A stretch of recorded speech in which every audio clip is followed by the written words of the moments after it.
سيداتي سادتي، سيبدأ الآن منتدى مبادرة السعودية الخضراء. نأمل منكم التوجه إلى مقاعدكم. Ladies and gentlemen, the Saudi Green Initiative Forum is about to commence. Please take your seats.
سيداتي سادتي، سيبدأ الآن منتدى مبادرة السعودية الخضراء. نأمل منكم التوجه إلى مقاعدكم. Ladies and gentlemen, the Saudi Green Initiative Forum is about to commence. Please take your seats.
سيداتي سادتي، سيبدأ الآن منتدى مبادرة السعودية الخضراء. نأمل منكم التوجه إلى مقاعدكم. Ladies and gentlemen, the Saudi Green Initiative Forum is about to commence. Please take your seats.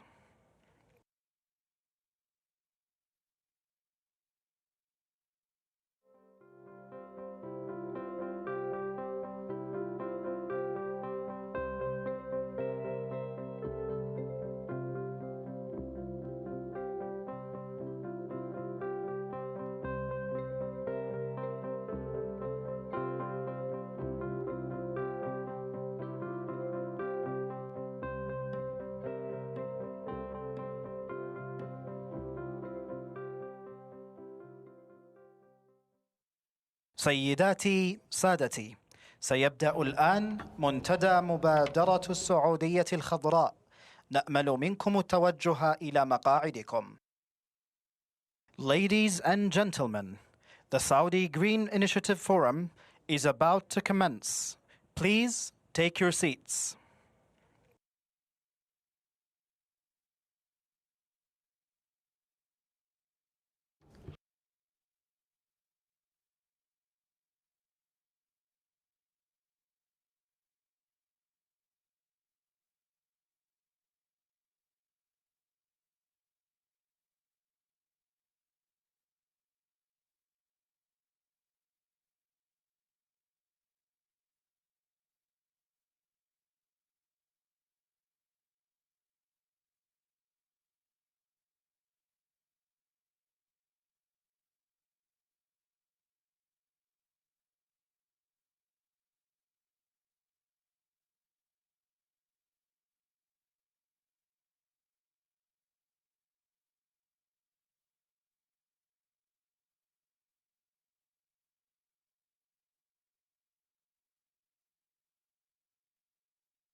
Ladies and gentlemen, there is an overflow area in the gallery. If you do not have seats, please feel welcome.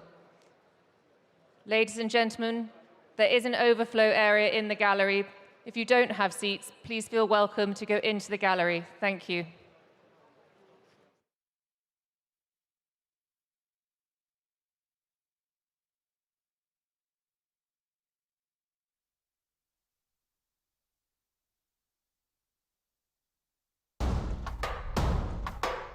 Global warming is the existential threat of our time, and the clock is ticking.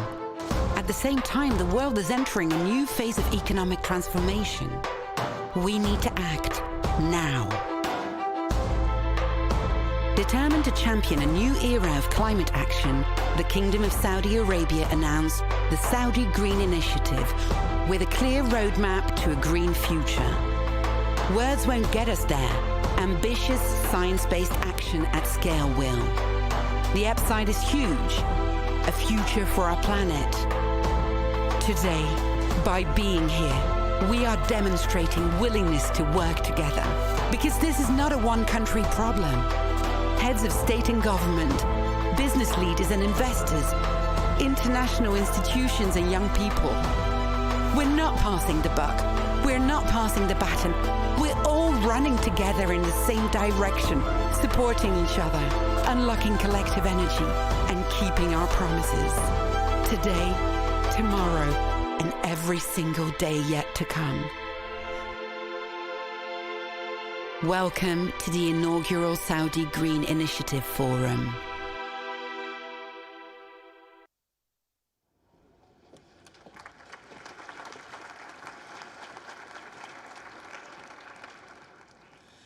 Assalamu alaikum and good morning to all of you.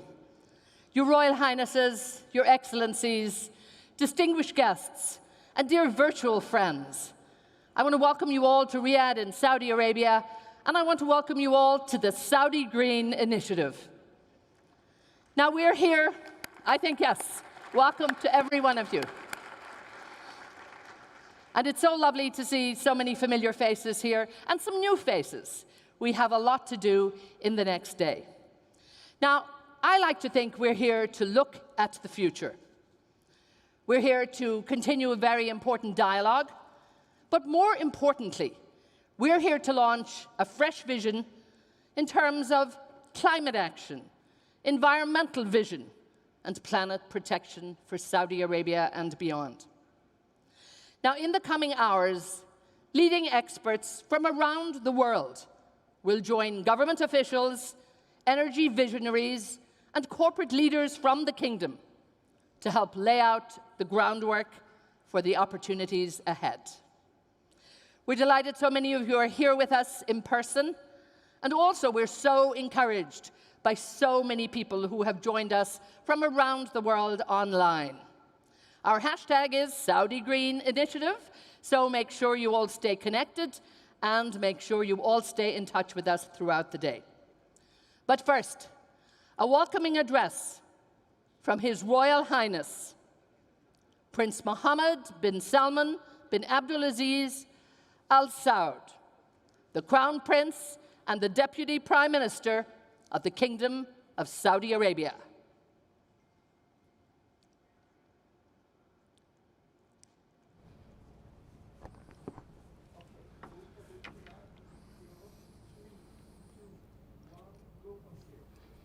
المشاركون والضيوف الكرام Distinguished السلام participants عليكم ورحمة and الله guests, وبركاته.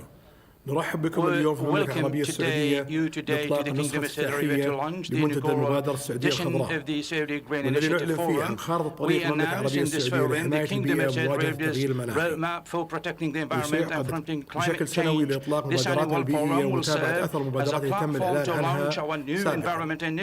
وفي بداية النسخة التحية لهذا المنتدى أعلن لكم اليوم الحزمة الأولى من المبادرات التي تساهم في تحقيق مستهدفات هذه المبادرة وفي الحد من الانبعاثات وحماية على صعيد تخفيض الانبعاثات يسرني أن أطلق مبادرة في مجال الطاقة من شأنها تخفيض الانبعاثات الكربونية بمقدار 278 مليون طن سنويا بحلول 2030 ويمثل ذلك تخفيضا طوعيا لأكثر من ضعف مستهدفات المعلنة المقدرة ب 130 مليون طن سنويا في 2030 وتعنى هذه المبادرة بتعديل مزيج الطاقة داخل المملكة العربية السعودية وترشيد استخدام الطاقة ورفع كفاءة الإنتاج والاستثمار في مصادر طاقة جديدة ومنها الهيدروجين. كما نعلن عن ضمان المملكة إلى التعهد العالمي بشأن الميثان والذي يستهدف تخفيض الانبعاثات العالمية للميثان بمقدار 30%. إضافة إلى ذلك ستقوم اليوم مجموعة من الشركات المملوكة صندوق الاستثمارات العامة في المملكة بالإعلان عن المبادرات التي ستسهم في هذا المجال.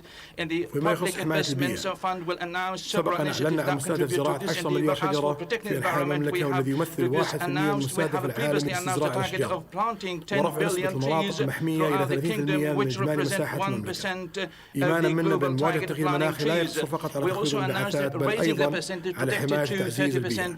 ونعلن اليوم عن بدء المرحلة الأولى من مبادرة التشجيع بزراعة أكثر من 450 مليون شجرة إضافة إلى إعادة تأهيل 8 ملايين هكتار من الأراضي المتدهورة وتخصيص أراضي محمية جديدة يصبح إجمالي المناطق المحمية في المملكة أكثر من 20% من إجمالي مساحتها. كما نعلن عن عزمنا لتحويل مدينة الرياض إلى واحدة من addition to rehabilitating 8 million hectares of degraded lands and allocating new protecting areas, thus bringing the total protected areas in the kingdom to more than 20% of its total area. We also intend to transform Riyadh into one of the most sustainable cities in the world. Now, the set of solutions that will be addressed later today. Additionally, projects and initiatives to achieve the target we have set forth will be announced annually in accordance with the technical studies being conducted in this regard. Recognizing the importance of promoting joint international action, we announced today the Kingdom's intention to join the Global Oceans Atlantic Alliance. The alliance will clearly make the plastic waste in the oceans and beaches, the support for climate change action agreement, in addition to establishing the Global Center for Sustainable Tourism and establishing non-profit foundation to explore seas and oceans. And because our planning goals and ambitions are not limited to the next 10 years, I announce today that the Kingdom of Saudi Arabia aims to reach the net zero in the year 2060 throughout the carbon circular economy approach in line with the development plans in combining its own diversification in accordance with the dynamic baseline while preserving and reinforcing the Kingdom's leading role in security stability of the global energy markets and availability of majority of required technologies to manage and reduce emissions. This first, in conclusion, I look forward to the Middle East Green Initiative Summit, which will, of course, for the day tomorrow, aim to centralizing and coordinating efforts among the 50 مليار شجرة في المنطقة وتخفيض الانبعاثات الكربونية بأكثر من 10% planting 50 billion trees in the region, reducing carbon emissions in the region by more than 10%. Distinguished audience, I thank you so much for your attendance. Wish you every success in today's forum and tomorrow's youth. Invite you officials and participants participating in this forum to elaborate further on the more than 60 initiatives that we are launching today. Thank you so much.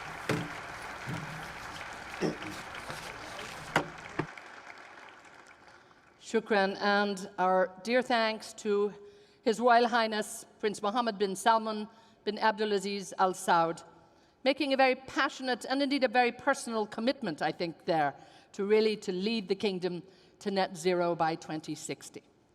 Now let's continue this conversation as we really look closer at the Saudi Green Initiative, a turning point for the kingdom on the path to transformation. And I'd now like to welcome His Royal Highness, the Minister of Energy from Saudi Arabia, to the stage. Please welcome Prince Abdulaziz bin Salman Al Saud.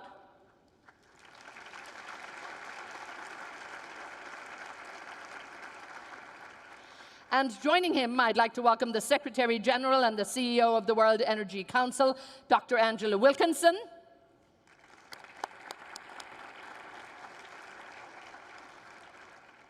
And the President and the CEO of the Atlantic Council, Fred Kemp.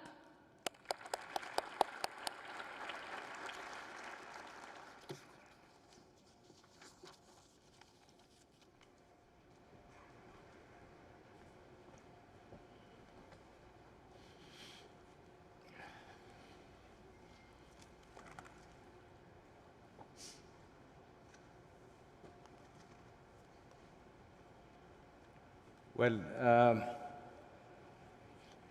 seldom one feels not only proud of the friendships that we see around us today, this morning, but also seldom to see us gathering here as Saudis, celebrating a change, a dramatic change. A dramatic change that is brought by our leaders, specifically a younger leader who is leading all the youngsters, and in that matter, all the young, imaginative aspirations and goals for what not Saudi Arabia today, but what Saudi Arabia would be in the future. It's the beholding of today's matter to change it and to move it forward to a better future that will be led by this generation and the generations to come. So whatever you see today in Saudi Arabia, whatever you see tomorrow in Saudi Arabia, is not the work of myself or my generation or the generation that just preceded me or the generation that just came after me. I am empowered by a young leader who has the vision, and he is the owner of that vision, Vision 2330. But the empowerment has spread in Saudi Arabia to the many youngsters that you saw in the gallery, and the many youngsters that are working the day and night, delivering not for my future, but for their own future. And I'm proud to say, in Saudi Arabia, it is not the men of Saudi Arabia, but actually it's the women and men of Saudi Arabia that will deliver the future that we all are aspiring for all of our children and the children of our children to live. And what you see and what you will be seeing today and what you will be seeing in Monday is only a prelude of what kind of a vision we would have that will enable us to build the bridges between sustainability, economic diversity, economic growth, and the enhancement of the well-being of Saudi Arabia. I talk to you with no written script, as you see. It is my joy, it is my pride, it is my pride of being, of belonging to this country, to this nation, and to the people of this nation.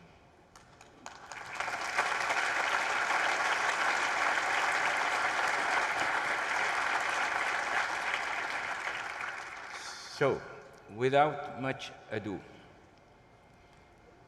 in the work we have done in delivering these initiatives, we worked with hundreds of young Saudis, girls and boys, trying to live up to the expectations of the world, yet maintaining our credentials of being an honest people.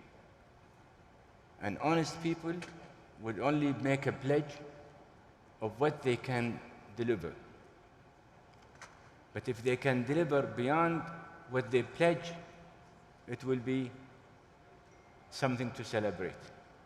So what you hear His Highness speaking about is a pledge, is an aspiration, it's an aim to enable us to say to the world, yes, we are with you, we share the same concern, we want to evolve and want to move. But actually, in many of these initiatives, we want to set ourselves as an example for others. So to name few, if you permit me, I would like to just go through the details of the initiatives, and then you could chew me, you could question me, you could whatever. I'm supported with a thorough, detailed analysis done again by the many hundreds of people that worked on these things. To start with, the NDC. The NDC, as many of you know, is something that it's not a prerequisite for us as Saudi Arabia and many other countries. It is more to do with the Annex 1 countries in accordance to the Paris Agreement. However, for wanting to showcase that we are competent enough of what we could deliver, we've decided to issue our NDC this year, commensurate with COP26. It is something that we could deliver, and it is something that we are proud that we will be delivering. The 278 million tons,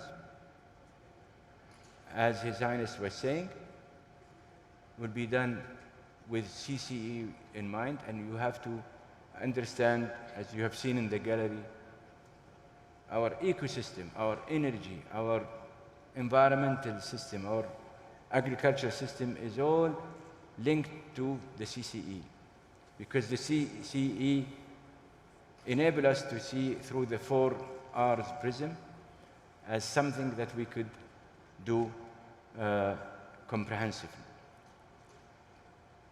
This represents the 278, 35% reduction from the projected business as usual scenario by 2030, ranging between 741 and 849, and I'll come to that.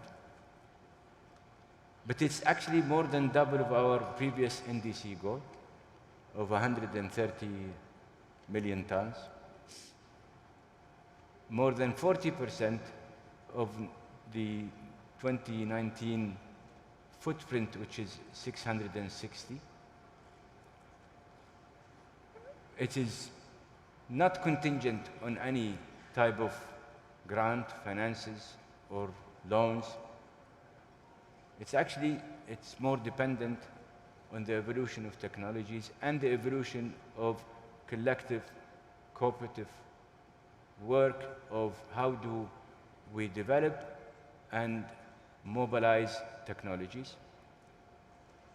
And it is built on the notion of innovation, planning, and projects. And also, we're working and we are waiting anxiously when we are in COP26 that we sort out what will happen to Article 6, where we will be able to domesticate carbon credit and offset schemes to exchange credits among local industries and entities. The scenarios that I've described, just a result of the scenarios I've described a while ago, emanates from the Paris Agreement and how we have discussed our NDC to enable us to have, it is more or less based on a dynamic scenario, as the Zionist was mentioning, approach, which is consistent with the flexibility granted for developing countries in the Paris Agreement. The UNFCCC, subsidiary body for implementing and reviewing the first NDC submissions, and also the UN organizations acknowledge and define dynamic baselines. And the first NDC was issued in that basis. The dynamic scenario are based on ability of the kingdom to grow and diversify its economy, primarily focused on export revenues. The kingdom economic growth is driven by export of its energy sources, no state secret about it. Then it will contribute to the meeting of the NDC. That is, if our exports are maintained, our ability to reduce our NDC will be happening. And unfortunately, if the reversal happens, however, if economic growth is damned due to lower global demand of oil, or the inability to export, it might entail further utilization domestically of our energy sources to fuel the domestic expansion of industries, thereby affecting the kingdom's ability to reduce its emissions.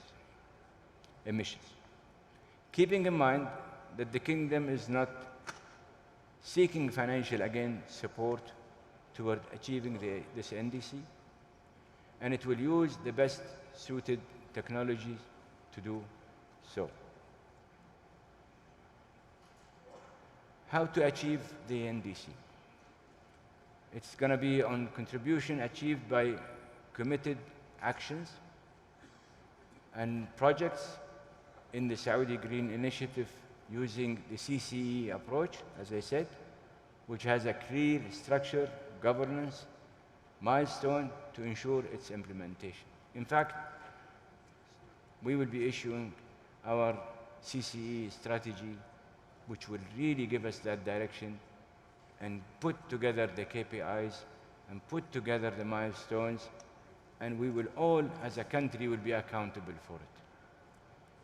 But to name few, renewable energy, it is amazingly enough that we realize that we can shift our energy mix whereby we will be using 50% in empowering our power sector and all utilities, that 50% of it will be done on renewable, and the other 50 will be the development of more gas.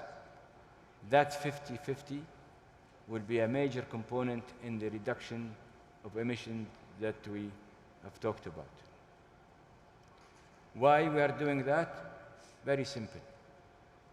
We are proud Saudi, whereby we have the record, the achieved record of reducing our costs in producing renewable, a record that was also set by our national champion Aqua, which is a 1 cent 0.04 by kilowatt hour. That record, I think, will be there for quite some time.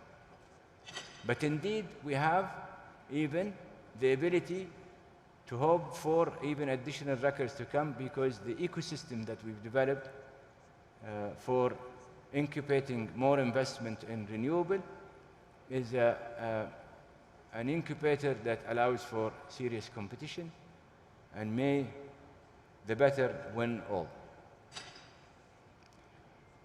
Achieving the world's largest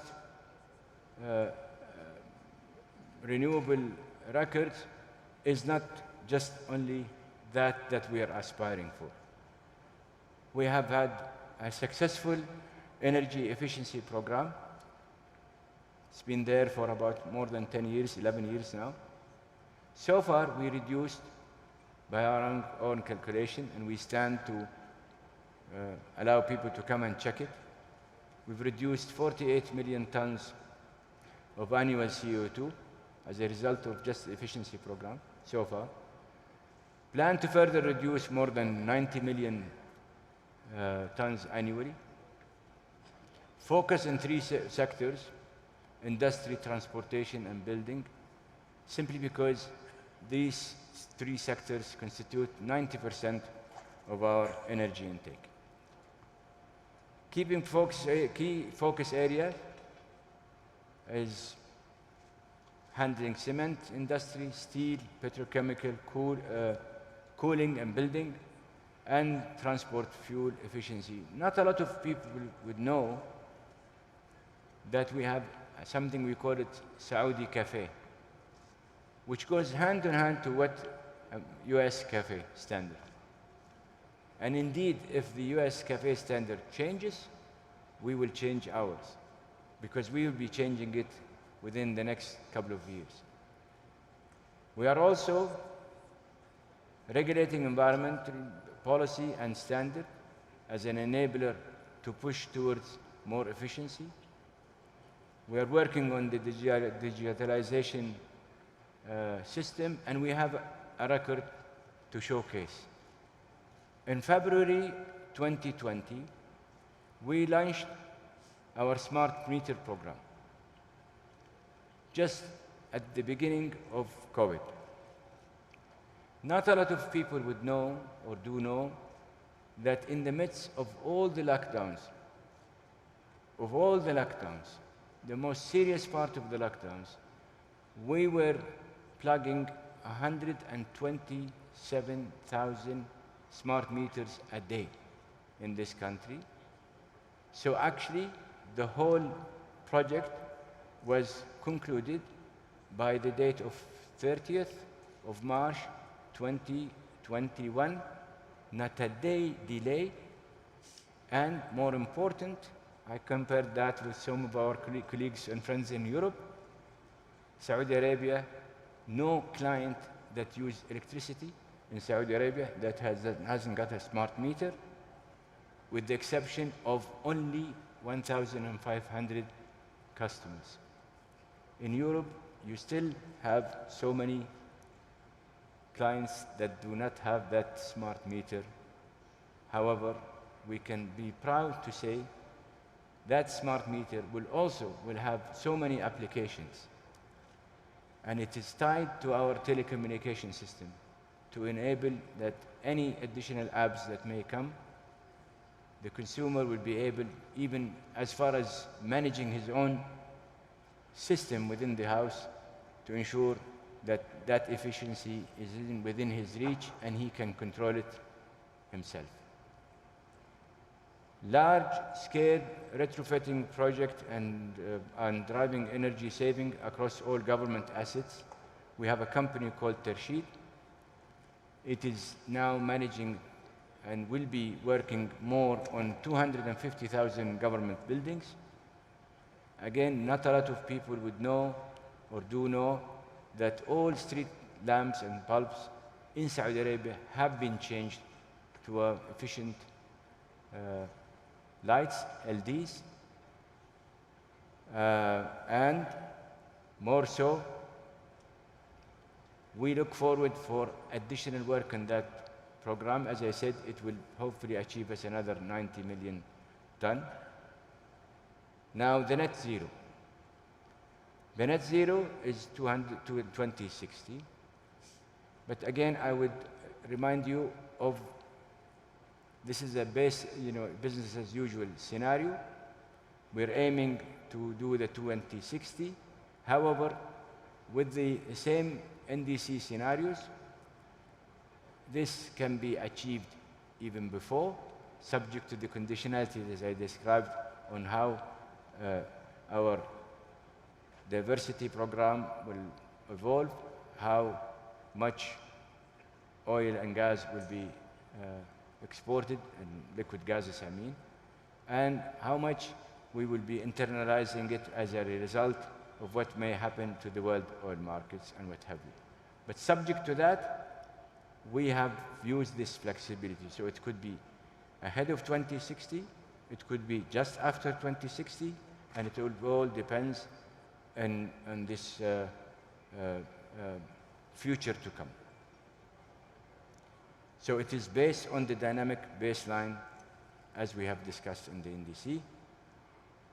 We certainly would like to continue the sustainable economic growth and the diversification of the kingdom as a more meaningful way to even enable us and not inhibit us from achieving that aim.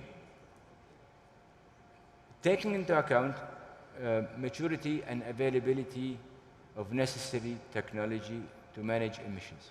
Again, I have to emphasize, in all our endeavors, we're not seeking grant, we're not seeking finance, we're not seeking any monetary support. What we are seeking, and you will see on Monday, His Highness has some other initiatives, because we would like to keep you more excited. Indeed, we will keep the world more excited as we go on evolving.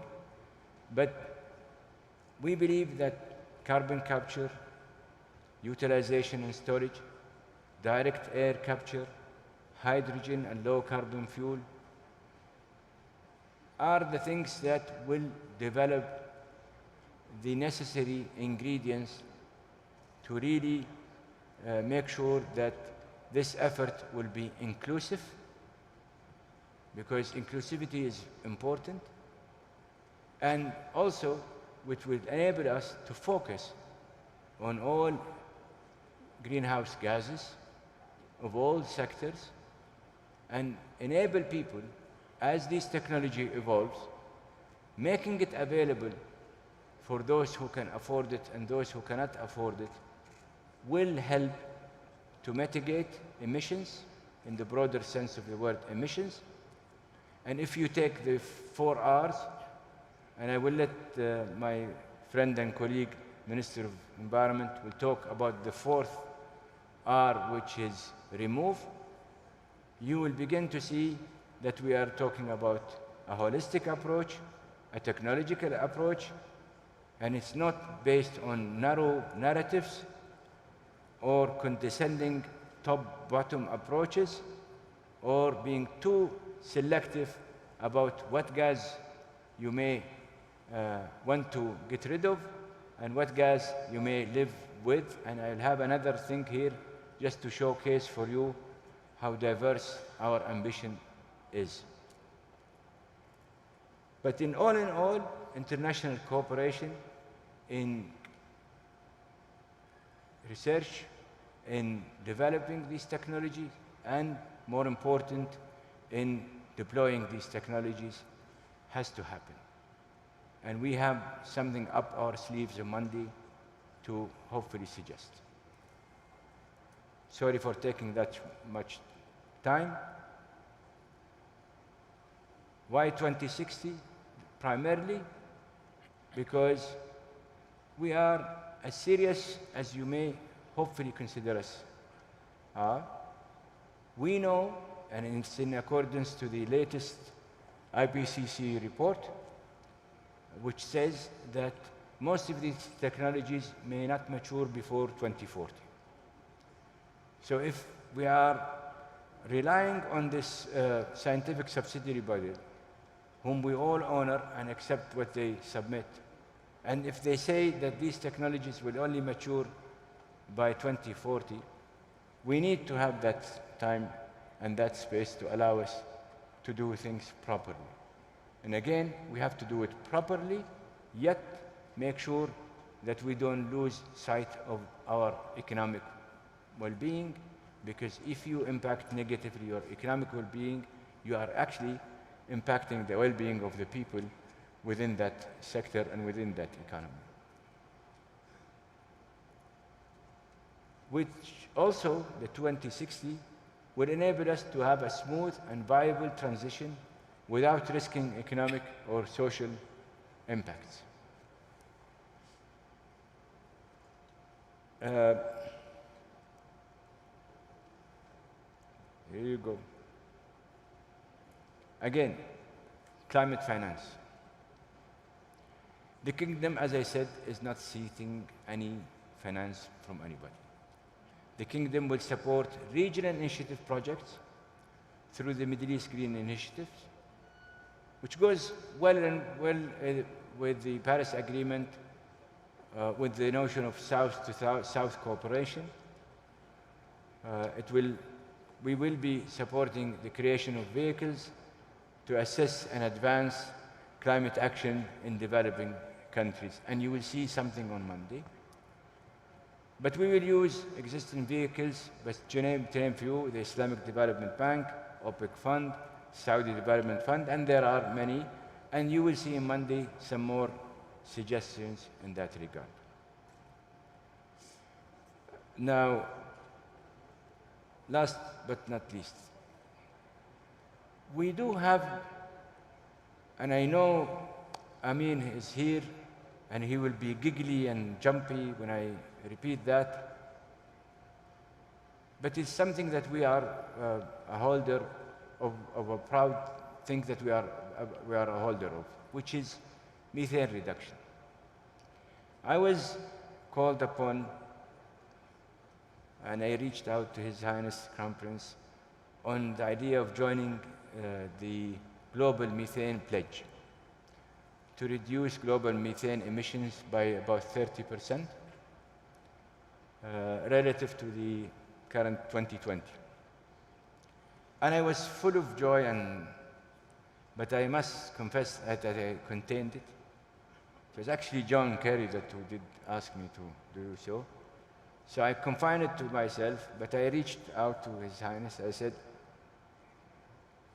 hallelujah, we have a blessing in disguise. And he said, what do you mean? I said, we can stand to commit to this yesterday. Because actually, we being in that initiative, we will be more than helpful to showcase what Saudi Arabia did in methane emission reduction, not what we will be doing. And to name something which we will have a challenge with, which is our friend the Norwegians, but we really compete head to head on who has the lower rate of emissions. We hold a number which is a 0.06 in terms of intensity, methane intensity. I think sometimes our friends from Norway beat us, and sometimes we beat them. But I got a commitment from Amin that give us a year or two, and our friend, the Vikings, would not be happy with us. But, so what we have is actually when we participate, which is, by the way, we will be participating, because we would like to showcase our experience, what we did, how we did it, and how it became a source of growth for our economy. We have huge 2 industrial cities in the name of Jubail and Yamber. They came way much better and way much earlier. And it was done in the 70s when we managed to break and crack and take away the associated gas, frack it or crack it, and make all of these things. We had created electricity from methane, desalination from methane, and then the entire petrochemical industry, which created these 2 cities, and they are live and will continue to be spreading and being enlarged. So actually, capturing methane and making use of it is not just only a mitigation issue for emission, which is, methane is one of the probably worst gases that are being emitted, but it has a huge economic value, and it could be a source of a good diversification program. It just so happened we were lucky to notice it in the 70s, and that's why we'll be doing more. Even in our energy mix, we will be in Jafurah, we will be producing so many liquid gases and ethane, and it would be a propeller for a more diversity in this sector. What is left for us is something that we have a commitment towards. The Minister of Environment can talk to you about what we will be doing in terms of diverting from landfill to recycling and waste to energy. We have a commitment, and just to give you an example, in Riyadh, by 2030, we will clear out 94% of what these so-called landfills are producing. So, and also, we will try to do something when it comes to waste to water treatment. That's what we have. Look forward. I'm sure I took so much time. So please, if you have anything to ask me, please do.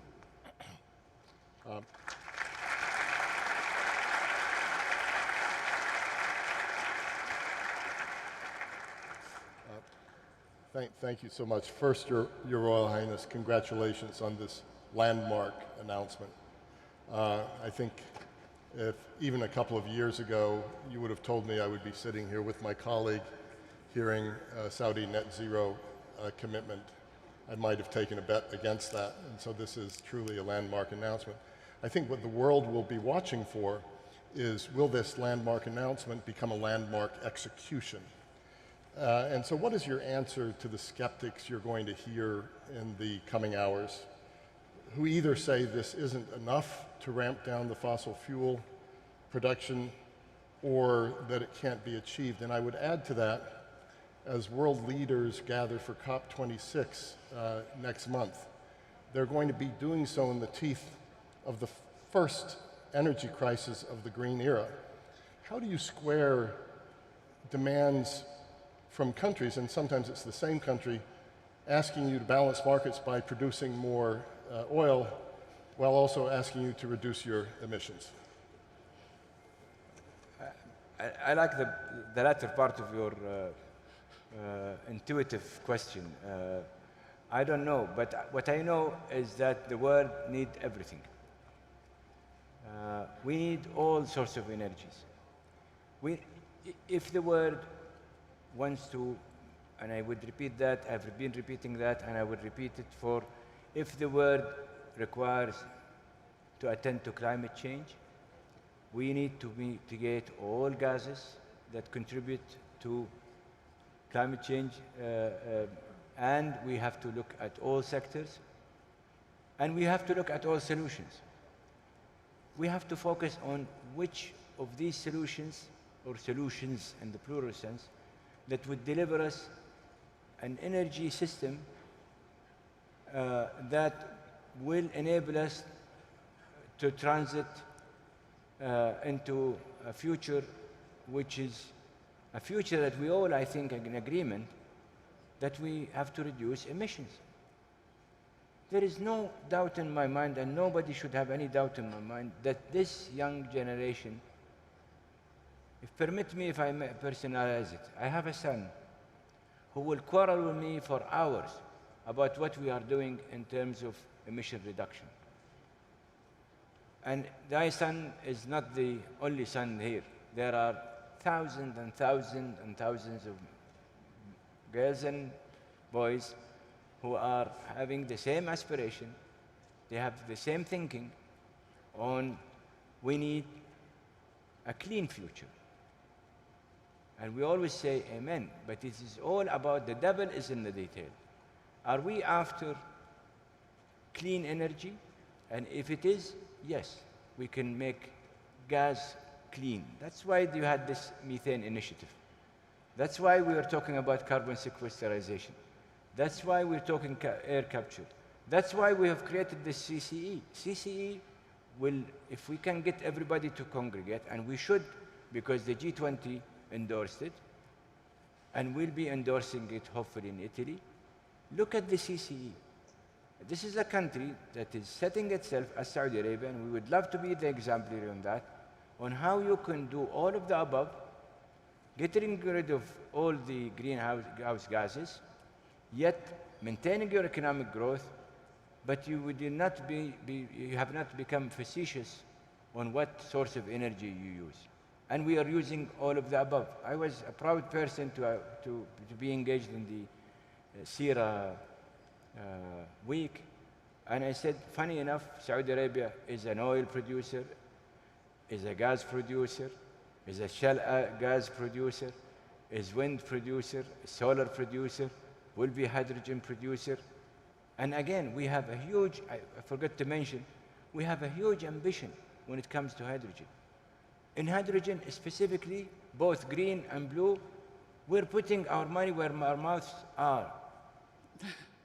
We're getting 29 million tons, I think, by 2030, if my memory, somehow I slipped it here, and somewhere around 40 million tons, somewhere in 35, if I'm not mistaken.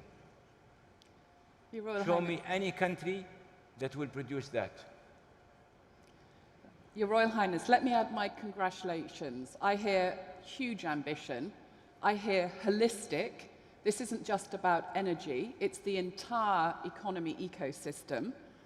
I heard net zero by 2060, and a lot of reasons why you don't think you can go further faster than that. I heard a doubling of the NDC, and I heard about 2 dynamic policy scenarios. And I want to dig a little bit into those because they have huge assumptions underpinning them. The first assumption is around the circular carbon economy pathway, and the second is about extending the 4 Rs into other greenhouse gases. That's what I'm hearing. And then I heard this other statement that you're relying on innovation and cooperation, but not investment from anyone else, right? And that this is self-funded. So let me ask, first of all, how these assumptions around circular carbon economy, depend on technology cooperation. I see a lot of signals in the world at large around difficulties in technology cooperation. So are you really confident that we are moving into a new era of international technology cooperation? Well, I have to be, because it will be the cheapest way to get us that transition. If you have a level-headed discussion that it's only pure economics and pure technical without any biasnesses, look at the solutions that are available today and look at the trajectory of the cost, and you will see that the world cannot operate without hydrocarbon, without fossil fuels, without renewables, and without something to do with intermittence, and without none of those things will be the rescuer. None of these things will be the saver. It has to be a comprehensive solution. And therefore, if we are congregating on COP26 with a view that we need to be inclusive, inclusivity requires also that you are to be open to accept what everybody is going to do as long as he contributes to emission reduction. No one should be too facetious about what tool in the kits that everybody would have, because the tool in your kit is completely different than mine. But if your tools in your kit and mine deliver us emission reductions, that's the ask and that's the objective. Your Royal Highness, how can this announcement and the steps the Kingdom's taking chart a path for other producers, particularly those in the Middle East? You hinted at meetings here on Middle East Initiative. Are we going to see a shift with the UAE having done net zero and now Saudi Arabia?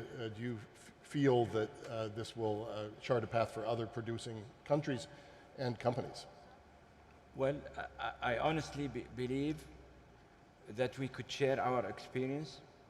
We are working with so many of our friends here. I know our friend from the Iraqi minister somewhere here. We're working with them today. Tomorrow we'll be signing agreements on doing things on renewable, doing things on gas, doing things. They're doing a brilliant job on how to capture methane. We're sharing with them experiences. We will be sharing through the Mid East Initiative. That's why we have created this Mid East Initiative, because we strongly believe, and we are not, and permit me not to, just to clarify, we're not here as condescenders sharing our thoughts and no. We believe, and His Highness believe, that the Middle East Initiative is to become the incubator of collective efforts with funding that we will be contributing to. And we will be seeking those who believes in collective solutions to come and contribute, because at the end of the day, somebody will have to spend, but spend properly on things that would deliver us. And you will see it on Monday. But yes, we are proud to be exemplary, and yes, we are proud to share our ideas and thoughts and experiences with our friends, because we really believe that they have the same ambition. If you, His Excellency is here, Minister of Iraq, he will tell you that we've shared our thoughts and ways and we are working with them because, again, the case we have is as similar to the case for Iraq, is as similar as the case for our friend in Brazil and many in Azerbaijan, and they will in Kuwait, and you, of course, UAE. Sultana and I, we share lots of things. Masdar is operating with us. We're working together in so many things, and this is the kind of thing that will deliver us. Your Royal Highness, it's a lot of balls to juggle: technology, cooperation, regional initiatives.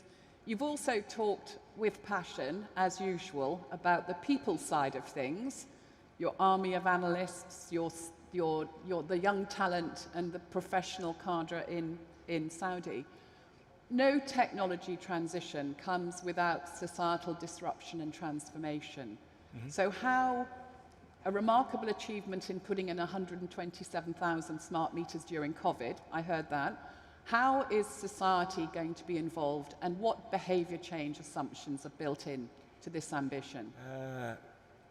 Let me put it in reverse order. The youngsters are making we change behavior. They're not waiting for us to change their behavior. Their behavior has changed. Unfortunately, we are the backpedalers. We are now changing our behavior to attend to their own future. This young generation that I see in Saudi Arabia is not waiting for us to formulate their own future. They're waiting for us to give them lending them maybe an experience support. If I were you, I would do this, I would do that. But eventually, they're taking their future in their hand. And with a number of young people, I see lots of them around here, they have truly the guts to tell me, if I were you, I wouldn't do that. But I take it with a great pleasure, because I know that they've got into that level of confidence that I could call them colleagues, and I have to take their opinion. And I had to install that system of a bottom-up approach to enable them to make that decision and to make them to take the call.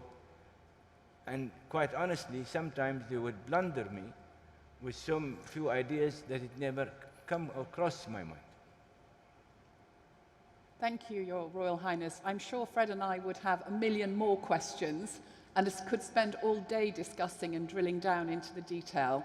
But we're going to follow and watch you as you progress these ambitions, and I'm sure we look forward to whether the rest of the world is ready for the Saudi Green Initiative, because it requires a lot of cooperation. There's a lot of assumptions about what other countries need to do also in achieving this ambition. Thank you. But we're familiar with shock and awe. All what I'm asking people, don't trust me. Trust the millions of young girls and boys, Saudis, who are determined to make their own future more comparative to your future or to the future of your own generations. Thank you.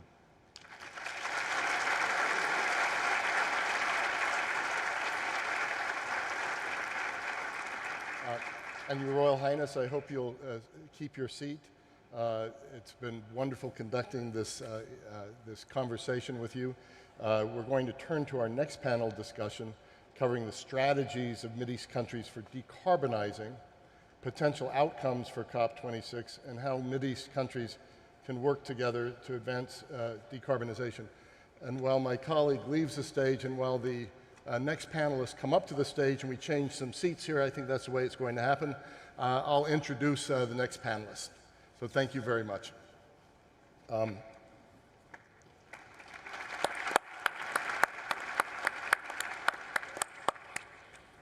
So joining His Royal Highness, it's my pleasure to welcome to the stage His Excellency Dr. Sultan Ahmed Al Jaber, UAE Special Envoy for Climate Change and Minister of Industry and Advanced Technology, Marco Alvera, Chief Executive Officer of SNAM, Patricia Espinosa, the Executive Secretary of the UN Framework Convention on Climate Change, will join us virtually.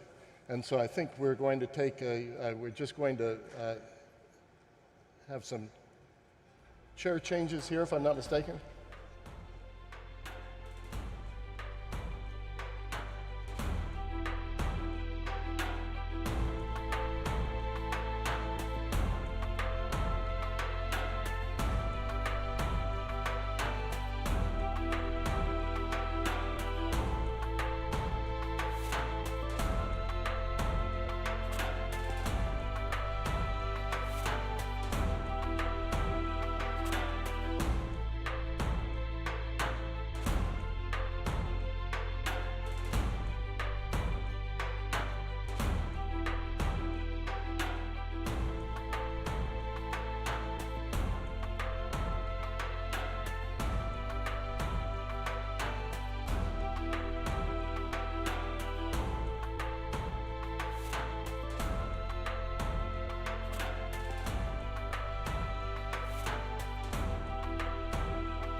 Sultan.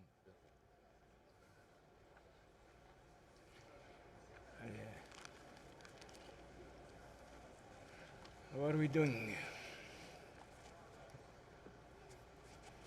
So again, we're going to get started. And let me introduce the speakers again. Joining His Royal Highness, His Excellency Dr. Sultan Ahmed Al Jaber to my right, the UAE Special Envoy for Climate Change and Minister of Industry and Advanced Technology. Marco Alvera, the Chief Executive Officer of SNAM, and at the end, and I think Patricia Espinosa, will, the Executive Secretary of the UN Framework Convention on Climate Change, will join us virtually. So, Dr. Sultan, Mr. Alvera, and Secretary Espinosa, before posing some broader questions, I'd actually like to get your reaction to this landmark announcement. And I'll start with you, Dr. Sultan. The UAE, I think 2 weeks ago, made its net zero announcement. So what's your reaction to what you've just heard? But most of all, what opportunities do you see in the Saudi announcement? In general terms, but also UAE Saudi. Well, thank you, Fred. Allow me first to start by highly commending the kingdom, its leadership, and at the same time congratulating the people of the Kingdom of Saudi Arabia, and in particular the youth of the Kingdom of Saudi Arabia, for such a landmark, bold, long-term strategic initiative. If anyone can pull this off, it is the weight and the depth and the strength of the Kingdom of Saudi Arabia that will help enable the world seriously and in a progressive manner address the threats of climate change in a real, true, practical manner. So as such, I congratulate you, Your Royal Highness, for such a long-term strategic initiative. It is, in my view, a paradigm shift on how business is conducted. It is a true step change for the whole climate dialogue. And if,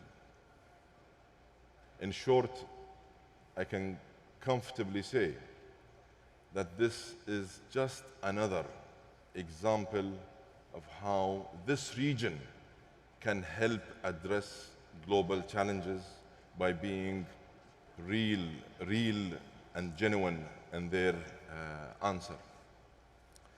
At the same time,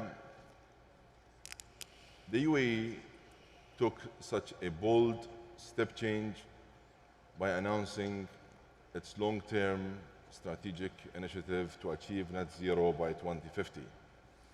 And that is very much inspired by the vision of the wise leadership in the United Arab Emirates, and it goes hand in hand with our economic diversification plans, and at the same time, it is central to our 50-year plans.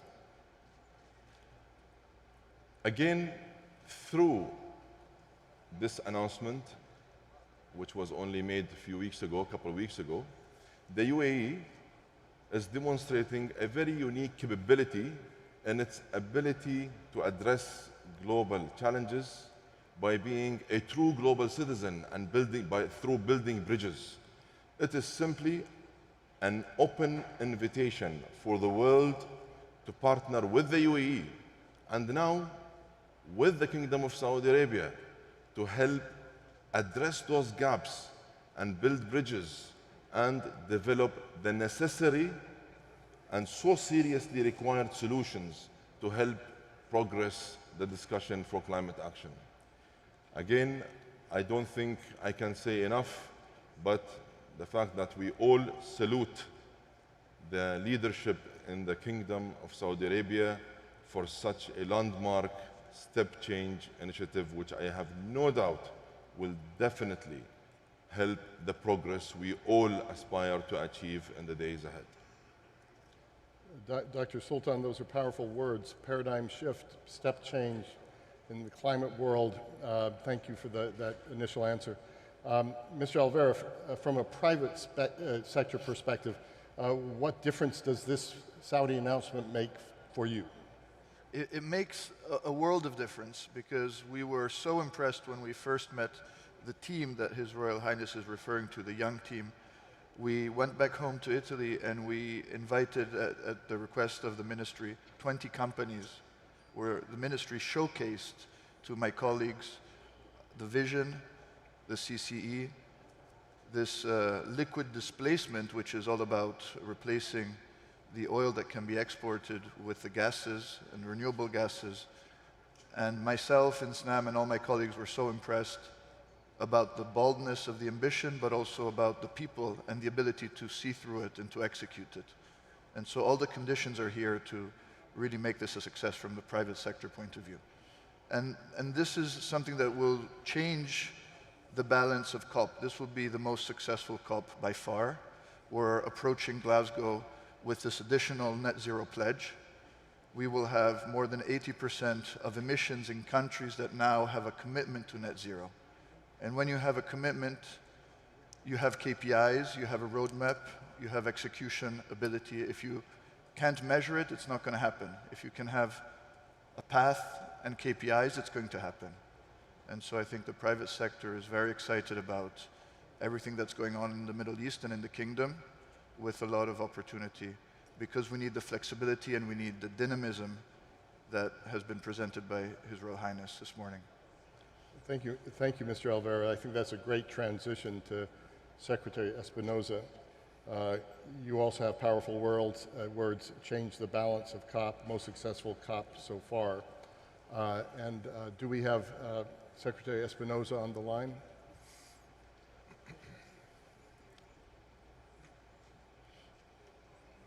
I'm looking for a signal from someone.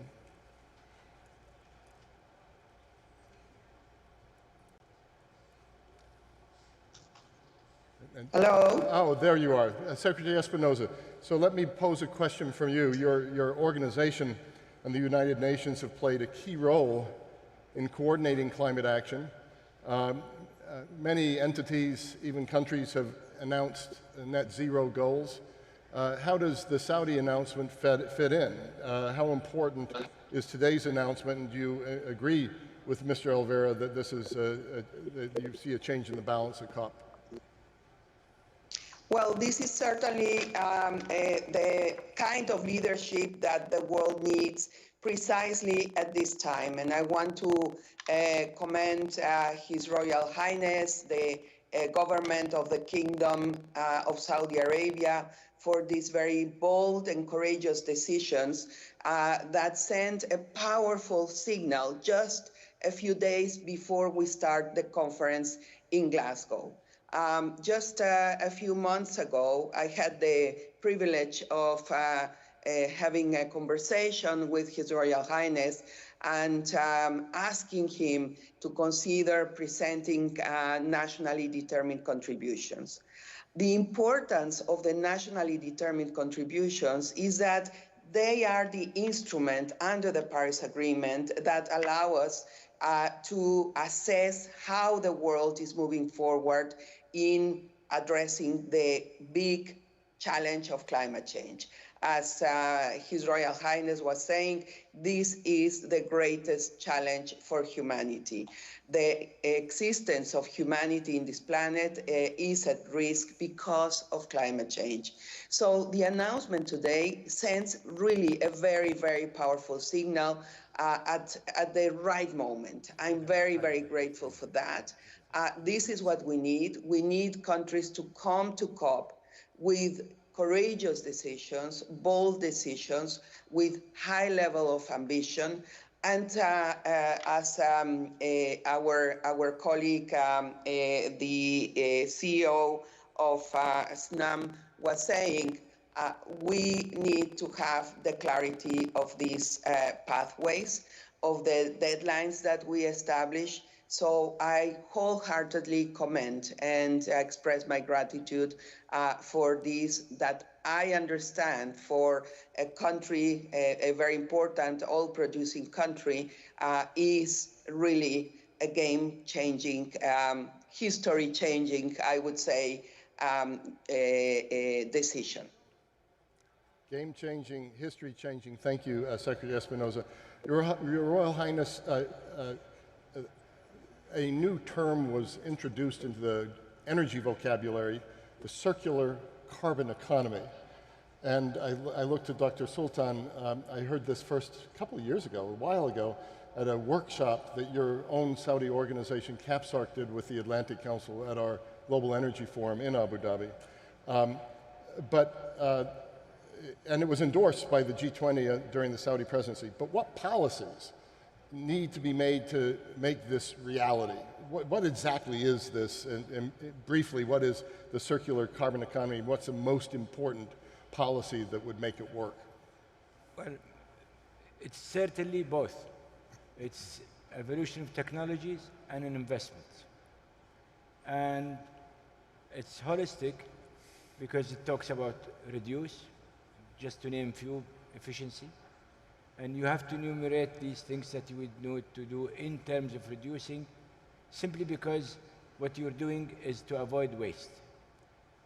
What we have been successful with in Saudi Arabia the last 10 years, and we will continue that is that we are managing waste. I have to say also that price reform, standard change, helped us to mitigate this wasteful consumption. With regard to the other four, recycling, reuse, they are more or less investment opportunities. These are not handouts, these are not painful government programs, these are business opportunities. If the technologies are there, we would know that we would make sure that even every molecule of carbon can be put to a good use. And then the remove, the green initiative, a good chunk of it is about greening and managing water and managing how you would protect the environment, the environment from the corrosion of land and all of the above. But if you don't reach out to those four different things, through also, as I said, reduce is going from economically viable options on renewables, on fuel creation as hydrogen. There are things that you could use here, and there are things that you maintain here. But I fail to see, for example, how could you produce blue hydrogen without gas? When we know for a fact that blue hydrogen is at least from a technology point of view, is much more advanced, and while green is much more, really requires some serious work on technology. But there is one issue that I have to also emphasize: market. You know, green hydrogen, blue hydrogen, like LNGs, you have to create that market. You have to create from the, you know, our friend here can talk hours about that, how NGLs was created. It was a commitment by the producer all the way to the consumer, back to back, with the assurance that that material will be used, will be explored, will be produced, will be shipped, and these ships and these would require certain technologies to allow it to happen. These were receiving end, again, to gasify it again, and the buyer to use it. If you look at the technology chain, and that was done in the 80s, I think. The economics were tough, the technologies were tough, and now look at it today. It's a going concern business. How did it happen? It didn't happen by government grants. It didn't happen by a research institution here or there. No, it's a holistic approach where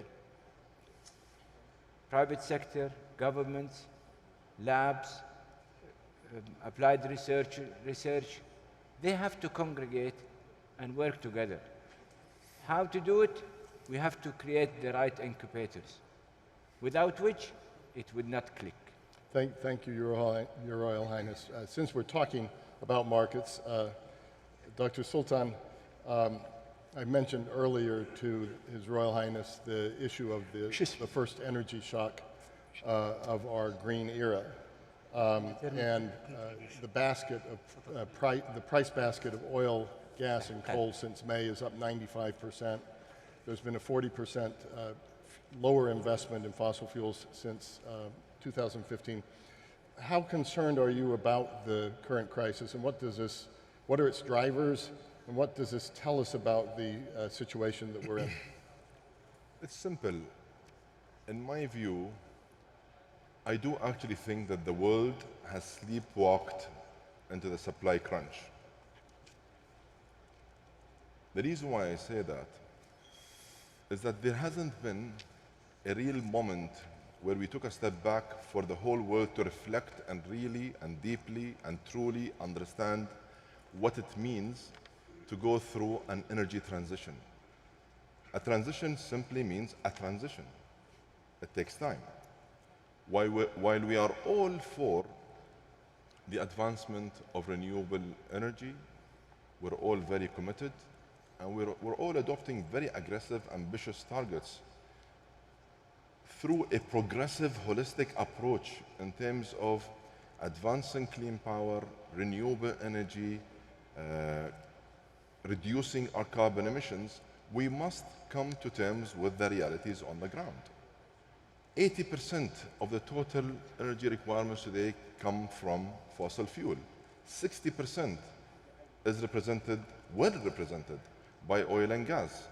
We can't just come out of nowhere and all of a sudden speak about energy transition and completely ignore or underestimate the impact of oil and gas in helping meet global energy requirements. Now, what I am all for, and what we are all for in the United Arab Emirates, and we have clearly demonstrated a very unique value proposition on that front, is to always continue lowering our cost and lowering our carbon emissions. At the end of the day, the lowest carbon emitter and the lowest cost producer is going to be the last barrel standing. But this is going to take time, and we must accept the fact that an energy transition is simply a transition, and it's going to take time. So we need to be somewhat a bit mature and sober in carrying out this discussion. The world requires an energy mix. That is a given. No one can debate that. And we are fully supportive of that. And we're investing heavily in the advancement of this basket.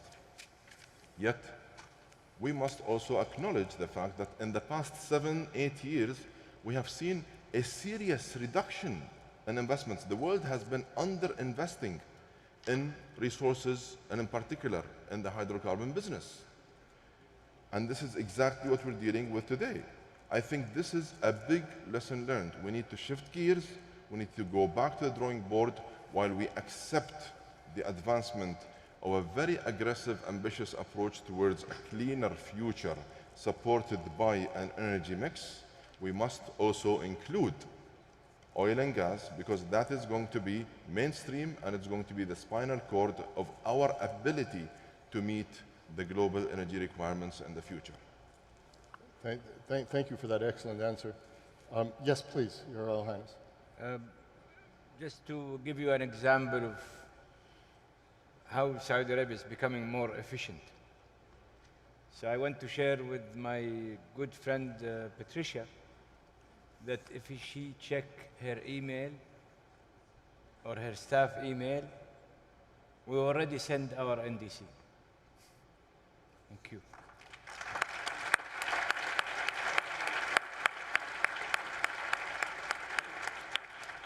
I think that was worth your intervention. Mr. Alvera, His Royal Highness also spoke about energy. A long time ago in my office, you turned me on to the whole potential of hydrogen before others were writing about it. You have a book that's just come out, about to come out in the United States on this. What hope do you have from COP26 Could there be a leap in hydrogen potential? Is this being hyped too much? Or is there going to be a global hydrogen market, like as there is now a global oil or gas market?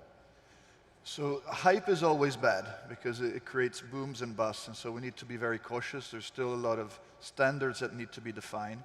We hope that at COP, first of all, we define what blue hydrogen means, because if you have blue hydrogen with little CO2 capture and a lot of methane leakage, it's very damaging hydrogen. So blue hydrogen has to be defined, has to be certified, so that the people who are really producing very low or no carbon and no methane leakage in the hydrogen can have a tradable market.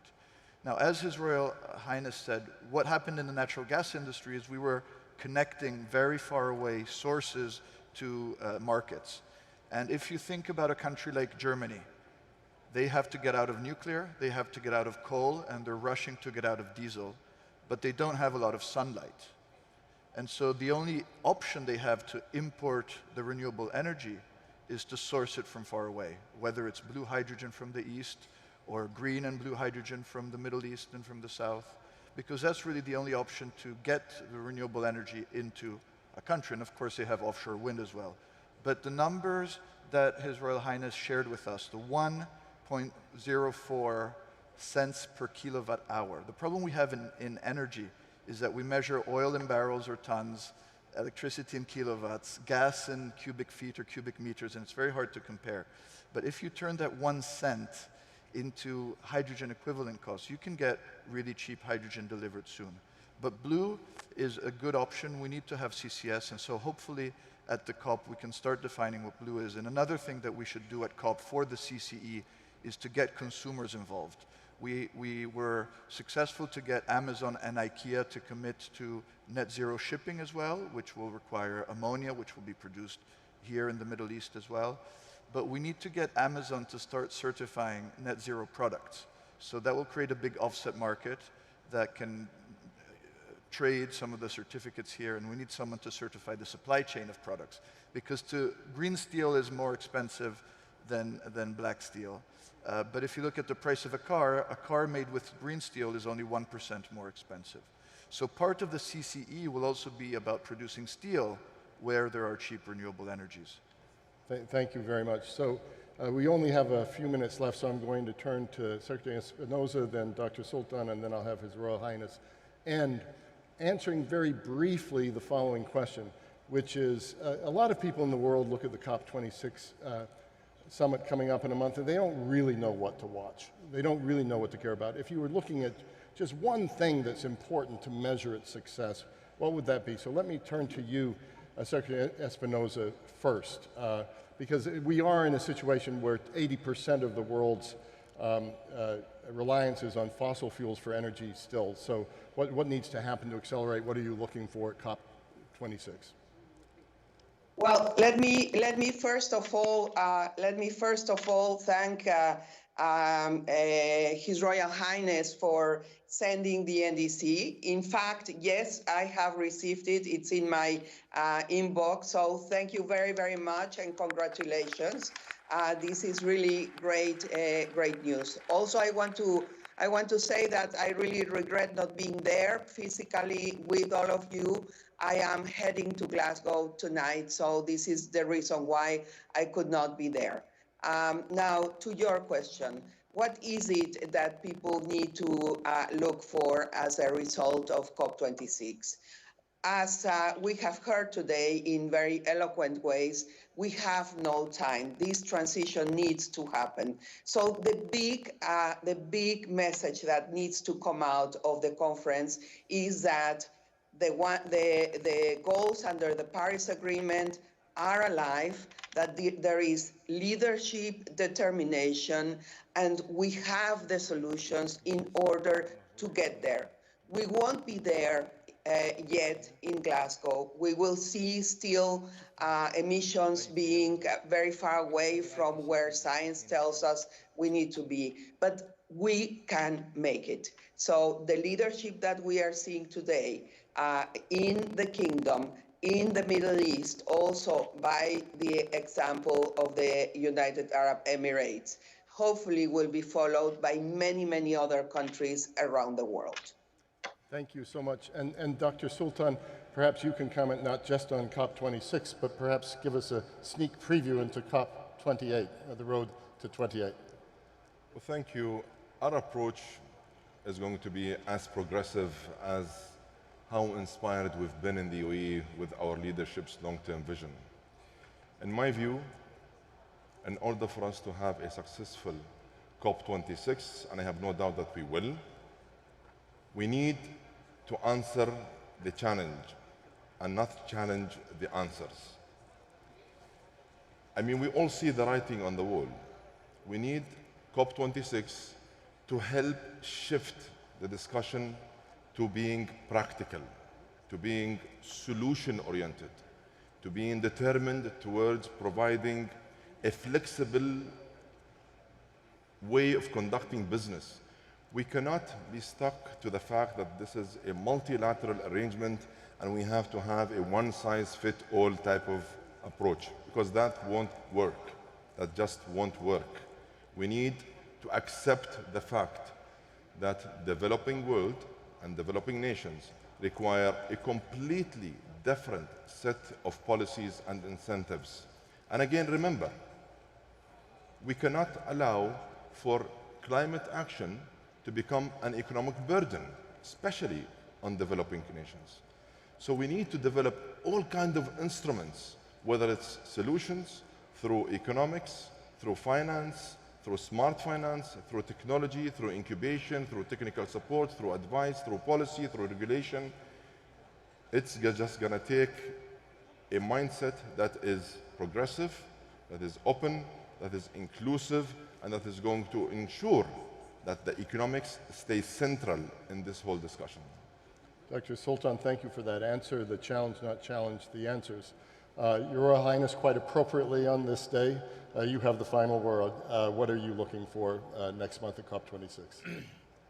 Don't have the final word. The final word would be the testament of the proof, as the British, the proof is in the pudding, and the pudding will be proved, because I want to emphasize something which probably my mistake that I did not emphasize.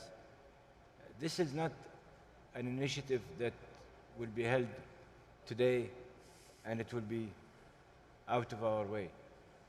The Crown Prince himself, Prince Mohammed, is so committed to this initiative, be it the Saudi Green Initiative or the Middle East Initiative. In fact, he's formulating a foundation, and this event will be held every single year, hopefully in perpetuity. What that does say, it says we want to be held accountable, but also we want to make sure that others are to be held accountable for what they commit themselves to.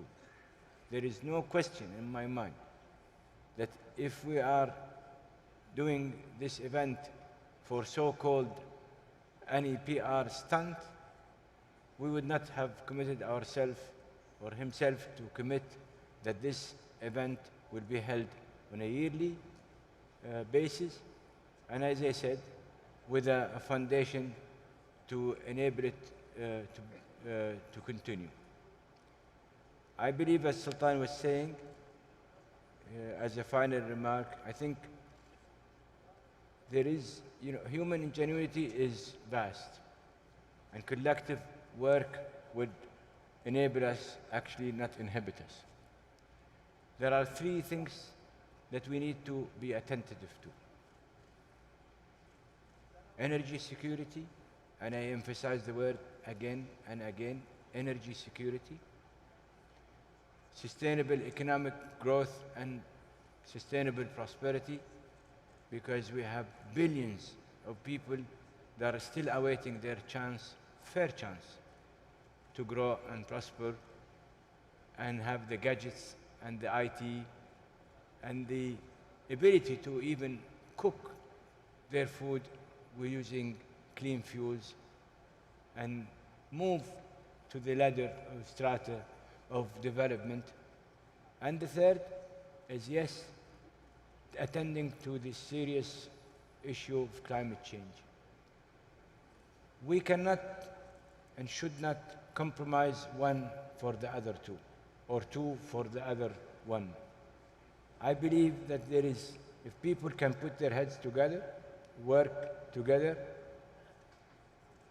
commit themselves to this noble 3 pillars, that there will always be a room that we can have the 3 wins.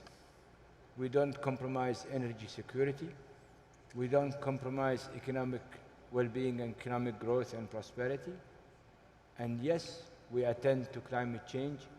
And yes, we can manage to get rid of all emissions that disturb climate change. Your Royal Highness, that's a perfect note to end on.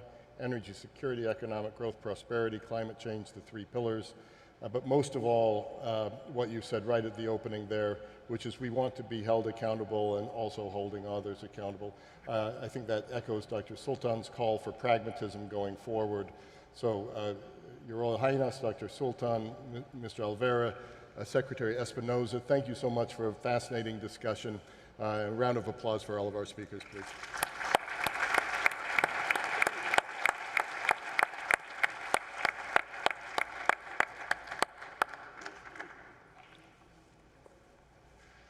Let me pass to my friend Etna. Thank you so much, and what a great panel, as usual, great dynamic discussion, and you know, the tremendous commitment there, and as His Royal Highness says, he will be held accountable, and so he's going to want you all here next year, and we'll follow up and see the great work that's been done. But to all of you and to Fred, thank you so much. We have lots going on today, and you know, we have promised you speakers from around the world. We have so many people who wanted to support this initiative. I think that is, you know, already we look at the tremendous success and the great ambition, so we've got to keep going on this. So right now, let's listen to an address from the Intergovernmental Panel on Climate Change. I'm very happy to announce who is with us on video. Hoi-Sung Lee joins us now for a very short address. Excellencies, distinguished guests and participants, thank you for this opportunity to greet you at the launching of the Saudi Green Initiative. On behalf of the IPCC, I would like to congratulate the Kingdom of Saudi Arabia for tremendous effort toward sustainable development, which culminated the Saudi Green Initiative that unifies all sustainability efforts to increase reliance on clean energy, offset the impacts of fossil fuels, and combat climate change. This sends a powerful signal to the world about the journey ahead of us to enhance the health of peoples and the planet. From the SGI launching, I can see vision, direction, and contribution toward a regional and global sustainability that are firmly grounded on science. I saw the first step in 2016 with the King Salman Renewable Initiative, then the National Renewable Energy Program in 2017, the National Environmental Strategy in 2018, the creation of the Special Forces for Environmental Security in 2019, followed by the Let's Make It Green campaign to reduce desertification in 2020, and then this year, the launching of the SGI. This 4-year period exactly coincides with the period of the IPCC's current cycle, known as the 6th assessment. The IPCC reports produced in this period confirm that the Earth is warming rapidly, faster than previously known, and the resulting climate change is affecting every region in the world, with the people and communities that are least responsible for the climate change facing increasing vulnerability. Climate change exacerbates land degradation, according to the IPCC special report on land released 2 years ago. In the Middle East, including the Arabian Peninsula, is one of the regions affected most by the climate change-induced land degradation. This region has also been affected by more frequent and intense dust storms that climate change was an important part of the causes. The IPCC supports policy development informed by science. We provide policy-relevant scientific information through our balanced, objective, and comprehensive assessment. The Kingdom is a strong supporter of the IPCC ever since the IPCC's birth 33 years ago. We are very grateful to the support. Once again, congratulations on the SGI launching and the Saudi leadership on the global effort to address the challenges of climate change. Thank you. And thank you. That was Hoesung Lee from the Intergovernmental Panel on Climate Change. We have another address from the United Nations Environmental Programme, and I'm very, very happy now to welcome again virtually, unfortunately she couldn't join us today, the Executive Director of UNEP, Inger Andersen, joins us for this video address. My deep thanks to the Kingdom of Saudi Arabia for the invitation to participate in this event, and I am very sorry that I wasn't able to participate and join you in person. We've seen the Kingdom of Saudi Arabia play an increasingly prominent role with the presidency of the G20 last year and in launching two new ambitious initiatives, the Saudi Green Initiative and the Middle East Initiative. These initiatives represent exactly the kind of collaborations we need to see because in this time of environmental crisis, ambition and rapid action cannot be in short supply. Decades of relentless and unsustainable consumption and production have created what we in UNEP call the triple planetary crisis: the crisis of climate change, the crisis of nature and biodiversity loss, and the crisis of pollution and waste. This triple planetary crisis is destroying the natural world and the economies and societies that we have built. But even as the future seems bleak, the window of opportunity is still open.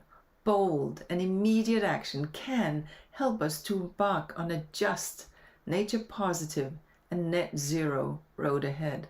So allow me to offer three critical areas of focus. First, as the UNFCCC synthesis report of the National Determined Contributions, or NDCs, highlights, while the NDCs show a longer-term trend to reduce greenhouse gas emissions over time, the effort is far from sufficient. As we head towards COP26, I call on Saudi Arabia and on all countries to come to the COP with stretched NDCs that signal a clear intention to urgently intensify climate efforts. T20 governments have a particular responsibility here, as they alone account for 78% of global CO2 emissions.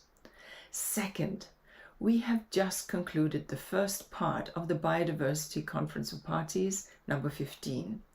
Negotiations over the coming months must fast-track the completion of a post-2020 framework that drives systemic changes in food systems, in infrastructure, in urban development, and public and private finance flows, in how we value nature and how we fairly access and share the benefits arising from nature. We look to the leadership of Saudi Arabia so that all countries may begin to make peace with nature.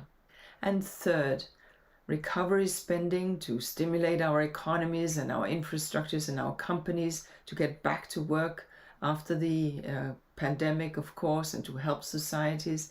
That spending is not sufficiently green. An insufficient percentage is going towards helping companies and countries shift to a cleaner, greener path for tomorrow. Now, there has been some progress in the last few months, but we can do a whole lot better. And we know exactly where to put the money: in clean and efficient energy and transport, in efficient buildings, in nature-based solutions, in circularity and sustainable consumption and production, in green research and development. Friends, our world has never been more threatened or more divided. But as the UN Secretary General has outlined in the Common Agenda, which is a 360-degree analysis of the state of our world, together we can strengthen multilateralism. Together we can re-embrace global solidarity, and together we can find new ways to work for the common good. Because the challenges we face are intergenerational. They are about the future we hand over to the next generation, ensuring that this future is sustainable, peaceful, and just. There cannot be a more important task. So I thank you for your commitment, and I look forward to hearing about the outcomes of the Saudi Green Initiative. Thank you.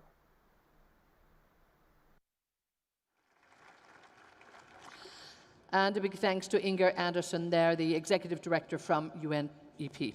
So we have a lot to get through, and we now have a panel that's really going to focus on biodiversity.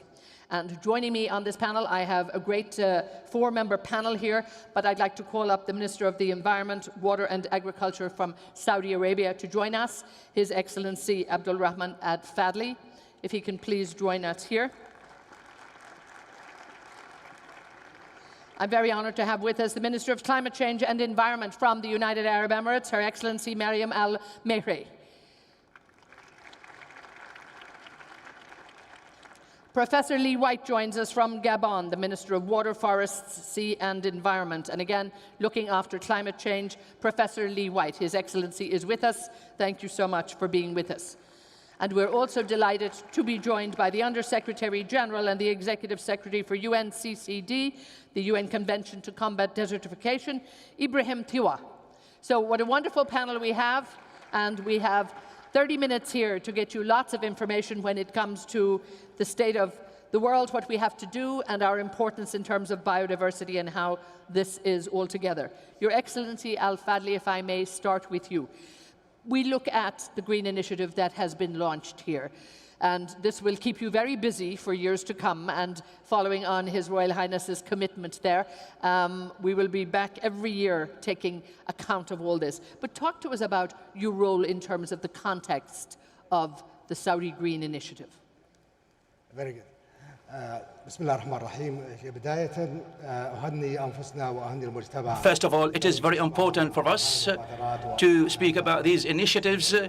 As His Crown Prince spoke about this morning, this is a great indicator, and this is a great indicator for everyone. In fact, what you've said, this initiative will make us more active, and in this, of course, ever since it was announced, ever since the vision of 2030 was announced, is one of the most important things because it has given importance to the environment, environment protection, and also maintenance of the environment. So consequently, what has been announced today is a continuation of the commitment of the Kingdom of Saudi Arabia and the government. What has been seen there in Vision 2030, the Ministry of Environment was established in April 2016.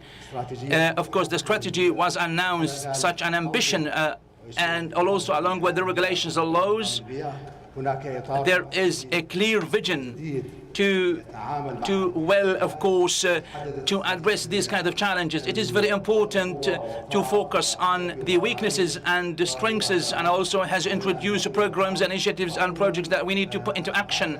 And also it has introduced different centers relating to, of course, the environmental commitment. All these, of course, has come into play. And also has the Kingdom of Saudi Arabia has presided the G20 last year, and also it has announced two important initiatives. The first one, it has to do with the coral reefs initiatives and central research, and the other one has to do with the maintenance and redevelopment of the wasteland, and it was widely adopted, of course. All these initiatives, of course, have been approved as announced today by the Saudi Green Initiative, and also the Green Middle East, which is, of course, a great indicator that the Kingdom of Saudi Arabia, the custodian of the Royal Mosque, the Crown Prince, attaches great attention to environment. as number one priority. I re-emphasize again, there is no kind of contradiction between environment and other initiatives that we have so far announced and introduced. I think together, and I think we're going to be hearing more of this. Your Excellency, Miriam, when we look at the agenda for COP15 on biodiversity, now I would imagine it's a busy agenda, but what would you say that, you look at and think is most urgent that we really pay attention to? Thank you, Edna. First of all, thank you so much to the Kingdom of Saudi Arabia for having us here. I'll get it to you too. And thank you as well, and a big congratulations to the Saudi Green Initiative and all the announcements we've heard, and we're very excited to what's coming more on Monday. Yes, we're talking about energy transition, transport transition, mobility transition. Biodiversity is also essential here. Let me just connect the dots. So biodiversity, if we don't take care of biodiversity, ecosystems fail. When ecosystems fail, human health fails. How is that interrelated? Food security. When you have healthy ecosystems, you have access to clean water, you have access to clean air, you have access to human health, and you empower local livelihoods, which then is a push for economic development. So it's really key to ensure that biodiversity is preserved and conserved. And this is why we have the urgency of taking the steps forward now. COP15, what's going to happen in COP15?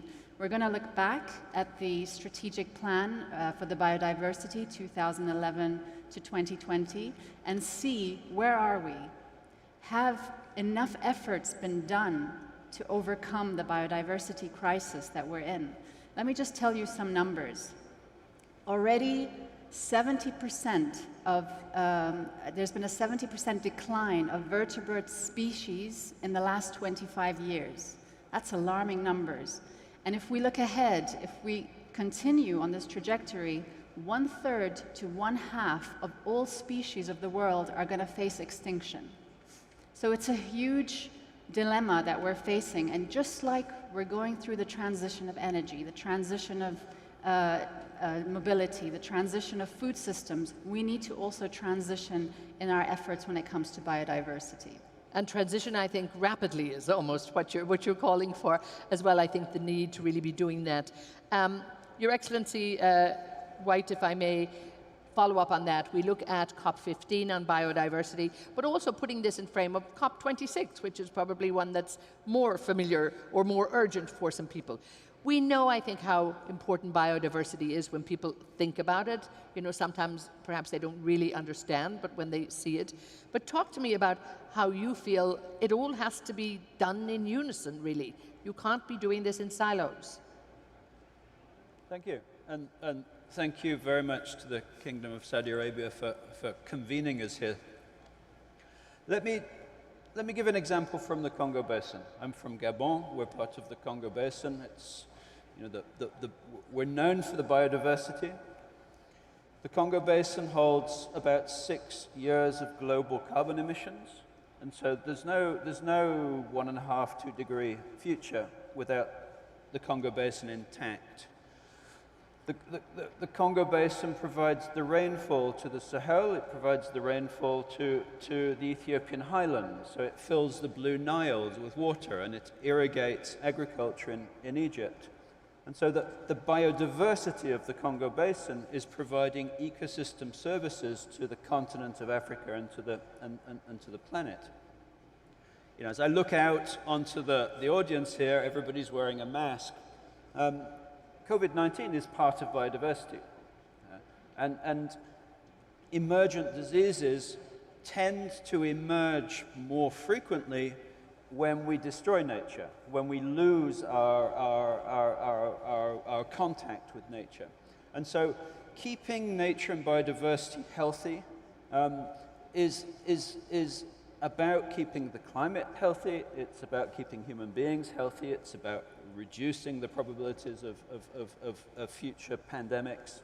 And so bringing COP26 and COP15 together, bringing the climate and the biodiversity discussions together, I think is really critical. Absolutely, and I think, as you say too, it really is, it's about the health of the world, the health of, yes, our planet, our environment, because ultimately then that leads to a healthy economy. So I think it all plays into that. Ibrahim, as Undersecretary with the UN Convention to Combat Desertification, UNCCD, you have, Ibrahim, a focus, but also what I'd like you to do, because if anybody almost has the scary stats on this, I think it has to be you when we look at the status, I suppose, of land degradation around the world. How bad is it? Thank you very much. First of all, let me really thank the Saudi authorities for organizing this forum. Land degradation is a global phenomenon. 3.2 billion people suffer from land degradation from around the world. Droughts are becoming much more frequent than they were from before. It's not a new phenomenon, but they have been increased. 3 out of 4 hectares of land in the ice-free land has already been altered by human activity. And if we continue like this, only 10% of the land will be left without ugly scars by 2050. It is a very serious phenomenon. It doesn't happen only in arid lands, it happens in all sorts of ecosystems because of human activities. Now, very interestingly, you cannot disconnect land degradation from biodiversity, you cannot disconnect biodiversity from climate, you cannot disconnect climate from agriculture, from food, from water provisioning, because it's all different pieces of one puzzle. So there is no such thing like climate is more urgent than biodiversity, or biodiversity is more urgent than restoring land. It is the pieces of one puzzle that need to be tackled at the same time. We only have one planet, and we are one species. And as one species, Homo sapiens, we have done this to our planet, and it's only us that can solve the problem. Indeed, I think we're beginning to hear that, and just following on what Her Excellency said too, there is, the danger when we're missing the species and all of that, the part of the puzzle. Your Excellency Al-Fadli, if I can come back to you, and again, we look at the land degradation, we look at deforestation, a problem, but here in the Kingdom, you have many, many initiatives, and perhaps you'll maybe talk about that. One of them is also the planting of 10 billion trees. How important is that? And maybe, touch on some of the other initiatives that you have in place. Very good. If I want to comment on what he said, His Excellency Professor Ibrahim, he talked about the big area of the degradation. This emphasizes again the role of the Kingdom of Saudi Arabia that it has played so far.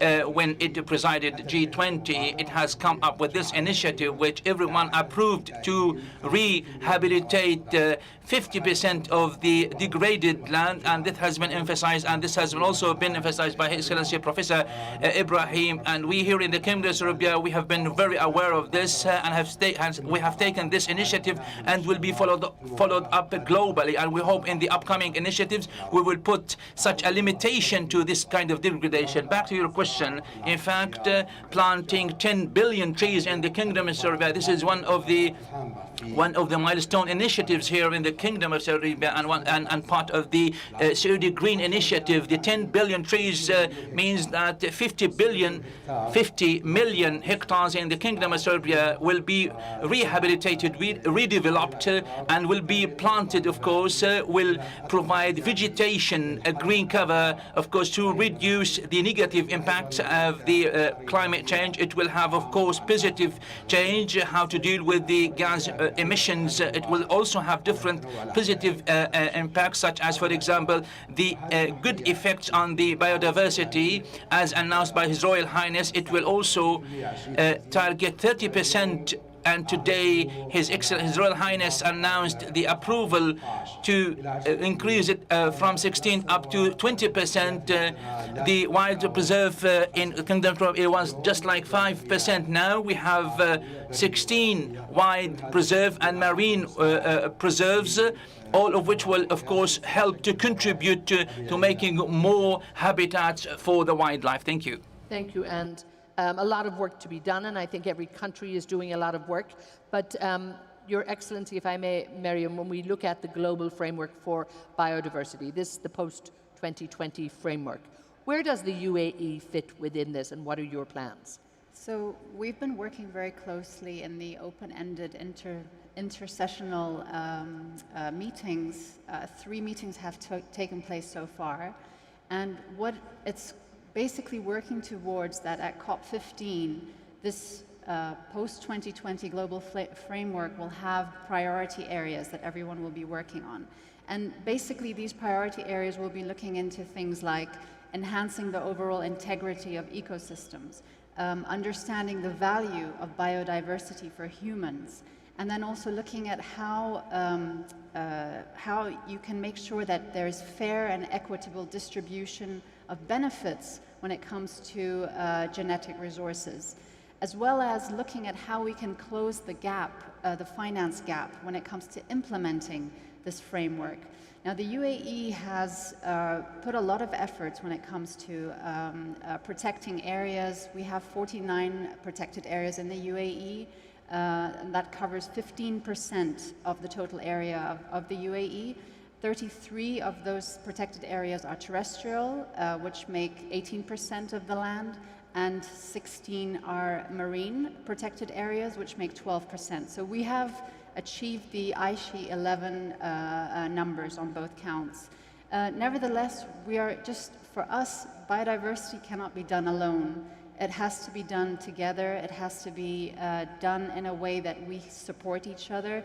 We are big advocates of having youth contributing to the solutions and to the implementation plans of the post-2020 global framework, as well as making sure that we have measurable KPIs, so performance indicators, so that we can monitor the progress going towards 2030. I think it's so encouraging to see, the initiatives that are in place. And, I think, we also hear about the great commitments from all of you, from the government, from all of the ministers in terms of, what has to be done and how you're doing this. Professor White, if I may, when we look at the role of Gabon as chair of the Africa climate change negotiations at the moment here, if you can bring us up to date in terms of, I suppose, some of the conservation efforts. And, when we look at Africa, it's a huge continent. So, again, some challenges there. Yeah, Africa is huge and very varied. It's the continent that will be most impacted by climate change. As a result, African biodiversity will also be impacted by climate change. So we're having to look for new models for how we can, how can we join the economic development of Africa and the environmental development of Africa? How can we harness the incredible natural resources that we have sustainably? How can we shift away from a model where Africa is just seen as a source of cheap raw materials and start developing Africa through sustainable development? And that's very much what we're trying to do in Gabon. By managing our forests sustainably, forests cover 88% of our country, we think, the most climate positive country on earth. We're net absorbing over 100 million tons of CO2 every year into the forests because of our management of biodiversity. We have 21% of our land which is protected. 3 years ago, President Ali Bongo set aside 27% of our oceans in marine protected areas. And we really think that by sustainably harnessing the value of our biodiversity, we can develop our country, develop our countries in the Congo Basin and in Africa, and at the same time contribute to maintaining biodiversity and to this fight against climate change, using nature-based solutions to preserve biodiversity and to fight for a healthy environment for the future. Ibrahim, when we look around the world and we see all of these great projects in many ways, and great projects that need to be done, it's got to be tough to choose, I suppose, investment. I mean, in the role of UNCTD, where do you look to help, to assist? Where do you need cooperation? How do you actually make sure that the right people are maybe moving forward to find solutions? Thank you very much. You have heard from the Saudis, the Saudi Green Initiative, and you have heard also about the Middle East Initiative, for which we are looking forward for more information. But there are multiple other initiatives as investments. You invest on nature. You do not only harvest, because the mindset we have been having so far is to consider nature as a mine. So we have been harvesting it. You need to invest on your forests in order to generate economic income for your country, because that's the capital of your nation. You need to invest on soil restoration, because soil is what is feeding you. Land is what is providing you with the water you drink. Land is what is providing us with the clothes we have. So you need to invest on it. You need to invest on ecotourism. Ecotourism is investing on land and ecosystems. So it is absolutely essential. Now, the good news is that there are large-scale restoration programs that have been deployed from around the world, including in the most poorest countries on Earth, the Sahel region. Take the example of the Great Green Wall of the Sahel.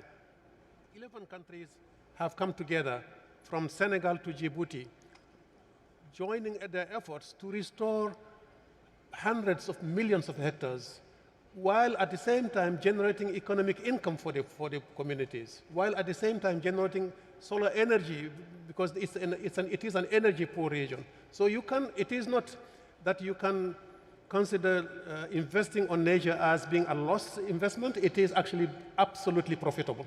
And actually the reverse will be true. If you do not invest on your capital, which is the ecosystems and the natural capital, you are actually eating on your reserves. And at some point in time, your economy will collapse, because it will not be sustainable. And again, it is about sustainability, and it's about making sure that that's at the very heart and the focus of what you do. Your Excellency Al Fadli, there are challenges without a doubt, I think, in this area, as there are different challenges in different countries. So where would you say, what is, I suppose, KSA's approach in terms of planting, and how can, we just heard about investment there, how can the private sector perhaps also get involved, maybe to help alleviate some of these issues? Naturally speaking, when it comes to planting 10 billion trees in the Kingdom of Saudi Arabia, with such kind of climate in Saudi Arabia, with the rainfall, it is a great challenge for the Kingdom of Saudi Arabia. But I do believe we will be up to it to put this into action, to put this initiative into action through, of course, drawing on and capitalizing on the water, the renewable water, whether desalinated water or treated water. So this part of the plants will be mangrove, will be, of course, planted on the coast and the oases. And, of course, we will have a project to harvest water. We will have other projects to better benefit from the rainfall and dams, and direct such kind of dams into the initiatives. We will focus more on the local plants that can, of course, endure the climate change or the change or the drought. We will better benefit from the best practice across the world, and also will be benefiting from the research studies so far conducted and the state-of-the-art technologies to reduce water as much as possible. What I want to emphasize is one thing: the feature theme is sustainability. We will not be able to plant such big number of trees, non-renewable underground water. Thank you. And again, it's about, I think, making sure that everybody has a role to play and seeing this. Your Excellency, Miriam, we look at all of the great efforts, I think, that are happening, the biodiversity conservation efforts. What do you think are, I suppose, the big enablers? So, for me, the big enablers are, first of all, the political will. And I think today's demonstration, also the Kingdom of Saudi Arabia, this is the political will. In the UAE, it comes from our founding father, the late Sheikh Zayed bin Sultan Al Nahyan, Allah bless his soul. He instilled in us to protect the environment, and he made us value the environment. And so already from the early 60s, we've had laws and policies and regulations around protecting the environment. So political will is number one. Number two, for me, is empowering the youth. I think they have such a strong voice and such a strong role to play in advocating for the efforts that we must do in protecting habitats, in conserving species, and really understanding how important it is to have that balance between humans and living species. Technology, leveraging scientific-based technology is really important. We actually, on what you said, Your Excellency, on understanding that this is capital, that nature is capital, we're actually developing a smart map of natural capital, and this is basically to give the decision makers a tool to be able to understand how land should be best used. We're also using drones to plant seeds, so this is how you can see how technology is playing a huge role as well. And last but not least, awareness, awareness, awareness. I think this is a huge, from kids all the way up to university students, it's so important that people understand what biodiversity is about and how important that is to humanity. And of course, during Expo 2020, the first week we had was about climate and biodiversity, showing you the importance of this thematic for us. And it's so true. I think when people are more aware, they're making private decisions, and every one person, it's that big movement that makes a big difference. Professor White, if I may, again, looking at the enablers and also looking at technology. Not all countries are created equally. Some of them have bigger budgets than others and all of that. Where do you see the enablers that have to be put in place? I think for me, as the Minister of Energy said this morning, we're looking to develop technologies that will help us in this fight, but we're unlikely they're unlikely to get us to where we need to go until 2040, 2050. Today we have a technology that we're all starting to use more and more. It's called a tree. Whether it's a mangrove tree, whether it's a tree that we plant in the Sahel to recreate the rainfall, whether we look to Costa Rica, which deforested its country and then reforested over 40% of their country. I think if we're going to move forwards, whether it's the two COP15s, as you said, we have two COP15s next year, biodiversity and desertification, whether it's climate change, preserving forests, replanting forests, planting trees to restore the rainfall, to restore the rivers, planting trees to suck the CO2 out of the atmosphere, to defend us against climate change. I think nature has given us incredible technology.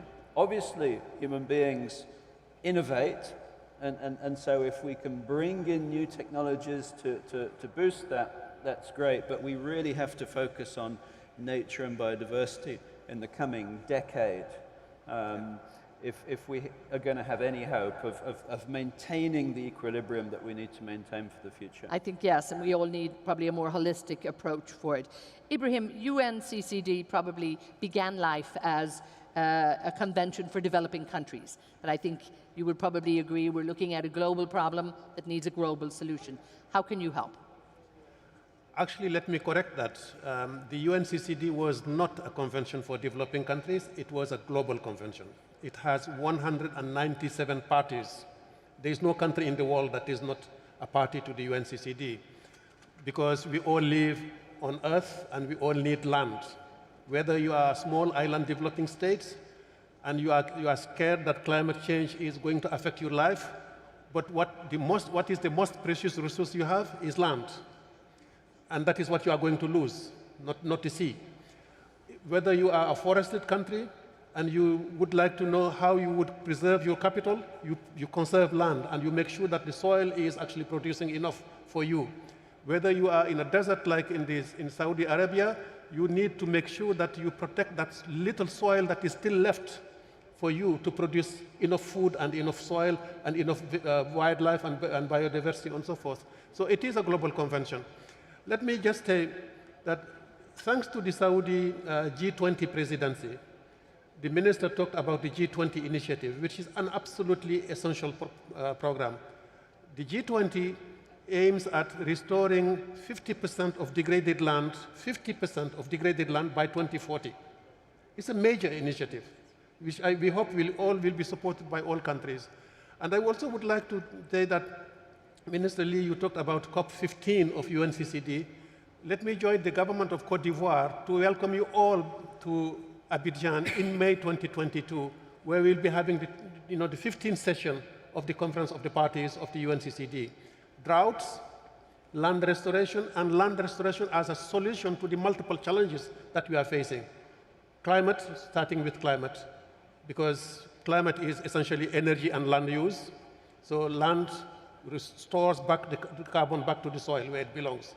So it is absolutely critical that in closing, and a word from all of you, from you, Ibrahim, let me stay with you. The big urgency, what do we need to do now in like 20 seconds? Talk to me in terms of what's your call? What do you want done? My call is for humanity to really rethink our system, whether the way we produce and the way we consume is done sustainably. Because the challenge we're facing is essentially sustainable consumption and sustainable production. Professor White, if I may, again, what has to be done now? Sustainable development and nature-based solutions is the way forwards. Your Excellency, you talked about that crisis in biodiversity when you be opened. I mean, what's really urgent? Okay, I'm going to tell everybody. I don't know if any of you have planted your own tree, or your own plant, or your own tomato plant, cucumber plant. Please, plant your own tree with your family and see what effect this has on you. It's a huge effect, and this is where it all starts. It is, I think, and again, it is that one-person initiative, and collectively we can do so much. I'm leaving you, Your Excellency, the closing word. The Saudi Green Initiative, how can it contribute? How can it? How can it contribute, in terms of the urgency? This is a great step that's been taken. It is a results-oriented step, so give us that feeling for, in just a few seconds, what you hope for. I believe that this initiative is an approach to be adopted, a new approach in the Kingdom of Saudi Arabia, and it is a commitment that we will put this into action, will translate this, and it will have so many positive effects, and it will resonate across the different countries. There is a full alignment between biodiversity, environmental maintenance, it is sustainable development and economy. Thank you so much. Thank you so much, and I just want to thank my dear panel for all of your great contributions, and again, sharing some case studies with us, sharing some challenges, and really laying it out in terms of, I think, the urgency that is there. So, Your Excellency Al-Fali, thank you so much. Your Excellency Al-Mahiri, thank you also. Professor Lee White and Ibrahim Thua, thank you all so much. Thank you. So, now, of course, we still have lots to bring you, and we have lots of speakers that are joining us. Speakers that will be here in person, of course, and again, many speakers that are sending in their good wishes and their tremendous support. And we are absolutely delighted and honoured now to welcome some words of great support, and indeed from His Royal Highness, the Prince of Wales from the United Kingdom, joins us now.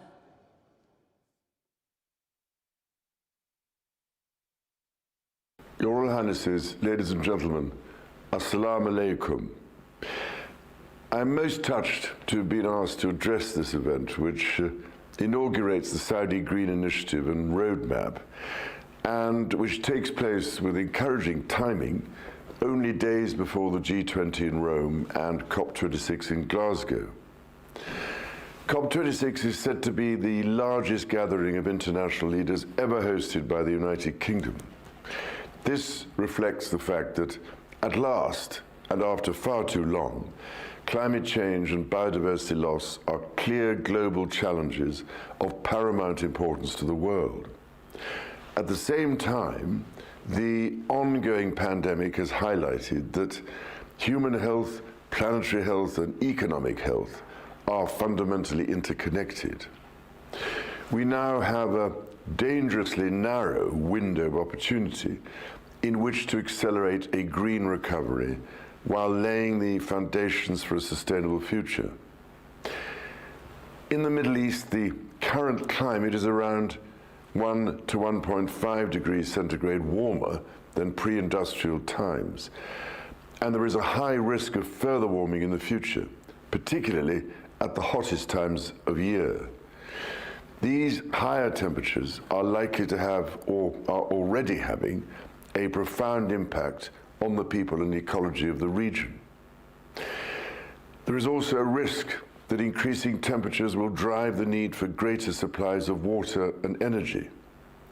But there is hope, and we are already seeing real progress, something the Saudi Green Initiative and Middle East Green Initiative aim to accelerate.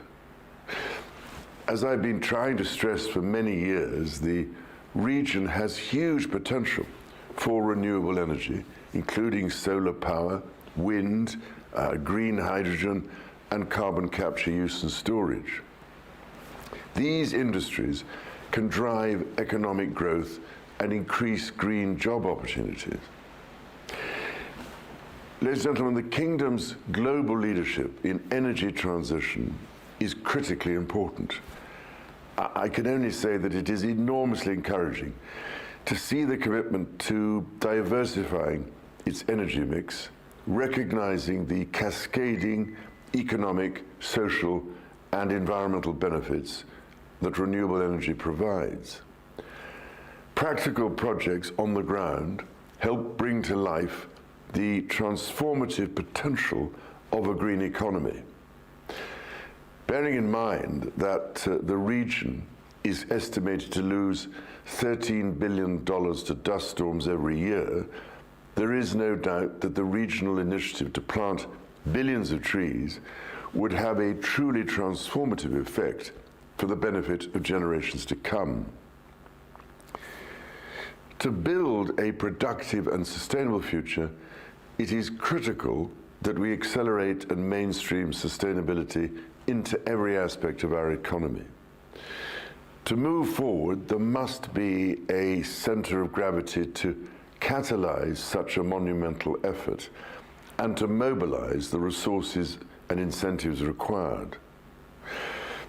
Over the past 2 years, through my Sustainable Markets Initiative, I have convened CEOs from across industries and challenged them to identify ways to set our planet on a more sustainable trajectory.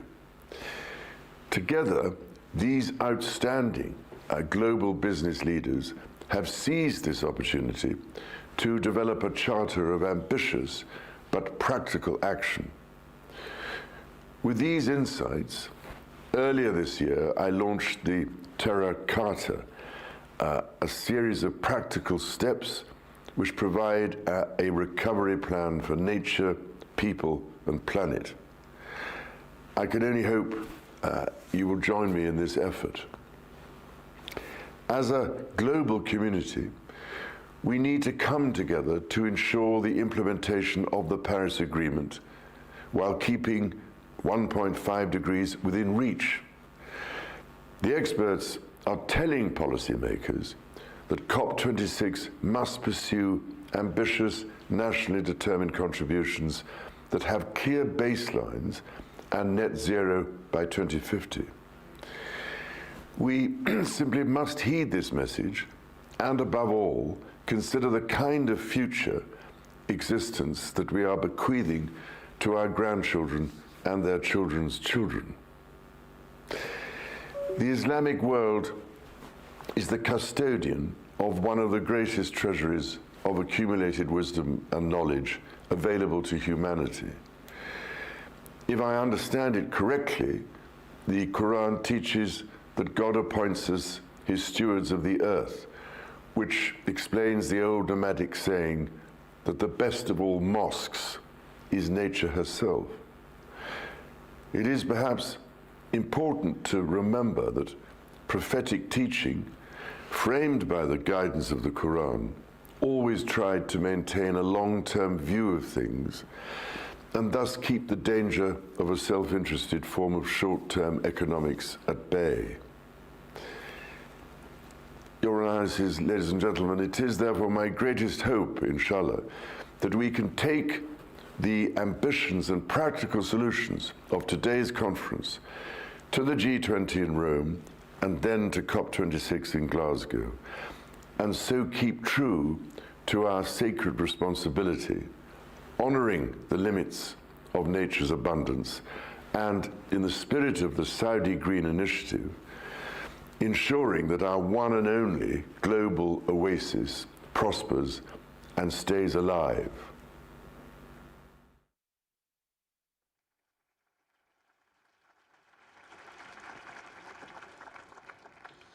Our one and only global oasis. What a lovely way to say it. And again, a great supporter of the region and indeed a champion of environmental affairs and biodiversity. So we were very honored there to have that address from His Royal Highness, the Prince of Wales in the United Kingdom. So what we've been hearing a lot this morning too is the need to take a much more holistic approach when we're looking at people and planet, and we're looking at a cleaner, greener future. We can all play that role. I think that's very, very clear for everybody. But let's also look at climate and sport. I'm now going to introduce you to a wonderful lady who is a board member of the Saudi Arabian Olympic Committee, the SAOC, and also a member of the International Olympic Committee. So we're absolutely delighted to have here with us Her Royal Highness, Princess Rima Bandar Al Saud. Your Excellency, Your Highness. Good morning, Your Royal Highnesses, ladies and gentlemen. I'm very pleased today to present to you on behalf of His Royal Highness Prince Abdulaziz bin Turki Al Faisal, the Minister of Sports of the Kingdom of Saudi Arabia and the President of the Saudi Arabian Olympic Committee. I'm also honored to represent the International Olympic Committee and my role with the Saudi Arabian Olympic Committee today. As His Royal Highness expressed this morning, the Kingdom is signing the sports framework with the United Nations. And how can we impact the world through sports? Sports is a reflection of what we value: excellence, friendship, respect. It can be transforming, and sports can educate and inform. When I think of sports, I think of a community. I think of people striving, reaching for long-sought dreams. And sports will always bring us together. It will always challenge us to be our best. And before I was a member of the International Olympic Committee, I served with pride with the Sports Authority in the Kingdom of Saudi Arabia, working with many of my colleagues who I see in this room today to create societal change. And we know for a fact that we have helped not only to develop a sports system and ecosystem in the Kingdom, but we've impacted the lives of young people, young women, young men, in their schools and in their communities. And in that impact of societal change, we recognize how much more we can do. We know that sports has done phenomenal work all around the world, in many countries and all throughout history. And today, sports will take that role again as we face a common and global challenge, the climate crisis. Today, to meet and overcome this generational crisis, we all need to do our part. I call on all of the national Olympic committees across the world to support, as the Kingdom has done, the United Nations Climate Change Initiative and sign the Sports for Climate Action Framework. Today, we must all stand together on the same field, not as opponents, not as competitors, but as partners. The International Olympic Committee's president, Thomas Bach, has told us, sports depends on a healthy planet, and that means the climate crisis fight is a fight we all must share. And as a member of the Saudi Olympic family and also representing the International Olympic Committee, I'm proud that the sporting world has this opportunity to confront the climate crisis. The principles of the UN Climate Change Framework can educate, inform, and inspire our conduct and our behavior. And it can make it clear that sports will help lead this battle. It's imperative that we activate and mobilize the millions of young people around the world to take care not just of themselves, but the environment around them. And that's what sports has always done.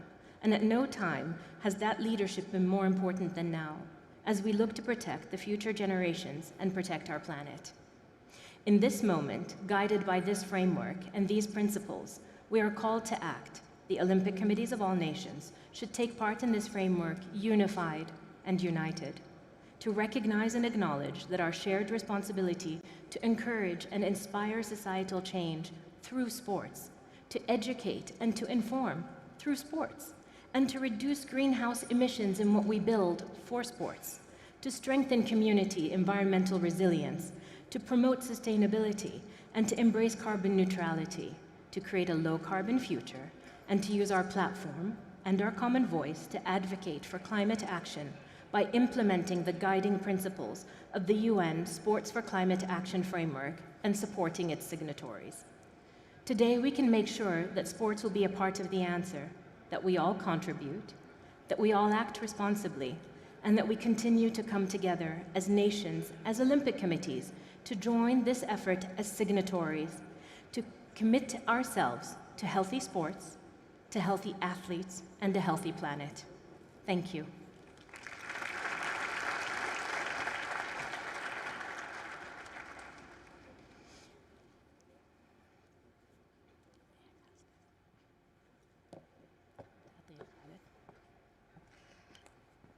Thank you very much, Your Royal Highness, for such a great insight into the crossover between sport and, of course, the climate that we're seeing there today. If I could invite you to remain on the stage with me at this time. I know you're going to be wearing a slightly different hat, and one that you feel equally passionate about, which is conservation and, of course, the protection of endangered species. I would also like to invite to the stage my other panelists today. We have Dr. Marco Lambertini. He is the director of the World Wildlife Fund International, so he will be joining us. Welcome. And Barbara Belvisi, the founder and CEO of Interstellar Lab. Please join us on the stage. So our next panel that we're going to be discussing, that I'm personally very, very excited about, is turning back the clock on extinction. So Your Royal Highnesses and Your Excellencies and ladies and gentlemen, we will begin this panel maybe with the first question towards you, Dr. Marco, kind of related to some of the themes that we heard earlier on, some big figures when it comes to wildlife populations. 2/3 in the past 50 years have plummeted, a massive, massive decline that we've seen out there. But do you feel that people are starting to change their minds? Well, first of all, thank you very much for giving me the opportunity to be on this panel. As Her Highness and previous speakers, in fact, the Minister in UAE mentioned earlier, the situation is absolutely serious. And I think I want to underline that because there is really no space for complacency. And you mentioned the decline of population of wildlife. We talk about millions of species on the brink of extinctions. We're talking about having lost half of the forest, half of the coral reefs, 2/3 of the wetlands, so a lot of natural spaces being converted. But what is new, and I think is relatively new, is the understanding not just of the impact that we are having, but also of the consequences that the impact is beginning to have, not just on the natural world, on the species that we all love and treasure, we have the moral responsibility to coexist with on the planet, but actually on us. The loss of biodiversity has an impact on our lives, on our well-being, on our health, on our economy, and that's a new narrative, that's a new perception that actually has emerged quite recently.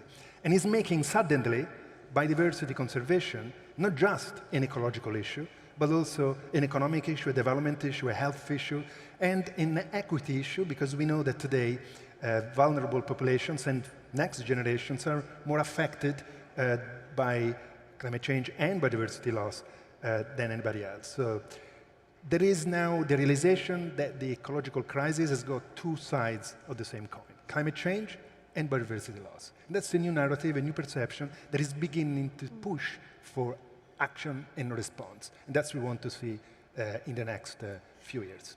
I wanted to bring Her Royal Highness in on this because we're talking about action and response, and yet we still are at the awareness phase with so many things. I know one of your passions is catmosphere linked to Panthera, very much protecting the 7 top cats of the species. We're seeing a threat there. We're seeing awareness programs. Is this what we still need? You know, unfortunately, around the world, we have a lot of macro content, but it makes it hard for the individual to understand what can they do to participate, to be a part of the change. So we created an initiative called the Catmosphere, and the role of this initiative is to make people simply fall in love with the 7 big cats. It's very difficult for somebody to fall in love with a predator, understandable. But if we eliminate the predator from the ecosystem, you actually destroy the balance of the society and biodiversity of animals and the flora around it. So we encourage you all to check us out. Our website is catmosphere.org, and we have a lot of fun initiatives that simply say, love the jaguar, love the panther, and what can you do to educate yourself about your personal impact on these animals. As I'm sure you're aware with the World Wildlife Fund, it's easy to give a check, but what's hard to do is make a person get out of their chair and recognize their personal accountability. So what we're trying to do is advocate on behalf of these animals that can't advocate for themselves and say, dear humans, you did this. We all know what happened to us when we were separated from our communities through COVID. When we could no longer engage with our loved ones, we could no longer travel or go to the places that we loved. We all know what it felt like to not be able to go to the supermarket and find the food that we want, and no ability to take care of our families. Well, guess what? We've done that to these big cats. We've eliminated their environments, we've stopped their ability to move from community to community, and they have no one to advocate for them. So everybody that you see on the stage as a part of Saudi Green Initiative, all the way through to COP, is simply asking the individual to do their part. So please join us, support us, follow us on social media, Catmosphere now, and on the 6th of November, take a walk and remember why you're doing this, for yourself, your own health, and the health of the community. Yes, and we'll come back to that because it's a very important theme, awareness around the world. We've got stressed environments out there, which I think, Your Royal Highness, you were addressing as Dr. Lambertini was. But do we have the necessary skills to deal with this, to preserve plants and animal species? Barbara, I'd love to bring you in on this because this is where you specialize on an Interstellar Lab. Exactly. What we're working on at Interstellar Lab is to design inflatable structure where we can recreate perfect climatic condition for life to thrive. And we do that on Earth using space technology. So interestingly, we've been collaborating with folks like NASA, like ESA, to design a system that here will help us preserve biodiversity. And one of the main challenges to preserve biodiversity on Earth is how we can give more land back to wilderness. And previous panels have been talking about that as well. And I think technology, and actually I know, because this is what we do, can provide a solution. This is not the solution, but it's a solution to help finding new systems that we can help us produce food in a more sustainable way and give land back to wilderness.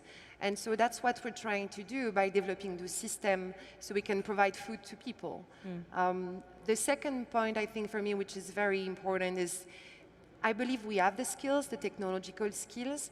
I think we need to bring more awareness to people because, as you said, there is something, it's very hard for humans to perceive the biodiversity loss.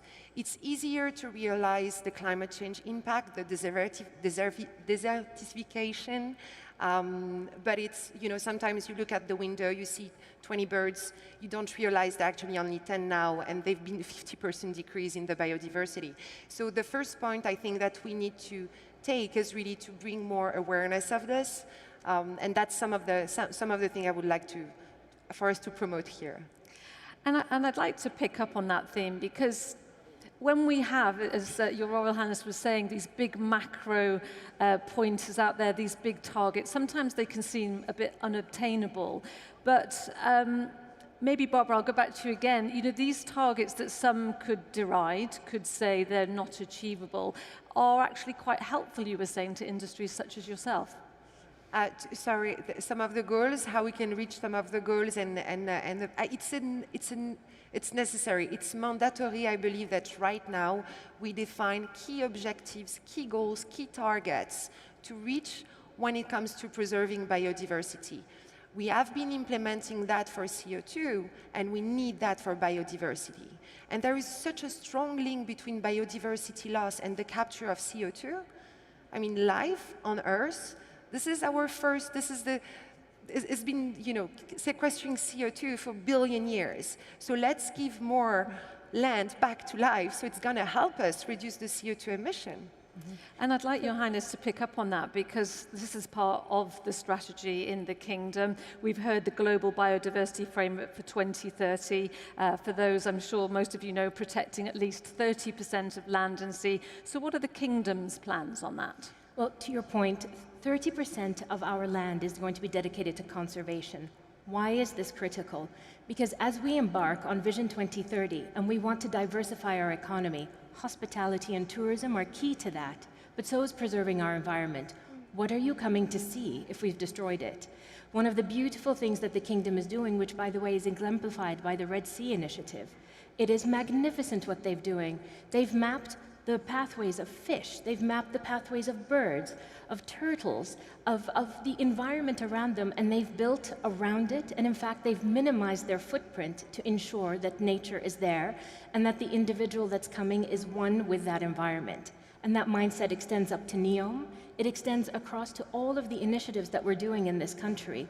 What is the point of us thriving if we're going to thrive alone? And it's that kind of accountability that the Kingdom is stating its claim to by this Saudi Green Initiative. We have to have a healthy and stable environment, not just for our young people, but for the environment around them. Otherwise, they cannot be healthy. It's very similar to The Lion King. I'm sure we've all watched that cartoon. It's the cycle of life. And the very, very sad thing is the destruction that's happened to our environment, whether it's sea or land, 99% of that destruction was man-made. But we have an opportunity, not just as a Saudi Green Initiative, to turn back the hands of time, but also proactively through the COP26 and our commitments to make sure that what we've lost can thrive again, and what can never come back, that no other animal joins that list of it cannot be here. I'll tell you, we talk about the biodiversity of the waters, but simple species, simple things, if they're removed from a solitary environment, that whole environment dies. And not to be, hit over the head the concept of the leopard, but Al-Ula has just had a phenomenal program in partnership with Panthera, the global organization, to help rebuild the populations of big cats in the country. Globally, we went from 750,000 cats to less than 50,000. And we just had a young baby, Al-Ula, born in the wild. And that is something to be so excited about. But what we should be more excited about is the day we don't have to count how many have come back. We should be thrilled to say the big cat exists, and by the way, it won't be a prey. You won't be the prey, and it won't be a predator. If it has an ecosystem that's balanced, where what it needs is there, and then you can coexist with the largest animal and the smallest animal, with the most beautiful flower and the basic shrub, as we used to and as we should. Absolutely. And, I think it's really good to talk about micro, small examples, because sometimes we can get lost in the big thought. And it is actually good to reinforce those local initiatives on the ground. If somebody knows about the Circle of Life, it's Dr. Lambertini in your role. We've seen this 30% target given out by 2030. I know you want us to act quickly. What's your perspective on this? Well, first of all, I'm really excited to hear from my friend panelists here, there's a strong ambition to define a clear direction on biodiversity as we have defined on climate. On climate today, we are crystal clear. We have to decarbonize by 2050 and we have to halve by 2030. And that is a message that has positively disrupted the energy sector, promoted innovation and triggered announcements like the one we heard earlier on from His Royal Highness of the Kingdom. So we need the same clarity of direction on nature. We need to agree on a global goal for nature as we have a global goal for climate. We talk about net zero emissions on climate. We need to talk about net positive biodiversity for nature. We need to end this decade, 2030, with more nature than we have today, not with less. With more forest, with more trees in countrysides, with more pollinators in our farmland, with more fish in the ocean and in the rivers. These are metrics that can be measured as well as emissions. And those should drive our effort to protect biodiversity. It's not good enough to launch a number of well-intentioned initiatives if they're not matching the right level of ambition. And today, we don't have that clarity to actually measure our ambition. So we need to have that goal. We need to have a net positive, a nature positive global goal that hand in hand with a net zero, carbon neutral global goal for climate are actually driving our society to true sustainability. And that's the opportunity to be codified to embrace this global goal for nature, net positive, nature positive by 2030, in the COP15 in Kunming in China next year, so that moment will be the Paris moment for nature, like we had the Paris moment for climate 6 years ago. But to your point, and to my esteemed colleague's point, the time of activism must end. It's the time of action right now. Yeah. And so, if we activate, what are we doing about it? We cannot actually have a sustainable change until governments make that commitment. And that's why I'm so proud of the Saudi Green Initiative, because we're publicly stating today, what are we actually going to do? And we're going to make you judge us year on year by the indices and the metrics that we're putting out there. Governments must step up and governments must deliver. We've all heard our young people talk to us, whether they're our children or other children that we see across social media and at all of these rallies. At what point do we want to stop rallying these children to tell us what to do? And at what point do we want to listen and recognize they're the future? We must do this for them. And so the investment that the Kingdom has made, you've heard His Excellency Al-Fadli, the Minister of Environment of the Kingdom of Saudi Arabia, recognizing the value of government action, and also our energy sector recognizing its responsibility. And I think that's the healthy economic environmental marriage to make sure that we are all responsible from a government point of view. Yes, and we'll pick up on that in a minute because I want to talk about finances and the redirection of financing. But if I could just go to the point about Dr. Lambertini, about material change in our production and consumption systems to be more sustainable. We were hearing a lot this morning on panels about an ecosystem. I think the Minister of Energy was talking about ecosystems that need to be created, not these individual parts. What's your view on that? Well, as I said, on climate is clearly we need to decarbonize our energy sector, and that's a transition, then it's happening. On nature, we need to basically do three fundamental things. On one hand, protect more of what's left on the planet. That's exactly the 30% target you, Your Highness, were mentioning. So we need to protect more of what is left on nature and biodiversity.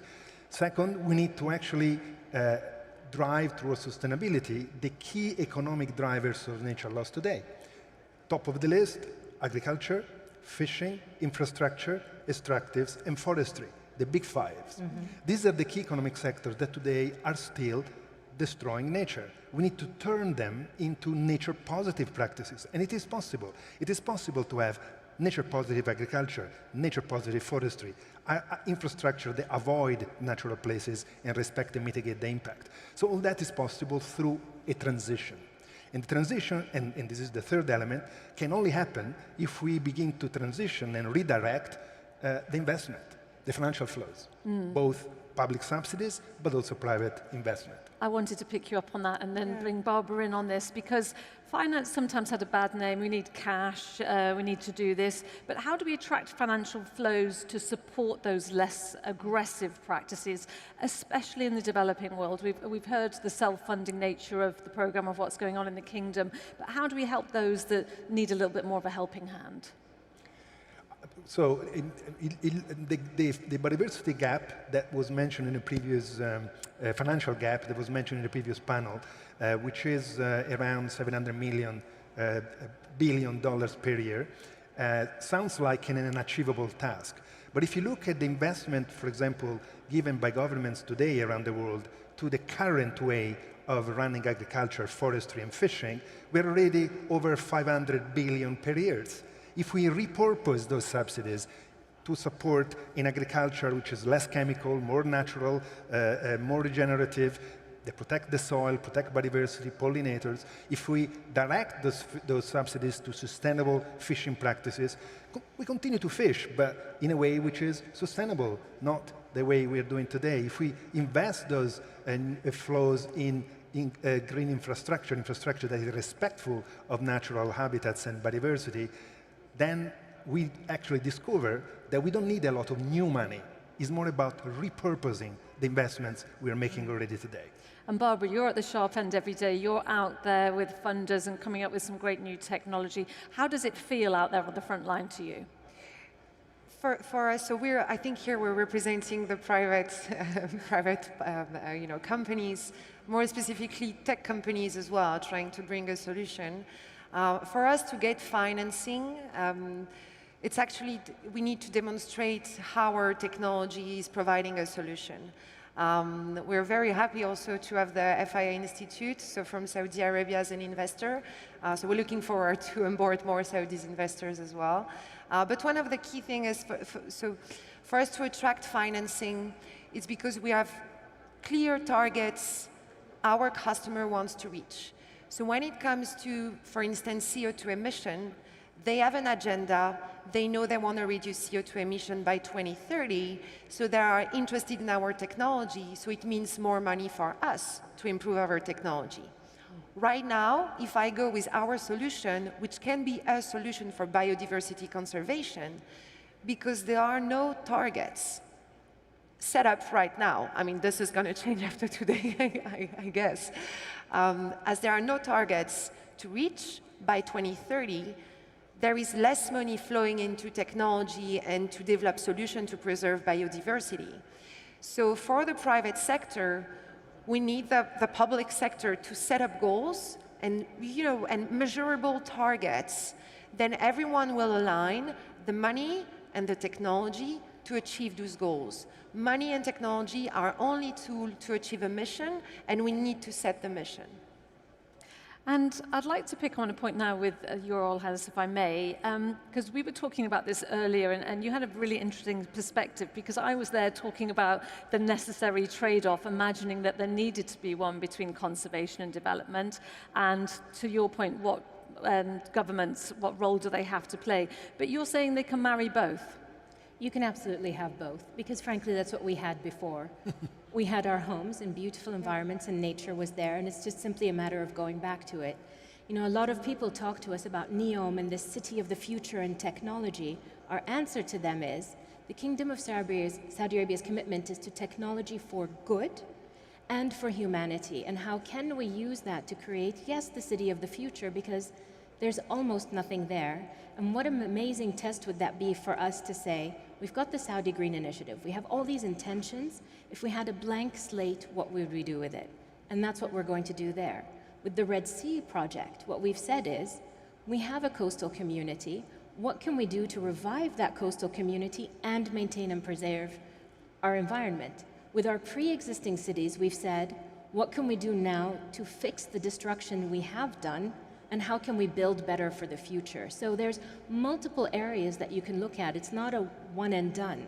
You have to be open and flexible, and you have to recognize, again, when we talk about the circle of life, it is not the circle of life of animals and then the circle of life of humans. We are a part of that circle, so we just need to start thinking that way. And it's easier to think that way if you're building new and move on than fixing the past. But if you really think about it, if we don't fix the destruction that we've already done, there can be no future.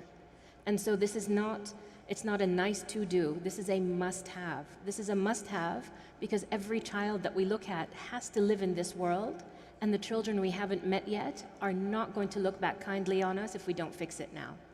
Dr. Lambertini, what's your thoughts? Amen. I think this is exactly the direction that we need to take. And the challenge for us has got to be this double challenge of achieving carbon neutrality and nature positivity at the same time. And this is now under a narrative that is not just about our duty to do that as dominant species on the planet. It's actually in our own interest. And actually, it is the only safe future that we can develop for humanity. And as I say, is mainly the next generations, but actually in the next few decades, even the most vulnerable populations in the world are going to feel the impact if we don't really move fast. So I agree with Barbara completely. Alignment is needed, a clear direction. We have that on climate, we need that on nature. If we don't have clarity, we will not deliver the change that we need to deliver. So set the compass on climate and set the compass on nature. Net zero emissions for climate, net positive restoration for nature. Carbon neutral, nature positive. And yet we've heard this morning, I'm going to stir it up a little bit now, about technology is going to solve this, technology is going to solve that.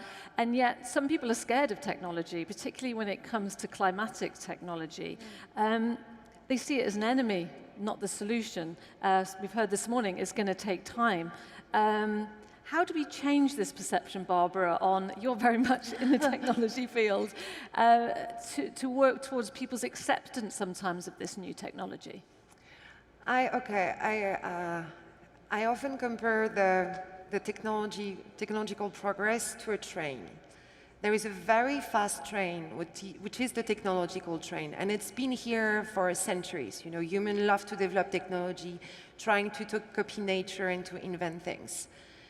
We have two options. It's rather to say, no, we're against technology and trying to stand in front of the train to stop it, or try to take control of it and to push it into the direction we want it to go. And this is the approach we're taking with a lot of entrepreneurs. It's okay, there is, you know, people will always progress and grow, and it's going. But let's hike the train, take it, and put it in the direction where we want it to go. Okay, we've got 2 minutes left. If my maths is correct, we've got about 90 seconds each. So if I could start with you first, Dr. Lambertini.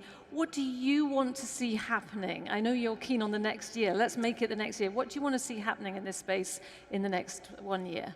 I think next year it's really a critical year for nature, for the nature agenda, because the governments around the UN Convention on Biological Diversity have the opportunity to send that clear signal to the markets, financial and economic sectors, that nature is the nature agenda is as important as the climate agenda. In fact, is fundamental to deliver even the climate agenda. And then therefore, we need to codify, we need to embrace a North Star, Southern Cross direction on nature conservation as we have taken for climate. That's the opportunity in a decade. And we can't miss that opportunity, because that clarity will then drive ambition, targets, and will move the private sector and consumers all in the same direction. Bit over 90 seconds, but very good message. Barbara, I'm going to go to you next because I know Her Royal Highness has something special for us at the end. In 90 seconds, your view for the next year. I would like to have a precise target when it comes to how much land we're giving back to wilderness, so we can all align in doing so. And I would like also very precise targets when it comes to the number of species we can save every year and how to contribute that. I think it's key for the preservation of biodiversity. And Your Royal Highness, we're not waiting a year. You've got something special next month. Yeah. So we have our campaign called the Catwalk on the 6th of November. I would encourage you all to sign up to our website, pick the cat you love. As a Saudi, I encourage you to pick the leopard. And walk on its behalf. Walk with your family, walk with your colleagues, and walk with your friends. But more important than your walk, read about every one of those cats and its impact on its environment, and recognize what we would lose if those cats did not exist. And we have a video to share with you of our campaign. I sincerely hope that we'll see you all participating. Walk anywhere, anytime, with anyone you like, but register and pick the cat you love, learn about it, and teach others. Thank you.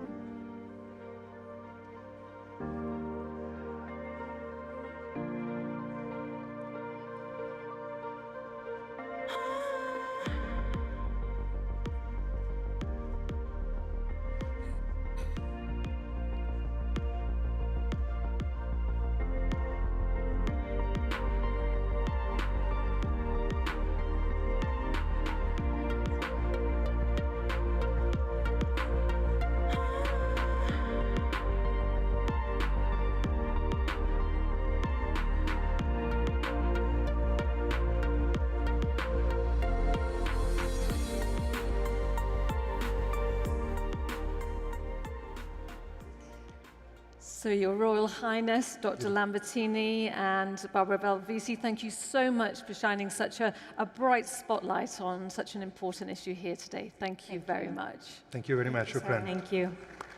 Appreciate it.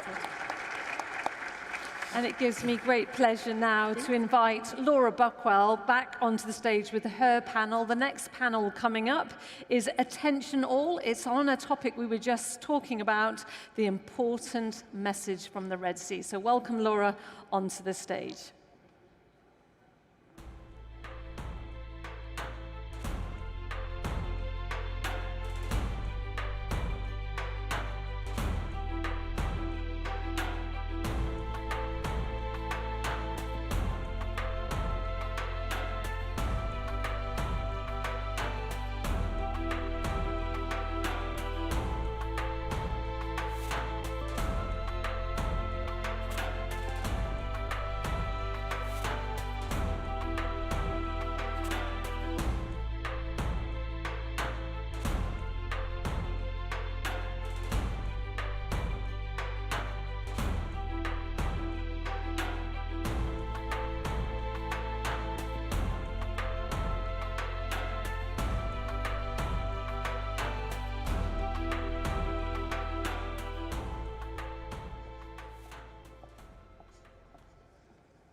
Please be seated. Thank you so much for joining us. Your Royal Highness, Excellencies, distinguished guests, ladies and gentlemen, a very warm welcome to you all to our next panel. My name is Laura Buckwell, and it's an absolute pleasure to be your moderator for this next session under the title of Attention All, an important message from the Red Sea ecosystem. First and foremost, I'd just like to say what an outstanding panel lineup we have for this discussion. Truly remarkable. Thank you so much for flying in from all over to be with us here today to talk about such an important topic here. First and foremost, I'd like to do the introductions. Today we have with us Dr. Abdullah Tawla, Minister Plenipotentiary at the Ministry of Foreign Affairs for the Kingdom of Saudi Arabia. Next, we have Dr. Tony Chan, the President of KAUST, the King Abdullah University of Science and Technology, the Kingdom of Saudi Arabia. Next up, we have Ray Dalio. He's the founder, chairman, and co-chief investment officer of Bridgewater Associates and Ocean X. Next up, we have Paul Holtus. He's the founding president and CEO of the World Ocean Council. And finally, we have John Pagano. He is the CEO of the Red Sea Development Company and Amala in the Kingdom of Saudi Arabia. So a really, really fantastic lineup we have for you here today. Really is a great privilege to have you here. Well, first and foremost, I'd like to start off with Dr. Abdullah, if I may. Tell us a little bit more about the Red Sea then, as well as the type of role that it plays within Saudi Arabia, locally, regionally, and also internationally. Thank you, Laura. Good afternoon.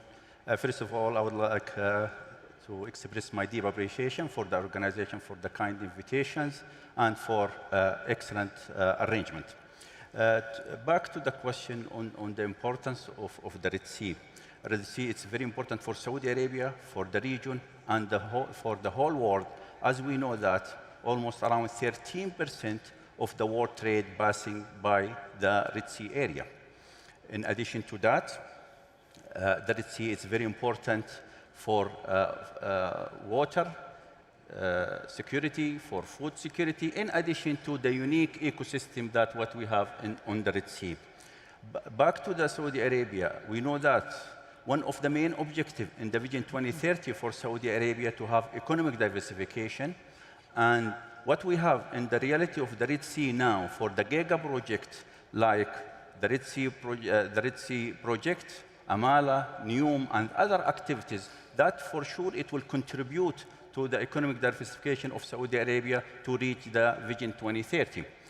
Going for at regional level, let me take you back for the multilateral forum, take you back on June 2020 when the Minister of Foreign Affairs of the 8th countries bordering on the Red Sea signed the charter to establish the Council of the Arab and African Littoral States on the Red Sea and the Gulf of Aden.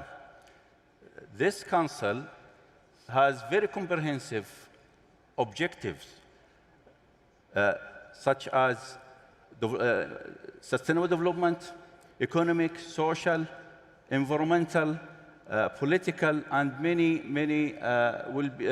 objectives will be on that council. This is I think for the regional level. I hope I replied to a certain of your questions. Excellent, very exciting to hear the Council, and pretty much a game changer going forward as well. To set something like that up is definitely going to be a game changer going forward. Dr. Tony, I'd like to bring you in on this.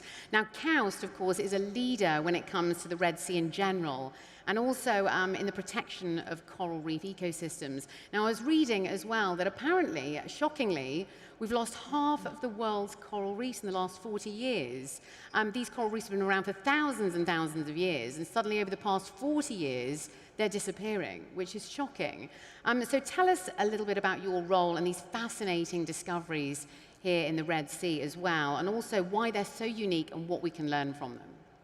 Thank you. Assalamu alaikum. Good morning, everyone. The Red Sea is a natural treasure for the kingdom. When KAUST was founded, the Red Sea research is a key component of KAUST. So all through this last decade, we were focusing on what KAUST can do in terms of the basic knowledge, the development of technology that will help us, the whole world, understand the Red Sea so that we can mitigate some of these risks that you mentioned. We also educate the young people who will be doing this.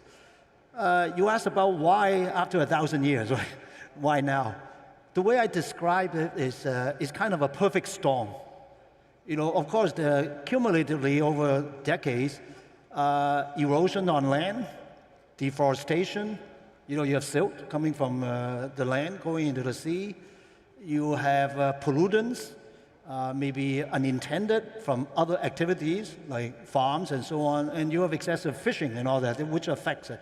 But the biggest change is the climate change. Because when you have this climate change going, the temperature raises, and the corals are very, very sensitive. So I think it's a combination of this. It becomes a perfect storm, I think. That's the crisis we're facing, even in the Red Sea. The Red Sea is special because it has adapted over the millennium to this challenge. So especially in the northern part of the Red Sea, the corals are more resilient to warmer temperature and also salinity of the water. But that's not forever. That is also at risk. It's shocking. Yeah, I was incredibly shocked to see those figures. Moving on to Ray Dalio, thank you for joining us. Now, I understand that you've got a very keen interest in sea exploration. You really have a passion for it. Tell us a little bit more about your latest initiative to drive awareness and the essential part that you've played within this project as well with OceanX. And how do these huge sort of advanced scientific sea explorations, how do they really make a difference for the rest of the world? Well, I got excited about ocean exploration because I was a diver, and then also Jacques Cousteau had a big effect. And then I got an ocean exploration ship, which I put scientists on it, and I got excited about it. And then I realized that the amount of money that is going for ocean exploration is about 1/230th of the amount that's going for space exploration.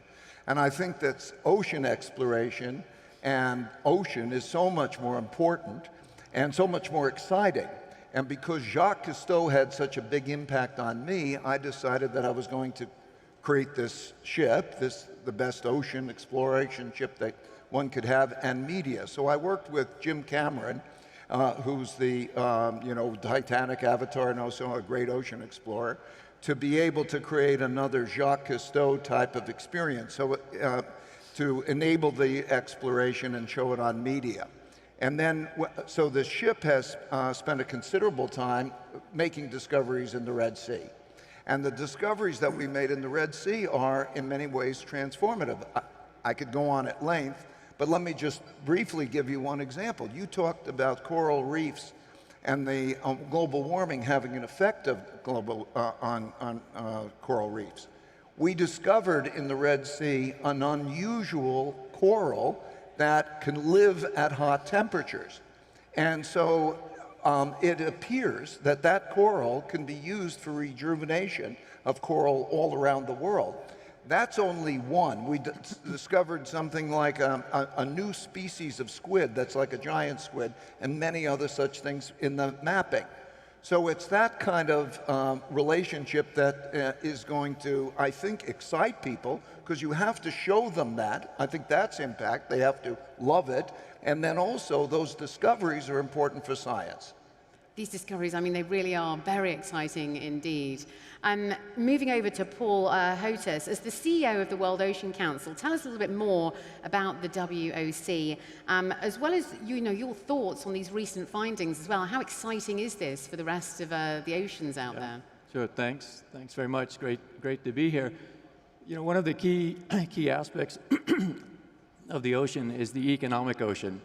And so at the World Ocean Council, we formed an organization that brings together all of the ocean industries, all of the sectors, shipping, fishing, offshore energy, ports, aquaculture, and others, to work together and use that science and these important discoveries to really help manage and shape how industry operates, so that we can ensure that the business of the ocean is contributing to the sustainability of the ocean, and that we have an ocean economy that's contributing to communities, to livelihoods, and really bringing that balance together between business and the ecosystems that need to be protected and managed.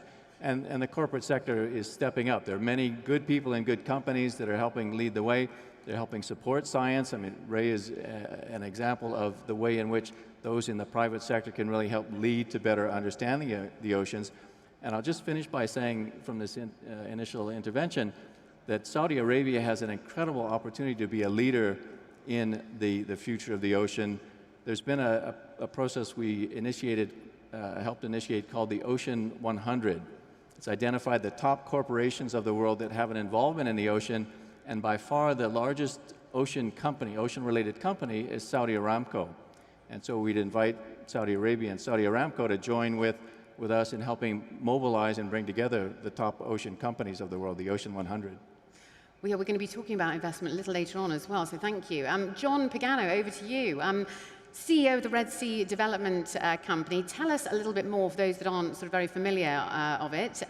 Give us a quick introduction. Explain exactly what you're doing in terms of managing the coastal areas as well, and marine ecosystems in order to protect and even enhance the area, you were saying as well. And what does this mean for the rest of the world going forward as well? Well, thank you. Thank you, Laura, and good afternoon, everybody. Look, I describe the Red Sea project as probably the world's most ambitious tourism project in the world today. And we're trying to change and lead the way to use this amazing platform that we have here in Saudi Arabia to show that there's a better way to do things, to lead the global transformation towards regenerative development. Now, what do I mean by regeneration? I think, and we've heard many panelists today talk about the climate crisis and things that we need to do. Well, we're going to lead by example. We're going to change the status quo. So, we're all committing to net zero by 2050, different countries. We're going to commit to being net zero day one. We're going to be the largest tourism destination in the world powered by renewable energies right from the very get-go. But it's also about, taking I describe our project as being inspired by nature, but led by science. We work very closely with Tony and the King Abdullah University of Science and Technology right from the very beginning. We undertook the biggest marine spatial planning exercise ever undertaken to really understand our environment, our ecosystem, and then plan the resort around that, not with the ambition of maintaining the status quo. Because maintaining the status quo isn't going to solve the problems that we're now facing. We actually set ourselves the goal of actually making the place better. We set ourselves the goal of a 30% increase in net conservation value, never heard of before. And we're going to do that by, using nature-based solutions, increasing habitats. Mangroves are amazing sequesters of carbon, so we're going to increase the mangrove capacity around our destination. We're working on growing coral in the laboratories. We all know that coral reef systems around the world are under threat. And we have the platform to be able to change that narrative, to change that approach. And we're going to lead by example. And I think at the end of the day, the consumer of the world today, especially post the pandemic, is going to make responsible choices, and they will come to the Red Sea because of what we're doing. But I think we all have to do this. It's for our children, it's for our children's children. And I'm delighted that the Red Sea is hopefully a beacon of hope for the rest of the world. Really is a very, very exciting time indeed. Dr. Abdullah, back to you. So what's the next steps now in terms of international engagement when it comes to driving sustainability and the protection of the world's oceans? When we come into the sustainability, we need to consider the three pillars of the sustainability: social, economic, and environment. This is very important. We need to consider it. Let me go back to what we have in Saudi Arabia. In Saudi Arabia, I can assure you that in the Vision 2030, the sustainable development or the sustainability, it will articulated, will addressed in the Vision 2030. So we are working on this. At the regional level, again, let me take you back to the council. Also, the Council for the Sustainability, it will be in the heart or the core business of the Council in order for the member state or for our international community, the issue of the sustainability. The worldwide, when we're talking about the sustainability or sustainable, it will come to us the 2015 when we adopt at the United Nations the 17 goals of sustainable development. We are now in 2021, almost we have maybe 9 years to reach the 2030. In my opinion, if we go to goal 17, which is in my opinion, that's it will be the enabler to reach the 16 goals, which is talking about cooperation, science, knowledge sharing, private public sector. That's my opinion. I think goal 17, it will be the enabler to reach the sustainability. For the ocean itself, let me tell you that, at our regional level, for sure that it will be the Council, it will be a good platform to exchange views, to have a dialogue between the member states themselves and also international community as will be a platform. For Saudi Arabia, I will try to mention what we hear today in this morning, the announcement what we have for the issue for the Global Alliance and also for non-NGO ocean for exploration. This is, I think, answer what Saudi Arabia vision about the ocean in the future. Thank you. Very, very exciting indeed. So leadership, councils, collaboration, I mean, they really are the way forward in tackling this. So moving over quickly to Paul, actually, I'd like to bring you on this. We haven't really spoken much about sort of the current challenges. So what exactly are those, and how can we best use these insights across different scientific disciplines, as well as I mentioned earlier, leadership, collaboration, and action by the private sector as well? Yeah, thanks. And I think this really leads on from follows on from the Red Sea Council, and thinking about the bodies of water that are semi-enclosed, where there's a lot of activity, there's important ecosystems, and so bringing that science, that understanding of the ecosystems into interaction with the industries that are operating, and creating that cross-disciplinary approach, harnessing the role of industry to help understand the ecosystems, looking at the entire body of water, and really expanding that out into a global scale. And I really encourage you to think about the ocean as a single global ecosystem for which the Red Sea is a microcosm. And so if we can harness the role of industry to help gather data, for example, through what we call smart ocean, smart industries. All of you that are on your smartphones now, you're probably taking part in the ocean economy right now. There are 1.2 million kilometers of submarine cable. 98% of international internet traffic goes via the ocean through those submarine cables. So we can use these industries, the 90,000 ships that are out there, to collect data by having sensors and instrumentation to augment the great work that KAUST is doing and the great work that OceanX is doing, and really create a sense of an ocean business ecosystem in support of maintaining the natural ecosystem and all of its attributes. Moving over to Ray very quickly. Now, investments that are good for the environment really are essentially a very powerful way out of this climate disaster, really. So what are you seeing with regards to investor appetite at the moment, then, in terms of green initiatives and investments? Well, I think ESG is now hot, and it's going to get hotter. And I think that the right way to do it is to create an ocean slice of ESG. So I would say that that's terrific. And then private-public partnerships. Private-public, but when you do investment, you have to know your return on investment. And the return on investment, and this is partially monetary, but it's beyond monetary in terms of the double bottom line. So those are the three things that I think. If we can have a really high quality ocean-focused ESG, and I think particularly that the measurement of the return on investment and double bottom line, those would be the two most important, I think. Thank you. There you go. You heard it here first. So, John Pagano, moving over to you, what sort of investor appetite have you seen over at the Red Sea Development Company then? Tremendous, actually. I mean, we signed one of the largest public-private partnerships with a consortium led by Aqua Power to build the renewable and, state-of-the-art infrastructure that is going to power our destination. I said we're going to be the largest destination in the world powered by renewables. We're going to install the largest battery storage system in the world in order to accomplish that.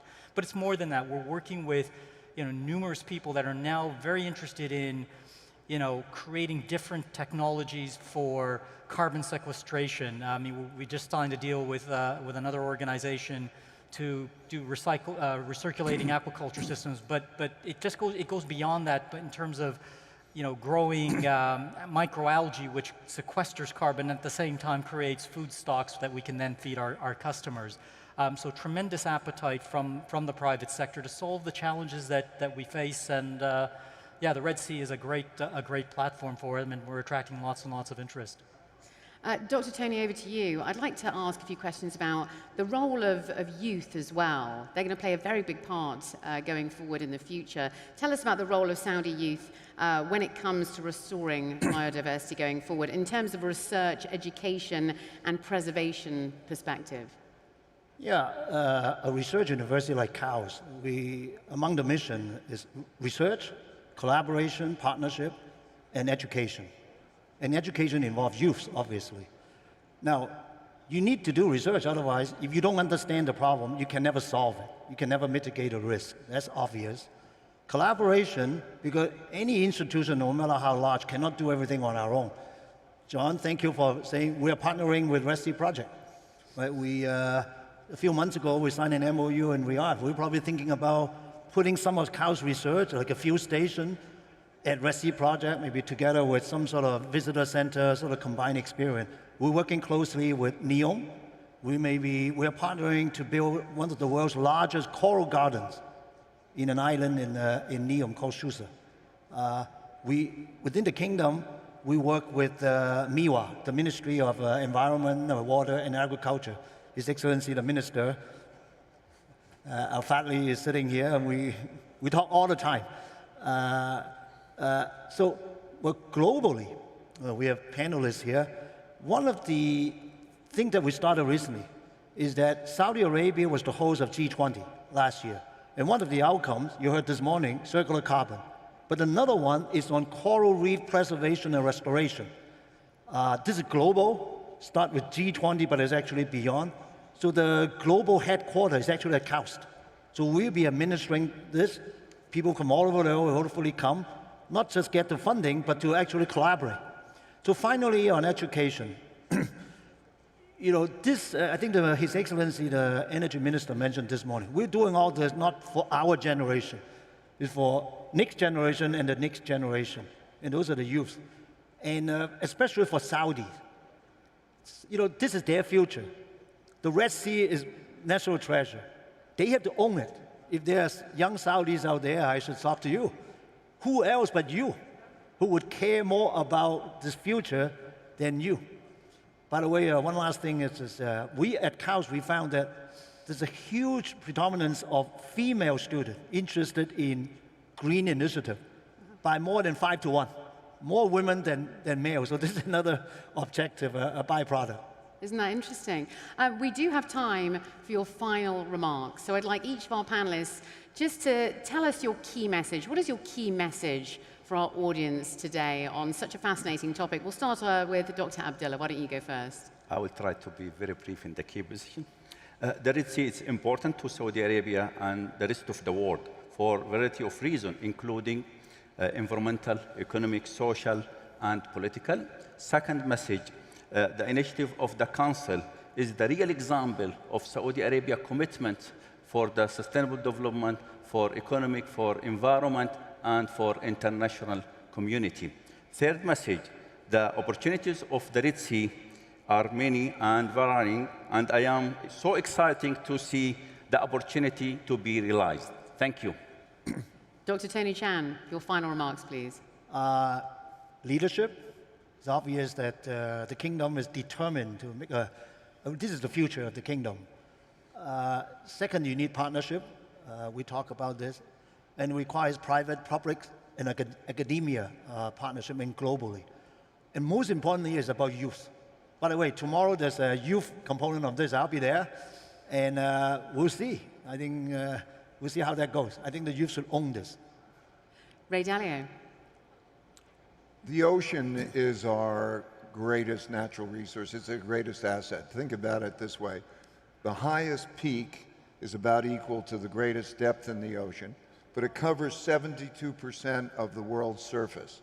So it's twice as big as all land, and it's undiscovered, and it's essential for our well-being in terms of carbon capture and so many other things.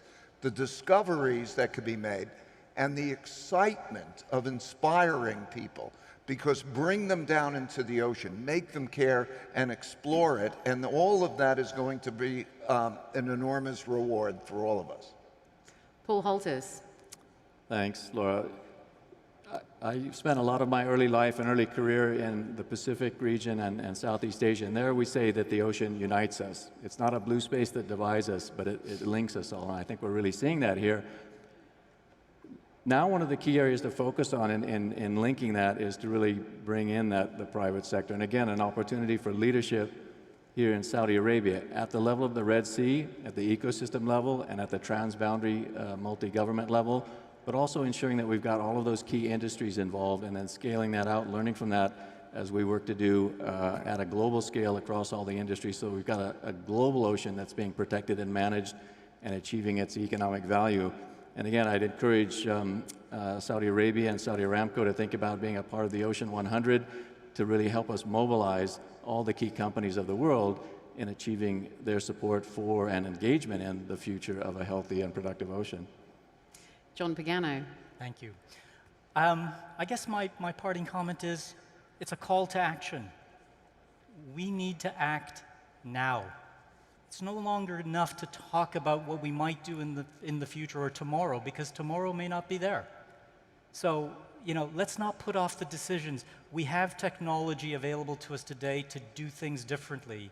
And unless we act, we won't have a better world for us or for our children and our children's children. So, take the example that we are setting as the Red Sea to do things differently, because our future depends on it.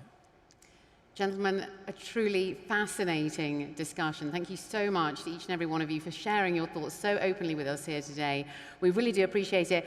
Ladies and gentlemen, if you do want to know any more about our speakers, please do refer to the agenda so you can read up about these outstanding individuals that are here with us here today. So thank you so much once again. Ladies and gentlemen, let's hear it for our panel. Thank you.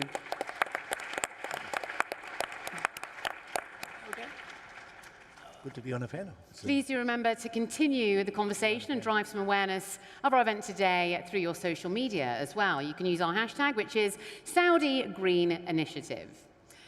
Well, Your Highness, Excellencies, distinguished guests, ladies and gentlemen, sadly, our next speaker could not be with us here today, but she still wanted to address us here at the Saudi Green Initiative.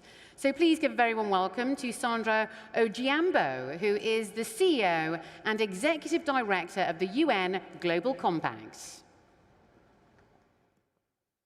Greetings from New York. I'm Sandra Ojiambo, the CEO and Executive Director of the United Nations Global Compact. It is an honor to be speaking to you all at the launch of the Saudi Green Initiative. This initiative is especially timely as we are preparing for COP26. I need not tell you how critical this time is for our planet. We are entering into a phase of economic transformation, faced with great and grave responsibility. We need urgent action, and we need it now. Last month, the UN's Climate Agency published an update on national climate plans submitted under the Paris Agreement. The report reveals that 164 countries expect their emissions to decrease by 12% in 2030 as compared to 2010 levels. And while this progress is both positive and powerful, it is not enough. If we don't accelerate our efforts, we could see an average global temperature rise of 2.7 degrees Celsius by the end of the century, with catastrophic consequences.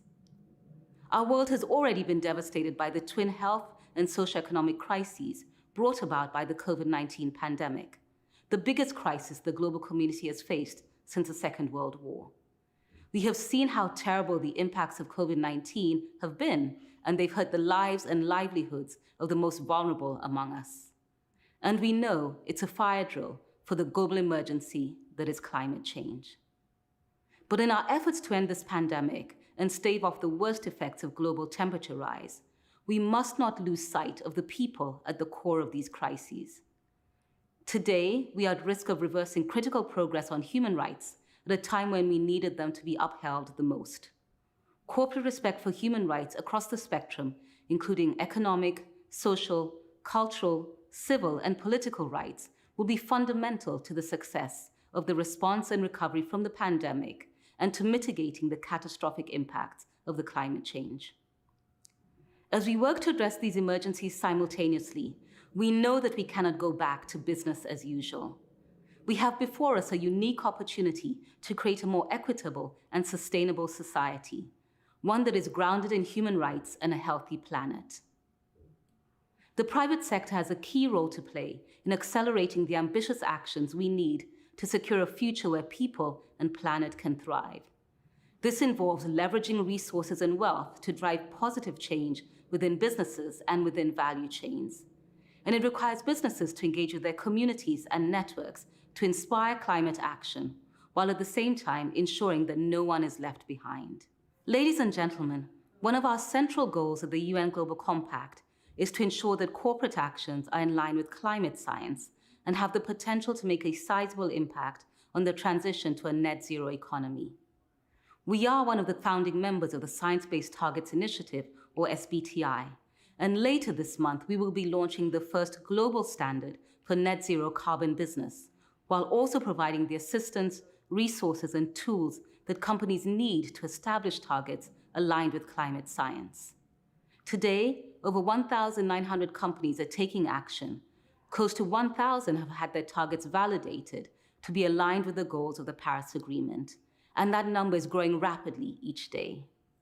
Of these companies, over 900 have joined the Business Ambition for 1.5 Degrees campaign, a call to action urging companies to set even more ambitious targets.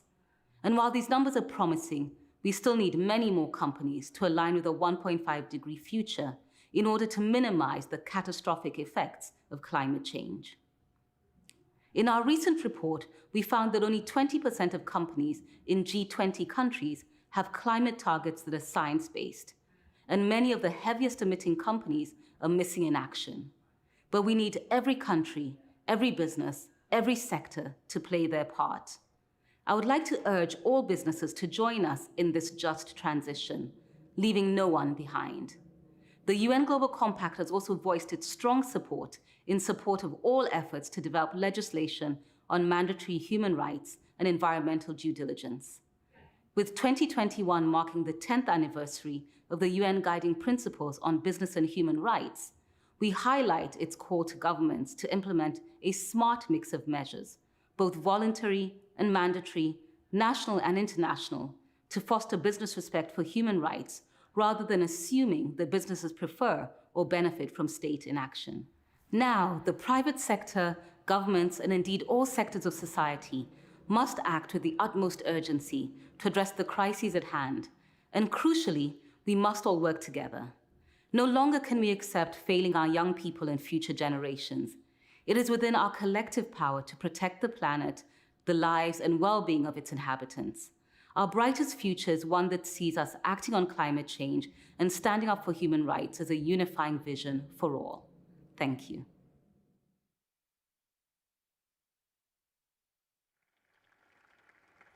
Thank you.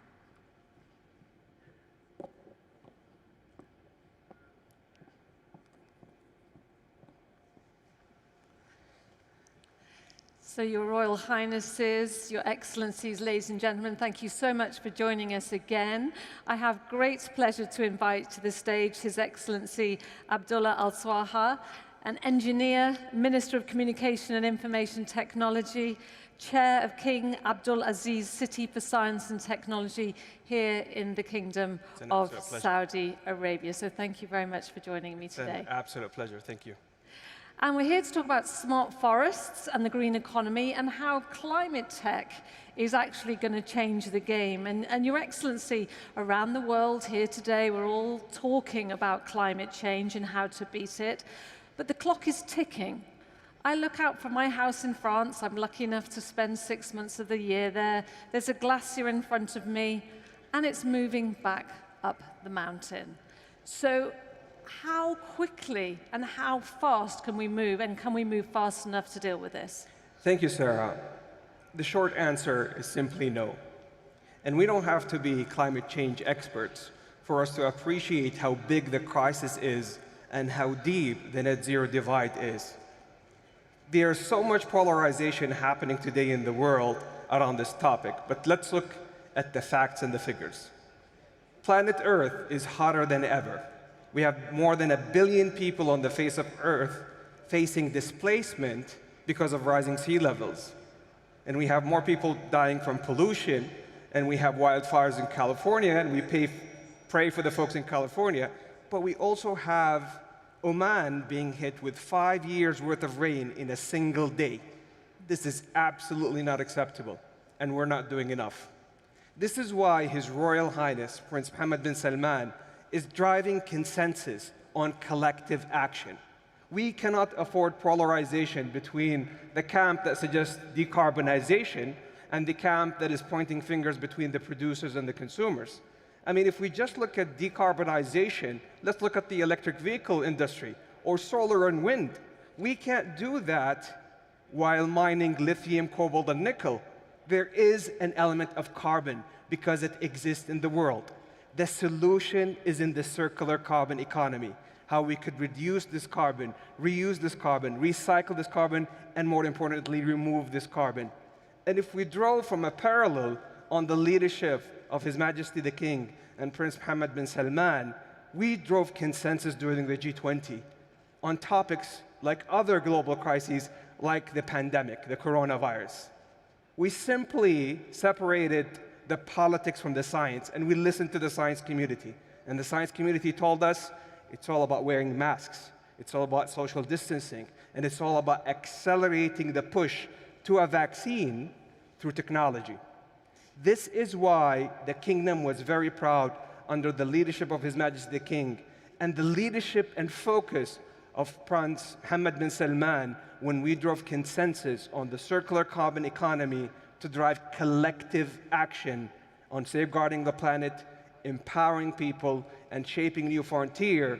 And the Saudi Green Initiative and the Middle Green Initiative that is sponsored by Prince Mohammed bin Salman is a proof point that we're walking the talk. And let's get back to the topic in hand, because as you quite rightly say, it's an ecosystem. It all needs to work together. Of course, our topic here today is talking about trees, and we know that they're one of the biggest ways, as well as our peat bogs, to trap that carbon as well. So when it comes to climate tech and technology, which is your area of expertise, we're hearing about drones planting trees. We're talking about AI sifting through mountains of data.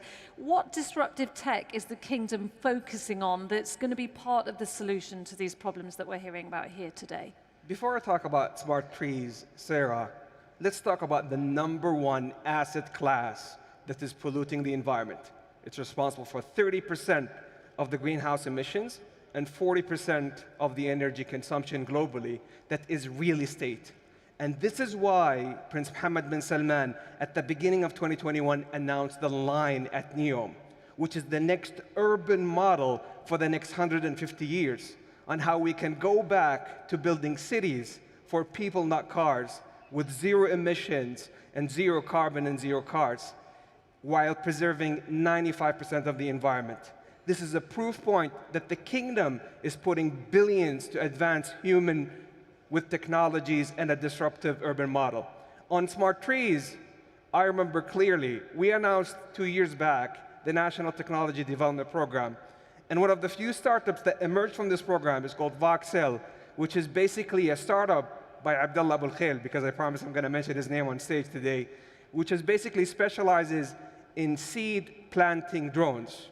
And they were able to perfect the technology to an extent. We're doing it today in the natural reserve of Imam Turki bin Abdullah, in which they can plant 3 hectares every 10 minutes. These are live examples and proof points of how we are once again walking the talk on the green agenda. And we're hearing about the afforestation, deforestation, desertification, how tech energy can be used in that. And also you're in favor of wind and solar. So how can all this climate tech come together and how quickly can we bridge this gap? Because you said, no, we're not going to do it right now, but how quickly, what timelines do you see? I have a mandate from His Royal Highness Prince Mohammed bin Salman for the kingdom to be not only a regional but a global leader in the convergence of the space, green, and digital economy. And I'll share with you one example. So in 2016, at the beginning of Vision 2030, we realized that random farming was contributing to desertification, which, by the way, not only impacts Saudi Arabia, it impacts 2/3 of the planet. So this is one of the major sources of emissions, and leveraging satellite imagery with artificial intelligence and computer vision, we were able to identify how we could stop random farming and reduce emissions, but more importantly, we were able to save 3 years worth of natural water resources by conserving them into one, because this is how much waste the random farming was delivering to us. I said it in the previous panel, I'm going to say it again, we're relying on all this technology, we're saying it's going to be the answer, but is it actually going to work? The short answer, once again, is yes. Because the kingdom is committed, with the leadership of His Royal Highness Prince Mohammed bin Salman, to becoming the global leader that can deliver, because of our competitive advantage, the most economical green photons to green electrons to green hydrogen. And let's remember that green hydrogen is the only end-to-end green solution that can energize things that cannot be powered by a lithium battery. And this is why, in partnership with Aquapower and Air Products, in NEOM, we're investing $5 billion. And let me wrap it up by sharing with you a story. 2 years back, I told you about the National Technology Development Program. The original fund was $250 million. When I presented this to His Royal Highness, he was challenging me on the business case. And when he looked at the priority sectors, he did not see one of the top 3 elements, climate tech. And he said to me, I'll make for you a deal. If you put climate tech on top of the agenda, I'm going to double the fund for you. And we've doubled on that, and we're doubling down on safeguarding the planet, empowering people, and safeguarding the planet, once again, by shaping new frontiers on green tech, by focusing on science, on technology, on a disruptive business model called the circular carbon economy. Well, Your Excellency, thank you so much for sharing those great examples and the depth of your knowledge in this area. His Excellency Abdullah Al Swaha, Minister of Communication and Information Technology, thank you so much for joining us today. It has been a pleasure. Thank you. And now it gives me great pleasure to introduce our next session. And in line with what we were saying, give to nature and nature gives back. The business case for that circular economy that we were talking about. I'd love to welcome to the stage Marshall Saud Al-Shalan. She is the founding partner of Eon Strategy and her panel.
Assalamu alaikum wa rahmatullahi wa barakatuh.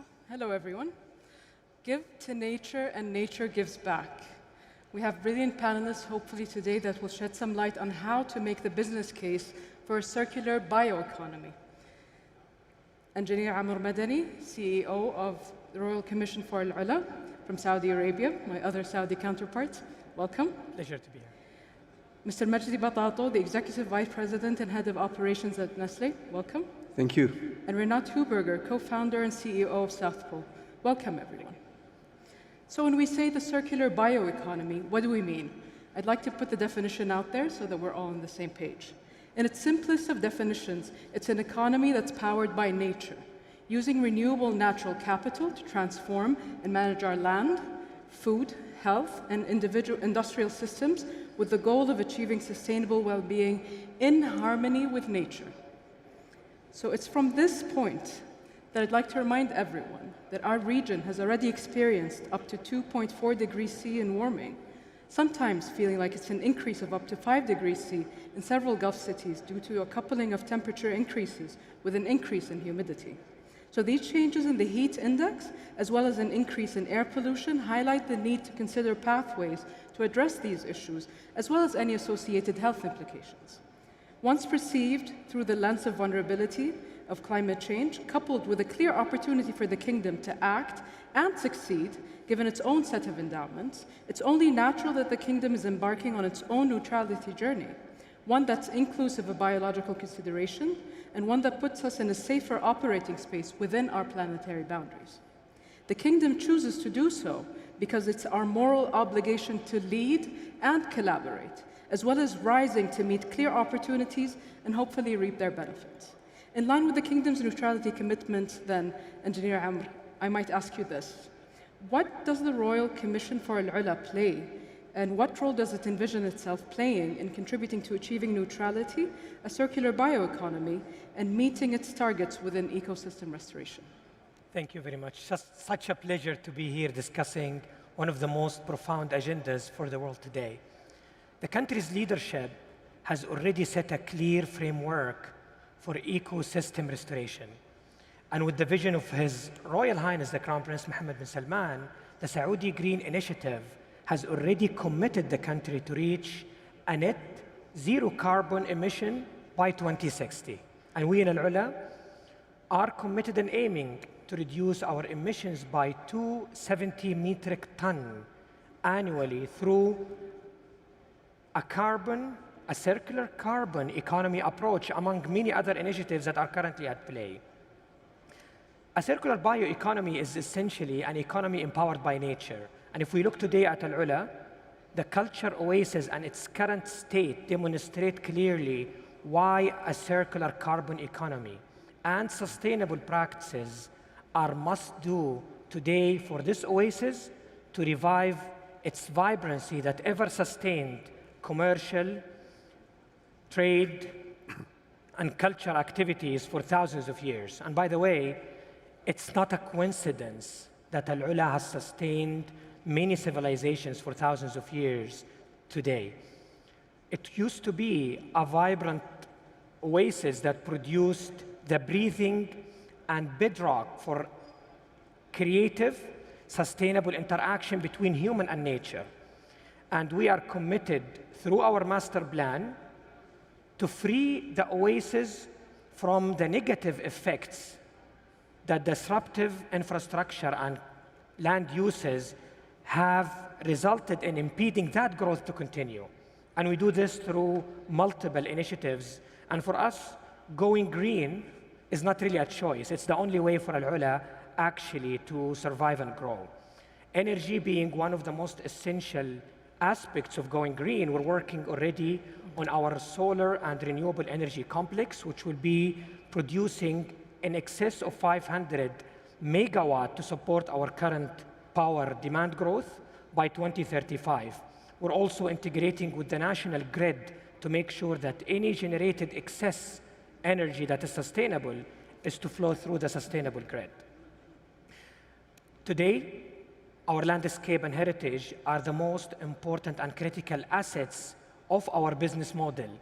And for us, we are committed to not only protect these assets, but also regenerate what needs to be regenerated for them to be enjoyed for many generations to come. And sometimes the seed to regeneration can actually be actual seeds.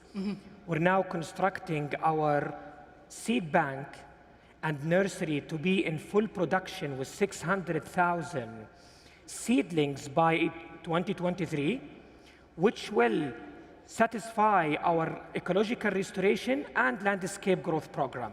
But that initiative as well will certainly provide a knowledge base for us to understand flora and fauna in depth and continue this restoration for years to come. Nature, as we all know, is a movement of many interconnected forces, and all living things have struck a balance on how to work with each other. That balance, once challenged or lost, causes ecosystem to deteriorate. That deterioration of ecosystem has driven away many of the beautiful species and creatures that once roamed Al-Ula's mountains. You all remember 2 weeks ago, we announced the birth of the Arabian leopard cub in our breeding center in Taif. That small news has sent a huge wave of optimism for a population of Arabian leopard that is not more than 200 known today to the world. But where is that leopard today in Taif is not important. What's important is for the Arabian leopard to roam back again in its natural surroundings through the nature reserve corridors that the national system of nature reserves, including Al-Ula and all surrounding nature reserves, will offer. And once the Arabian leopard is back in nature, it will be a crown jewel evidence of balance. Fantastic. Today, the theme of this talk is give to nature, and nature gives back. We truly believe that in Al-Ula. We believe that the more we invest in our people, our environment, and our ecosystem restoration, the higher the returns, both socially and economically. Going green is the only way for us to preserve and advance and protect Al-Ula's legacy, and we're surely committed to do so. Fantastic. Thank you so much for giving us a bit of insight into what you're doing in Al-Ula. I'm really excited to come and visit in the next few months. So thank you. Then we jump straight to you, Mr. Batato. Nestle, and your role within Nestle as head of operations, an agro-based company, means that you oversee the procurement of ingredients, commodities, and equipment, as well as setting standards for responsible sourcing. You work at ranges from the big farms to the mom-and-pop farm. How would you frame an imaginary negotiation between Nestle and nature to achieve a circular bioeconomy? And how can you really ensure that you're striking a win-win deal? Thank you, Mrs. Mashal. Thank you for having me here. Great day so far. A great initiative. So when we signed 2 years ago the pledge to become carbon neutral by 2050, we squeezed ourselves, and during 1 year we worked hard for a roadmap. And we published this a year ago. And when we published that roadmap a year ago for carbon neutrality, we realized actually that 2/3 of what matters to us is not under our direct control. Because indeed, it's in the upstream part of the value chain, is in agriculture. It's with Mother Earth. And that's very important. And a food company like ours is really in the middle of putting biodiversity and climate change together, as was mentioned in the previous panel on biodiversity by their excellencies. And to summarize it also what Dr. Lambertini said, in the director of WWF, he said it's carbon neutral and nature positive. And this is exactly what we are trying to do in Nestle. So what we are looking at is regeneration, and more specifically, and Mr. Amr mentioned it, regenerative agriculture. And regenerative agriculture, we made bold commitments to be able to buy half of our ingredients that we use worldwide, and this is massive. We're talking 28 million tons per year. Half of it we committed by 2030 that these ingredients will come from regenerative agriculture practices. What are those? This is giving back to nature. This is about protecting the soil. Soil is at the heart of regenerative agriculture. This is about sharing best practices with farmers, and you said it, we have smallholder farmers and we have big farmers. We directly work with more than 1 million farmers. So this is about not preaching, we are humble and we are learning, and we also embed a lot of practices that farmers do. This is about cover crops, multi-cropping. Also, we have a very strong agenda on forestation, planting trees to sink in carbon, to reduce carbon. And this is where you see that biodiversity, multi-cropping, and also nature comes together. And this helps us. So if I had to have this imaginary contract with the Mother Nature, is to say, we respect you, and we listen to you, and how can we give you back for you to give us back? Because we are at the heart of changing food systems. We talked this morning about energy systems and transition of energy systems. It's important also to transition food systems. To be able to feed 9 billion people by 2050, we have no other choice, but also evolving food systems. And that's key for us, and key not only for us as a business, but key for the planet and key for humanity. Absolutely, and we thank you for leading the pathway in these types of negotiations. But as we all know, it requires a lot of funding and financing to be backing it up. So maybe I'll jump to you, Renat, in the closing, specifically about a tough question when it comes to financing these kinds of transitions. So while it could be argued that biodiversity is the true engine of the circular bioeconomy, and we've been reminded equally earlier that there needs to be advances in technologies and innovation. You need to invest in some today to be able to reap the benefits tomorrow, and not too far off tomorrow, I may add. All while harnessing and disseminating ancestral knowledge. So in your role in turning climate action into long-term business opportunities for your client, how would you nudge the needed finances in the transition to a circular and clean economy, one that has within it the promise of superior financial returns, particularly when the deployment of some needed patient capital today is essential for reaping the benefits of ecosystem regeneration tomorrow? So, off to you. Assalamu alaikum, and thank you so much for having me. Great pleasure to be on this conference. The answer to your question, actually, in my view, is quite simple. We have to accept the scientific reality. Climate change is happening, and biodiversity is at risk. And we have to start really embracing the notion that when you think climate, when you think biodiversity, you don't think, oh my God, this is costing me a lot of money. You should start thinking opportunity, business. And as we heard this morning from many speakers, the Gulf region and Saudi Arabia in particular are so well placed to harvest the fruit of the transition. For example, by the abundance of renewable energy, but of course also by the potential of regenerating vegetation, which you might think, how is this possible in a desertified country? But actually it is possible. Now, what is the most important ingredient to make that happen? In my view, also that answer is quite simple. Ecosystem services need a price. As soon as you are getting money as a farmer when you sequester carbon, that makes you engage in a long-term business plan. As soon as you're getting money for every ton of CO2 you absorb in a mangrove restoration, you get a business case. And my company, South Pole, that's exactly what we do. We are one of the world's largest developer of projects. And the good news I can tell you, we are doing this since 15 years. We've already done nearly 1,000 projects around the globe. This mechanism actually works. We don't have to reinvent it. It's already here, ready to be scaled. So what you mentioned, the long-term patient capital. I can tell you right now, there is an abundance of capital which is seeking for interest, it's seeking for opportunities, it wants to get exposure. We have to create the deals, the bankable deals, where ecosystem services have a price to unlock those funds. And I would like to invite all of you, the Saudi Green Initiative, I'm so proud to be here at this inaugural event. If we are able, for example, in Saudi Arabia, to put a price on every ton we restore with mangroves or other species, there is a global market right now scaling very fast to actually put a price on the carbon in forms of carbon credits.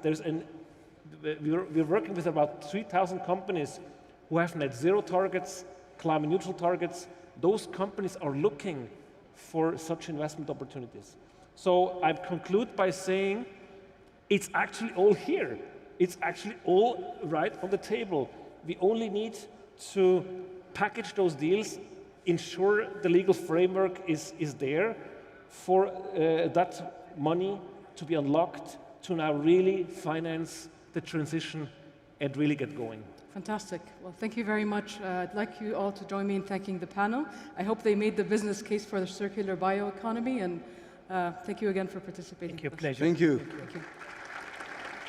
Shukran. And indeed, Masha, thank you so much for that wonderful panel. Thank you all. Very inspiring there. And we're all going to be looking for that abundance of capital. It's about getting the right projects, but as we heard there, yes, the right projects will get funding. So it's an exciting time without a doubt. We're going to take a focus now and really be looking on the role of cities. And we're all pretty much very used to cities. A lot of people spend their lives in them. A lot more people will spend more time in cities, and they will get bigger. They will continue to play a huge role in our lives. And really, it's about how do we accommodate more people, again, when there is a danger that emissions will grow, and also add to the climate concerns. So yes, we want to live better lives, and we want to live in smarter cities, but also we need to make sure that we're doing it responsibly. So for our keynote now on the role of cities in building sustainable societies, I'm very delighted to welcome the CEO of the Royal Commission for Riyadh City here in the Kingdom of Saudi Arabia. Please give a very warm welcome for His Excellency, Fahad Al Rashid.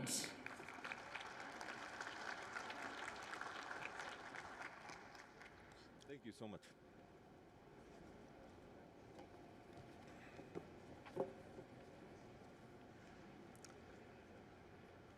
Your Highnesses, Excellencies, ladies and gentlemen, Assalamu alaikum. To our friends all over the globe, welcome to our capital, Riyadh. We are all here, in a sense, optimists, because we believe in a better future, and we are here to do something about it. So I'm honored to be here with you today. I'm actually beyond honored. I am proud. Proud to be part of this transition in the kingdom. Proud of the bold way in which we are contributing to combating climate change and helping the world make its transition to clean energy. This transition cannot be done without bold action, without engaged leadership. In the kingdom, we get that leadership from our Crown Prince. I personally witness in every project that I'm involved in throughout the kingdom, his engagement, his force of nature on the issues of nature. In every project, he reminds us that economic development cannot come at the expense of the environment. And we are all here today because of the Crown Prince's total commitment to combating climate change. Of course, it's fair when we talk about combating climate change to talk about cities, since cities contribute and produce not only 80% of the world's GDP, but also 2/3 of its greenhouse emissions. And Riyadh is no different. His Royal Highness, Prince Mohammed bin Salman, our Crown Prince, and my boss, the Chairman of the Royal Commission of Riyadh City, announced this morning the launch of the Riyadh Sustainability Strategy, which aims for Riyadh to be one of the most sustainable cities in the world by 2030. I am here to shed some light on the strategy, but before I do, allow me to give you a short history of Riyadh. It starts as a vast desert, and I'm a student of urban history. Cities throughout history, and in general, are typically built around great bodies of water. It's rivers, if you want to have an agricultural economy. And it's sea if you want to do trade or do fishing. Deserts, in general, are harsh environments, and it's hard to make a living in them. So why build a city here? Yet, marks of civilization in all our archaeological findings are found here from 700 BC, 2,700 years ago. Why? An individual or a family born here can make their way north for educational opportunities, can go east for a fishing economy, can go west to Mecca and Medina for trade or religious services, and even south for agriculture. Yet, many of them stayed. And even those that left came back. But why? Even as Bedouin tribes, we fought others and each other for this land. Why? In my search for answers, the ultimate truth is, it's love. It's love for this land. We love this land. Its scorching sun, for us, is a source of boundless energy. Its dark skies, a tranquility blanket. Its morning serenity and its endless horizons. It's just a promise for a new journey.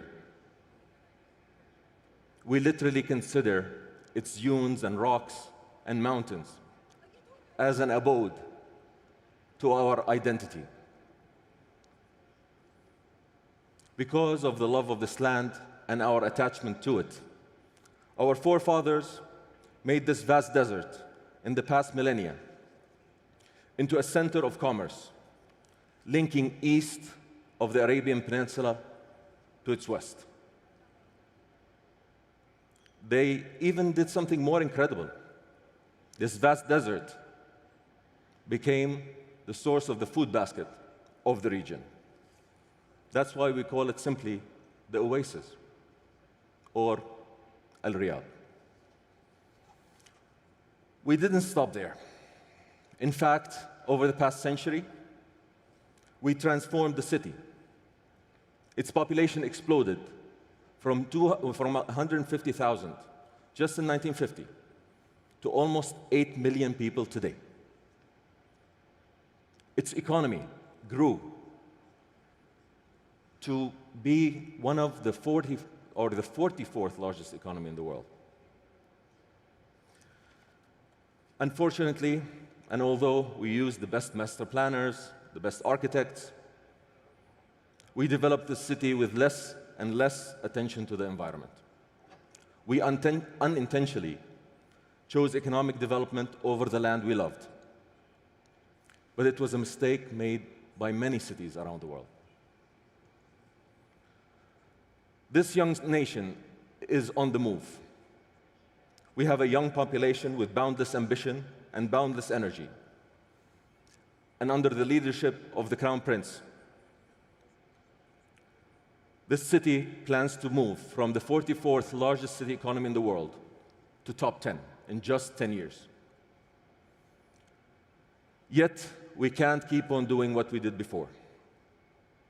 And here, the views of the Crown Prince are very clear again.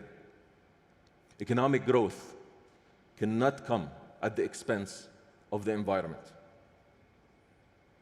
In fact, our growth must come in tandem with the environmental sustainability and ecological preservation.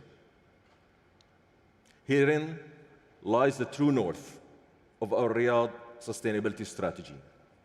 We must be a global steward of environmental preservation and a global economic powerhouse driven by resource conservation.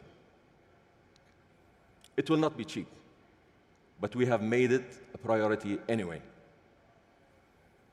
In fact, it is a $92 billion program. It's an investment in Riyadh's sustainability and, more importantly, in its future. It's a whole new era, an exciting one with a green economy at its core. It will create 360,000 jobs, green jobs, and represent a $40 billion investment by the private sector. These are not numbers I'm throwing around. In fact, more than 50% of this investment has already been committed. This very ambitious vision was transformed or translated into a full sustainability strategy with 68 initiatives focused on climate action, energy production and efficiency, air quality, water management, waste management, biodiversity, and ecological preservation. Of course, we do recognize the challenges that we will have in achieving these ambitious plans. Therefore, we have outlined seven enablers: urban planning, technological innovation and resilience, green finance, citizen action and awareness, social justice, environmental collaboration, policy making, and regulation. Today, I want to share just a short glimpse of those plans. Now, I'm actually worried because every time we share numbers with His Royal Highness, he challenges us, he pushes us forward. So I'm worried about saying these numbers and then he will push us right after. So I want to share very quickly and I want to leave the stage. Firstly, we want to address climate change by reducing emissions and ensuring resource conservation. This will be achieved through the following. We will increase the share of renewables in the city from our production of power to 50% by 2030. We will increase the share of public transport in the city from 5% today, which is very low by global standard, to 20%. We will mandate that 30% of all our vehicles in the city be electric vehicles by 2030. We will transform the way we conserve our most precious resource, water, by making sure we treat every drop of it. We will also manage waste by ensuring that 100% of our waste is used, recycled, recovered, and of course, reused. As a result of this, our carbon emissions will be dropped by 50% by 2030. Secondly, in terms of quality of life, we will be one of the world's most livable cities. Through the Riyadh Sustainability Strategy, we aim to plant 15 million trees. We will make sure that every citizen in the city has their own tree. This $8 billion project will increase the per capita share of green space from 1.7 to 28 square meters per capita, and deliver more than 3,300 neighborhood parks and 43 city parks, all irrigated, of course, with treated water. Thirdly, we're focused on ecological preservation. We're going to protect and promote biodiversity covering flora and fauna. More than 200 species, many of them endangered today, will be protected under these plans. To do this, we have to protect the natural areas around the city and, frankly, limit the city's sprawl. In fact, we have already started and preserved more than 2,000 kilometers of land around the capital to ensure that we protect the land we love. The city of Riyadh understands that building for a bright future doesn't simply mean creation. It also means preservation. We will lead, we will fulfill our global responsibilities, and we will protect our beloved land for us and for future generations. I could not be prouder to be sharing this journey here with you today. Thank you for being with us.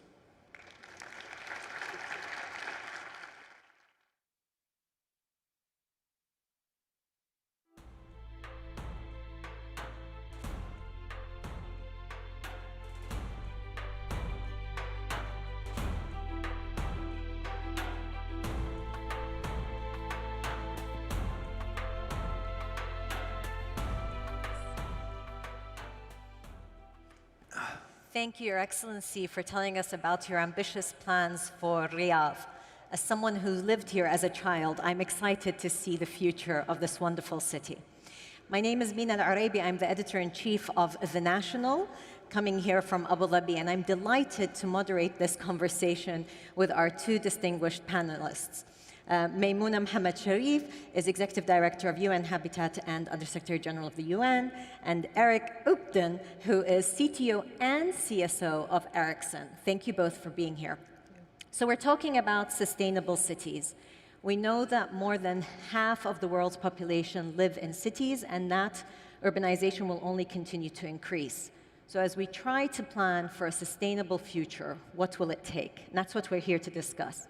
So I want to start with you, Maimouna, please, because of course, not all cities are equal.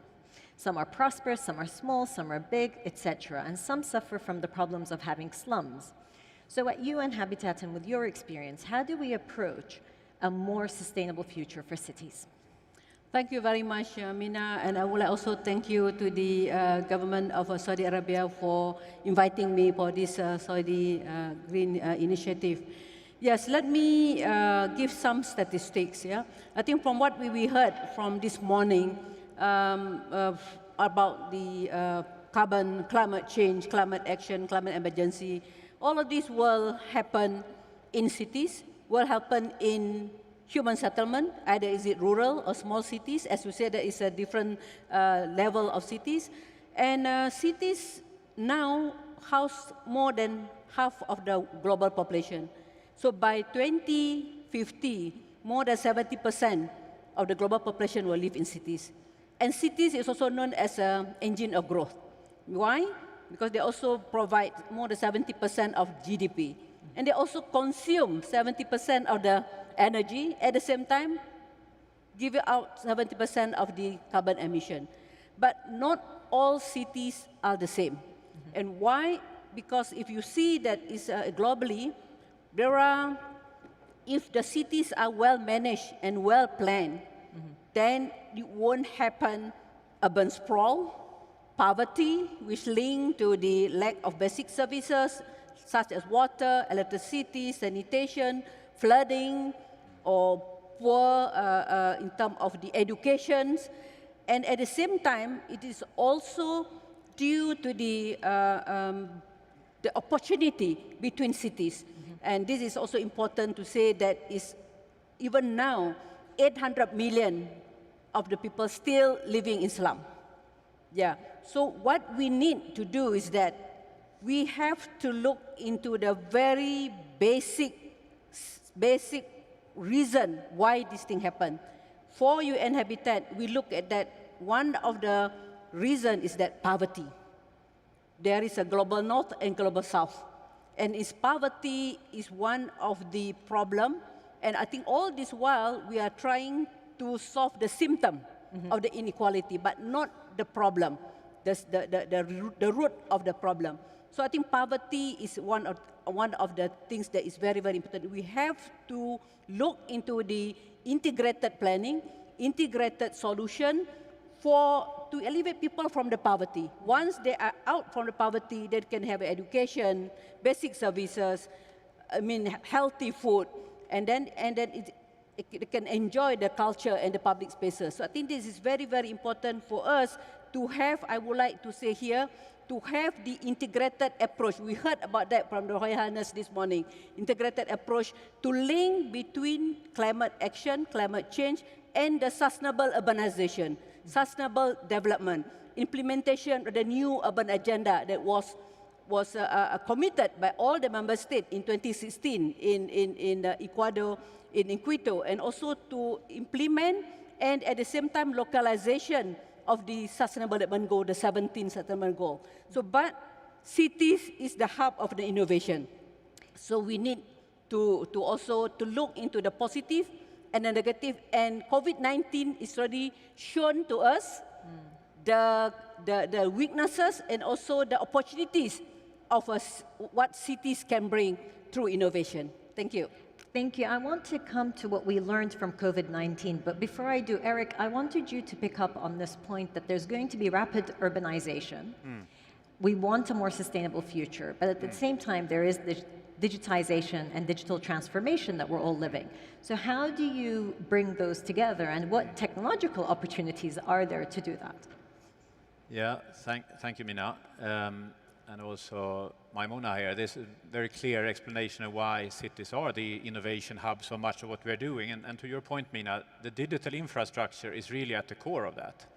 Digital infrastructure meaning mobile broadband with 4G LTE, with 5G, of course it's phones, but it's also sensors, as we heard His Royal Highness mention this morning when it comes to connecting meters in people's homes. Millions of meters with 4G LTE technology. That becomes part of the way to change behaviors, and of course a new digital infrastructure on top of which we can build more applications. We can innovate on top of that.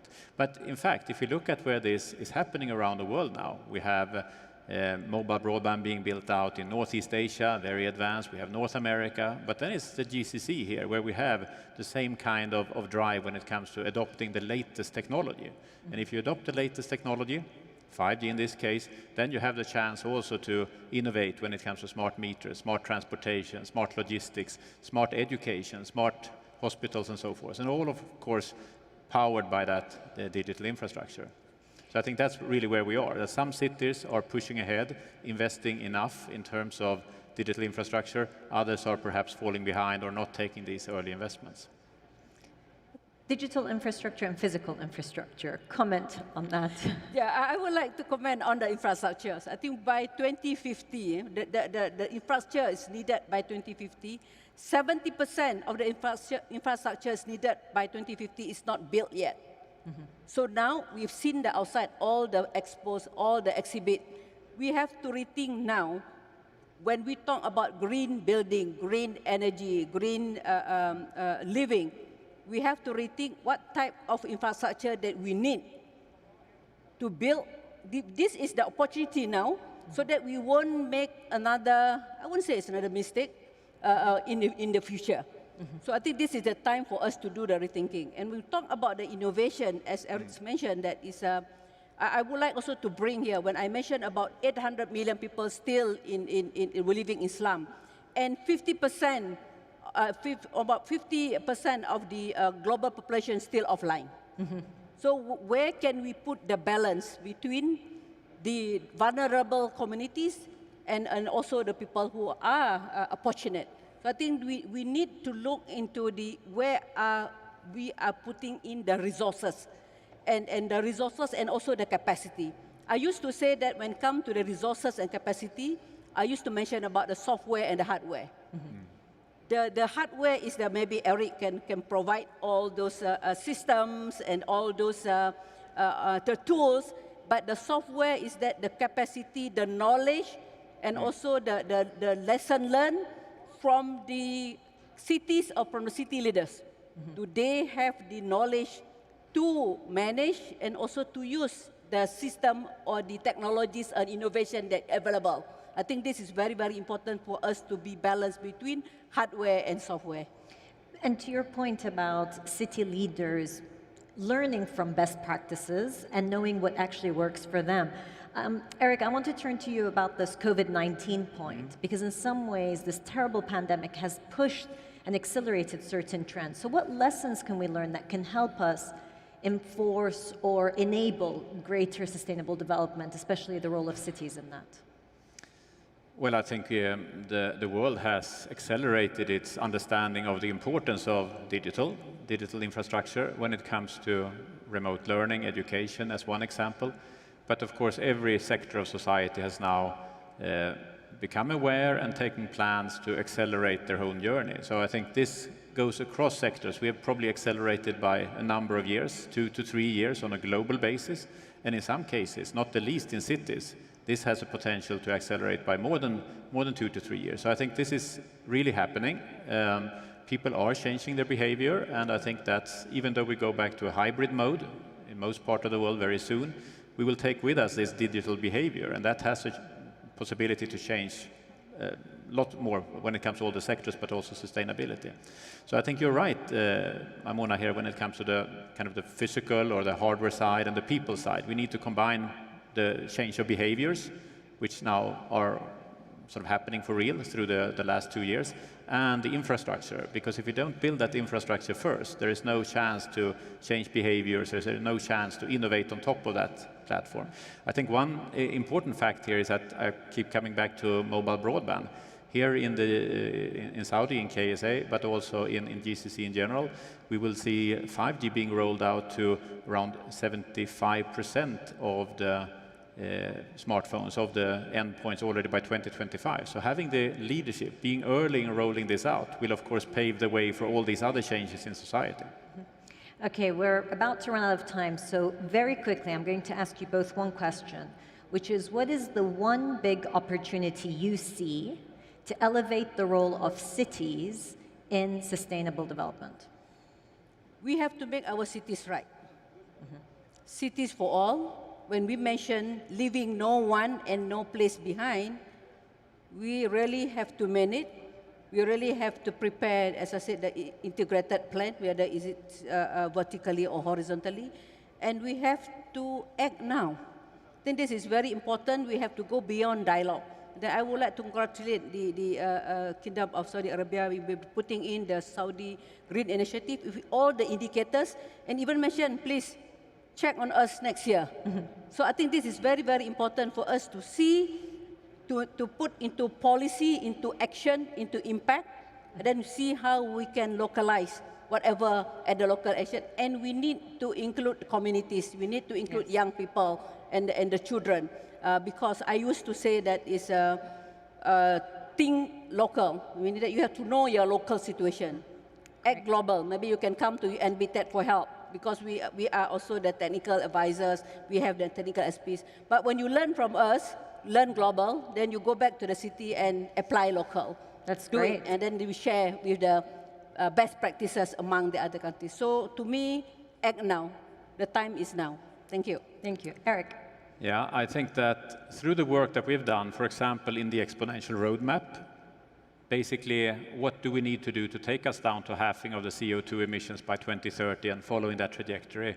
Digital can actually take out about 1/3 of that. So 15% globally until 2030, so 1/3 of the halving. And I think that what we've learned now in this digital acceleration through the pandemic is that should probably happen before 2030. So I'm very hopeful that if we follow the plans, if we roll out the infrastructure, the new technology, the new digital infrastructure, we can actually accelerate our targets according to the exponential roadmap. Thank you both very much. Please thank our panelists for their insights.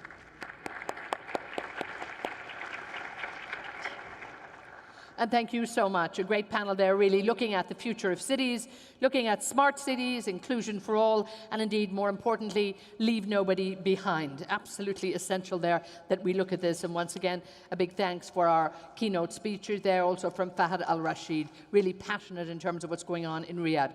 So much to do, so little time to do it, and there's a tremendous urgency around it. So there's an urgency for you to go to lunch. I know that. Thank you all so much for being with us for this morning. We have had just a big content-rich morning. I know we've given you so much information. I want to thank you for your patience, your engagement. We have an equally information-led and content-rich afternoon for you. So please take the time, go visit the gallery, meet some colleagues, make some new friends, maybe do a little bit of business. But please, please be back here at 2:30. We're going to have an opportunity to talk to the CEO of Saudi Aramco and also Total Energies. And then I have a tremendous panel of energy ministers from around the world. And we have a great lineup for the afternoon. So please, I'm looking forward to seeing you back. But 2:30 sharp, we will start. Thank you so much, and have a great lunch, and thank you for joining us, everybody.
English language, 1, 2, 3, 4, 5.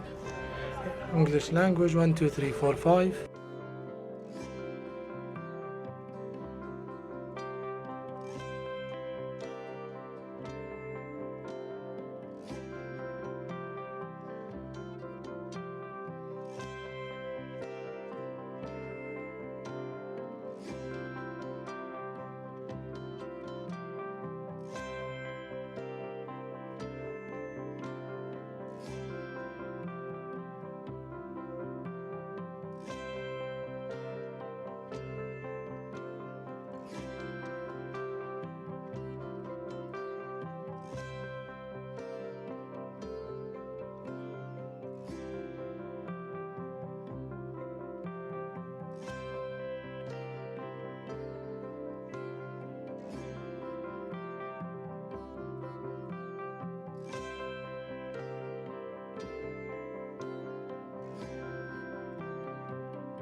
سيداتي سادتي، يرجى منكم العودة إلى القاعة الرئيسية حيث سيتم استئناف منتدى مبادرة السعودية الخضراء.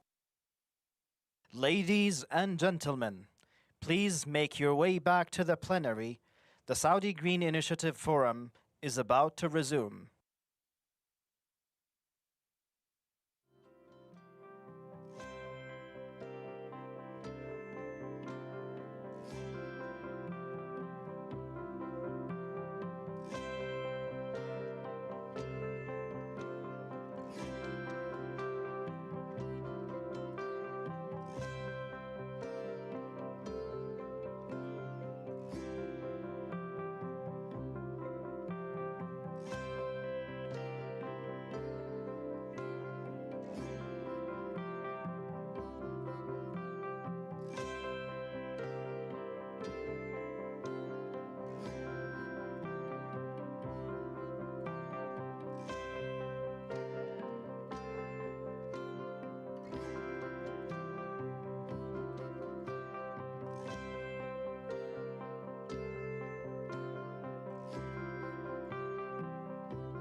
سيداتي سادتي، يرجى منكم العودة إلى القاعة الرئيسية حيث سيتم استئناف منتدى مبادرة السعودية الخضراء. Ladies and gentlemen, please make your way back to the plenary. The Saudi Green Initiative Forum is about to resume.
سيداتي سادتي، يرجى منكم العودة إلى القاعة الرئيسية حيث سيتم استئناف منتدى مبادرة السعودية الخضراء.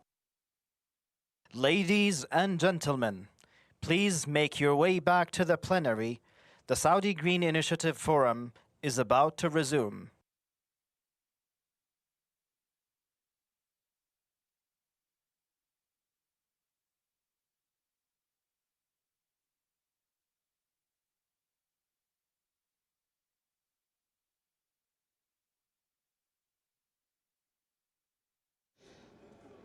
Good afternoon and welcome back. Lovely to see everybody back here. And as I said, we have a great afternoon in store for you. If you thought we were busy this morning, we're going on the highway for the afternoon. We have lots to cover, so I'm really, really happy that you're all back with us. Now, we will get started in just a minute, and we have a lot going on. We have a big session with the ministers today. We're also going to be looking at finance later today, so you'll want to hang around for the rest of the afternoon because we're going to be covering just about everything you need to know. So we've packed a lot in today, but I think it's all very valuable information, really adding great value to what you're looking at, what you're thinking of investing, and indeed where we're all going to go for the future. Now, of course, on the road to decarbonisation, the role of the major oil companies is absolutely critical. And I'm going to start this session in just a minute. I have two very senior international CEOs that are going to make up this panel, and I'm really, really looking forward to getting to grips with what we're going to discuss. We have so much to talk about. But before we get started, I'd like to invite to the stage for a very special announcement. We're absolutely thrilled and so happy to have with us here the President and the CEO of Saudi Aramco. Please give a very, very warm welcome. Mr. Amin Nasser is with us. I'm going to hand to him first. Thank you. Do you want the stage? Oh.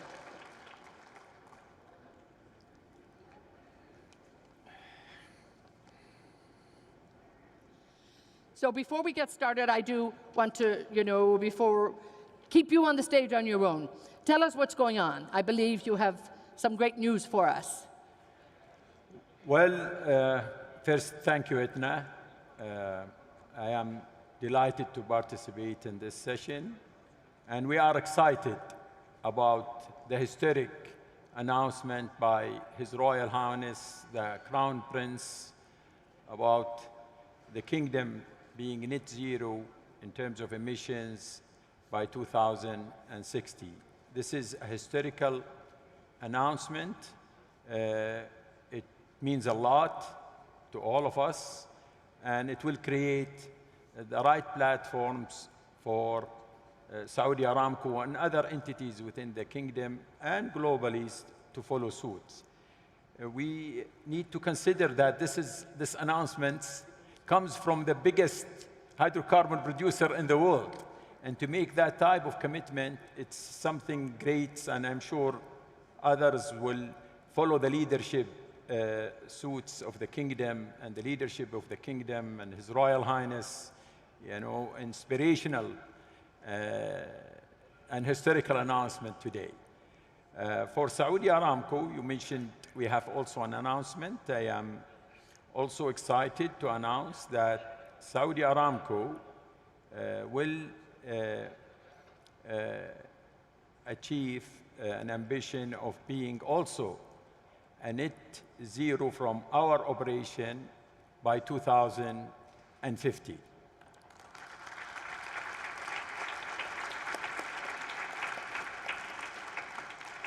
We understand that the road will be complex. The transition journey will have its challenges, but we are confident that we can meet them and accelerate our efforts to a low-emission future. And this is coming from also the biggest producer of hydrocarbons in the world. Thank you, Emma. Well, thank you for that announcement, and it's great. There we have, so Saudi Aramco ahead of the game. So by 2050, so we'll be watching. We'll be checking in every year to see how you're doing. That's great news, and I'm really, really delighted that you shared it with us here at the Saudi Green Initiative. So thank you so much. We're going to talk a lot more about that in a minute and just see where you're heading for. But I would like to welcome now to the stage the Chairman of the Board and CEO of Total Energies. Please welcome Patrick Pouyanné.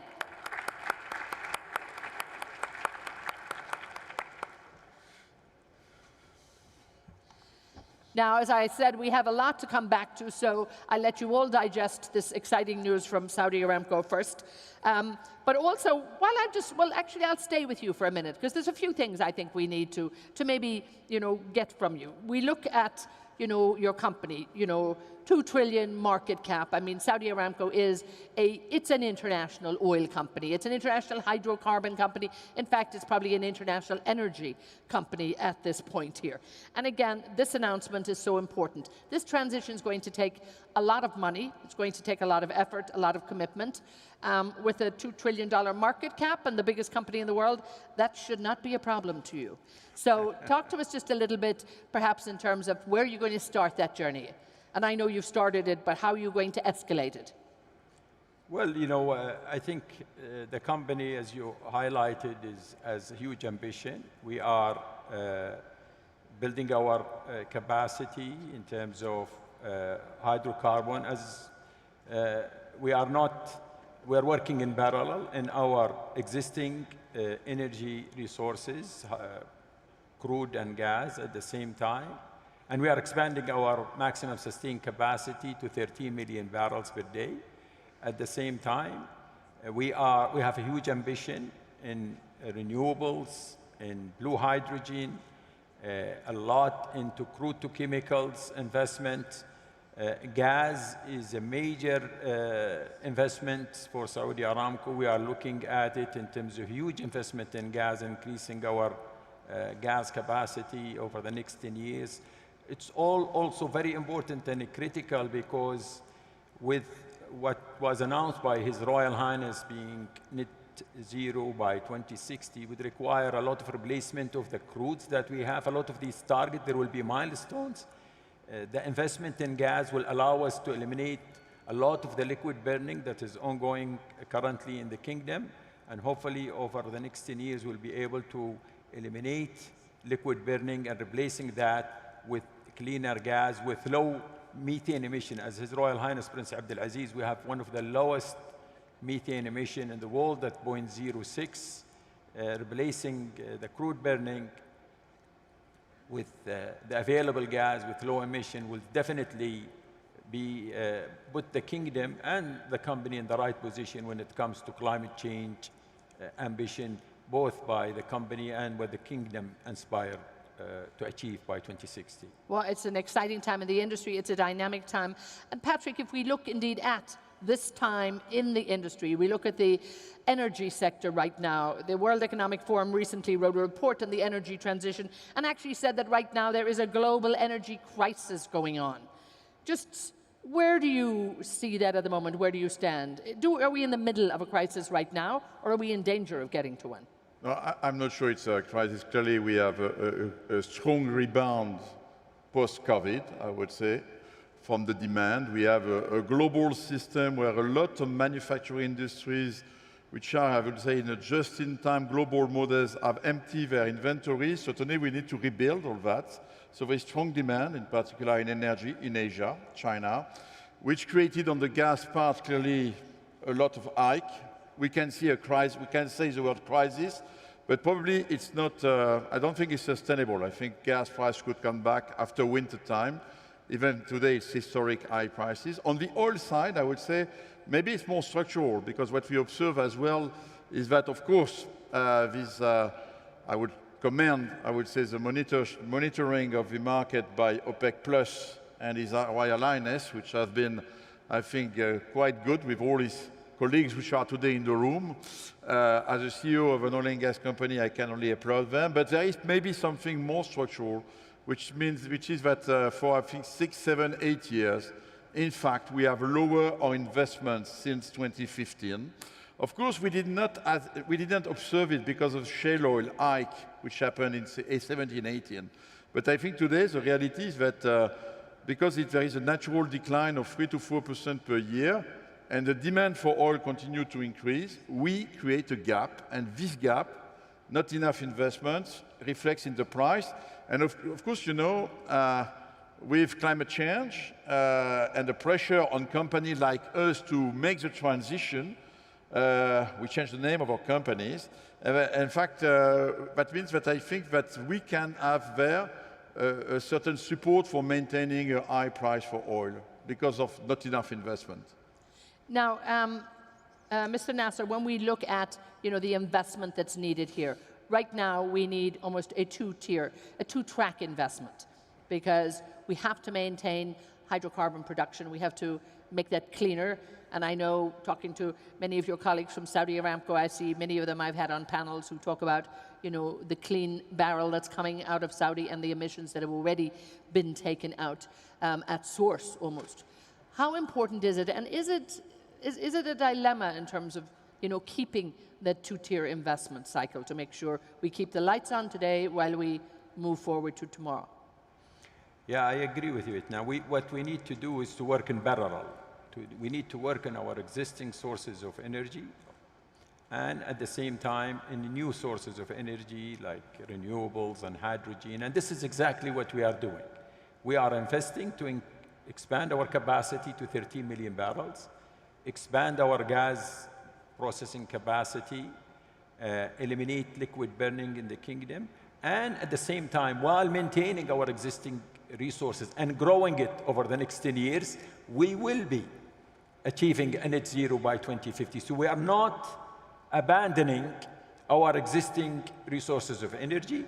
At the same time, we have big investment in renewables, in blue hydrogens, in non-combustible uses of oil, like crude to chemical, in non-metallics. So we are investing in new sources of energy, but at the same time, we're not abandoning our existing sources. What Patrick highlighted is very important and critical. I think we have been saying for since 2016, that the world is heading to a crisis by lack of investment. We used to almost spending close to $700 billion in 2014. Today, it's only $350 billion. That big drop is going to have an impact, and we can see it in the spare capacity. Spare capacity is declining. Today, there is only 3 to 4 million barrels, and it is declining fast. If the jet airline industry open up, the shortage in the airline industry is close to 3 million barrels today. If that picks up, that will eat the spare capacity that is available. So we need to maintain investment in existing resources, and oil and gas will continue to be part of the energy mix for decades to come. And we need to invest on that because, as His Royal Highness Mr. Abdul Aziz highlighted today, affordability, reliability, and energy security, global energy security, is very important. Otherwise, the whole globe will face an economic crisis in the midterm. Exactly. It won't just be an energy crisis. Patrick, talk to me about your investment strategy at TotalEnergies when you look at the fact that we still need to produce hydrocarbons, but you have that long-term vision as well. Yeah, we moved to TotalEnergies very recently, and we changed the name of a company which is almost 100 years old. I want to come back to that one on its own. So no, stay but with just me to on tell investments. you. No, but in fact, we changed the name not for branding, not for greenwashing, but because just to reflect the new strategy. So I was answering your question. And the new strategy is to be a leader, not as strong as, in the energy of the present, which is oil and gas. And we dedicate 75% of our investments to oil and gas, 50% oil, 25% to continue to grow our gas production, because we consider that gas is the energy of transition. Shifting from coal to gas is good for the climate. So we continue to increase our capacity for gas, more than 30% increase in the next 5 years. Oil, we want to maintain it stable, no decrease of oil, because again, we need oil. But on the other side, we are investing 25% of our investments per year, more than $3 billion in renewables and electricity. So why we change our name? TotalEnergies says everything, all energies, but with a great ambition, because we have set ourselves to be among the top 5 renewable producers by 2030. 100 gigawatt of capacity, and we are already working on 35 gigawatt by 2025. So that's, and I think the question mark for where is the right balance between the energy of the present and building the future. And my message, which is strong, yes, we need to invest more and more and more in new decarbonized energy because the planet requires it. But at the same time, like Amin said, we need to ensure that the people of this planet will receive a reliable, affordable energy. And we see that if we don't invest enough, we have crisis. So that's this balance. And I think we are moving from being a big oil company to become a major broad energy company, a big energy company. Now you have, let me stay with you for a moment, because you've always said that you've been an energy company and it is about providing, energy to the customers, whatever they demand, and that's what you will do. But making a shift as, a corporate strategy and bringing everybody to the table, this is also sending a message, I think, to your customers, to the industry, where you're standing firm and saying, we are now Total Energies. I mean, there's a big message there. How important is that? It's very important, of course, to customers, but by the way, we put it in action. I have seen His Excellency, the Minister of Iraq.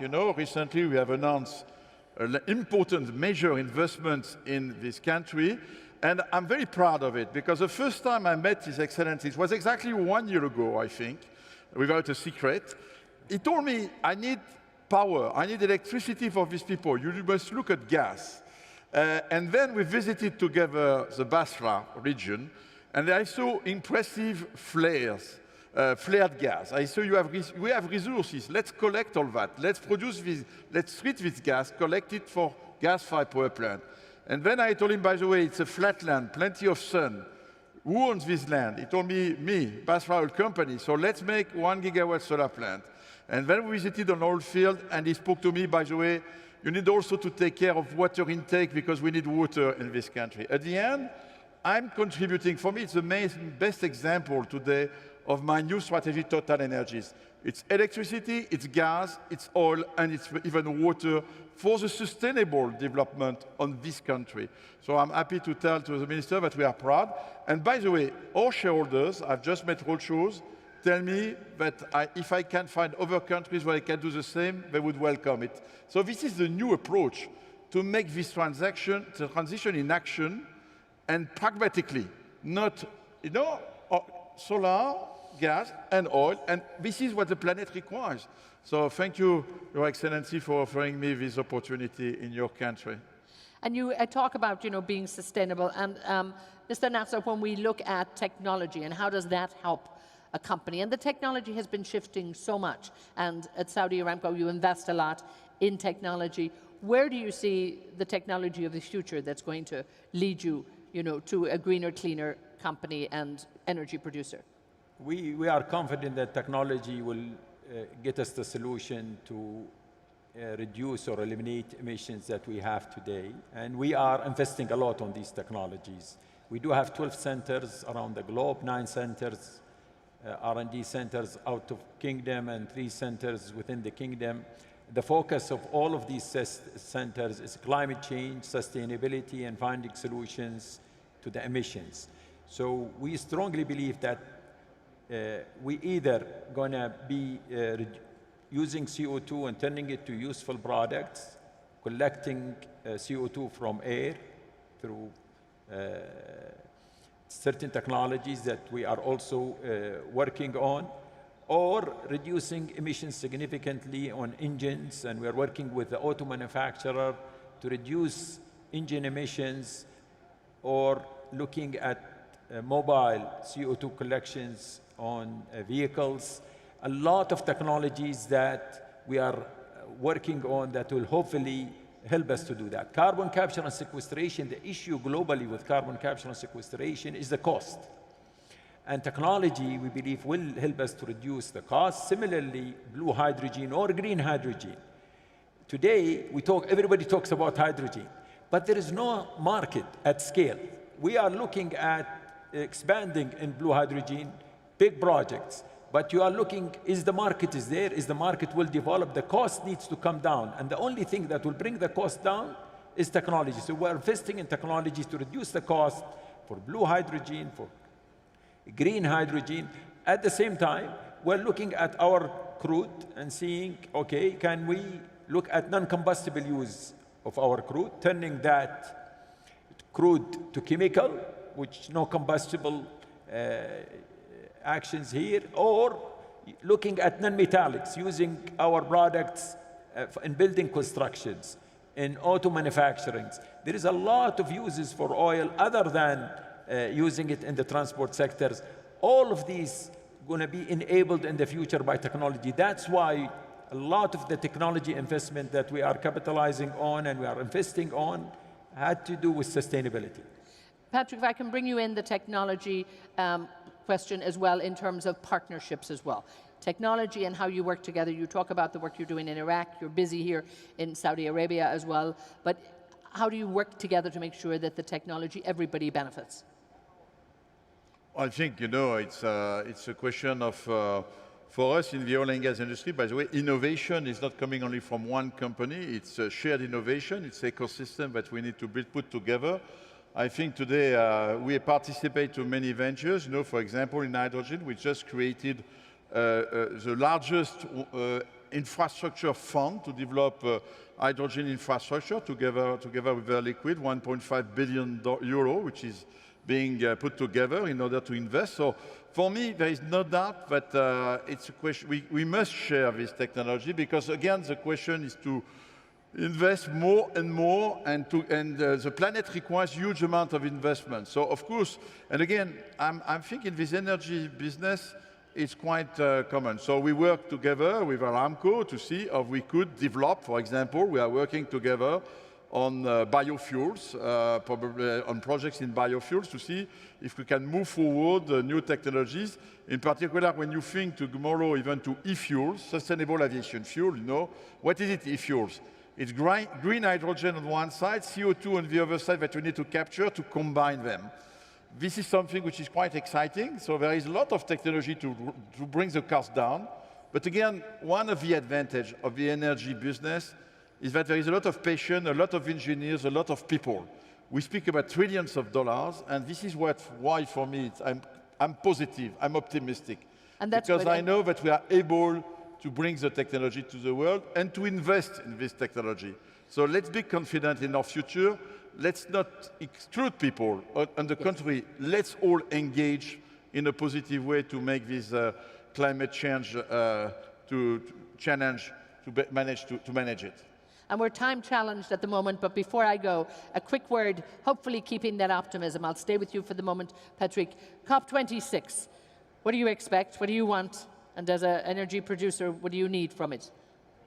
I would need some signals, clear signals, of course, not only that the objective stays alive, I hear that. I think we need clearly, if we want, I would like some more pragmatism, I would say. I welcome a lot what happened this morning, because I think that a country like Saudi Arabia coming to the table of the net zero country, what I'm expecting from His Royal Highness is that at least around the table, you have people with different footprints, you know? And it's not, again, only like I hear in my countries, you know, in Europe, excluding oil and gas, which is not a solution. The solution is let's invest more and more together for the future, and at the same time, let's provide the reliable and affordable energy to the planet. So then, I expect also, to be honest, that the $100 billion fund which has been provided to emerging countries will become a reality. Because this climate change challenge, if we do not take care of all these developing countries, we will never manage to reach it. Maybe we'll be net zero in developed countries, but not at the global level. So we need to hope the developed countries will bring this money. And a quick closing word from you. His Royal Highness said today, and the Energy Minister as well, His Royal Highness said, you will be accountable, you will take action. You've announced that action too. So what's urgent and what do you need to do just as we wrap up? I think just I will echo Patrick. What we need also from COP26, we need the road to transition is long and complex. What we need is an orderly transition. We need a holistic view, policies that take into consideration affordability, reliability, and energy security for the world. Otherwise, we are going to hit an economic crisis. We need policies that is inclusive, not divisive. And on that note, gentlemen, I wish you well, and I'm sure you'll be waving the flag at COP26 and making sure, as responsible energy producers, you're doing your part. Thank you both so much. The CEO of Aramco there, and also the CEO of Total Energies, Amin Nasser, and Patrick Pouyanné. Gentlemen, thank you so much. Thank you, Ethna. Thank you. And it's great to actually take the time here and know what's going on here. We've really seen some great commitment here. We're now going to be expanding this commitment, we hope, and we're going to be hearing from many of the energy ministers around the world. We have a great lineup here, and we're going to get the stage set up here.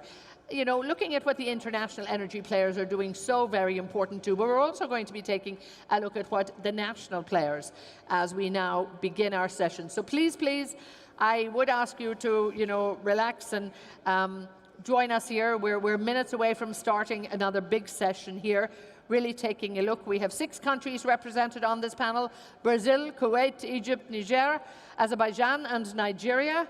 A lot going on, of course, in all of these countries. Some of them major energy producers, some of them maybe depending on importing energy as well, but all players, without a doubt, in the hydrocarbon space, and all players in a cleaner, greener energy future as well. So much going on here that I'm very excited. We have a short panel, not as long as we can, but we have such a great schedule for the afternoon. So we will take the time to make sure, and we're so delighted that indeed all of the ministers have joined us. And we're delighted with our quick turnaround team, because I actually do believe that we're ready to go. So let me bring our ministers, bring our panel on here, and we will get started. Gentlemen, please, if you would come with me, and we will get started here. So I'm delighted to have everybody on board. A lot of great initiatives going on in so many countries. So I'm very, very excited to have you here. Hello, lovely to see you again. Yes, Hello. and again, very quickly, and I think we have them in order. So lovely to see you all, gentlemen. Thank you. Let me quickly introduce you to them, because you know some of them very well. Everybody knows some of them. So it's like, please, the Energy of Minds and Energy from Brazil, His Excellency Bento Albuquerque. Thank you so much for joining us. From Kuwait, I'm absolutely delighted to welcome His Excellency Dr. Mohammed Abdul Latif Al Fares. Lovely to see you. His Excellency Tariq Al Mullah joins us, the Minister of Petroleum and Mineral Resources in Egypt. From Niger, lovely to see you. We have His Excellency Mohamed Sani Mahamadou. Thank you so much, the Minister of Petroleum, Energy and Renewable Energies. From Azerbaijan, once again, lovely to see you, sir. His Excellency Parvez Shabazov, lovely to see you. And from Nigeria, absolutely delighted to see His Excellency Chief Timibre Silve, the Minister of State for Petroleum Resources. So as you can see, we're doing a scan around the world. And if I might start with you, Your Excellency, Albuquerque, talk to me about Brazil. I mean, we look at, the topic of our panel is really looking at, I suppose, the dilemma of making sure that, you know, you keep economic development in your country, but at the same time, we make that a very, very important shift to cleaner, greener energy, and you have to keep that both. I know when we look at electricity in your country right now, you have a lot in the renewable space, so there's a lot going on in Brazil. So please bring us up to date and tell us how you're doing. Thank you very much. Good afternoon, everybody. Brazil has a dichotomy. As you said, we have one of the cleanest energy matrix in the world.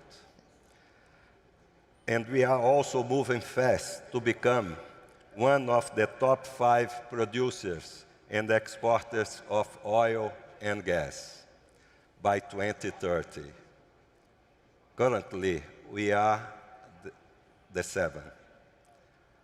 Our matrix, I used to say that Brazil has started its energy transition 50 years ago, when we decided to build huge hydropower plants, and we also started our nuclear program, including the nuclear source in our power matrix. And we also started our bioenergy program using biofuels from sugarcane. Then we started our energy transition 50 years ago. And now we have a cleanest matrix, and we are moving forward to use all kinds of sources. And indeed, when we look at the growth in energy demand and we look at any of the reports coming from the International Energy Agency, the International Energy Forum, of course, and also OPEC, all of these reports, looking at demand for energy, and demand for energy is on the increase. Your Excellency Al-Faraz, you talk a lot about a wise energy transition, and I've heard you say this before. What does that mean? Thank you, Etna. First of all, I would like to congratulate the Kingdom of Saudi Arabia for their initiatives for a green Saudi Arabia, and announced today by having a net zero by 2060. I think this is a delightful date for us in Kuwait, also being part of the Gulf Corporation Council. A success of any initiative in Saudi Arabia will have a positive reflection on Kuwait, definitely, and will be partners together with Saudi Arabia and the Gulf region for improving the energy transition process. What I meant by wise transition process is basically we have to take into consideration the statements that's already made by Saudi Arabia and by the Emirates about how the energy have to be looked at. We have to admit that we produce oil and gas, and we have to work diligently to make sure that we balance our act and make sure that we respect the transition process into a cleaner energy. Kuwait, I have to admit, Kuwait also have struggled by the effect of climate change. And that's a fact. And we've been seeing this in the last 3 or 5 years, where we have to start to see sandstorms, and we started to have a degradation in our water levels and an effect on our sand layers. And also we had an effect on droughts and quick floods. All of this culminated into and rise of temperature. We're talking about 53 and 52 degrees centigrade that we've never seen them before. So climate change is a fact, and we have to address it, and we've been addressing it since 2015 during the Paris Agreement. And we are committed to that. So the balance between the effect of climate change and how to transit into a cleaner energy process that's what I meant. And I think that defines what's energy security, defined into economical development and sustainability, and at the end, we have to work on education. And I think that's one of the elements that I look at wise transition process. We have to educate our people. The elements of education have to be put into perspective. People have to understand there is going to be a transition. So that's the encompass what I mean by wise. Yes, and I think, yes, it is a transition, and that will take time. And I think we heard from so many people talking about the complexities in terms of doing that. Your Excellency Al-Mullah, you look at economic development, it's important for Egypt, it's important for every country, without a doubt. And we've seen great strides in Egypt over the years, and I think also, since you have taken over the ministry, you look at the great work that has been done and all of the developments, particularly in hydrocarbons. I mean, it has been exemplary what's been going on in Egypt. But talk to me again about how do you manage that balance, because you have to maintain the economic development for the country, without a doubt. It's a big country, you have a big population, but at the same time, you have to look at that balance. How do you do it? Thank you, Etna. Actually, I have to start by saying that today, as we are all here together attending this important Saudi Green Initiative event, this is a demonstration and a clue to show that we are all committed to the climate change.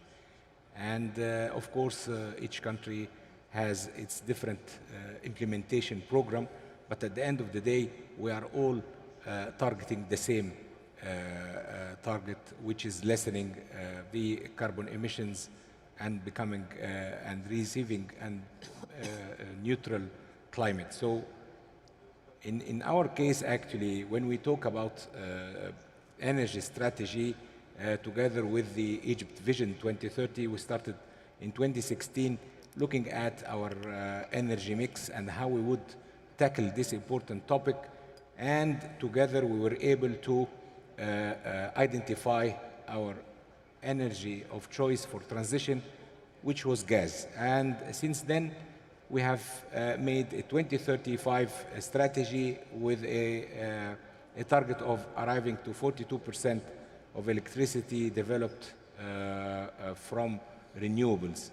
Meanwhile, identifying this roadmap, we were able to reach very important milestones in order to improve this balance.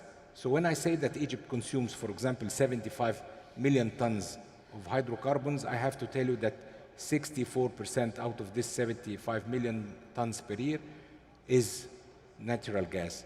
So this means that we are growing into the right direction of using natural gas so far as a transition with less carbon emissions, at the same time growing the renewable model with us.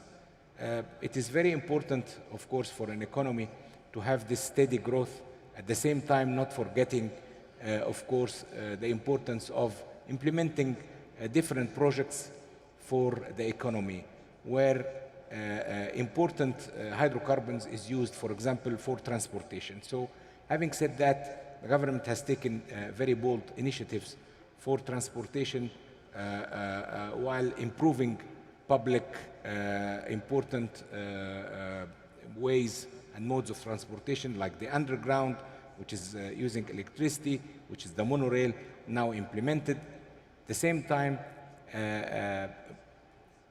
pushing and initiating very important CNG usage for car vehicles, and with good incentives for motorists.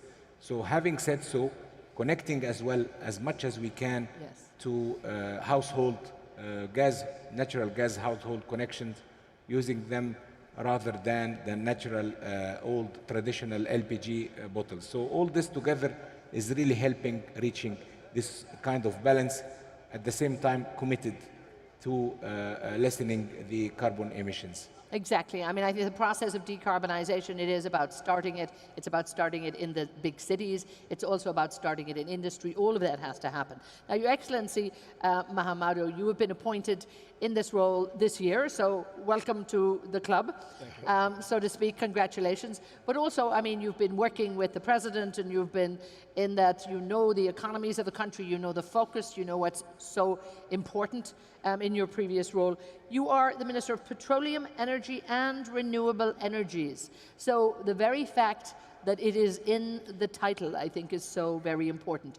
Talk to me a little in terms of how do you maintain that balance, and how does the government actually look at this and say to you, now, here is your new portfolio, go do it. Okay. Thank you. Thank you for having me. In Niger, the oil industry is a huge part of the economy. By the year 2025, it will account for close to 25% of our GDP, and also close to 50% of all government revenues. And in terms of potential, Niger has several billions of proven reserves in terms of barrels, and we're looking into developing this potential. So clearly, oil and gas are part of Niger's economic future. The way we see it, we have a double obligation towards future generations. Our first obligation is to develop these natural resources and use the proceeds to improve the lives of the population. So that means easier access to food, healthcare, education. The second obligation that we have is to protect the environment by engaging in climate change mitigation. In Niger, every year, we have close to 100,000 hectares of agricultural land damaged. And we only managed to restore about 40,000 hectares. So clearly, this is not enough. We need to do more. And to do more, we need more resources. So using the proceeds from oil and gas extraction towards climate change mitigation is a clear solution. For example, thanks to those proceeds, we can provide clean cooking energy for the population to prevent wood cutting. We can engage in more renewable energy projects. So clearly, economic development and climate change mitigation are not mutually exclusive. In Niger, we believe that oil and gas extraction is a solution in helping mitigate the impact of climate change. And indeed, I think, yes, this is the delicate balance, and I think it is just a time in our lives whereby, you know, it is about everybody coming together to make sure that we find the solution. Your Excellency, Shabazov, when we look at what's going on in Azerbaijan, you know, again, like every other country, you know, you're a very important producer, and at the same time, you want to make sure that there's longevity and sustainability in the country when it comes to a cleaner, greener future. So if you could, you know, tell us what you're doing to make sure you can operate that dual system, I suppose. Thank you very much. First of all, using this opportunity, I would like to express my thanks for the invitation to participate at this important event. Secondly, I would like also to underline the role of the Saudi Arabia, which has been for years contributing to the providing the energy balance in the global oil market, and it is actually continuing to do that. But today, with this new Saudi Green Initiative, something new comes at stage, and it is exactly how the Saudi Arabia is going to contribute into the combating the climate change, but at the same time to the development to the economic development of the overall global economic development. And coming back to my country's role in this sphere, I would like to say that, okay, we are continuing with the oil and gas, but at the same time, we have already set a target, the 30% of the renewables in the overall generation share in the country until 2030. At the same time, one of the social economic priorities in the country, one of the fifth, has become the green growth policy, which has been adopted by the president of Azerbaijan. Another initiative is to create the green energy zone in the newly liberated territories of Azerbaijan, namely in Karabakh. It will be the unique area where the 100% the generation will be from renewables, and many different technologies will be applied in this area. So, of course, we also go very strongly in the direction of renewing the national legislation in Azerbaijan in order to give another boost to the development of renewables sources of energy, and this is our policy. So we are presently use in principle only gas and renewables to produce electricity in Azerbaijan, but we always work on the issue how to enhance the role of renewables in the generation capacity of the country. And we are sure that we have to provide for balance between, as it was actually mentioned this morning by His Royal Highness, Minister Abdulaziz bin Salman, three most important components. This is the energy security, this is the economic development, and of course this is the combating the climate change. We have to find the right balance between them.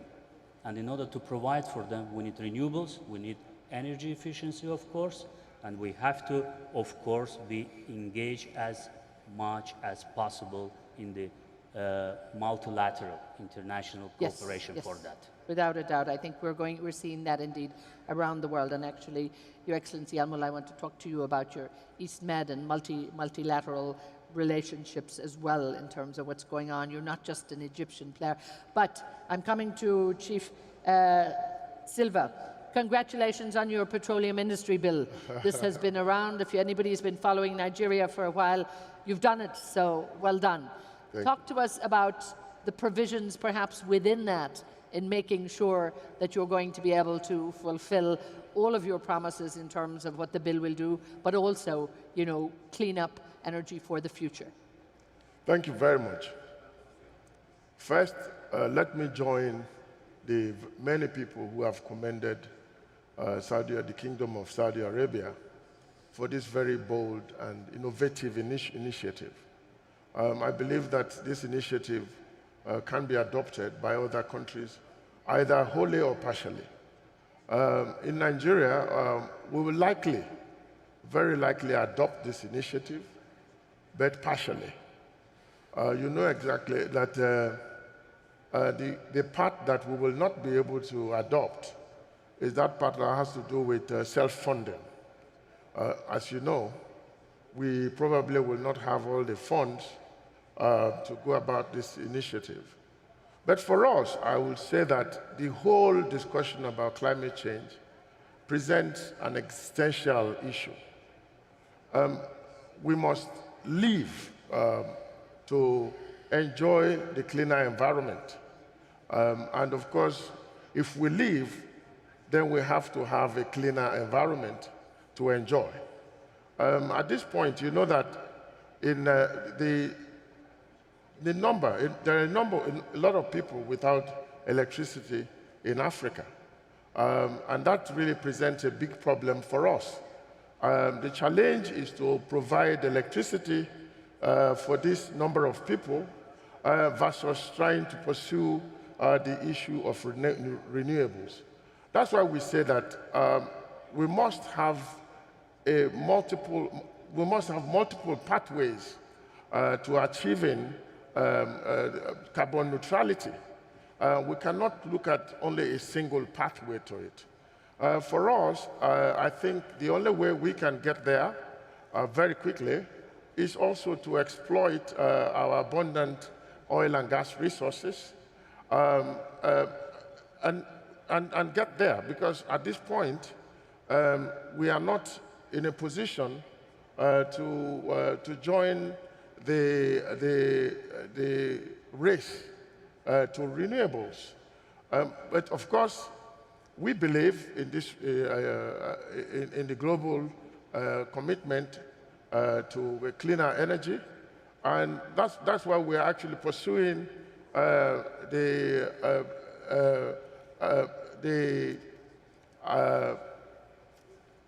our gas flaring extinguishment policy. We are going to, we have reduced gas flaring at this point in Nigeria to about 8% from where we are, because that was our biggest contributor to carbon emission. And by the end of this year, when we complete our the gas flaring commercialization program, we'll be able to bring it down to zero. So for us to even join this conversation, at this point, I will say that we are already, as a country and as a continent, below the target level of 2050 in terms of carbon emission. Our carbon emission level at this point is quite negligible. So we cannot even join this conversation at this point, technically speaking, until we get to the point where we can at least achieve our energy baseload and achieve our industrial baseload. That for us is the concern. And if you now come back to what the Petroleum Industry Act is going to achieve for us, the Act has actually enabled a lot more investment. We are expected to have a lot of investment because we are incentivizing especially gas production because we feel that that is the way to go. We have chosen that as our transition fuel. So we want to really incentivize gas production and, of course, achieve through that our energy baseload before we can actually join this conversation of cleaner energy for the future. But of course, it's also very important that you're here, and things move and things change, and I think we come into that wider debate about it's not created equally in every country, and the resources are not there for everyone, and I think we need to keep on that. Your Excellency, Mahamadou, when we look at Niger and I look across Africa, and it's, again, different countries have different, economic focus, but what is Niger doing that is actually moving forward? Are you able to get the investment in renewables? Are you able to actually deliver maybe faster? Thank you. Yes, in terms of investment, we have a lot of interest in renewables. We have solar power plants that we're about to launch. There is a 50 megawatt project by the Scaling Solar Initiative from the World Bank. So investors are very interested in the solar power potential of Niger. Now, when it comes to oil, as I mentioned earlier, the prospects are very good. In terms of reserves, Niger is clearly going to be, in the near future, among the big players, among petroleum producers in Africa. We are currently building the longest pipeline in Africa. It's a 2,000-kilometer pipeline going from Niger all the way to Benin. And to give you an example in terms of how we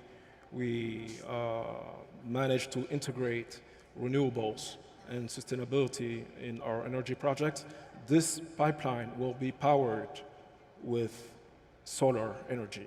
We're building several power plants along the way to power this pipeline, and it's solely solar energy that will fuel the pipeline. So clearly, we're doing a lot in terms of renewables, and private sector plays a huge role in that. And that investment, without a doubt, is very, very important. Let me come to Brazil. That investment is needed, without a doubt, in the transition. The capital markets in Brazil are under a little bit of a pressure right now. So are you finding investment easy to get? We heard from a speaker earlier saying there's plenty of money around if we have the right projects. Have you been able to get some of it? I think we should have the right public policies in the energy sector. I think planning is everything. Brazil has two energy plans. One is the 10-year energy expansion plan that guides the investments in this sector. And the second one is the 30-year plan that shows the way to the future. And another very important point is to give, as Your Royal Highness said this morning, is predictability. I think if you have a good business environment with predictability, I think the investments will come. And Brazil is doing very well. We had a lot of investments during the last 3 years from the foreign capital and from national capital as well. Then I think this is the way. And indeed, everybody needs investment. But when we look at, the capital markets, it's very competitive out there. Mr. Al-Faris, when I look at, what's happening in Kuwait too, right now, we have to, and you have to, present an energy mix, I guess, to your residents, to your citizens, to your country. It can't be one or the other right now. And again, technology is going to play a role in that, renewable energy is going to play a role. Where's the investment coming to make sure that you reach a target that the government is setting? Well, Kuwait had looked into the aspect of how to introduce renewable energies into two main sectors, which is basically the oil sector and how to make sure that we have a cleaner production of barrel. And at the same time, we looked at how to introduce renewable into energy generation, electrical energy generation. And the focus at this moment, we've been very much emphasizing on introducing renewable. Our late Emir Sabah Al-Ahmed, May plus upon his soul, he introduced since almost 10 years ago a target, which is 15% of our energy, electrical energy, have to be produced by renewable. And we've been starting this process since then, and right now we are in the process of having a partnership with the private sector, which is under the PPP concept, which is the public-private partnership, to start a new project, which is basically it's a 2 megawatt PV solar plant, which is one of the biggest plants in this area. And that's in the design stage right now, so it's in the implementation process. So we are very successful into bringing in investment from the private sector into such initiatives and projects. Also, at the same time, we've been very much self-investment into our oil production and how to make sure it's more cleaner. We've been looking into how to reduce the operational flare and how to introduce blue hydrogen. We've been starting to put a kind of an energy management system within the oil sector, and how to introduce technology and automation into the process and make sure that we have an efficient system. So that's how we approach the two sectors, the main sector, the energy sector for electricity, and at the same time, the oil industry, and how to make sure that we have a clean system. Your Excellency Al-Mullah, I mean, technology is driving the market without a doubt, but where is that technology going to be? Where's the investment going to be in that technology? Is it going to be in carbon capture and storage, or should the big investment just go all renewable? What do you think? Well, this What's is very possible? important, yes, of course. As we said, since we need this transition period, so for this transition, that means that we need to grow the use of technology in order to make it competitive and to reduce the costs of renewables. At the same time, as we said, this will take a minimum of 10 years transition until we will be able to put some comprehensive, affordable, renewable energy. Therefore, technology is then the solution. Therefore, the implementation of different technology ways is very important at the same time. So, as you mentioned, we need all together to look for ways of carbon capture, and at the same time, perhaps carbon capture and storage facilities, and all this kind of energy efficiency, reduction, and these are efforts that are being executed all over the world, yes, but also with different speeds in different countries in the world. So in our case, of course, in parallel, at the same time, where we have investments in the oil and gas sector, especially in natural gas, as we said, also we are seeing very good investments as well for renewables. And last year, for example, we've been awarded through the World Bank for the best solar 1 gigawatt project at Binban in Aswan, south of Egypt.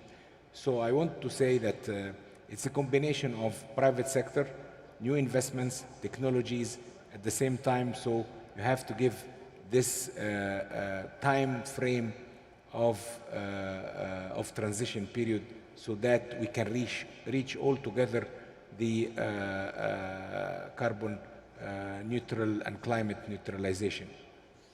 Your Excellency Shabazov, you talk often about a just and equitable energy transition. And at the moment, it's not all moving in the same direction. You know, do we just have to work with it? And Your Excellency Silva, I'll come to you very much on this one because I know it's close to your heart.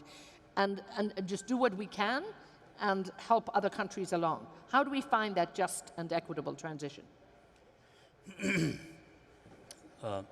I think, you know, the situation itself will bring us to the right, just, and equitable situation with the different types of energy resources being used. Because you can imagine that by 2045, let's say, the world economy is going to double. So, of course, we have done already globally a lot to develop renewables, but it will be quite difficult task to provide only by renewables the energy demand for the world economy. That's why I think that actually all the countries who are engaged in this process are on the right way. We do everything we can in this direction, and it will also grow. These activities will grow in the future. For example, if we take Azerbaijan, in the oil and gas sector in Azerbaijan, in the last 27 years, 95 billions of US dollars been invested, foreign direct investments. And now we have huge wind potential in the same sector of the Caspian Sea, where we need additional investments for the wind energy. And we are going to work on it. I think it will, you know, automatically bring us to the balanced situation with all kinds of energy resources. Now, Your Excellency Silva, you know, in the race to become green and clean, and it's urgent and it needs to be fast, I mean, is there a real danger that some countries are going to be left behind? And is there a sufficient understanding about energy poverty, as in, never mind renewables, people don't care in some countries what their energy source is, and they need energy tomorrow, not in 2050? Well, I don't know. I don't think there is anybody that will not care about the energy sources, because we know that climate change is real. But how can we achieve this? That is the issue. What I said before was that if we follow a single pathway to this race to renewables, and we say, okay, we're going to take only renewables as a way out, then I guess some countries will be left behind. But if we have a multiple pathway that includes, for example, the deepening of carbon capture technology and cleaning up the oil and gas, then I think there will be a lot of other countries that will be able to join this race and probably achieve net zero at a good time. But you must accept that there are multiple pathways to achieving this so that it will be inclusive. If you don't have this inclusiveness and you only look at one party and you take a single pathway, then I can tell you that there will be a lot of countries who will risk being left behind at 2040, 2050, 2060. Now, I always love to close and give you maybe a minute each, but I don't have a minute each to give you, so I'm going to be very democratic but very firm here. I have about 20 seconds each to give you. So I'll stay with you, Chief Silva, at the moment, if I may. What do we need to do right now to make sure that we can move to the path? But I really, you know, just give us a thought out there that's maybe going to leave an impression. Well, I will say two things. One is to bring about inclusiveness, and also let us adopt multiple pathways to this issue of achieving carbon neutrality. And then the next is also to build consensus. Last year, we built consensus around a solution to COVID-19. This year, we are here trying to build global consensus about achieving net zero. But the real consensus that the world needs to have is around poverty, energy poverty, and real poverty. Yes. Because this is an area where you cannot leave anybody behind. If you leave anybody behind, it's going to still be emitting carbon for you anywhere you are. So there must be consensus, global consensus. Let us use this opportunity to build a global consensus around the whole issue of poverty. Now I'm going to have to challenge you all for 20 seconds. I'm going to stay with you, Your Excellency Albuquerque, at the moment. Just very, very quickly, what can we all do? What do we need to focus on right now? In our opinion, each country has to deploy all available sources, technologies according to their reality and local competitive advantages. Exactly. Please, if I can have a look and see what Azerbaijan is doing, Mr. Shabazov. Very urgent. What is urgent that has to be done? The urgent is, in my view, the multilateral pathway. It's absolutely important. And we have to remain realistic about the situation. Your Excellency Mahamadov. Yes, I would like to follow up on what Dr. Silva said in terms of inclusiveness. No country should be left behind. And so far, the developing world has been forgotten. Leading up to the COP26, we need to ensure that the developed world, is staying true to its promise to allocate at least $100 billion every year to the efforts of climate mitigation for developing countries. So no country should be left behind. Your Excellency Al-Mallah, I hate to cut you short, but we're on the speed bus here. In addition to what was said, which I echo very much, I think we have to prioritize decarbonization of fossil fuels, which will last for some time. And thank you so much, Your Excellency Al-Faris. I guess first of all, we need to make sure that we have a clear, practical policies for management of energy transition and have to be truthful about it. Second, whatever roadmap to the climate change, it have to take into consideration the circumstances of the different nations. Well, thank you all so much. And as you can see there's a lot that needs to be done. There is a lot in progress, so that's great to hear, and it's very encouraging. And there is a sense of optimism. But I think, again, everybody needs the policymakers, it needs the investment, it needs everything to come together. The whole ecosystem has to move in one direction. And at times, I think we have a bit of a stop-start. But thank you all so much for your time. Your Excellency Albuquerque, thank you so much. Excellency Faris, Excellency Al-Mullah, thank you so much. Your Excellency Mahamadou, thank you so much. Thank you, great to see you again, Excellency Shabazov, and also, of course, His Excellency Chief Timre Silva. So we leave it there. Gentlemen, thank you all so much. I know we could have talked so much more, and there was so much more to talk about, but we have a lot more to keep covering, so if we can head off. Thank you all so much, and again, so lovely to have you all here. And thank you for coming to, give us your time and share your experience with us. It's very, very important for us. So I'm really, really happy that we've had that. We're now going to really take a closer look at what's happening in carbon-intensive industries and how we are transitioning at scale. So we're going to get another panel up here in just a minute. So please, as I said, we have lots more to come for this afternoon. And we'll just rearrange a little bit of the furniture as we like to do here.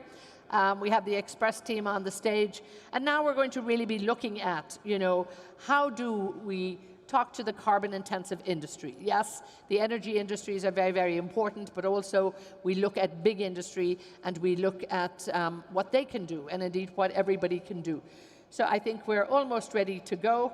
And I now want to welcome to the stage the Secretary General and the CEO of the World Energy Council. She is back with us. I'm absolutely delighted to welcome Dr. Angela Wilkinson and her panel right now. So we're looking forward to this. Angela, thank you so much. And to all of you, thanks for being with us. Hello, Paddy.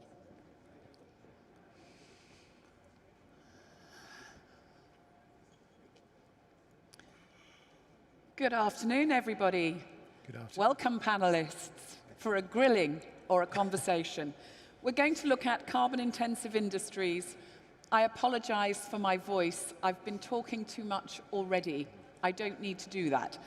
As we have heard, energy transition is shifting gear. We're having to move faster with decarbonization than ever before. At the same time, it's not all about energy. Energy, after all, is about modern lives and better livelihoods.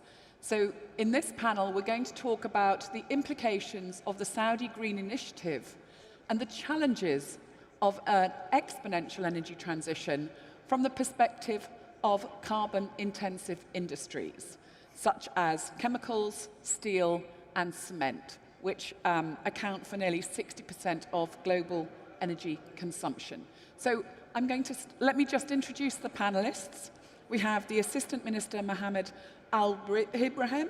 We have Morten Dryholm, Senior Vice President of Vestas, which is a Danish wind company. We've got Jasper Graf von Hardenberg, who's the CEO of Daystar Power, which is a solar energy company in West Africa. And we've got Paddy Padmanathan, who's the CEO of Aqua Power here in the region, and is going to, I'm sure, touch on issues of solar and hydrogen. So, let me start with you, Mohammed. Tell us a little bit more about the Saudi Green Initiative and the implications for the new industrial energy nexus and these carbon-intensive industries. Thank you very much.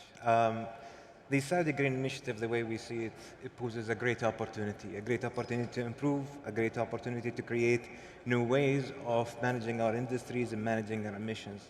At the heart of the Saudi Green Initiative, we have the circular carbon economy, and His Royal Highness, the Minister of Energy, has spoken a lot about it.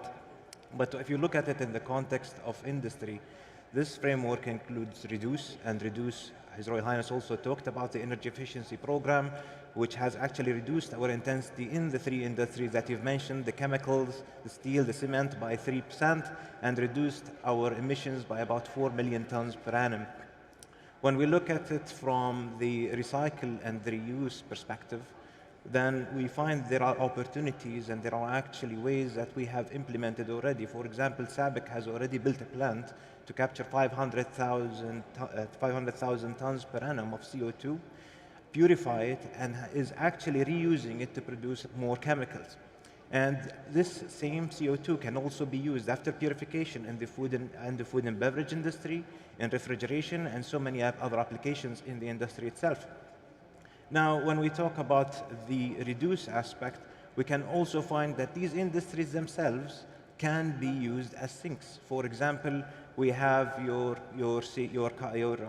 carbon cured concrete, and there you can use the CO2, the purified CO2 as well, in curing the cement, which also improves its properties, reduces the energy requirements for it, and also creates a permanent sink for the CO2. So in reality, when you look at it, the Saudi Green Initiative and the circular carbon economy actually gives us more opportunities to utilize this carbon as a resource rather than looking at it as a problem per se.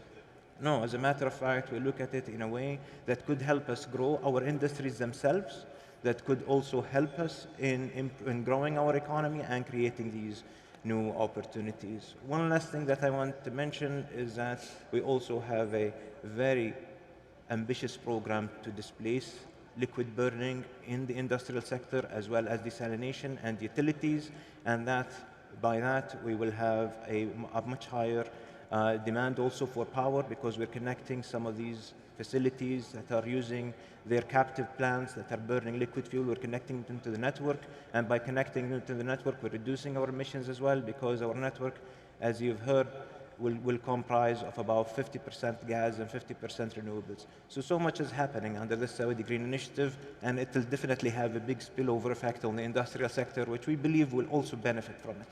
Thank you. So, lots going on. Let me go to Morten, right? Yeah. Wind business, it's big. It uses cement and steel as well as being an energy producer. How do you see this industrial energy transition, or Nexus transition going on? And particularly, what have you heard in the Saudi Green Initiative that gives you hope or you think will be more challenging? As an investor and the world's largest wind energy company, of course, we look at an ambitious plan like this and factor that in when we look at markets and where to put our investments. And there's no doubt that with this plan and with the renewable energy ambitions that Saudi has, Saudi Arabia will place itself as a center of development of clean technologies going forward. And of course, we want to be part of that journey. I will say, though, that it starts with the green electrons you put into the system.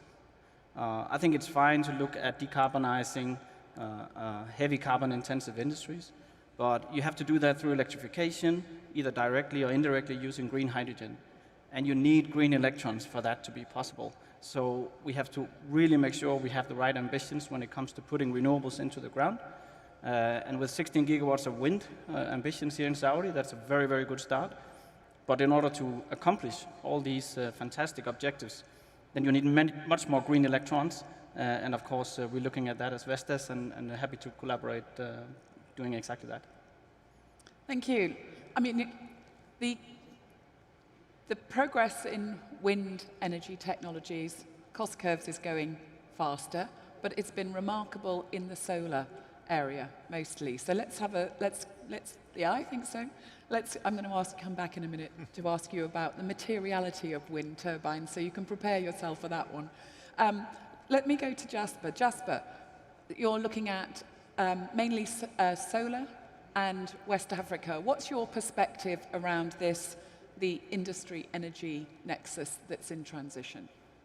Yeah, I mean, I think what's really fantastic about the Saudi Green Initiative is how it looks at this balance of energy, of the energy mix that's important, and moving a transition in steps and not trying to rush it and do it all at once. Because especially for these very energy-intensive industries, we cannot just move it all over in a day. It's a process. We in West Africa work with a lot of large industrial companies, helping them to become carbon neutral, effectively acting as a mini utility for them, utilizing solar power, but then also incorporating other sources of energy where storage or hydrogen are not cost efficient yet. So it's really about building up this capacity, utilizing green technologies like solar, like wind, as they're becoming cheaper and cheaper, to bring these industries towards carbon neutrality. And indeed, solar has made great strides. It's become extremely cheap, and where we operate in West Africa, it is already the cheapest source of electricity. Super. Paddy, I've heard about the Saudi Green Initiative. I've heard a little bit about wind. I've heard a lot about solar. What are you going to tell me about hydrogen? I'm sure you're going to tell me something about hydrogen. Well, absolutely. So, I mean, the exciting thing about Saudi Green Initiative is an ambition that has been now so clearly set. And it's not just a blind ambition, because the technology is there, and cost-competitive service delivery is available for us to be able to deliver that ambition. So, talk about energy-intensive industries. What's the real sort of founding need or the basic need? It's about high temperature, and it's about the need for reactive agent. Hydrogen. We are now, with the kind of costs at which we are able to generate electricity and wind in this part of the world, we are now able to deliver it at such a low rate. We really have, for the first time, the opportunity to contemplate delivering hydrogen using electrolysis at a rate at which that process, the industrial consumption, can become competitive and cost efficient. We haven't done it up to now at scale, so it's not quite there yet. But as we start even working on the first plants, we can see the pathway to quickly bring down that cost to a cost competitive level. By the way, let's be very, very clear. We can have all the ambitions in the world. For it to be enduring, for it to really materialize, we also need to make sure that it becomes cost parity or cost competitive, okay? But we can see that. We are a group of firms that have come together in an alliance, Green Hydrogen Catapult, where we have been studying for the last 9 months, and the real possibility to have 25 gigawatts worth of electrolyzers deployed in the world within the next 5 years, and using that level of deployment, bring the cost down to a level that starts to now be competitive with the fossil fuel-based way in which we were delivering hydrogen, which therefore was being used in a very limited way. So we can really transform the industrial consumption when we can bring hydrogen costs down to, at the point of production, to below $2 per kilo. And it is real, it's achievable, we can see the pathway. So that's the reality, and that is why I'm so excited and confident of the ambition that has been delivered. Thank you. So we're hearing a lot about how we can supply the energy for the industrialization in a different way. I want to flip the coin and think about how do we provide the materials for the energy revolution that could also happen in the material in this new paradigm. So I continually hear people talk about the decarbonization of the energy system. I hear less about the materialization of the materiality of the renewables revolution that needs to be managed as well. So I shall come back at the end, Mohammed, but let me ask this is a renewable nexus here. I can hear us pumping for solar and wind and hydrogen and the cost competitiveness of it, but we have to build the kit at scale, and that requires materials, and that takes energy. So how do we look from the other side? Well, you're right, we have to build the kit. In order for us to meet our Paris climate ambitions, we actually have to quadruple the amount of installations of wind turbines up to towards 2030 from current levels. So it's going to take a lot of material. And I think it's important that we as companies take that responsibility on us. We have a very clear net zero target for 2030 for our own company. And it takes 4 months for a turbine's production to actually have abated all the CO2 that goes into the production. So that's the baseline. But I think the key here is steel. If you look at a wind turbine, a lot of the material that goes into that is steel. And that is back to the topic that we talked about here. We have to look at how we can get green steel into the market. And in order to get green steel, we need lots of green hydrogen production in that process. And already now, green steel is being provided to the market, but that needs to ramp up quite dramatically. Look, I think so steel, cement, glass, all of these things, the pathway ultimately is, no question, green hydrogen. But we don't need to wait for that, because, well, building a circular carbon economy, even there, what is the real need? It's the energy, and even that is going to be using electricity. And we are able to deliver that electricity cost competitively. So the basic ingredient is already available to us. And we can do that at scale, and we are doing. We are deploying thousands of megawatts of plants in one site, in one go. We are not doing 50 and 25 megawatts of the past. So we are able to build systems that are big, that can really transform even a circular carbon economy, because the foundation of that is cost competitive electricity. And we are able to deliver that in this part of the world, and in time to come, I think as costs continue to keep coming down, this band across which we can deliver this cost competitive energy will widen and further widen. So they got the point of balance wrong. I'm just coming back. You know, we've been just listening to a panel that's talked about balanced transition, but I'm hearing you go, we could just tip it the other way a little bit more if we were very ambitious. All the cost base is there. We could move it faster. Can we move the dial faster, guys? Yes, absolutely. I mean, I think what is very striking, and you mentioned that just now, is that this has to make sense for companies, right? The producer of the solar panels or the wind turbines, he has to make money, and he will only buy green steel for this. if that's affordable. So this is now up to regulators to make sure that products produced in a green manner are actually competitive or even cheaper for the producers of these equipment, for the kit, to utilize. And that's something for governments to address now, for instance, at COP26, and really take that forward. It has to make sense for the companies. And because not everywhere in the world yet is green hydrogen competitive yet, so we have to help companies along and make sure they can actually do this. Green hydrogen, green electrons. I'm going to come to Mohammed because we've used the word, the big P word, policy. So how's, in the Saudi Green Initiative, how big is policy design and innovation as part of this change in carbon-intensive industries? Well, we've taken a lot of policies that actually help in this transition. We have multiple centers that we've established in the kingdom. You're looking at King Abdullah City for Science and Technology. You're looking at King Abdullah Center for Petroleum and Petroleum Studies and Research. You're looking at King Abdullah University for Science and Technology, and many others out there that are actually studying this, trying to find technologies and solutions that can be scaled and implemented in industry, in utilities, and all other aspects of our lives. And all of that is to ensure that we have a sustainable future. In addition to that, and I think an important point, which my colleagues have actually mentioned, is that it is important for the government to give clarity to the private sector.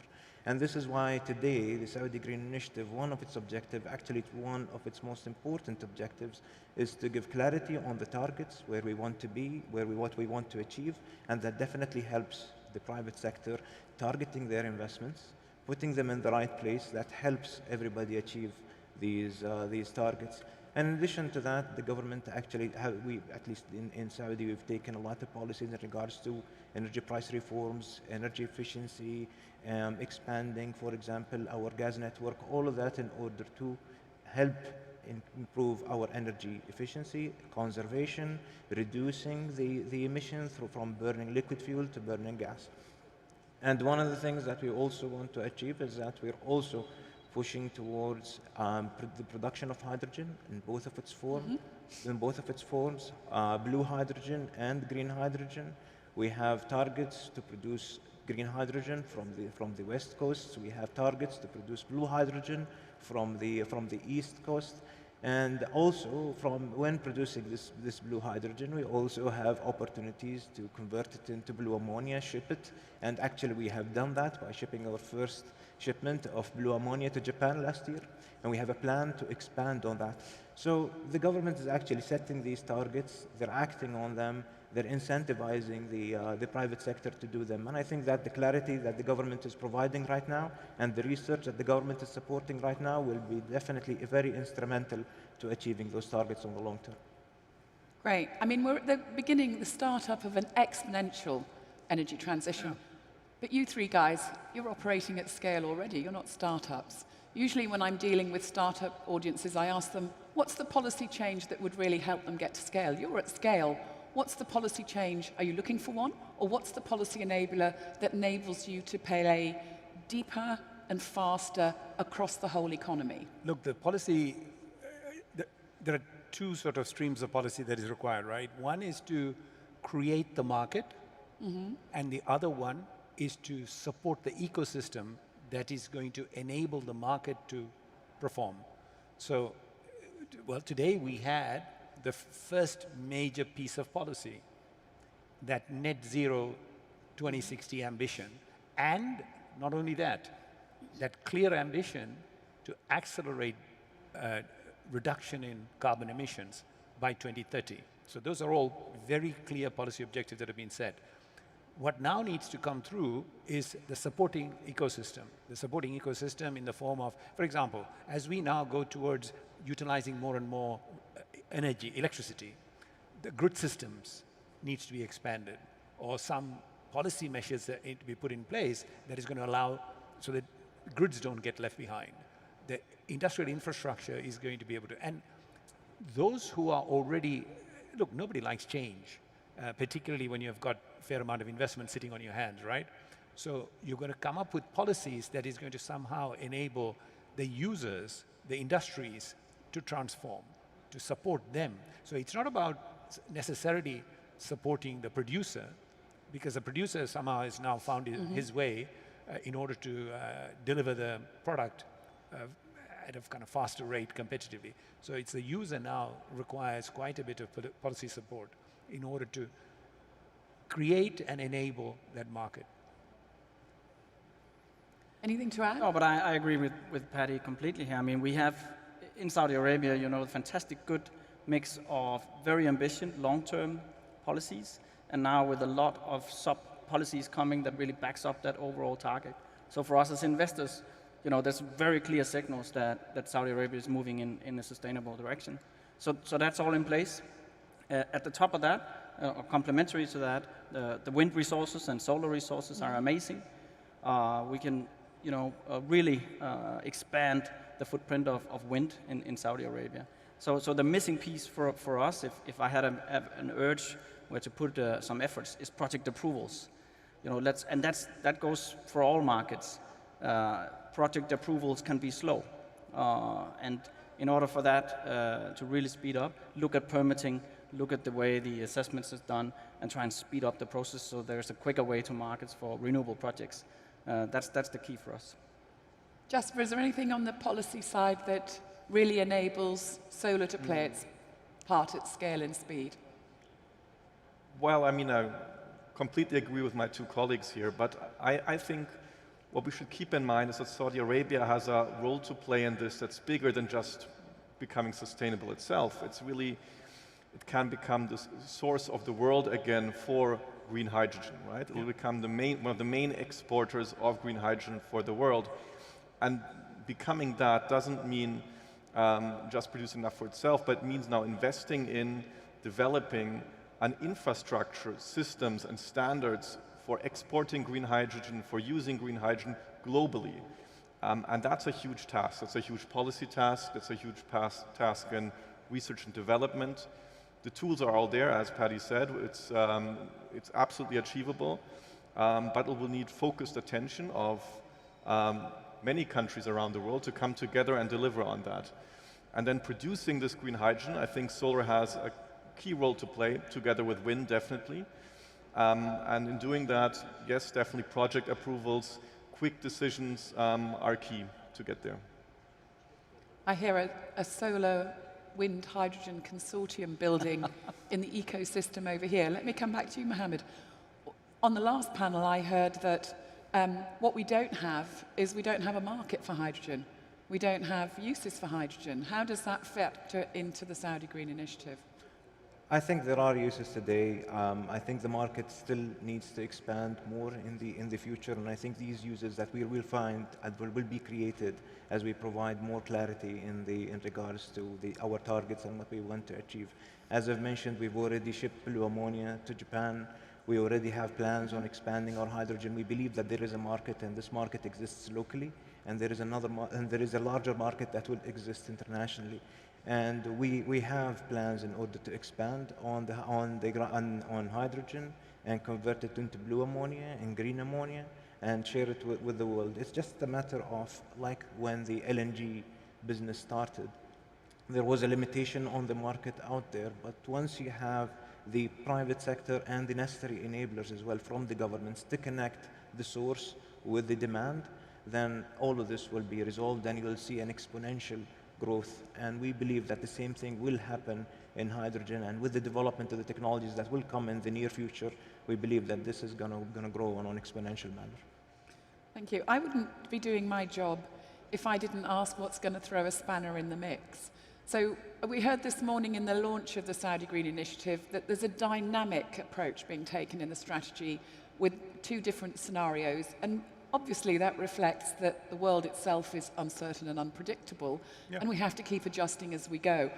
What do we have to bear in mind, even with good ambitions and intentions, around what's changing in the wider world around the industry energy nexus? If I had one of my colleagues on the table at the moment, on here at the moment, they'd be talking about quantum computing and the new materials revolution. How's the new materials revolution going to play? Yeah, well, I'm sorry to disappoint you, to tell you that all of that quantum computing, advances in material sciences, 3D printing, artificial intelligence, big data analysis, all of this is only going to do one thing. It is going to accelerate the transition because it will all contribute to continuing to reduce the cost of electricity using renewable energy. We think we have achieved a miracle now, coming down to kind of like a 1 cent or just over 1 cent per kilowatt hour. We haven't really got all this stuff in there yet. So can you imagine where that is going when all of this factors in over the next decade, as it surely will? Okay, the things that we cannot sort of take into account is how the world will evolve in consuming things. How, for example, so everybody is thinking now, right now, about the car industry. Okay, what are we going to do with the car industry? All that green steel that needs to be produced. Well, you know, I think there's a very good chance that the world will not have so many cars in 30, 40 years' time. Very possible.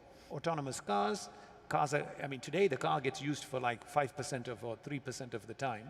So all of that redundant usage gets used. Then what happens? So there is going to be a massive shift that we haven't really worked through that will have an impact. But all of that is very positive. So I don't think we should get excited about it or get concerned about it. We just need to keep plugging away at what we have and charge forward. So don't just think about anticipate the supply and the production side of transformation, but think about how demand is and uses are shifting and what consumers are going to be doing. Jasper. I think what we'll definitely be seeing, at least in some markets, is a decentralization of power. So power being stored, produced in much more decentralized manner, less big utilities, but storage in every household, for instance, aspects like that, because we're already seeing in some emerging markets that decentralized off-grid produced power is cheaper than power drawn from the grid because the grid infrastructure has become so expensive. So this is a development that we are seeing, at least in some parts of the world. You need a lot of batteries for that, do you? Or Indeed. Green hydrogen? Indeed. Okay. Let's look at what we know already works. That's my starting point. You know, we've been 40 years of developing wind technology, and we're now at a place where we can outcompete fossil fuels in most markets on market terms. And we know that works in order to decarbonize electricity. We just need to do much more of it, much faster, to hit our targets. And we already today have technologies with a good mix of wind and solar and storage to actually bring about a full transformation of our energy systems. And you add on electrification, you add on green hydrogen, and suddenly you can see a pathway to a zero-carbon society. So let's not talk too much about all this fancy stuff out there. Let's put a focus on what we know works. I'd still have to come back to, can we electrify mining? Why not? Is it happening somewhere in the world? Lots of mining companies are looking at that. Yeah, absolutely. Yes. Good. There we go. So it's not just changing the energy part of the carbon-intensive industries, and it's not just about thinking from the supply side, it's also thinking about how the use of steel, chemical, and cement might be changing, and also how it gets mined. the wider ecosystem, which isn't just the energy, nuclear, electricity, hydrogen, but also the broader ecosystem across the economies. Have we got that right? Yes, absolutely. There are developments in materials. Mr. Amin Nasser spoke in a previous session, talked about non-metallics and the opportunity in non-metallics, and that will have a significant change. But an important aspect that I'd like to address is that we don't want to focus on a certain type of technology or push a certain type of technology. This is an important aspect. The government's responsibility is to set targets and to work towards these targets and to support the innovation in order to achieve these targets. But the government's role is not to be selective in terms of these technologies, because once you do that, you start intervening in those technologies and you push the economy and to adopt solutions that in sometimes may not be the most efficient available solutions.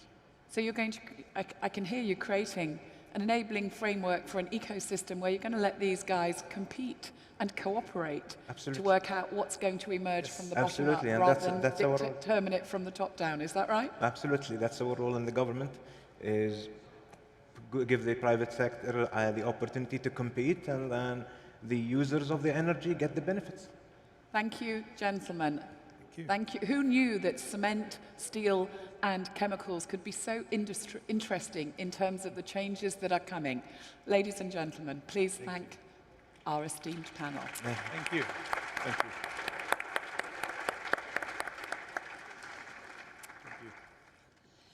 Thank you all so much, and great to see you all on the panel, and again for all of your great insight. And let me add my thanks. Dr. Angela Wilkinson, thank you so much. Great to have you here from the World Energy Council. So indeed, so much going on in the world, and of course the economic health of the world depending very much on the success of industry and making sure that, do I need a quick turnaround? We're doing a little furniture rearrangement. We like to do that. I was a little worried when I didn't see them there. So here they are, our trusty guys, they're back. They'll be in and out in no time.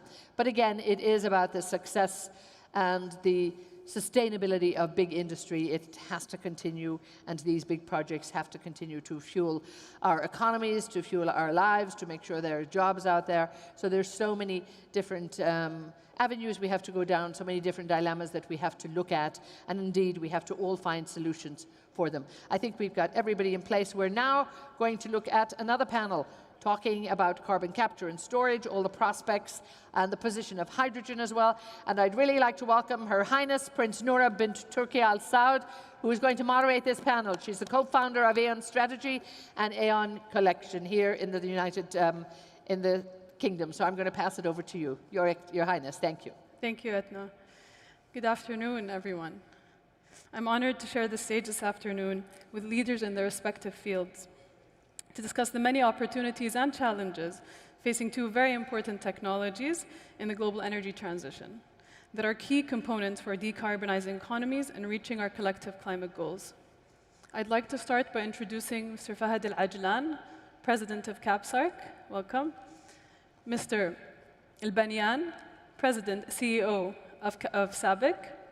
Mr. Patrick Huber, Chairman of H2 Energy. And Mr. Benoit Poitier, Chairman and CEO of Air Liquide, France.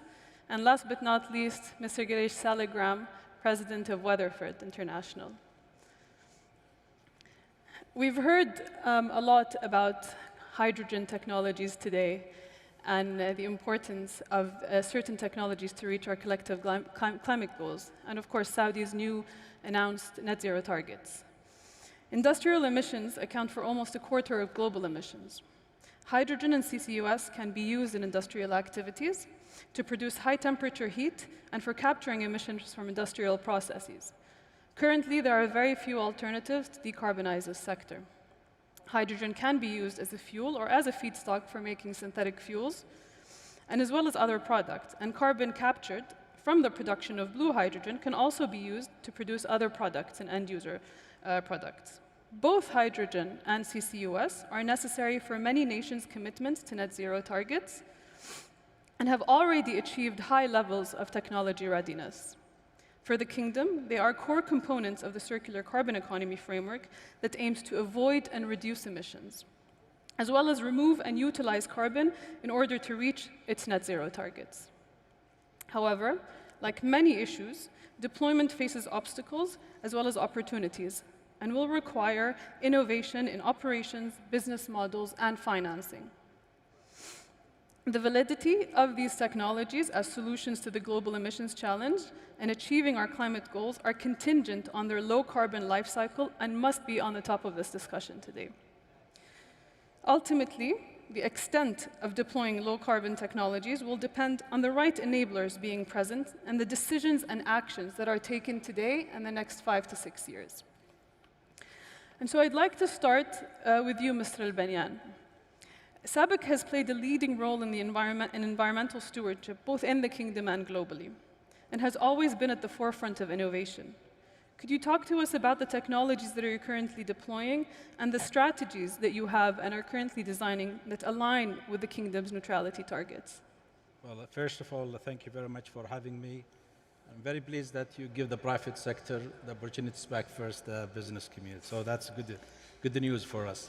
But I would like to just remind the audience that the commitment for KSA on sustainability started 4 decades ago, when the Kingdom created what we call the triangle, the three triangle or golden triangle, where the creation of Royal Commission for Jubail and Yamba, Aramco have been mandated to develop the gas system, and then also creations of SABIC to leverage the flared gas that was really associated with oil productions.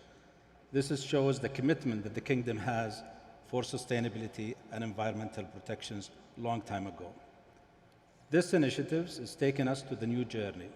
It's taken us to the highest where we can really demonstrate to the globe that environmental issues and also carbon neutrality strategy is a core value for the Kingdom of Saudi Arabia.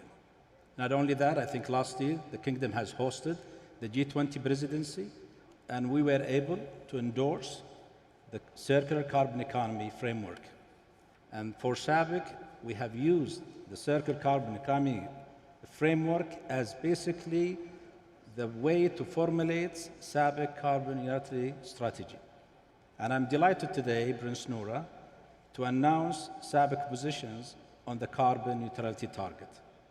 SABIC is committed to Paris Agreement goals, and also we are committed to pursue all efforts and explore all solutions towards carbon neutrality by 2050. But we need to keep in mind, we have to recognize the difference between regional and operational ambitions and commitment and initiatives. There is a difference of that, of course. And how are we going to achieve it? By focus on our direct and indirect carbon emission generated from our operations by 2050.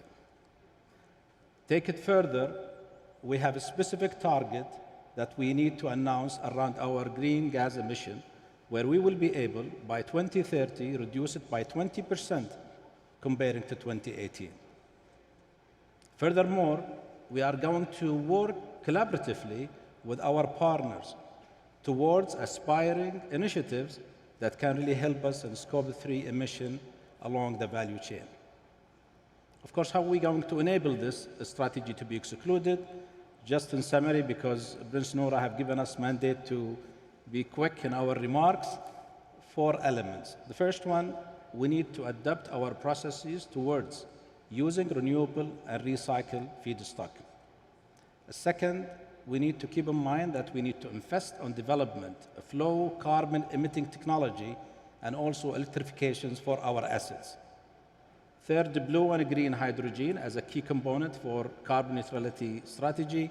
And finally, the CUSC. This is very important for us to enable the company and, of course, the Kingdom down the road to achieve its target. Thank you. Thank you, Mr. Riyadh. Mr. Poitier, I'd like to turn to you as the co-chair of the International Hydrogen Council, and as well as your experience at Air Liquide for decades managing different gases. Could you speak about the state of hydrogen today and why it's not only a hype? What's different about today compared to some of the previous discussions around hydrogen? Well, thank you for inviting me. As you know, I'm a fan of hydrogen, but a realistic fan. I've been personally involved in hydrogen for many years, and our group for about 50 years.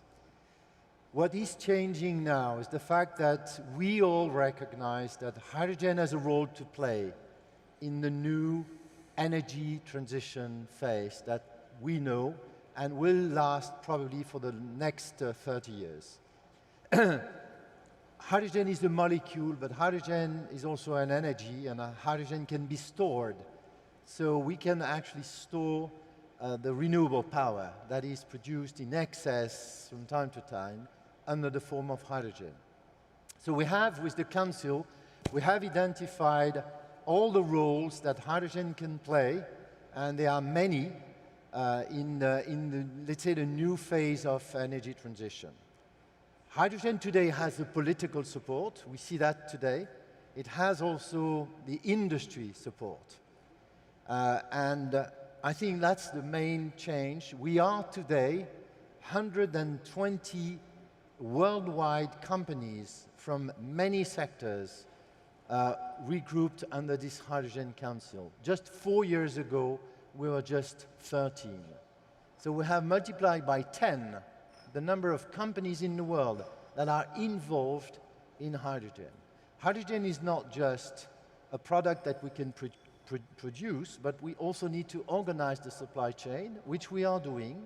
We need to develop technologies to bring down costs, and we also need to organize the financing of the infrastructure that will be necessary.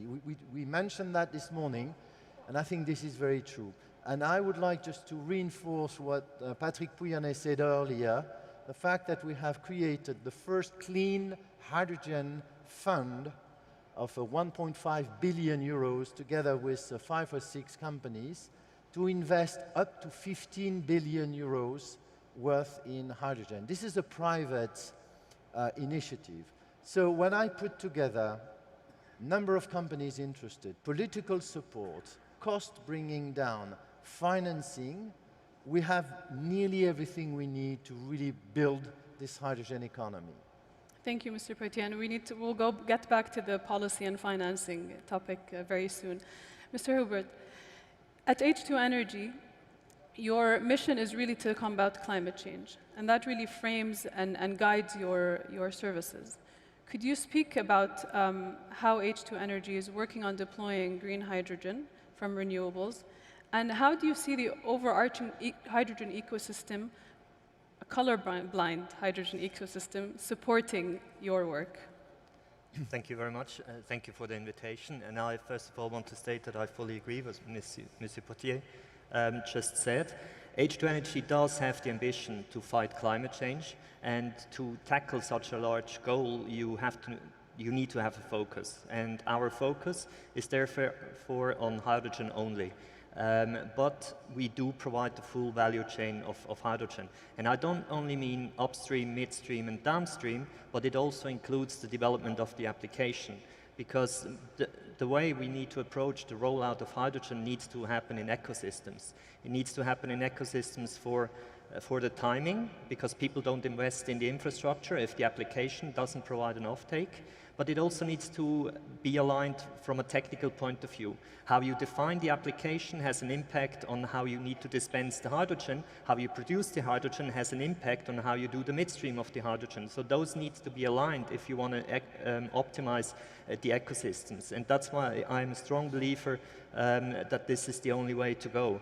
Now, if we look at the 4 stakeholder parts, application, upstream, midstream, downstream, I think the application is no problem. This sounds a bit counterintuitive, but that's my current experience, that we have enough usage for hydrogen, and the downstream is no problem at all. But where's really the bottleneck today is on the midstream, that there's no clear solution, not even a technical one, how this can be done in an efficient way. And most importantly, we don't have enough hydrogen production. And therefore, I can go to the color blindness, because that brings into blue hydrogen into game. And I think blue hydrogen is a very beautiful solution, because it can help scaling up the hydrogen production, which is the bottleneck. We have just announced that we're going to build 1 gigawatt hydrogen production site in Denmark, and we wanted to include this in a heavy-duty ecosystem for Europe. But we found out that after the announcement, we had so much requests that we right now believe we don't necessarily need the trucks to get rid of the hydrogen. So blue hydrogen helps to bridge and create a market. And the second, almost equally important, blue hydrogen enables the current energy players to have a role, to have a large role. And you need to include the current energy providers in a new solution. Otherwise, you're going to be fighting each other, and you're not going to achieve anything. And therefore, I believe that it's a good entry point for energy companies. And I'm also believe that some of them might even extend to green hydrogen. Thank you. Thank you very much. Mr. Saligram, Touching on the topic of storage, I'd like to focus on hydrogen storage and storage of carbon in whether they're aquifers, saline formations, or depleted oil fields. As an oil field operator, how are you supporting your clients, and how can you support your clients in both ensuring that any storage capacity is safe, and also from the upstream activities, how are you ensuring that your activities are low carbon and environmentally friendly? Yeah, first of all, huge congratulations to the Kingdom of Saudi Arabia and all the organizations today for laying out an ambitious agenda and goals which will serve as a momentum accelerator, I believe. And secondly, I want to say thank you for having me here, not just personally, but being the representative of the sector, if you will, of oil field services. Our sector, of which we are part, has been a big part of creating the economy of the world over the past several decades. And so I think we've got the expertise, the knowledge, the know-how, and also the responsibility to be part of this transition and where we go from there. And it's, I think, a great signal that someone like me is here today, so appreciate that. To your question, I think the whole notion of storage is an extremely important one as we talk about this transition, both from a hydrogen standpoint and from a CO2 sequestration standpoint. And we've got the knowledge and the capability. Today, one of our big focus areas, as has been for several decades, is around safety and around wellbore integrity. Those really apply directly to how you drive storage solutions to make sure that you've got the capability around culture, around technology, around processes to ensure that the whole system is intact. Secondly, around monitoring technologies. These are things that are going to get stored for fairly large amounts of time, and you need to have the right technology to monitor, to signal, and then to take action when it's required. So it's all about reskilling and retooling and taking existing technology and adapting it. And just to draw a parallel on a completely separate tangent, something that we've been doing for the past 20 years is taking the knowledge we have in the oil field and translating that to geothermal wells, for example. So similar kinds of pivots are important, and we have the capability in the industry to do that. Thank you. And building on that, I'd like to ask you, how do you see the importance of global standards and regulations to the financial viability of your project and also attracting finances? Yeah, I think that's an important, really important topic. One of the challenges that the economy in the oil industry today has is the proliferation of standards, or lack thereof, actually. And I think it's an important lesson for all of us to learn as we move through this transition and really drive the adoption, the clarity of global standards, so we can all stick to that. It is an important factor in reducing costs. We've talked a lot today about driving down costs, and to ensure that we don't have the same challenges that we've had in certain periods of the industry in the oil and gas world, make sure that there are clear standards, all of us adhere to them, stick to them. And I think that helps from an investment standpoint. It creates capital flows coming in and then allows us to commit to the rates of return that investors demand. Thank you. Mr. Ajlan, I'd like to turn to you and speak more about policies and regulations. The scientific findings have provided unequivocal evidence about the future of our planet under high emission scenarios and the importance and its implications on societies. But what's uncertain is how markets and policies evolve over the years and the coming decades. Saudi Arabia has just committed to neutrality by 2060. How can Saudi work within its own ecosystem to put the right policies in place that ensures a resilient economy and one that is aligned with the Paris Agreement and its new commitments? Thank you, Your Highness. I think there is a mistaken view out there that there are silver bullets. If you focus on renewable, or if we focus on efficiency, this is going to be great and it's going to solve the climate challenge. And I think when we look at all the scientific modeling that has been done, including the Intergovernmental Panel on Climate Change, the IPCC, the majority of the scenarios sees the need for CCUS to play a huge part in achieving any carbon neutrality or net zero scenario. And without those critical technologies, it's almost impossible to achieve those. And so for us, when we talk about the long-term strategic goal of achieving net zero by 2060 or at a specific date, we should not ignore the way we get there. And so just announcing a target would not be enough. And we need to focus on these critical technology that would enable the path to net zero. When we're talking about CCUS, when we're talking about hydrogen, without those technologies, we cannot get there. And so we need to have clear targets. We need to set specific mandates for these. Similar to what happened in the 70s and 80s with energy efficiency and in the 2000s with renewable, we need to set a clear target and mandate. And I think today's announcement on the Saudi Green Initiative by His Royal Highness the Crown Prince and by His Royal Highness Prince Abdulaziz not only set the specific or the long-term strategic target of 2060, but highlighting the specific mechanism and way of getting there. Announcing a 4 million tons per annum of low-carbon hydrogen is a significant step. It gives clarity to private companies that are represented here about where they need to invest and how they can derive some of these technologies and innovation to get there.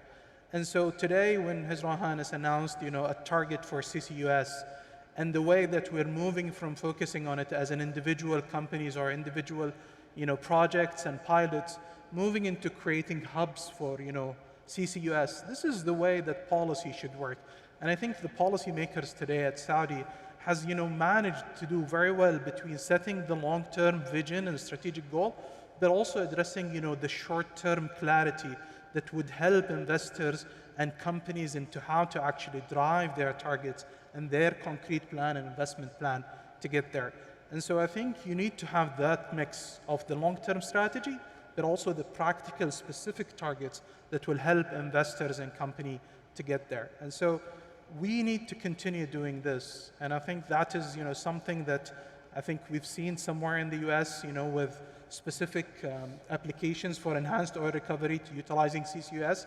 It has created a big industry there. And this is the way that we need to see policymakers follow these steps. So whether here in Saudi or in the US or other successful examples, to make sure that we can actually address and deploy these technologies at scale. It's not solar or efficiency or CCUS or hydrogen, it's all of the above. And I think for us in Saudi and for the government and policymakers at Saudi, they're not only looking at their own energy transition, but also how they can be of help to other countries that lack access to low carbon, low cost energy, countries like Germany, Japan, Korea, so others. And so this is the right mix and balance that we need to have. Thank you. Absolutely. And just to build on your comment, we do need an all-of-the-above solution. And essentially, we do need an integrated energy strategy, right, that considers climate and considers the industrial sector and industrial activities. What specific policies can and are deployed, and what further policies can be deployed in the kingdom to really facilitate this innovation agenda and also attract new players to the game? So I think from the policymaker and the government, we need the clarity and setting the targets.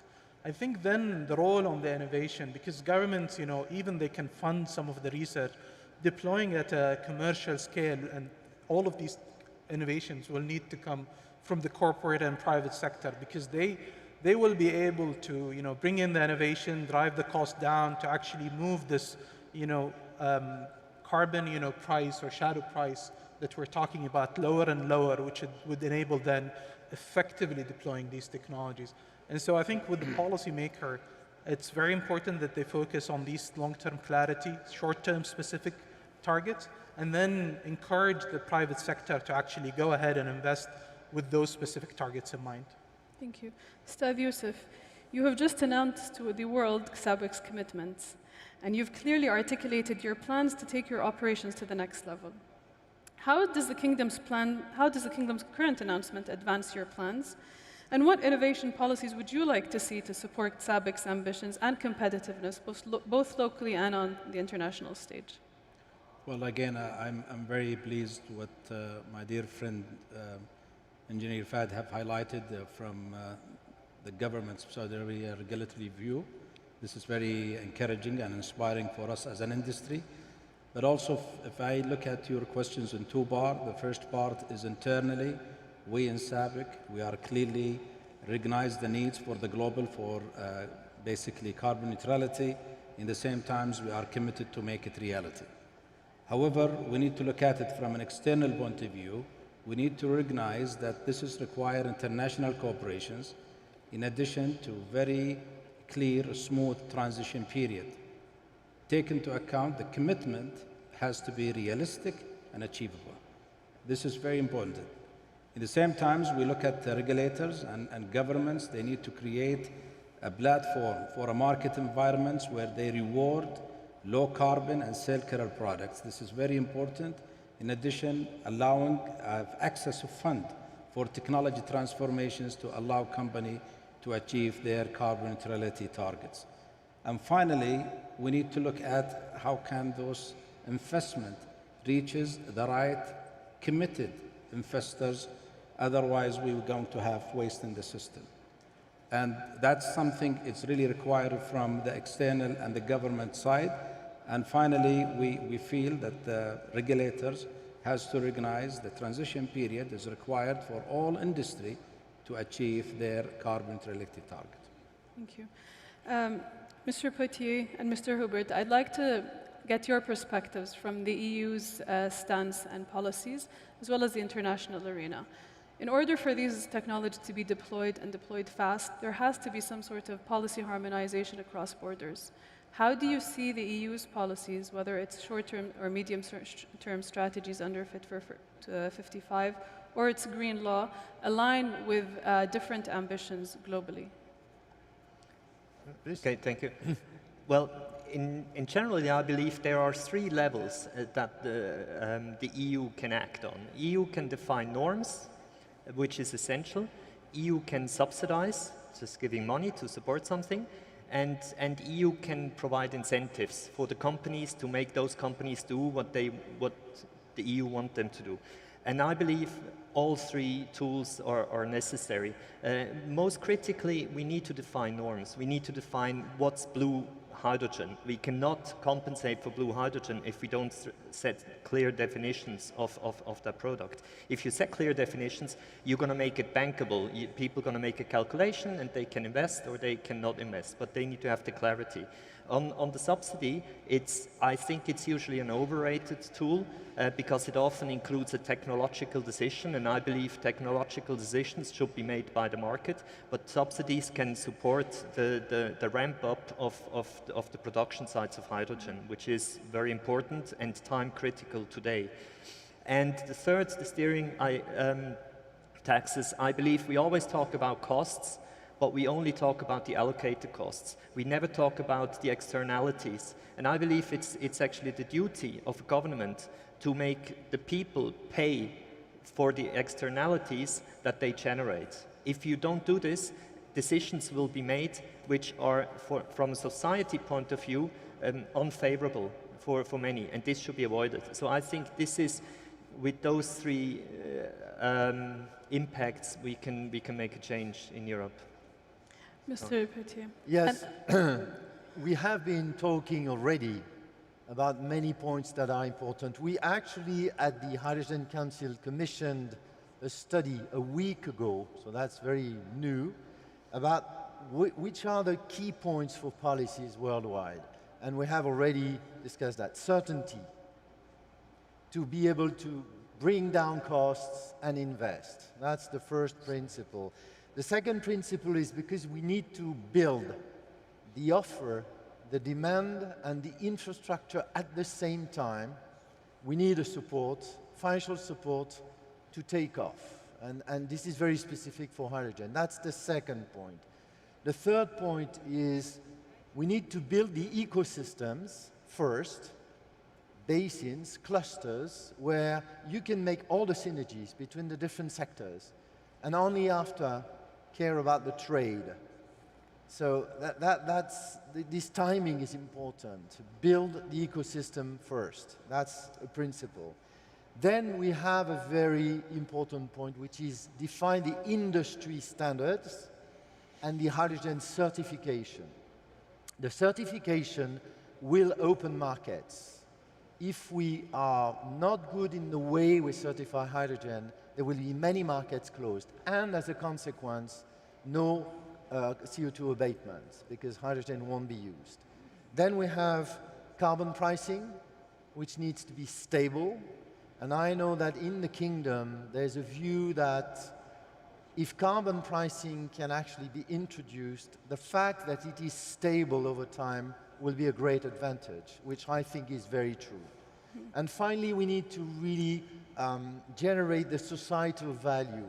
And to do that, we need to have a holistic approach, not just give help or subsidies or anything to different sectors. We need really to integrate hydrogen into the energy systems. Those are the 6 points that we have highlighted and we are trying to pass on. You said Europe. I think we are trying to do it in Europe, but also worldwide, because this Hydrogen Council is a world organization. Of course, and there's so much potential for transforming some of your activities here into cleaner operations. Mr. Salagram, you've heard some of the comments from our guests today. What opportunities do you see for your company in the kingdom in this new energy economy?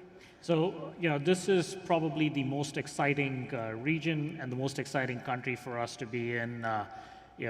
Since the economy's reopened, I think this is my third or fourth trip, and it's kind of becoming a twice-a-month experience. So it's huge. I think, as Mr. Pouyen pointed out on one of the earlier panels, right? This is a dual-track kind of a focus for us. There is a significant amount of focus on the oil and gas side of the business, which is really important and is the mainstay of our operations today. And we are very, very committed to supporting Aramco in making sure that we deploy the right technologies and we can grow with them. But also, how do we start moving into the new areas? So as we think about carbon capture, for example, that's a huge area for us. We've talked about plug-in abandonment as an example. As we go through this transition, there's a lot of old oil fields, gas fields that have a lot of wells that have gotten drilled.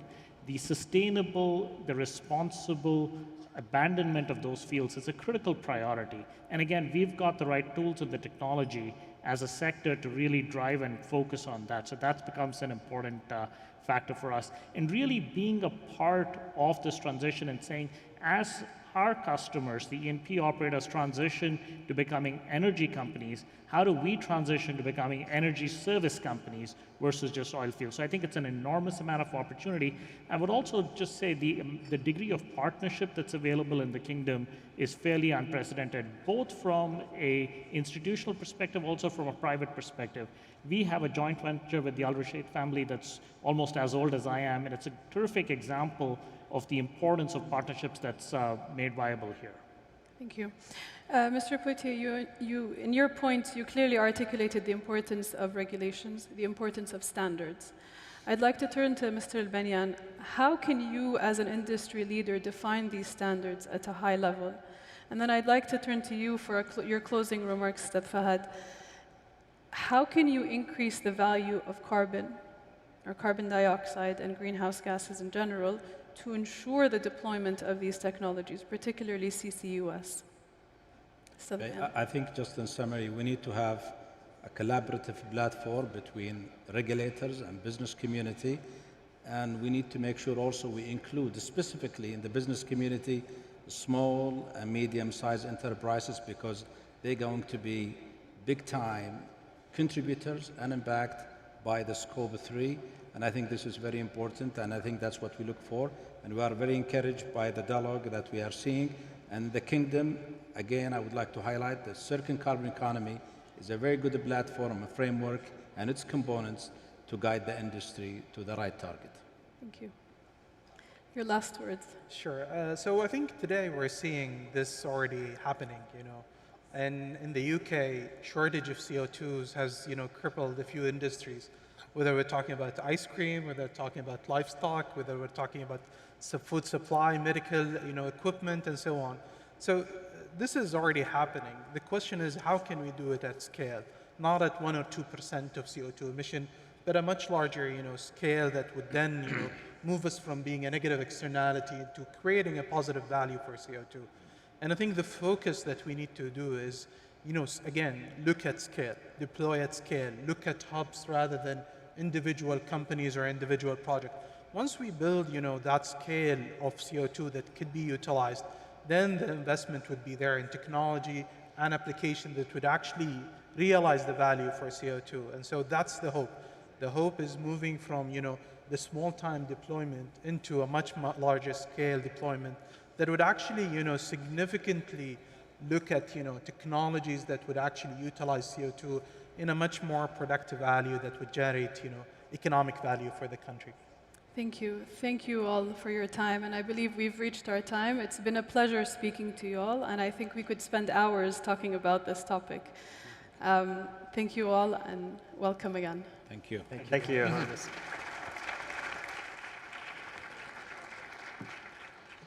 Indeed, thank you all. Fascinating. Yes, lots there that we could have.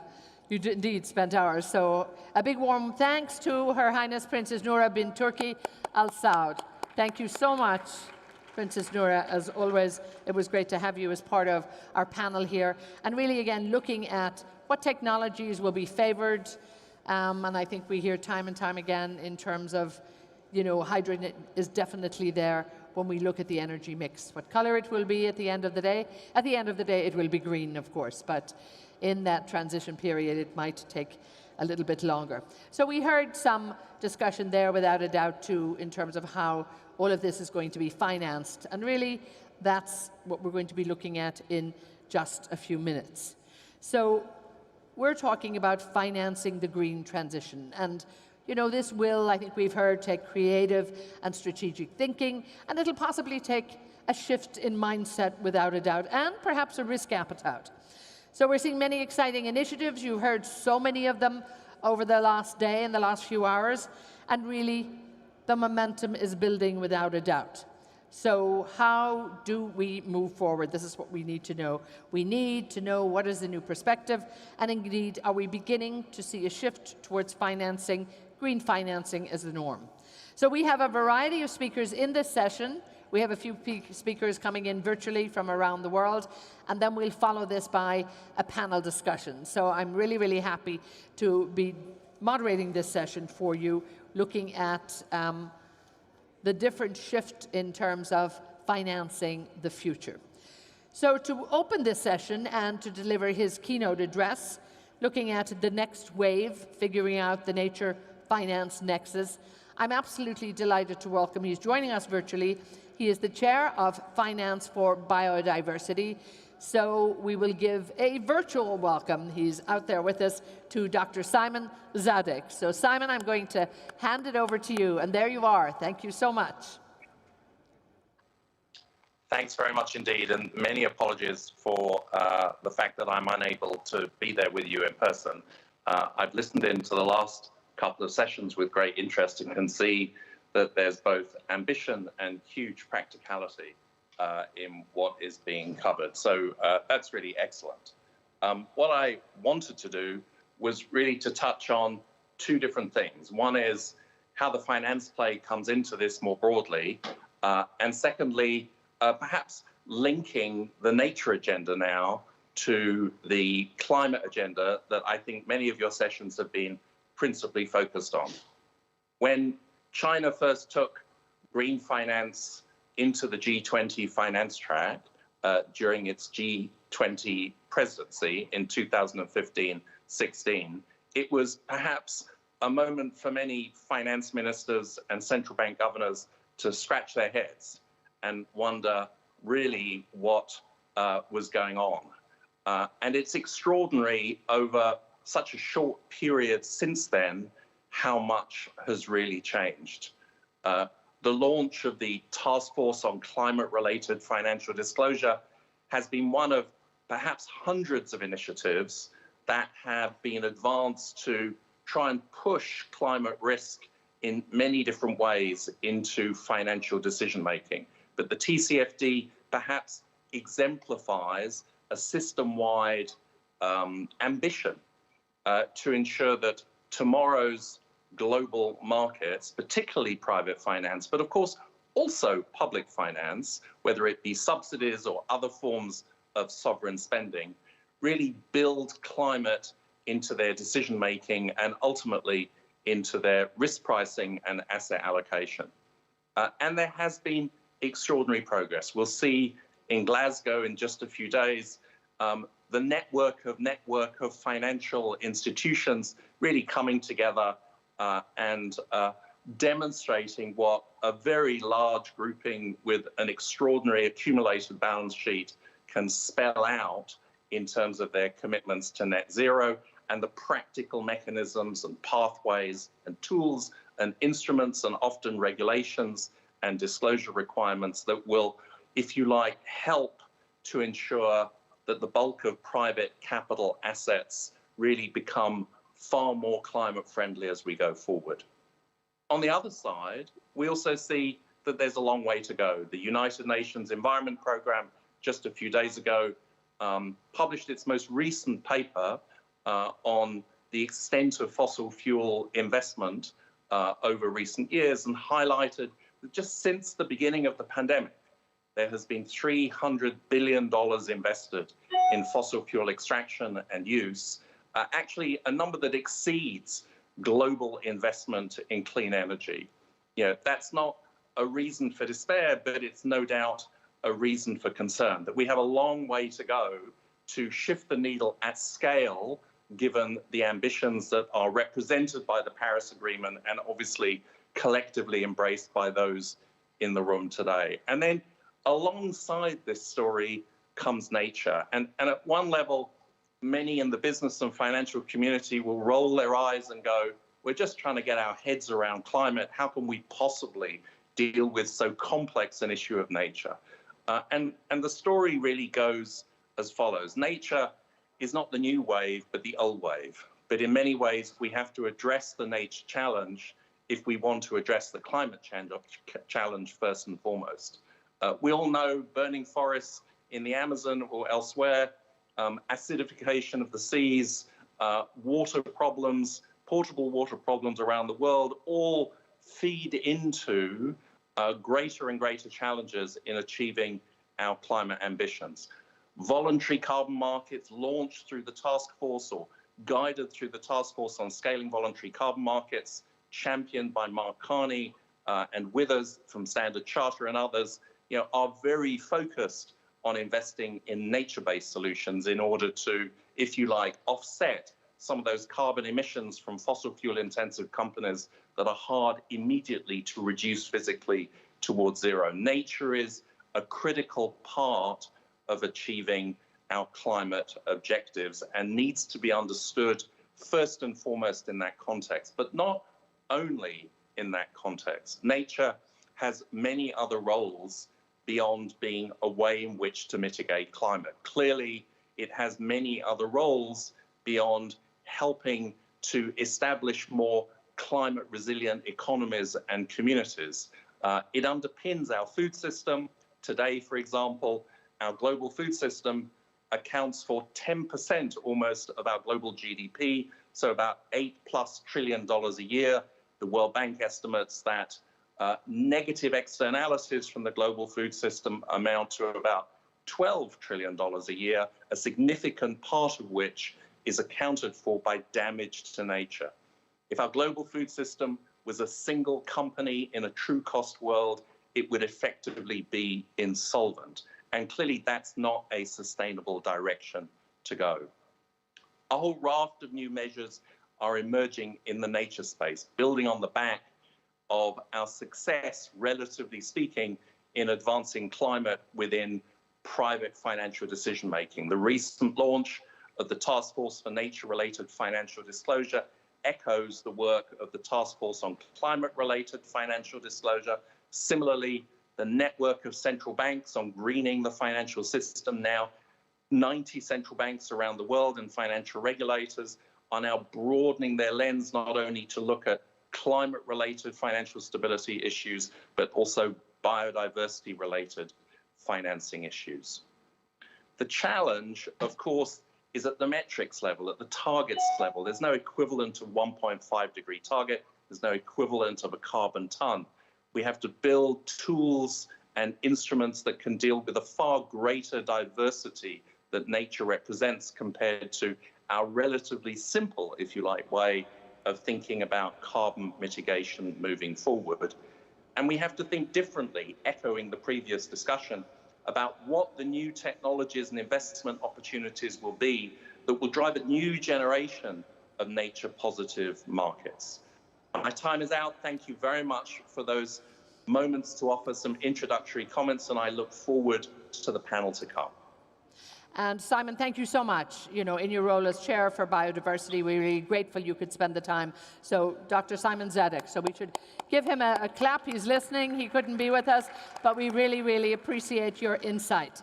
Now, we're going to continue this conversation with a couple of more leading experts. And earlier, I had the opportunity to talk to Yannick Glenmarek. He is the Executive Director of the Green Climate Fund. And I began by asking him just where was the green financing coming from, and indeed, if we needed that different matrix in terms of funding. Here he is.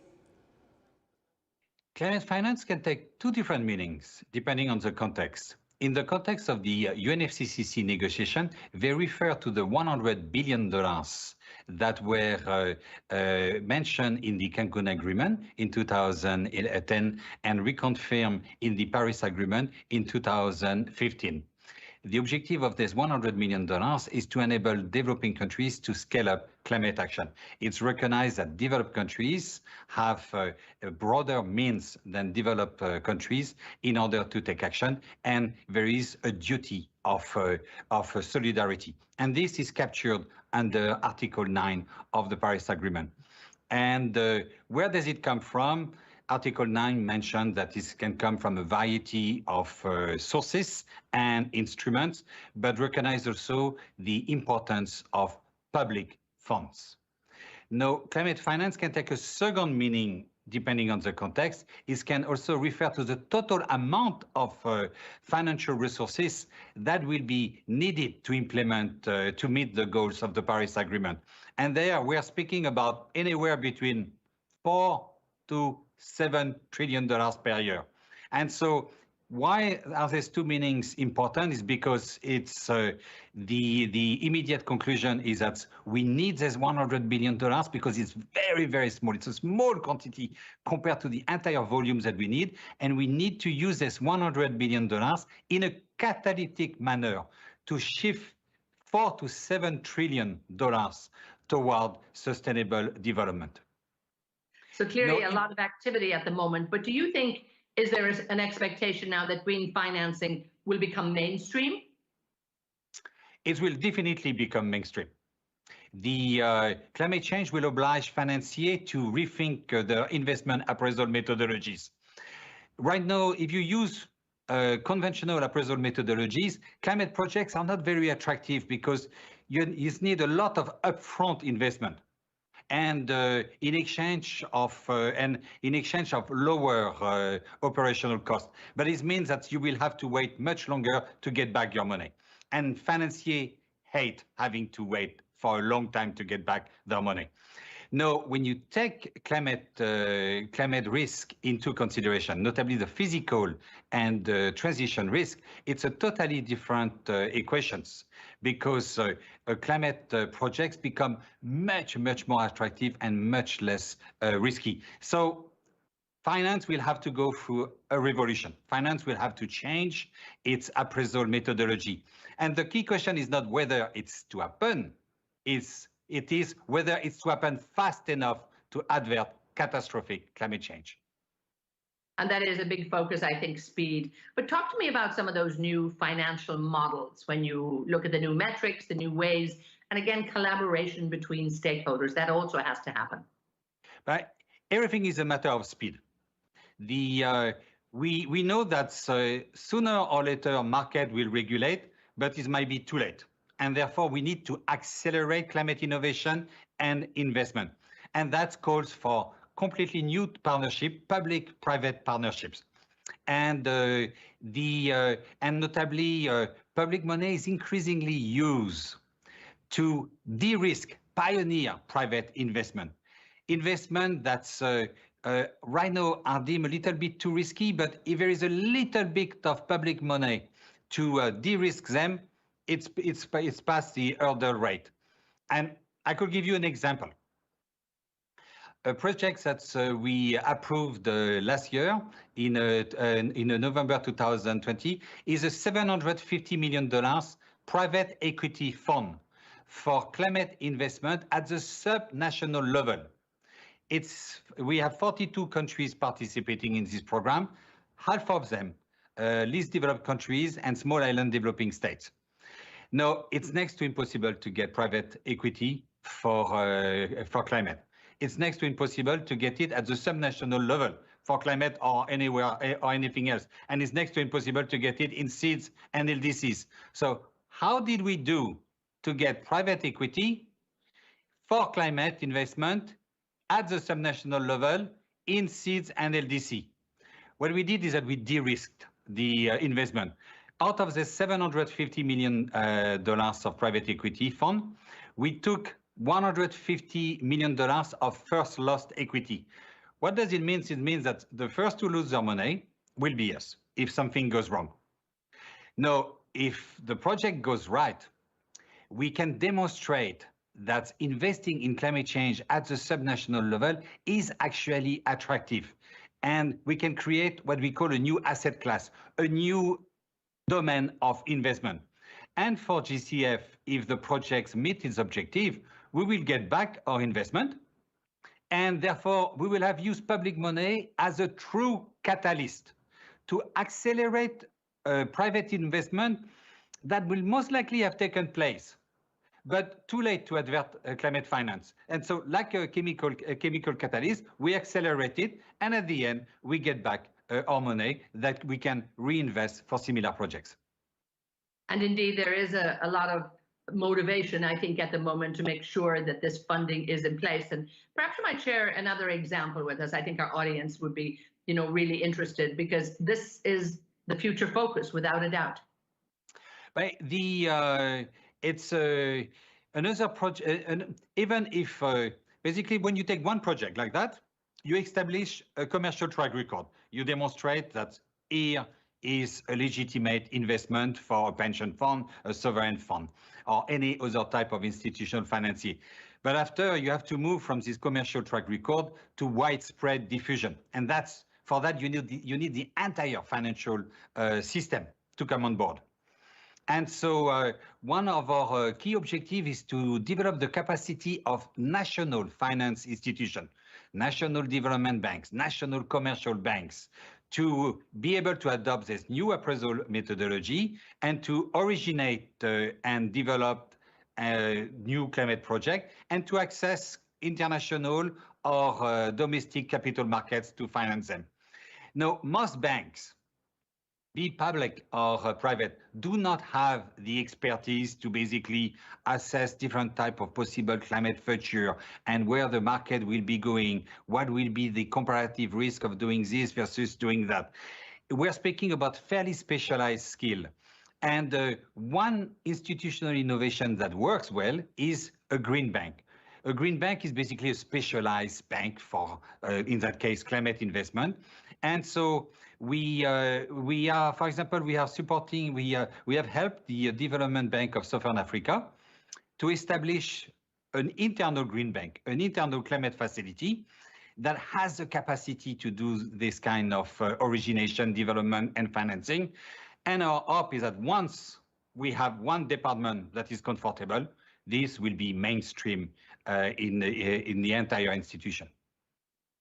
And it's great to hear that this is happening. The momentum is actually moving. So just to close up, I mean, do you really think that you've mentioned this should become mainstream, but I know there's no time frame, but we really all have to move forward very quickly. If there's a message you want to give to the financiers out there and investors, what are you telling them? The time to act is now. I mean, one of my fears is that the first impact or the first effect of climate change are already here. They're already with us. We are not speaking about something hypothetical. But right now, they are not being felt in the major financial centers. And so there is a risk that financiers will basically adjust their model too slowly. And there we have two options. One option is that at the end, when they realize that actually something very, very big is happening and they were not prepared for it, they will basically pull out of it. We will save the financial system, but crash the entire economy.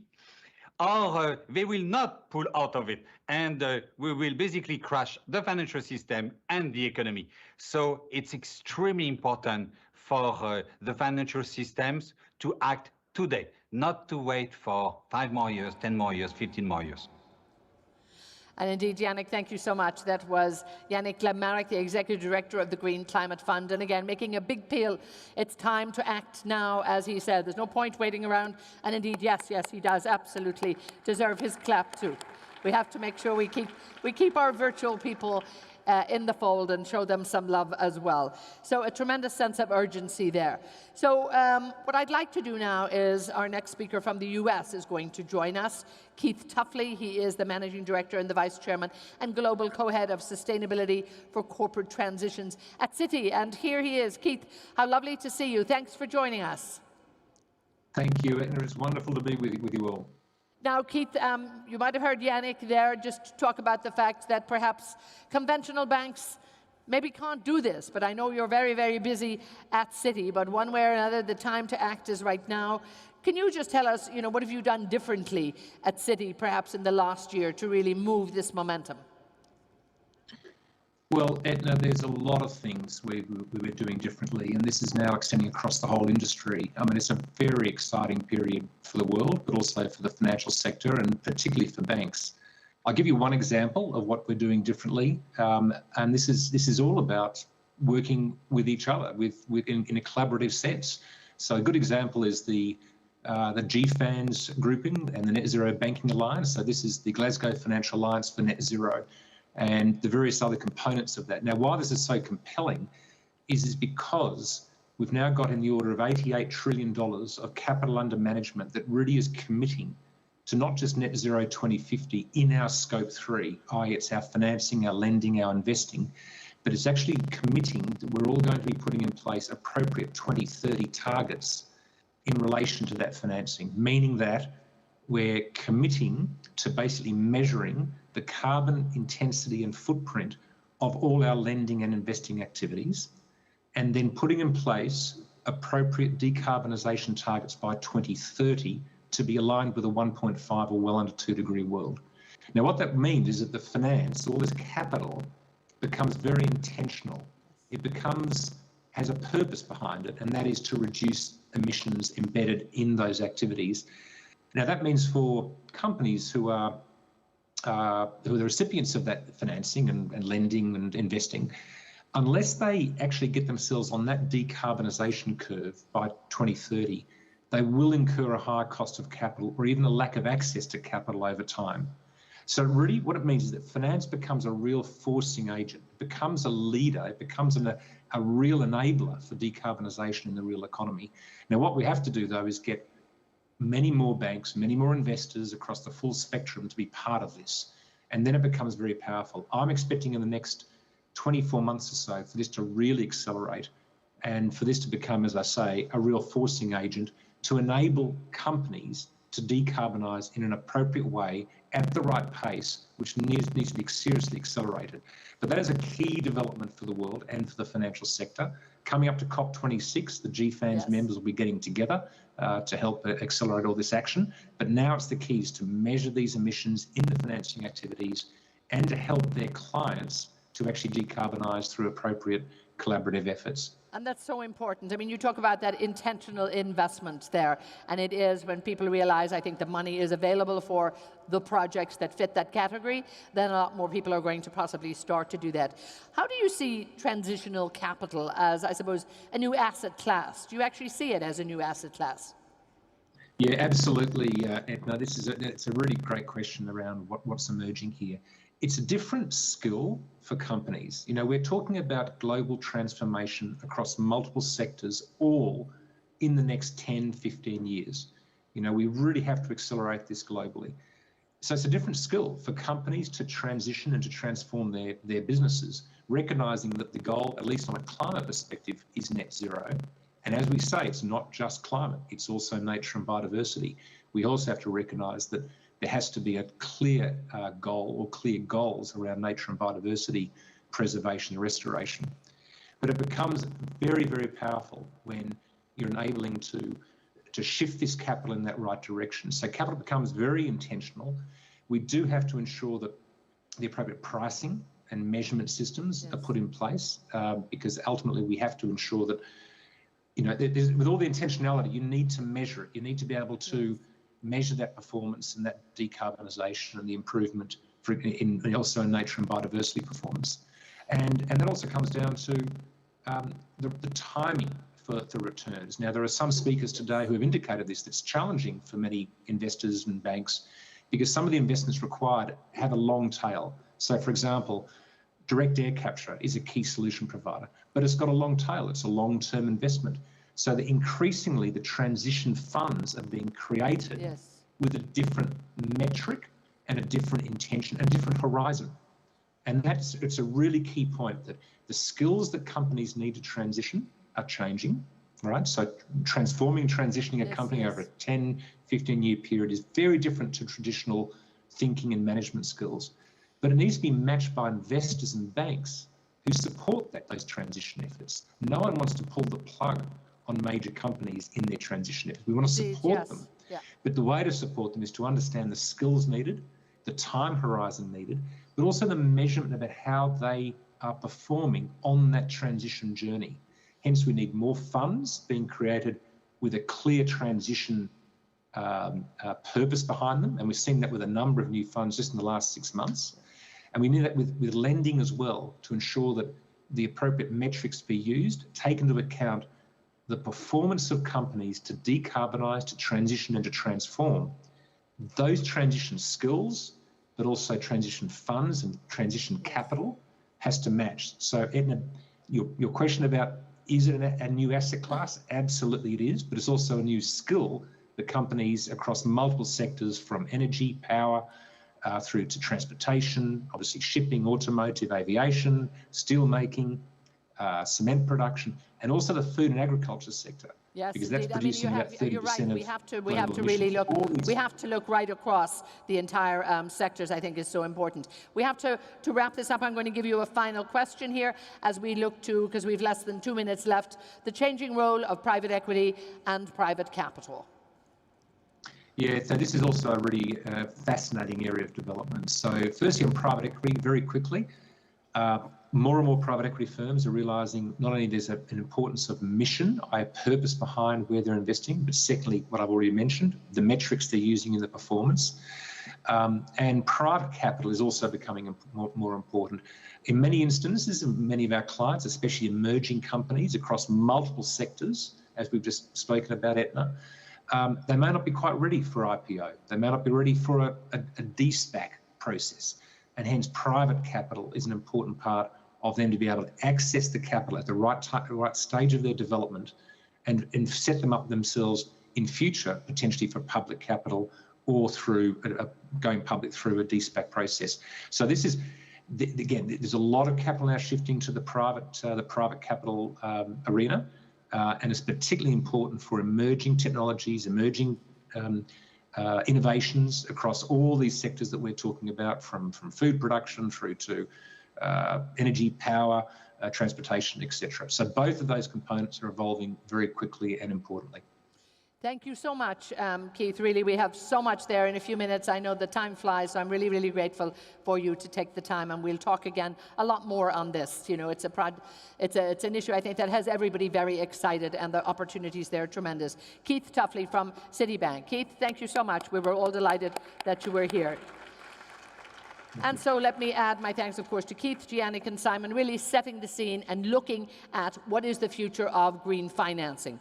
We're going to continue that conversation now, and I'm absolutely delighted to welcome my panel, who will add even more value to this. So they're going to join me on the stage right now, and we really do have a wonderful panel. I have two here on the stage. Yes, there are 3 panel members, and we're absolutely thrilled that I also have a panel member joining us virtually. And my virtual panel member is here, and I'm sure my real ones are going to pop up any minute now. Oh, please, please, forgive me. I'm looking there, and I see you smiling at me, to which I'm going, it is the minister himself. Thank you. I did not realize. Forgive me. Here we have His Excellency Mohammed Al Jadaan, the Minister of Finance for the Kingdom of Saudi Arabia. Please, please. Mohammed Abayayan, the Chairman of Abu Nayan Holding and Aqua Power. Forgive me. I thought I have a lovely audience member smiling and encouraging me. The light is very... Absolutely. There you go, full of surprises here. And also, please, a very, very warm welcome to the Managing Director of the International Monetary Fund, Kristalina Georgieva. She is here with us. Lovely to see you, Kristina. Thank you so much. I think I need to start with you, Minister. We've heard so many tremendous announcements today. The country is on target. Saudi Aramco is on target. Yeah, the brakes are off. This is time to go. Lots of strategy in place, I'm sure, but this is going to request huge investment. It's going to keep you very busy, I think, in the time to come. Talk to me about, the money that's going to come, not just from the kingdom, I would say, but beyond that in the financial sector. And indeed, are they ready to fund this greener future? What do you think? Thank you very much, and thank you, Mohammed, thank you, Kristalina, for being here, and thank you, everyone, for joining. Few things I think I would note. One is Saudi Arabia is a G20 economy. Saudi Arabia is the second largest oil producer, and Saudi Arabia is a very important player in the value chain of energy around the world. And we are taking these responsibilities very seriously in multiple ways. One is we don't really believe that there is a contradiction between economic development and protecting environment. We are very serious about this. Vision 2030 is built around sustainability. Vision 2030 is built around ensuring that while we are developing our economy, diversifying our revenues, we are also doing everything we can to do our part in climate change. And we would like to ensure that we catalyze all efforts globally and not only locally and regionally to combat climate change. We are working with institutions like the IMF and the World Bank and other international organizations to ensure that we do what we need to do to ensure that the world is supplied with energy, that we deal with and avoid more energy poverty around the world, but also at the same time ensure that we do it in a way that is sustainable, clean, and can achieve our targets under the Paris Agreement and the commitments and aims that we have announced today. We announced, obviously, that we will be neutral net zero by 2060. We announced that multiple initiatives under the Saudi Green Initiative today that have been announced will actually contribute by 2030 to a reduction of the carbon emission by 278 million tons per annum. That's more than double what we have targeted before. What does that mean? That means a lot of financing is needed. And Kristalina, I was in Washington last week, and IMF was very clear that we need about $20 trillion of funding between now and 2040 if we are to achieve our targets. That's a lot of money, and I could tell you what we are doing in Saudi Arabia. In Saudi Arabia, we are investing tens of billions as we speak and have been investing in the last few years, in liquid displacement, and that means a lot of money that should have come to us in treasury as revenue are not coming to us as revenue. Aramco is investing heavily on gas network to ensure that we provide all that for currently burning liquids with gas. We are investing heavily in renewables, and my colleagues throughout the day today have talked about the various initiatives that we have invested in. We are taking serious steps on green initiatives and sustainable initiatives, Amala, Al-Qiddiya, Red Sea, NEOM. These are huge billions of dollars that have been invested already. And then the last thing I want to say is that we don't only talk, we actually walk the talk. And let me give you two numbers. Numbers are not debatable. Between 2015 and 2019, Saudi Arabia have reduced its carbon emission or green gas house emission by 3%, while G20 have actually increased their emission by 2%. So if people are not saying Saudi Arabia, people are really always questioning Saudi Arabia drive, and I'm saying, no, we are actually very serious. Those who are talking are increasing green gas house initiative. Saudi Arabia is actually reducing. We have reduced in both transportation and building 25% and 12% during the same period. G20 have increased by 6 and 2% during the same period. So we are serious, we are taking it very serious, but we are also realistic. We want to make sure that it is inclusive, that it is actually bottom-up, that it covers all circumstances of individual countries and not imposed in a way that could cause unintended consequences. Mr. Aboyan, when we look at the work that you've been doing, and indeed congratulations, I have to say, and we heard earlier from Paddy bringing us up to date in terms of the great work that's been going on. You clearly demonstrate what a bankable project is, I think, without a doubt, in this sector too. Almost 250 times oversubscribed, so well done. But what is it that becomes a successful bankable project? This is where you were involved, let's say, at the very early stages. And I think you saw that vision, you saw that focus in terms of the green economy. Just talk to us a little bit about how that was important and how the funding is there when there is a good project. Thank you very much. I'm really honored to be with you and His Excellency here in this panel. But we are blessed to be in Saudi Arabia, when we started.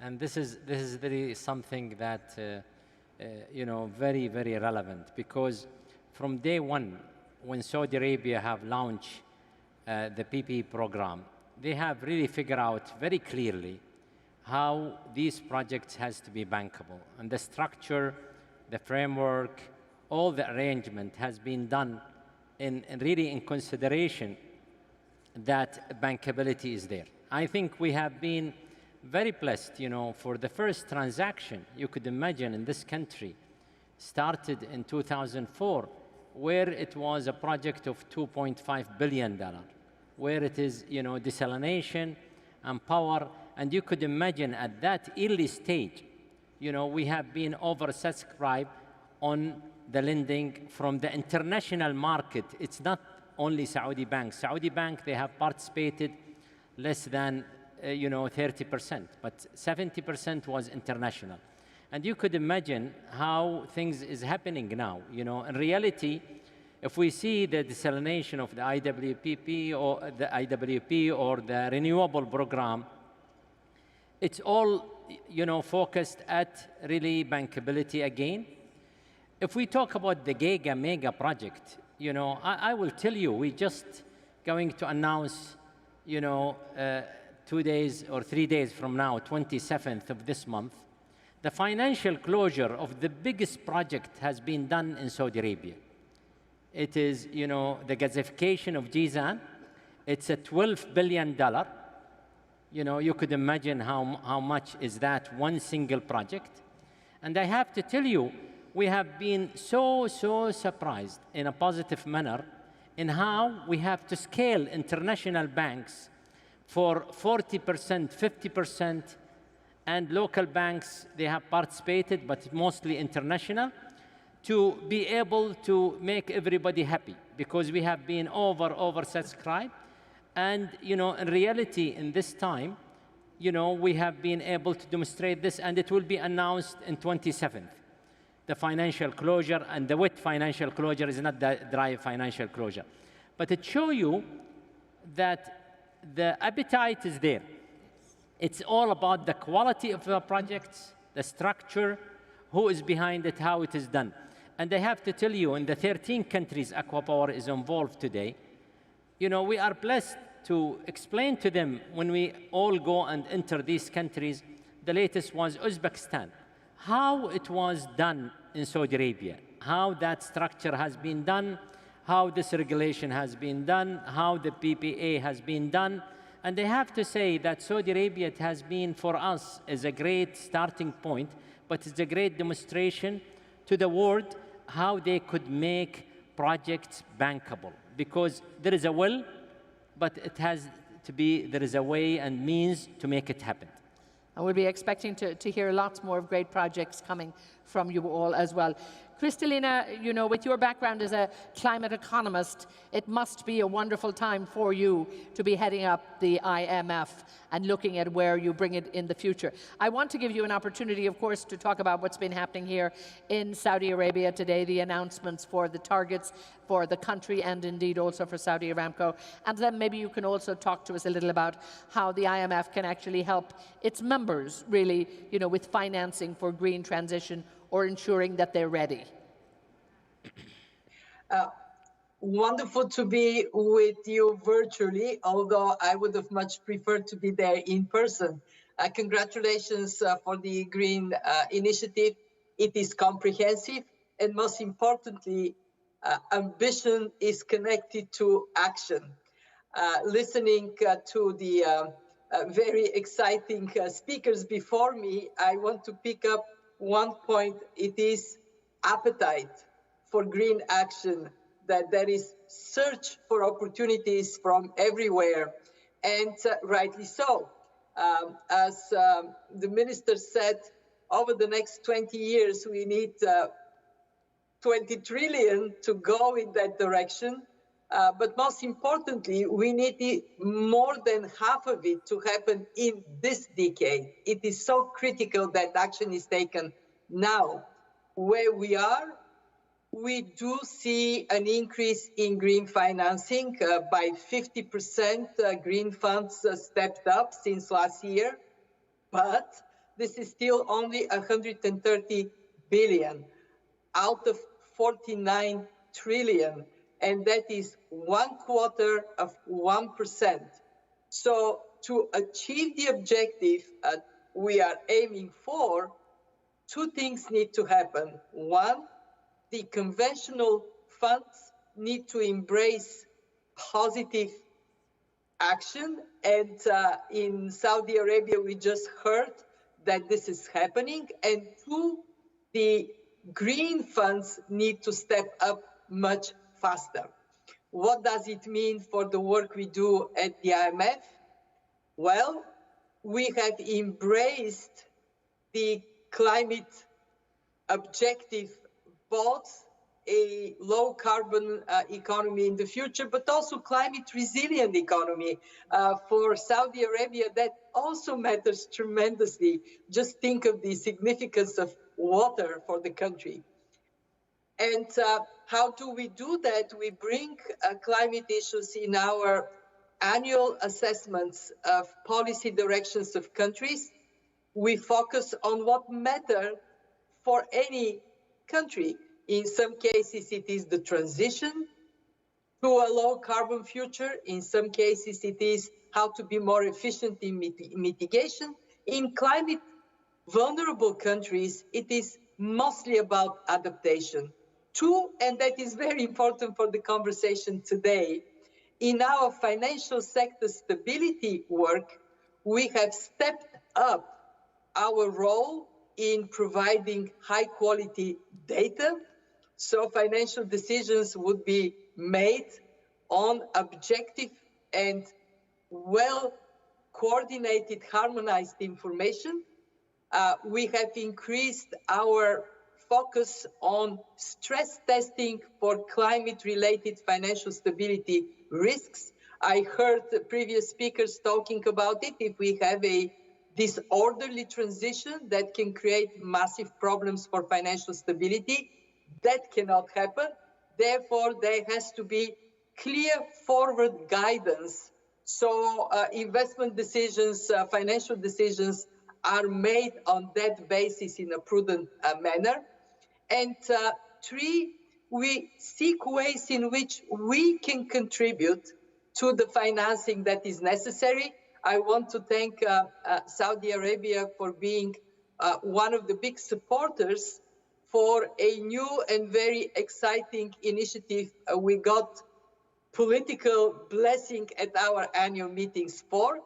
This is the creation of what we call Resilience and Sustainability Trust, in which our members in strong financial position can move part of what they have received from the IMF as special drawing rights. This is the reserve asset we provide for the stability of the world economy.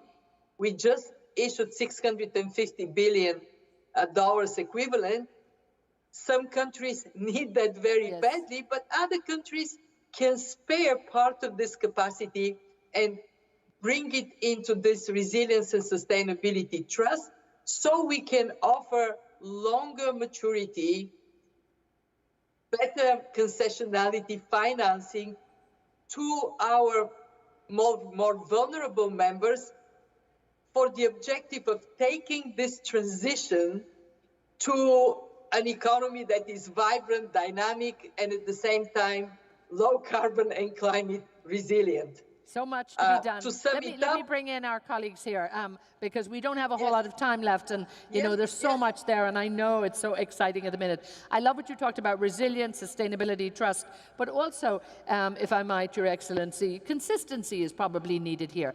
And you know, investment in the financial sector probably works best with strong regulations. ESG is something we're all very familiar with, something that's very essential, but I get the feeling sometimes it's not as consistent as it might be. What can be done to actually, you know, build a, I suppose, a level playing field in one sense? Thank you. I will be very brief. I think in Saudi, we have a very sound, strong, really well-capitalized, well-liquid financial system, but that is alone is not the solution in its own. You need standards, you need really very well-regulated disclosure, and that should be at national level, taken into consideration local circumstances. You need comparability, and you need the rating agencies, ESG rating agencies, to do their part in making sure that disclosure is properly made, information are made available to investors in a consistent, very consistent way. I think labeling is very easy. Content and substance is what really matters, and therefore it is very critical that regulators focus on ensuring that content and disclosure is made very clear. In Saudi Arabia, I could tell you we're making a lot of efforts under the Financial Sector Development Program in going that route, working with the two regulators, the Central Bank and the Capital Market Authority, and the Tadawul, the exchange, to actually launch a new index for ESG for local markets. So that will go a long way to help in disclosure and making sure that we are consistent when dealing with projects. Now, Mr. Abu Yahya, when we look at just the amounts of money that Kristalina is talking about, you know, you talked about a lot of the investment coming from international banks. Is the financial sector in general ready? And what about the local banks? You know, what can we do to make sure that they're on board? To be frank with you, it is a very, very significant part of our finance always. When we think, it's always local bank and international. But for us in Aqua Power, we always stretch the envelope. You know, we not like the plain vanilla. And that's the reason for us, it's not anymore, we are looking at the commercial lenders. We would like to go out of it because I'm sure that, you know, Basel III is coming, and who knows Basel IV, and all the limitation is going to create for project finance. But I am very happy to say we already done a transaction that we have really used an international bond in markets.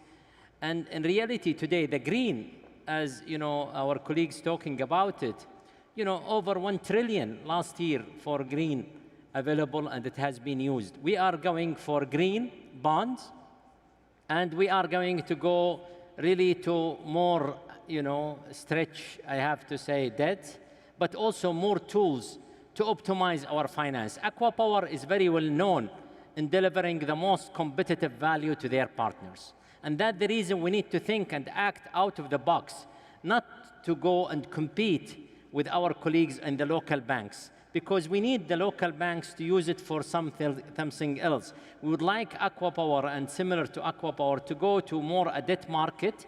And we have today the regulation, thanks to BIF, really green initiatives and green bonds.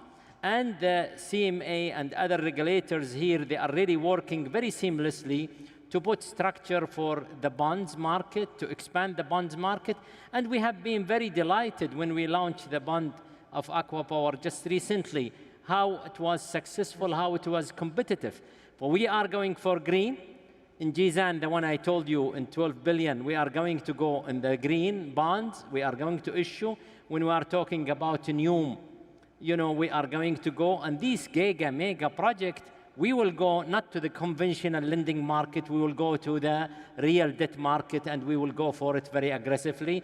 And we have a huge appetite, and we will be able to make it happen. It is tremendous ambition here.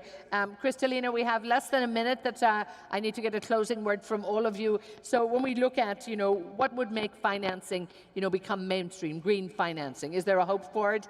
Just a quick minute from you. There is hope for it. It is the power of information and data. We do need to standardize this data and make it easy for investors to move their financing to green. And I embrace that wholeheartedly. We are part of it. Progress is being made. Green is happening. Thank you so much. Let me come back to Mr. Abou-Nahyan just to close this out too. You've shown, I think, as a great example what can be done. What can other companies perhaps learn from your experience? I think in Saudi Arabia, there was always this PPP program, and I'm not saying this to praise His Excellency being the chairman, but I have to say, with the expansion of our infrastructure PPP program, with all the local companies is coming and developing the international, there is so much that we have went through.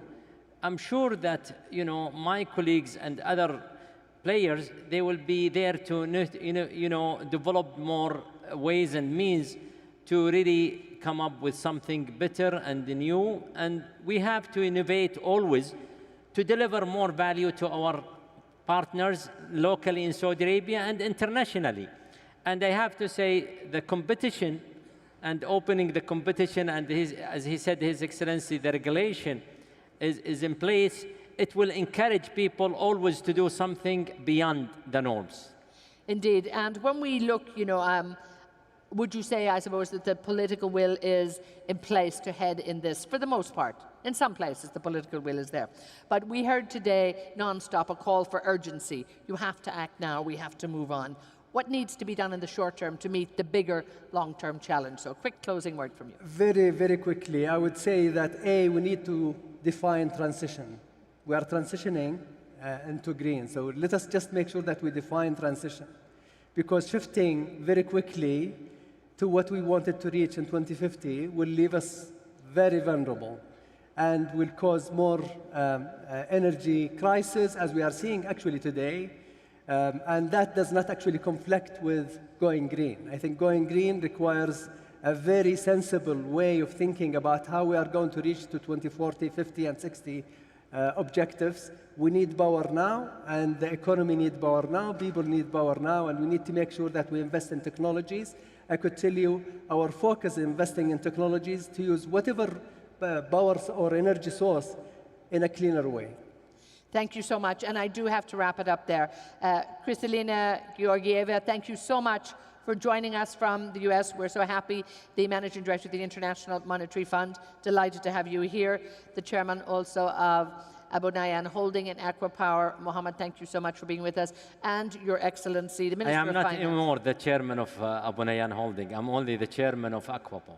That's more than enough for you right now, I think, so you have your hands full. Thank you. And God bless you. Your Excellency, the Minister of Finance, Mohammed Al-Jadaan. Thank you so much. Thank you. And God bless you. And again, I think great optimism here and a lot of work for both of you, but you'll get there. Thank you. Thank you so much. Thank you. Thank you. Thank you. Shukran. So lovely to have you here and have that opportunity to talk to both of them there and really see the tremendous work they're doing. So happy days as we head towards the next future. So what a great bumper session we had there, looking at, how do we reinvent finance for the green transition? And again, that transition happening around the world, not just happening here in Saudi Arabia. So tremendous opportunities, I think, very, very clear for everybody. Now, of course, with so much happening in the Kingdom of Saudi Arabia, and indeed all of the expectations for the future, energy demand will increase, and visitors to the Kingdom are actually expected to add about 13% to the country's GDP by 2030. That's according to the Boston Consulting Group. I happened to be talking to them last week, and they were the figures that they've come out with. So how can the Kingdom of Saudi Arabia go big on tourism while at the same time go big and go green? Let's hear from the Minister for Tourism. I'm absolutely delighted to welcome him. His Excellency Ahmed Al-Khatib joins us now. I'll hand over to him. Thank you so much. Your Excellency, thank you. Thank you.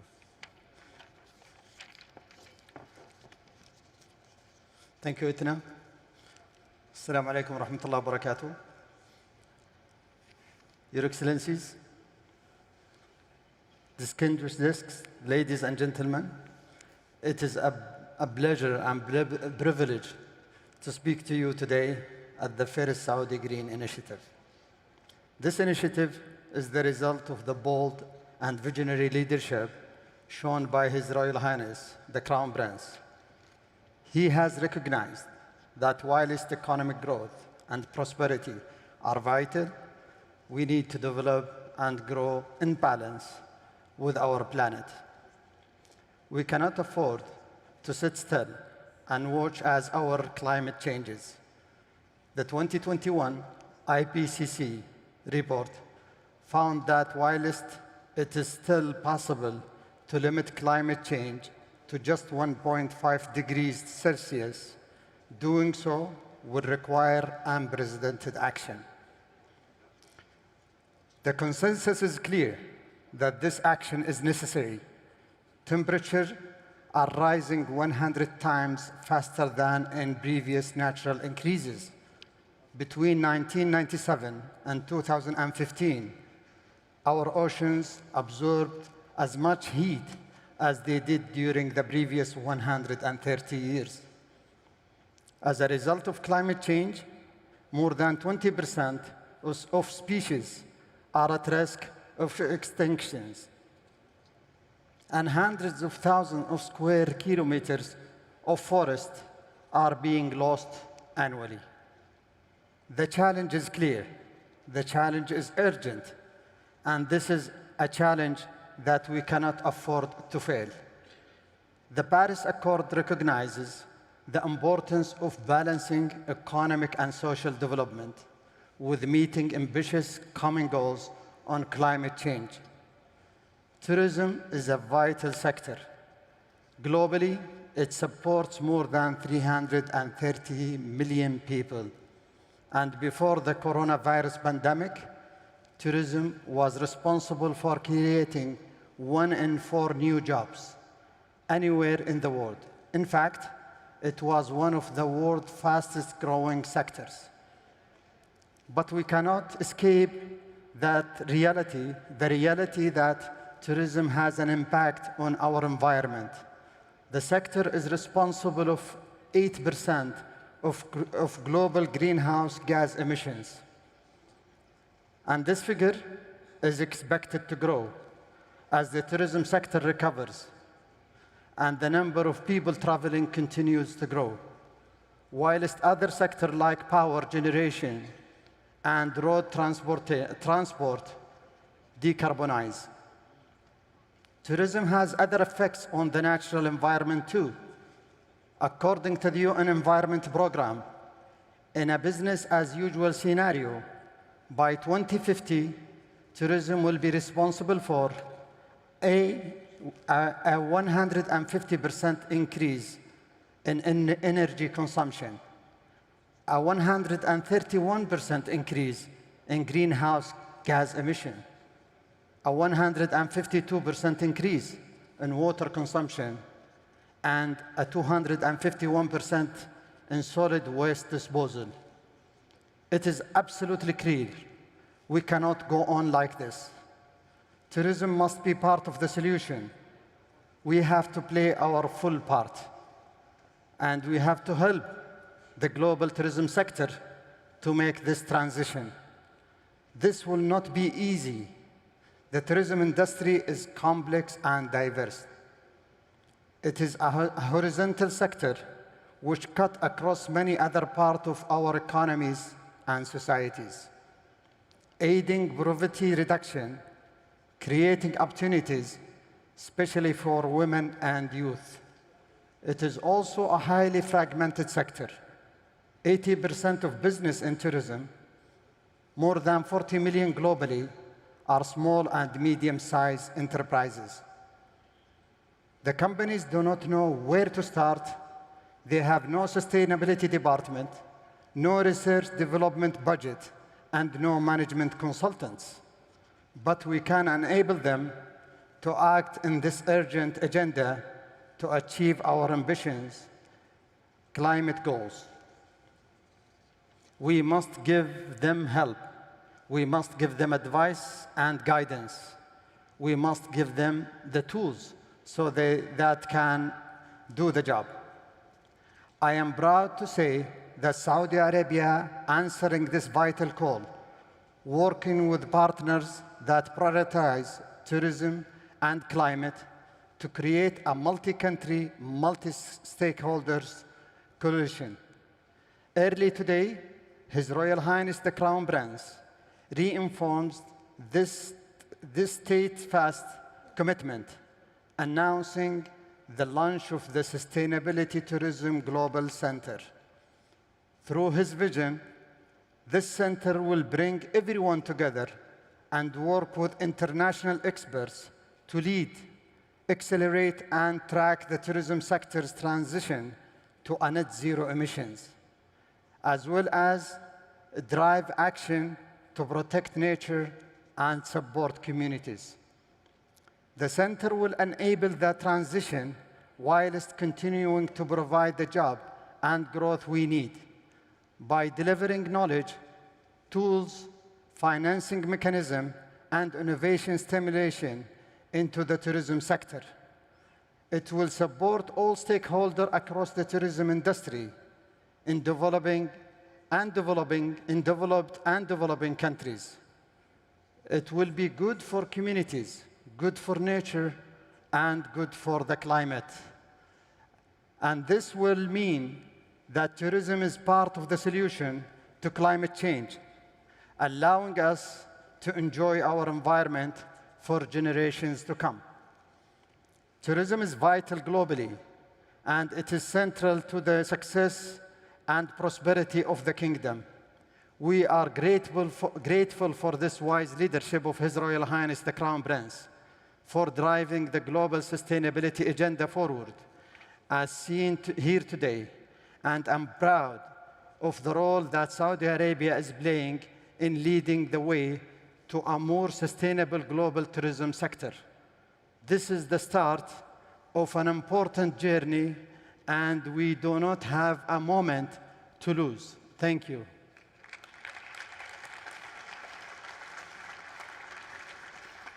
Thank you. Do I need to take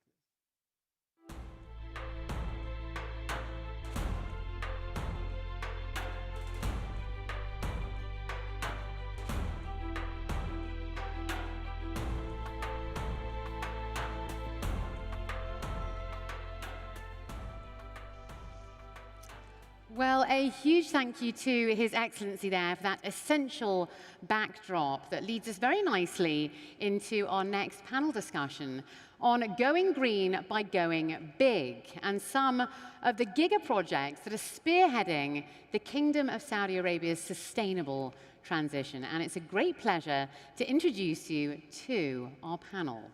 First, ladies and gentlemen, please give a very warm welcome to Jerry Inzerillo, who is the Group CEO of the Diriyah Gate Development Authority, Saudi Arabia.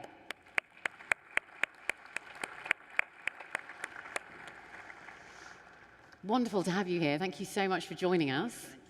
And our next panelist for this session is Nadmi Al Nasser, who is the CEO of NEOM, Saudi Arabia.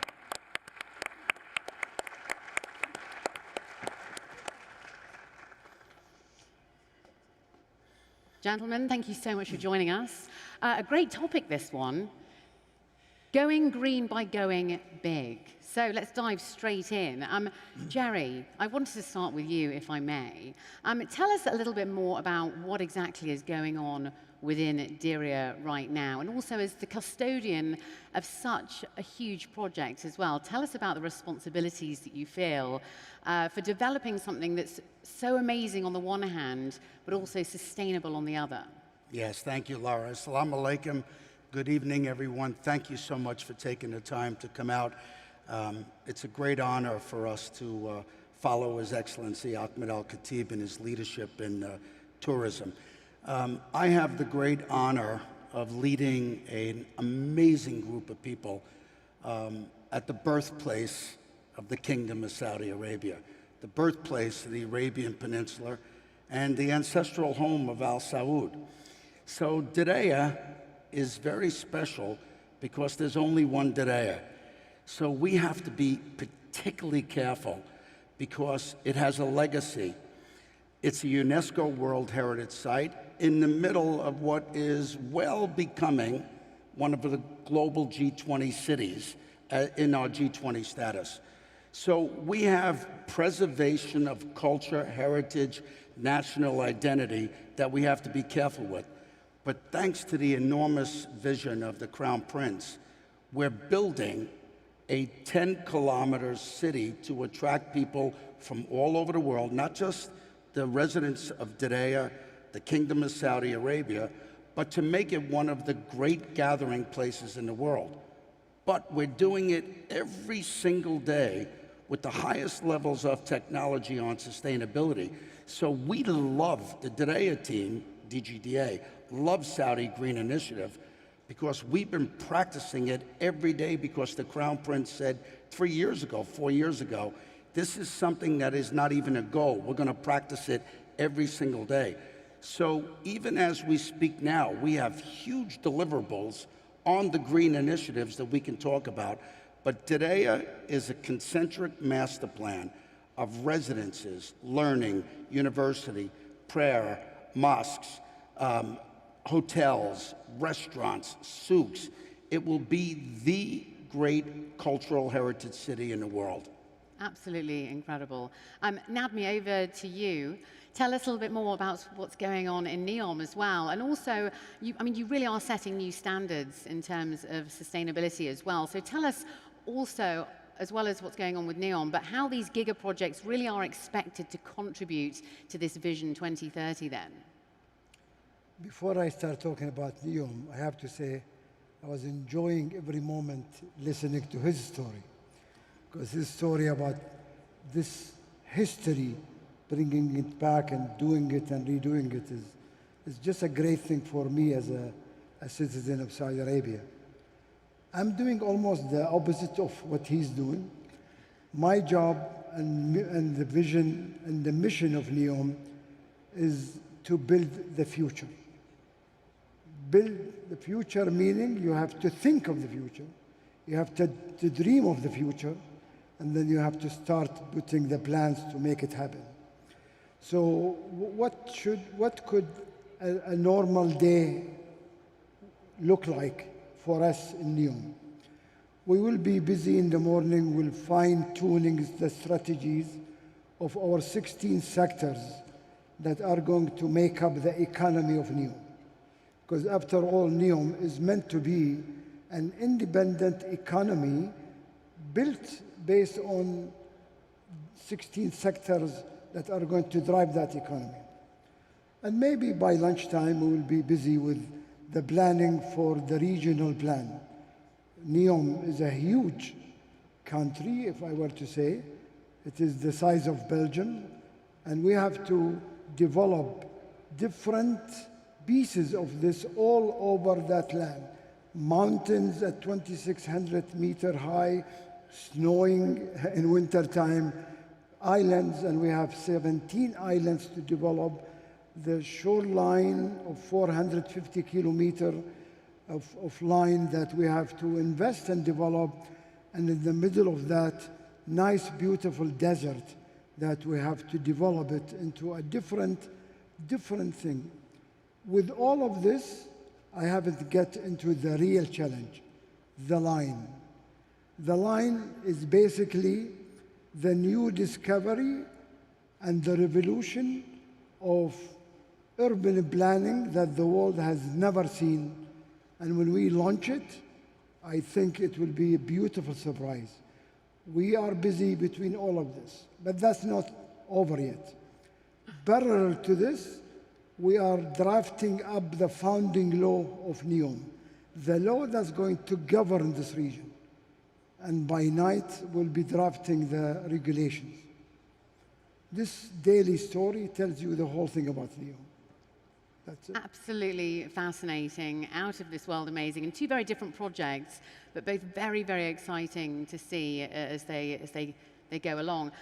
So Jerry, over to you. As a developer as well, how are you ensuring that every piece of the puzzle is in line with your sustainability goals, and making sure that, that the cultural and environmental wellness is very much at the forefront of your project? What exactly are you doing? Yeah, it's a very important question. And before I address that, let me just say that with all the Giga projects that are going on in the kingdom, occasionally a question will come up about, are any of the projects in competition with each other? Sometimes this comes up. And what is the relationship like with the CEOs of all the Giga projects? We are very blessed in this kingdom because we have people like Nadmi and John Pagano and Philip. All the CEOs are like brothers. We get along unbelievably well. We share everything together. And the projects very much complement each other because Saudi Arabia, now open to tourism, thanks to His Excellency Ahmed Al-Khatib and Princess Haifa and Fahad, the amazing job that's being done in tourism now. We're getting ready to welcome people from all over the world. So we're going to be a G20 tourism country very quickly because it's a big priority of the Crown Prince. Now, you couldn't have two more different projects than Diriyah and NEOM. And as my beloved Nadmi says, most of his time is concentrating on the Crown Prince's vision of what will quality of life be towards the future. But the Crown Prince's brilliance is that even at his young age, if it's respectful to say that, he has unbelievable integrity on the preservation of Saudi's cultural heritage. So on anything to do with Diriyah, we do not touch a palm tree. We do not touch any aspect of the traditional mud without strict compliance on materials. And we have the best and brightest minds from all over the world on not only sustainability, but on the authenticity, because Saudi Arabia is real. Diriyah is not a theme park. It's the birthplace of the kingdom. So one of the things that's very unique about our project is that Diriyah is in one of the most famous oases in the world, the Wadi Hanifa. The reason why people came 300 years ago and habitated there to create the first Saudi state was because it had water, it had sustainability, it had food, it had shelter, it had shade. And then you have 30,000 people living in mud homes that, thanks to the custodian of the two holy mosques, preserved and got us UNESCO site. But we're on a rock shelf. And the genius of the Crown Prince is we're building now the largest cultural heritage city in the world in strict Central Arabian Najda architecture. But underneath that city is a whole nother city with the smartest smart city technology, water, sewerage, reclamation of water, all kinds of environmental protections and monitoring, which we have very strict compliance on. So in order to have a brilliant future, you have to celebrate your past. And this is where it started. So this is going to be a boom for Saudi tourism. It's going to be a boom for the region. I would say, having spent 50 years in tourism, that the renaissance of tourism and the great growth area in the world, like Asia was in the 1980s, will be the Middle East. And Diriyah will be the center of culture and heritage again, not in Saudi Arabia, in the Middle East. just very quickly before we move on, what sort of example are you hoping to set to the rest of the world in terms of moving forward with large developments in giga projects for the rest of the world? What example are you trying to set? Well, there's a very big example, and this you have to give credit to the custodian of two holy mosques and our wonderful Crown Prince.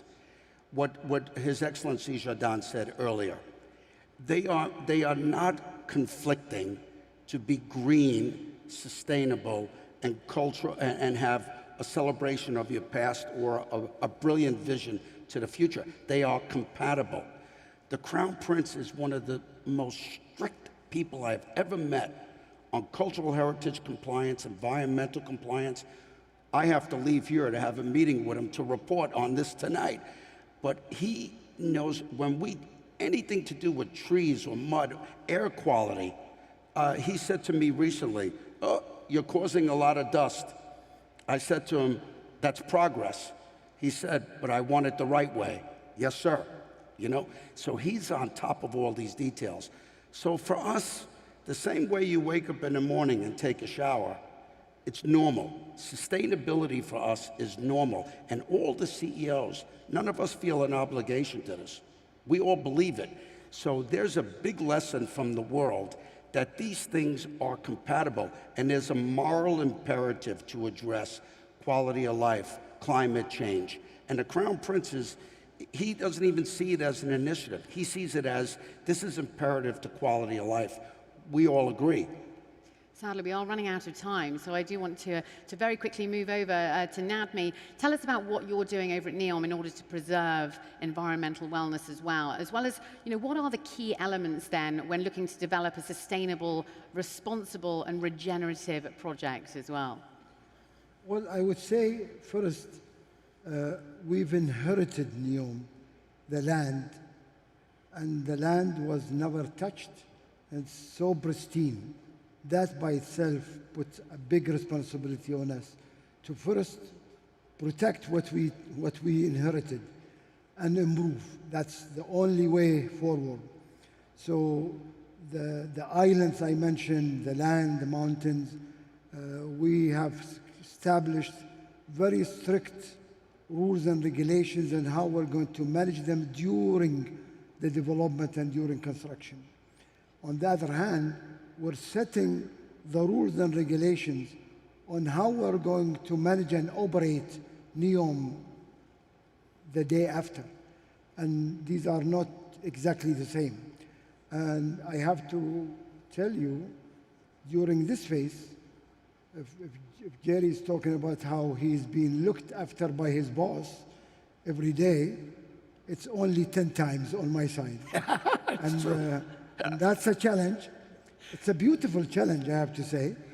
And we have no excuse but to be disciplined, and we're learning a lot, to be honest with you. I want to mention that NEOM, although, it's almost virgin land, but it carries history of 5,000 years. It's rich of history, rich of civilization and religions that pass through. So we are also on a mission to preserve and protect this very long, thousands of years of history, and we're integrating it actually with the design of the future. And people might say, how can you manage and balance a 5,000 years old history with a 5,000 years future? Because that's the answer is, it's the beauty of this project. How do we balance it? And we are bringing the history up so we can explain to tourists and visitors in years to come what went through this land, and we'll show them what will go through this land. So it's a beautiful story to tell, actually, when it comes to NEOM as far as protecting the environment and the sustainability. Really is a beautiful story. Very quickly, just to finish off, what example are you hoping to set to those around the world that are starting out with large developments? Sorry? What example are you hoping to set to the rest of the world in terms of large other Giga projects around the world? Are you hoping to set a good example to them? What can they learn from you? Well, first, I don't believe there is a country on earth that has the number of Giga projects that are happening in the kingdom, let alone the size and the complexity. That's one. Second, and I don't want to sound like bragging, there is no project on earth the size of or complexity like NEOM. By far, over the last 50 years and the next 50 years.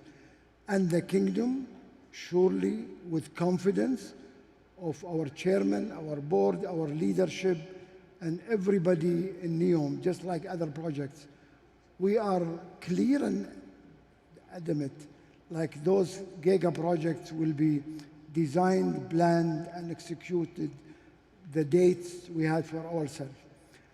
However, I have to tell the rest of the world, we are learning a lot. Every day we are in those projects, and NEOM is just one of them. We are learning that none of these projects are going to be straightforward or smooth or easy. We learned how to deal with the surprises, how to deal with massive surprises every day, and how can we be cool because we are focused on the mission and the target dates and the quality of the products we want to do. And I can compare us 3 years ago with today. We all matured. I mean, the whole team, every person on our team is learning big stuff every day. That maturity has been learned the tough way, but I believe we gained as a nation the experience that there is no single nation on earth has gained. Sadly, we are going to have to leave it there. I do apologize. Can I just say something? 30 seconds. 30 seconds you may have, yeah. In 2022, we will have finished 7 kilometers of curbs, sidewalks, street lights. We will have already planted. So when people hear 2030, do I have to wait for 2030? In 2022, Diriyah will have already planted 3 million plants, shrubs, trees, 22,000 palm trees. So even in the Wadi Hanifa now, you see people jogging, running, bicycles, mothers with the baby carriages, families picnicking right now. This is the credit to the Crown Prince. Absolutely. And by 24, we will be what Jerry described, but 100 times bigger. Wonderful. I wish you nothing but the best going forward. Very exciting indeed. I can't wait to see what you end up developing. Thank you so much. Ladies and gentlemen, let's hear it for our panel there. Thank you. Thank you, Robin. Fascinating discussion. Come and visit NEOM. You will love it. Only one today. Thank you. We will. Thank you so much. Thank you. So, ladies and gentlemen, we will now move swiftly on to our next panel. We are just going to quickly rearrange some furniture first, so please do bear with us. And we will get started. As I mentioned earlier, if you would like to read up on any of our speakers today, you may do so, because sadly there hasn't really been much time to give proper introductions. So please do refer to the agenda, which should be on the app that you've downloaded, and we have all of the biographies for all of our speakers, so please do make sure you get to have a read. And we move on now to our next session under the title of Sustainability for All, How to Ensure a Just Energy Transition. Now, our next guests are going to take a look at how we can deliver a smooth transition that leaves no one behind, as well as how to address a temporary mismatch between jobs lost in fossil fuels and new jobs in clean energy. And I'd just like to give a very warm welcome to our panel. First, ladies and gentlemen, please give a very warm welcome to His Excellency Dr. Mohammed Al-Jasser, the President of the Islamic Development Bank Group.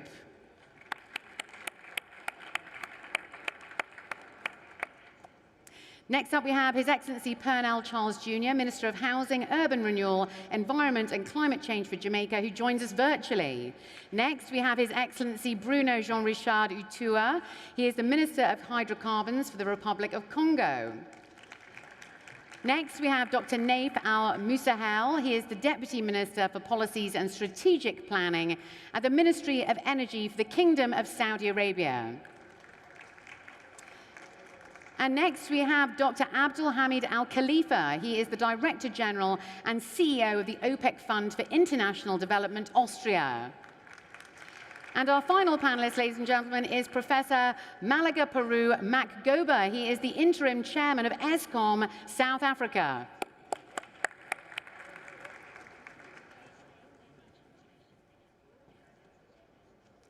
Fantastic to have you here with us. Please do take a seat. For this, one of our final sessions of the day. We've saved one of the best to last. So thank you so much. And thank you so much to everyone in our audience for sticking with us to the bitter end. But really fantastic to have you all here with us. And also to our virtual speaker, who is also joining us, His Excellency Pernell Charles Jr., Minister of Housing, Urban Renewal, Environment and Climate Change for Jamaica. I'm hoping he's going to appear at some point. Please, if you do need translation, you have your headsets. Because there might be a bit of French and English involved, so please do use your headsets. And we'll just wait for our speaker. Our virtual speaker is here. A very warm welcome to His Excellency Pernell Charles Jr. How are you? Thank you so much for joining us. A very warm welcome to you. And I know that you really wanted to be with us here today, so a shame you can't be with us, but I'm so glad you're here virtually. Right, sustainability for all. How do we ensure a just energy transition? So I'd first and foremost like to start off with Your Excellency, if I may. As a multilateral development bank, how do you assess the bank's role and maintain its contribution to the energy transition, as well as the promotion of clean energy across, is it your 57 member countries, is that right? Thank you very much for the opportunity and to be part of this group. And I know we're short of time, but in the beginning, I would like, as the new president of the Islamic Development Bank, to congratulate Saudi Arabia and the Crown Prince for the statements and the commitments that were declared today. He's already raised the bar for regionally and internationally, and that is a great contribution for what we are gathered for, the greening of the world.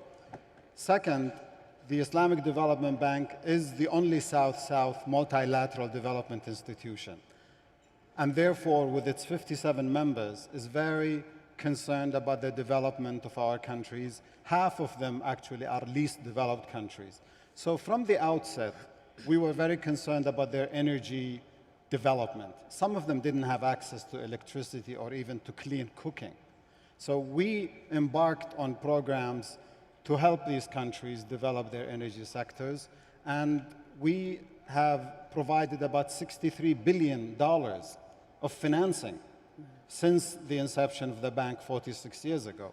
That's almost 40% of all of the lending. That was in traditional, if you will, financing and for traditional energy sources.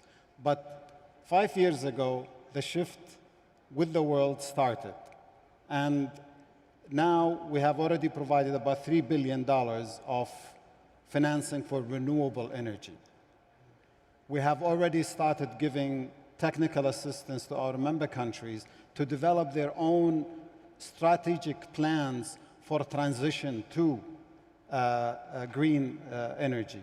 We have already started to streamline our own processes, even our sources of financing. Now, we have already issued our first green sukuk. Sukuk is the Islamic bonds, and we have already issued $2.5 billion of sustainable sukuk also. So we're already working on the uses and the sources of funds to streamline them towards more greener utilization.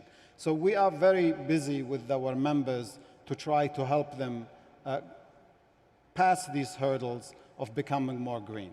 Very impressive indeed. Over to you, to our virtual guest, His Excellency Pernell Charles Jr. Now, I was reading that you were the first Caribbean country to submit tough climate change plans under the Paris Agreement. Is that right? Tell us about some of the national programs and incentives over in Jamaica that you have in place to help all sectors create a unified vision and network, and what sort of initiatives are you working on at the moment as well? Thank you so much for the opportunity. I would have loved to be there in person, but I'm grateful for the opportunity to be present with you virtually. In Jamaica, we understand the importance of diversifying our energy mix. We understand the connection between climate change as one of the most pressing issues and how that is interlinked with energy use, particularly the burning of fossil fuels. And so we have looked on what the scientists have said. We have analyzed the information coming out of the Intergovernmental Panel on Climate Change, and we are very aggressive with our targets to put in place mitigation and adaptation in our land use and also in our energy sector. So we have our national energy policy, which is interlinked to protecting our environment and pushing green jobs and green infrastructure and green construction. We have, again, the Green Economy Investment Strategy, which is a part of the framework that we have set in Jamaica to have a roadmap towards introducing more renewables. But we also appreciate the fact that we are a small economy. And so we have to contend with the cost of introducing renewables into our economy. And that is where we have the greatest barrier for small island developing states. Besides that, we are looking to strengthen our partnerships with the international community and to make sure that whatever we do in terms of introducing electrics and introducing solar and hydro really contributes to us having the national development of our country be based on two very important things: sustainable development and building resilience. So we're doing a lot of things, and I also hope for us to strengthen our partnership with the kingdom, because there's a lot that we can learn from our friends, which is why I would have hoped to be there, to be able to listen more carefully and to see for myself some of the great things being done there in Saudi Arabia, which we hope to incorporate in Jamaica as part of our efforts to really move towards sustainable practices in all sectors. Thank you so much. And please do be reminded that we are being streamed live online as well. So if you'd like to see any of our speakers from this session or before, you can always definitely do that, of course. Thank you so much. Let's go to the Republic of Congo. Tell us what's going on over there. Set the scene for us. And what is happening in terms of a transition towards cleaner energy in the Republic of Congo? And also, how can we make the oil and hydrocarbon sectors more sustainable as well?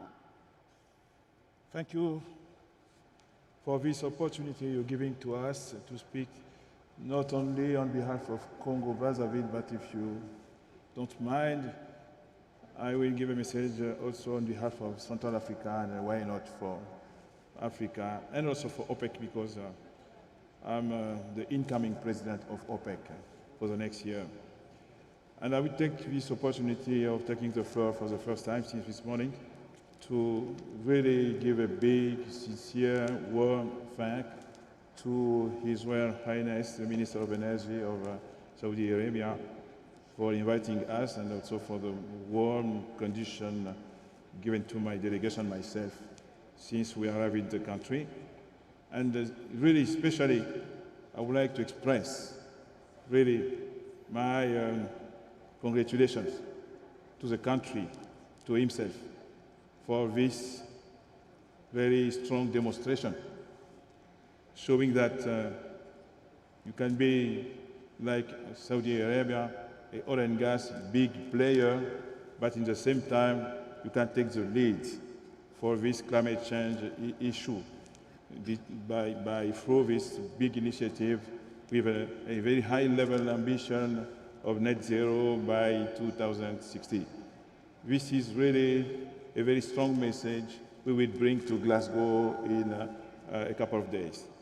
After saying that, I've been allowed to speak in French. So if the translation is working, if you have headphones, I would like to make my statement in French. Sure, please, go ahead. If it's okay. S'agissant As de la transition énergétique, the transition of energy changement climatique au Congo, and the change of Congo, depuis 2007, we have, in 2007, we have worked and we've decided to stop any kind of gas operations. So Congo is a country that produces petrol and oil, and we are the third producer in Africa. Ever since 15 years, we have chosen gas. We have also launched a bigger project in September, $3 billion to produce all types of gas in Congo, to be produced, to be exported, and also to bring in more national industries and to stop energy types consumption, and also to use gas, and also to save up gas for other peoples. There are 9 million people do not use gas, and also to produce more electricity through gas. There are more like 6 million people in Africa do not use gas, and we have launched in December a bigger project of hydrocarbon through the oil, the vegetable oil or the plant oil, which will produce 90,000 job opportunities. And also there are other projects in agriculture to capture carbon. All the petrochemical and all the petroleum companies will also start, and we will also launch in more than 150,000 hectares to capture carbons. And I would like to conclude that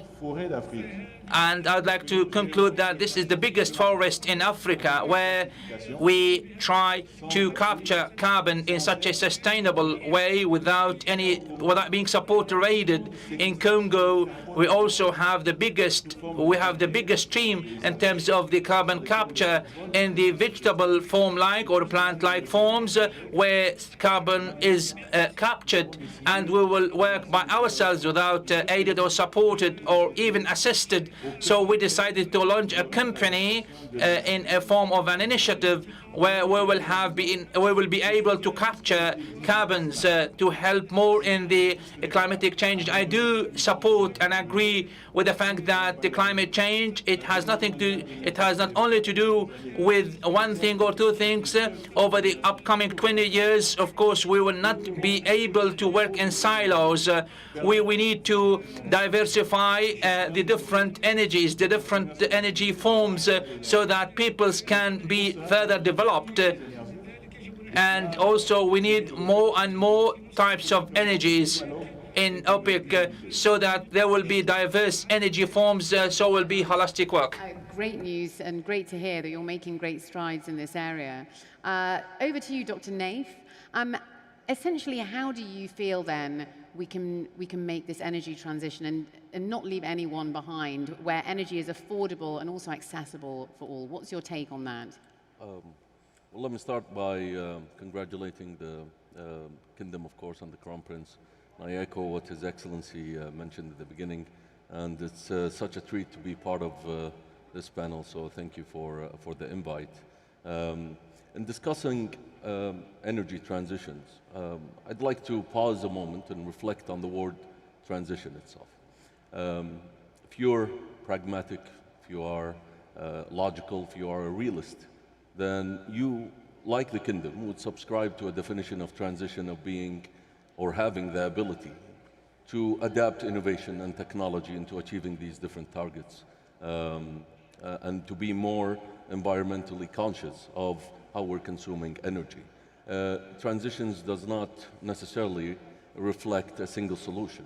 And if we look at the problem at hand, it is really requiring an all-above approach in order to reach these targets and to make sure that we do not leave anyone behind. Throughout the day, we've heard from the who's who of leaders on these different initiatives, these different commitments and topics and issues and how to resolve them. And if I can shed light on what the Kingdom is doing now, and this is on the ground, this is not on paper, these are initiatives being executed with real results, starting by the circular carbon economy, or CCE basically, with the 4 R's. So you have reduce, reuse, remove, and recycle. And the CCE provides this robust framework that respects and adheres to the idiosyncratic characteristics of the different economies towards achieving the targets that they have set.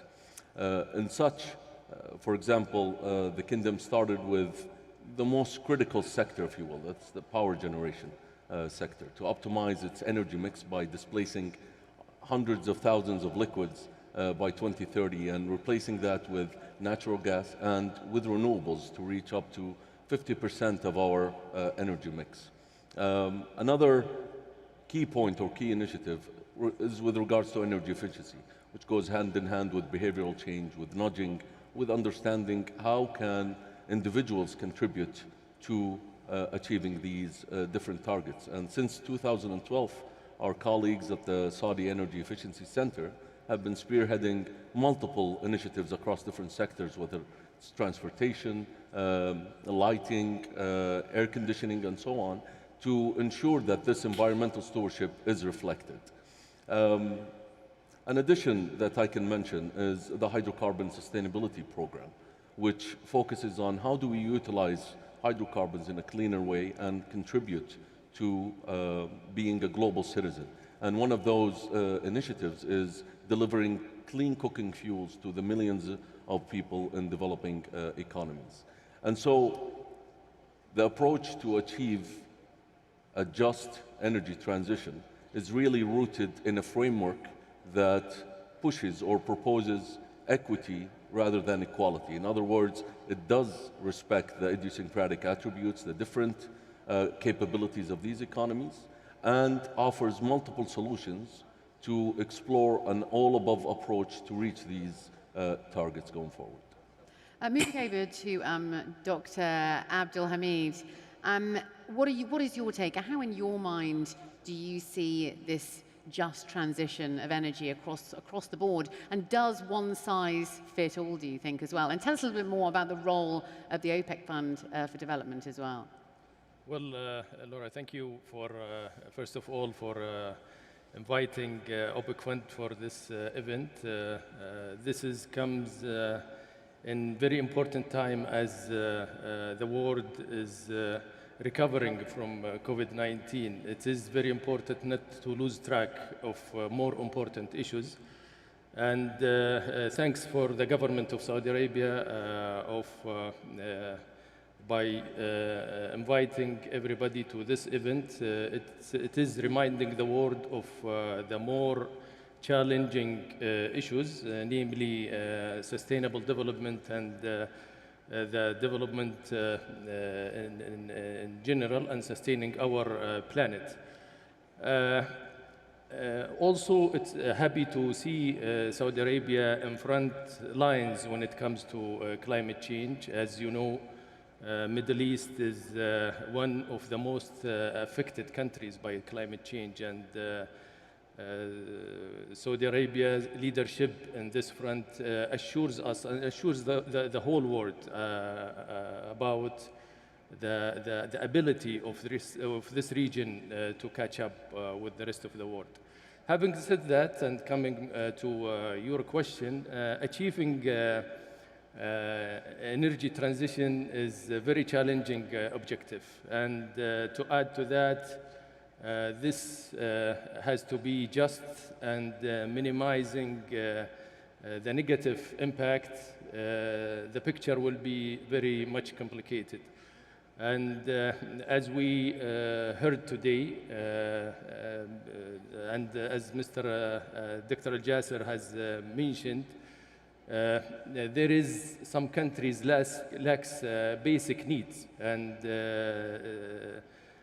basic development challenges still persist in those countries, while developed countries and some developing countries have the capacity and the resources to make this transition in very smooth way, other developing countries that doesn't have that or don't have that capacity. And this emphasized the need of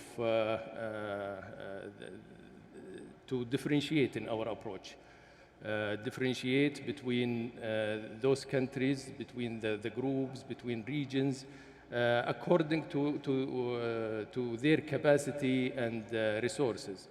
And as you just indicated in your question, we should depart from one-size-fits-all approach to a size, the approach of custom-made, tailored, and country-focused approach that leaves no one behind. Thank you so much. Very quickly, how do you think we can address this mismatch as well between jobs lost within fossil fuels and those new jobs in clean energy as well? How do we bridge this gap, this temporary mismatch? Well, in my view, this is a very important issue to minimize the negative impact. And as all of us know, that there is some groups will be negatively impacted. Those who are going to lose their jobs are one of the groups that will be negatively impacted.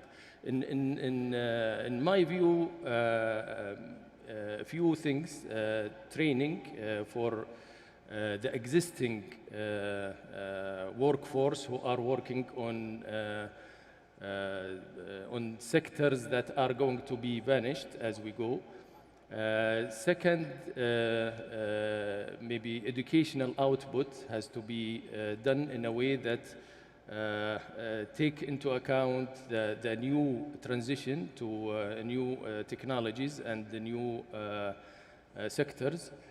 But most important, I think it is private sector and SMEs. If we can, as a development community, and I'm here representing a multilateral institution, if we can do this with good cooperation with the private sector, bringing the private sector and especially SMEs, then we can mitigate that kind of risk. Thank you. Over to you, Professor Malaga Peru Magdoba. Tell us what's happening over in South Africa as well. And there really does seem to be this growing divide in energy affordability at the end of the day. Do you also feel that a fossil fuel economy is still better than kerosene lamps that are very much used across the developing world? Do you think that there's still quite a necessary phase that we need to transfer through, or transform through? Okay, thank you for inviting me to the Kingdom. This is my first visit to this part of the world, and I'm grateful I came.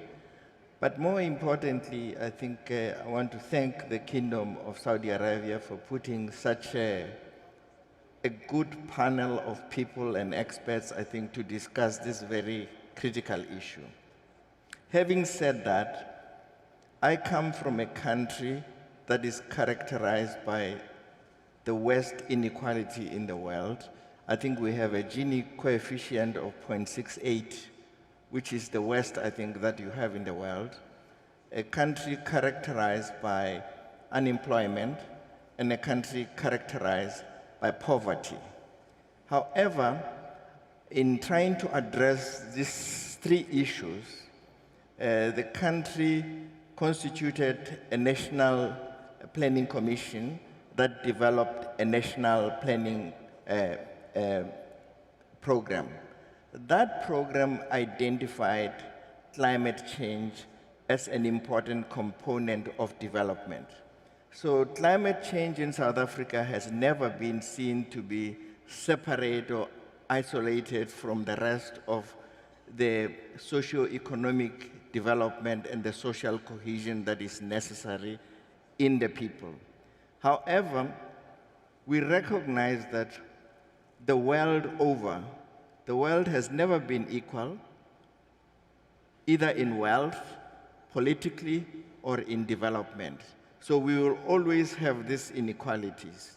The important thing, I think, is to adopt what my colleagues have said, to have an inclusive approach that is sustainable, but to recognize that in sustaining this low carbon challenge of climate change, we need to maintain jobs, and we need to create new jobs.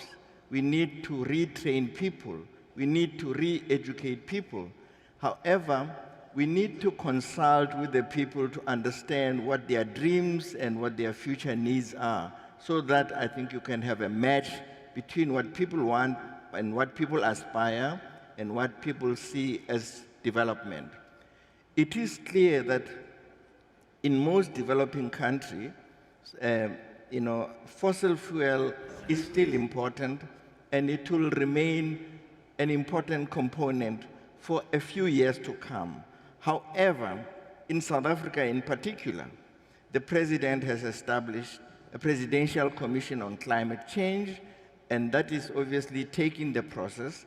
The country has adopted that we need to move away from fossil fuel now, and we are moving into renewable energies, taking advantage of the sun and the wind that is experienced in the Southern Hemisphere.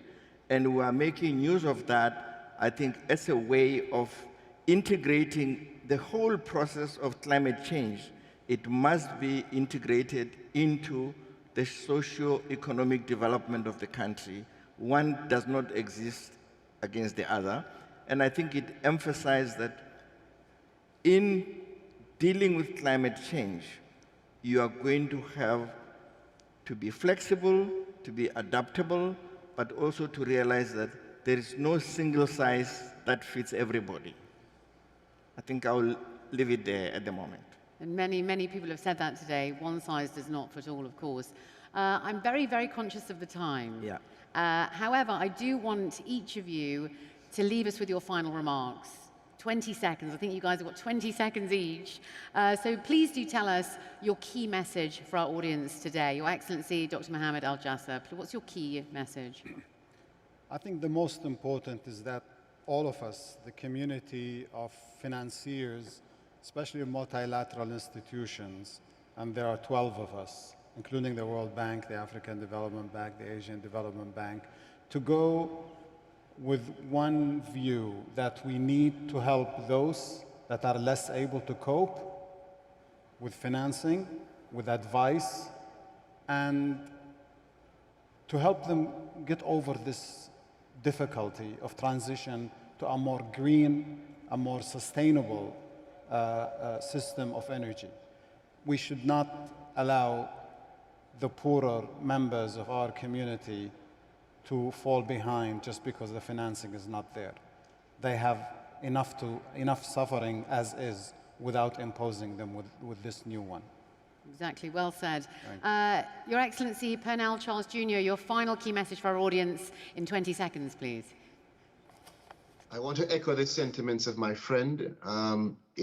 We all want sustainable energy, the entire world, not just specific countries. And so it means we must work together to get access to financing, to tear down those barriers, and to make sure that the developing countries are supported through the commitments that we've made, all of us as members of the Paris Agreement and other international bodies. I look forward to us ensuring that we have a diversified, environmentally sustainable energy sector. Thank you. Your Excellency Bruno Jean-Richard Itua, your final key message for our audience, please. Yeah, we said, talking about just transition, we should say, as many people say in the morning, just and equitable. And when you say just and equitable, it means economic, social growth for all the countries and most of the people. This means also well-being for most of the people. That means that we need to find a solution which must be an inclusive one. It needs dialogue between the producer of energy, all the solution, all the kind of energy, the consumers also. Dialogue between developing countries, which are now, most of them, producing oil and gas, some of them producing oil and gas, and also the developed countries, which means also a dialogue between public and private actors, because we need to find a solution. Technologies are there on the table. We need to find together, as all of us were saying, the solution for that. That, I think, must be the right approach to face this big and important issue. Dr. Naif Al-Musahel, your final comments, please. Thank you, Laura. So I'd like to conclude this by saying, to ensure a just energy transition, robustness, pragmatic approach is necessary, that is best exhibited in the CC. As many of the colleagues has already mentioned, having a collaborative approach, so consensus-driven, bottom-up approach is the sure way to achieve this justness and equity among the ways to achieve these targets. And it is achieved through collaboration and innovation and technology, and how best to achieve this. And the Kingdom has extended multiple bridges to achieve these collaborations to multiple countries across the world, as exhibited by the Saudi Green Initiative today. Thank you. Over to you, Dr. Abdulhamid Al-Khalifa. Well, in my view, the most important is to adapt a balanced approach. While we should be recognizing the importance of environmental aspects, also we have to make sure that we are mitigating the economic and social challenges as well. This is very important, and also we should not leave anyone behind. Any approach should be a sustainable one that makes sure that whatever we are doing is going to last with us for a long time. And over to you, finally, Professor Malagapuru Makgoba. Yeah, I would like to leave with two messages. In a period of 12 months, the world came together to develop vaccines against the coronavirus. I say this because I've been one of the expert panel members that have approved the current vaccines that are being used in the world. It took the partnership and the determination of the world to work towards that goal. I think we can do it in relation to climate change. The final point I want to make is whatever we do with climate change must be integrated into the national goals of each country, adapted to those goals so that climate change feeds into economic, political, and social changes within the global community. Thank you so much. Sadly, we have run out of time. Some excellent guidance there. Thank you so much for being with us here today and to share all your thoughts on such an important topic. Thank you so much to our virtual panelists, His Excellency as well, joining us over there from Jamaica. Thank you so much. Ladies and gentlemen, let's hear it for our panel there. Thank you. Thank you. And now we hand over back to Etna Trainer. Thank you so much. Thank you all so much. And Laura, thank you so much for delivering that great panel. And again, to all of our dear participants there for all your initiatives. Great to see everybody here. Our colleagues from the OPEC Fund, from the Republic of Congo, everybody in place here. Thank you all so much. It's been tremendous to just listen to the initiatives that are going on here, sustainability for all, and really making sure that we have a just energy transition. Now, we're coming to the close of the day. We are not there yet, so please, please stay with us. Don't go anywhere, because I want you to stay, particularly for this as we just close it off here. We have work in hand with the next generation of climate leaders. That is the topic for our next address. And we need really, as we all know, to embrace and encourage the new group of leaders who are coming very, very quickly behind us, to encourage them, as we're responsible for laying the groundwork right now in terms of leaving a sustainable legacy. So let's hear what needs to be done, and let's welcome and listen to a statement of intent from the founder and CEO of Nabatic here in the KSO. So please welcome a visionary, an engineer, and an entrepreneur. Mohammed Al-Khalid joins us now, so let's give a warm welcome for Mohammed. He has lots to say.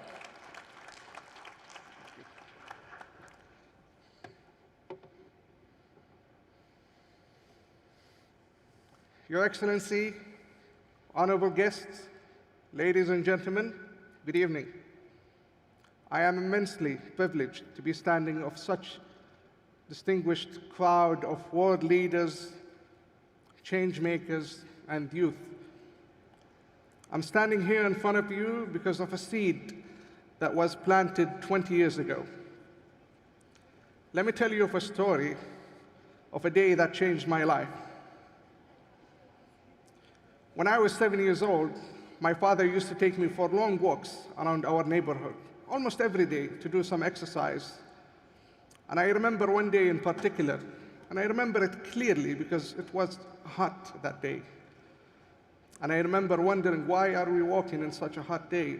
But I couldn't stop noticing my father having a small plant in his hand as we were walking.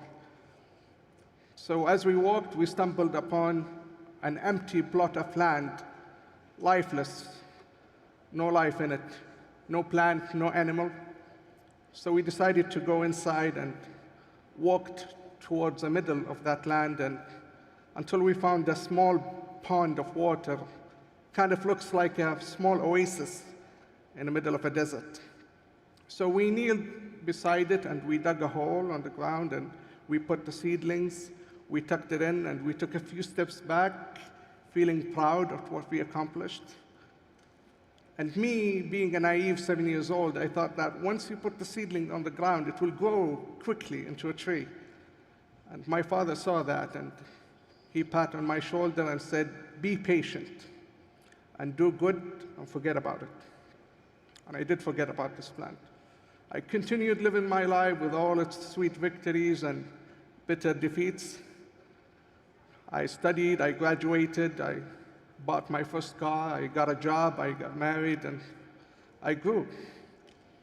One day I decided to go back to the same path that I used to walk with my father 20 years ago, and I passed by the same plot of land, and I decided to go inside to see if my seedling is still there or not. But what I found was an enormous tree, towering over me, and I was covered by shades. I felt it embracing me, and it was, let me tell you, it was the best feeling in the world. Ever since that day, I took a pledge to plant millions of trees using technology, engaging the community.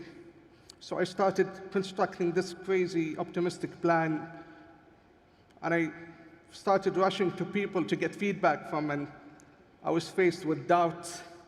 People telling me that this is not feasible, you cannot achieve it, it's impossible. But like my tree, the root of my tree, my determination was growing inside of me.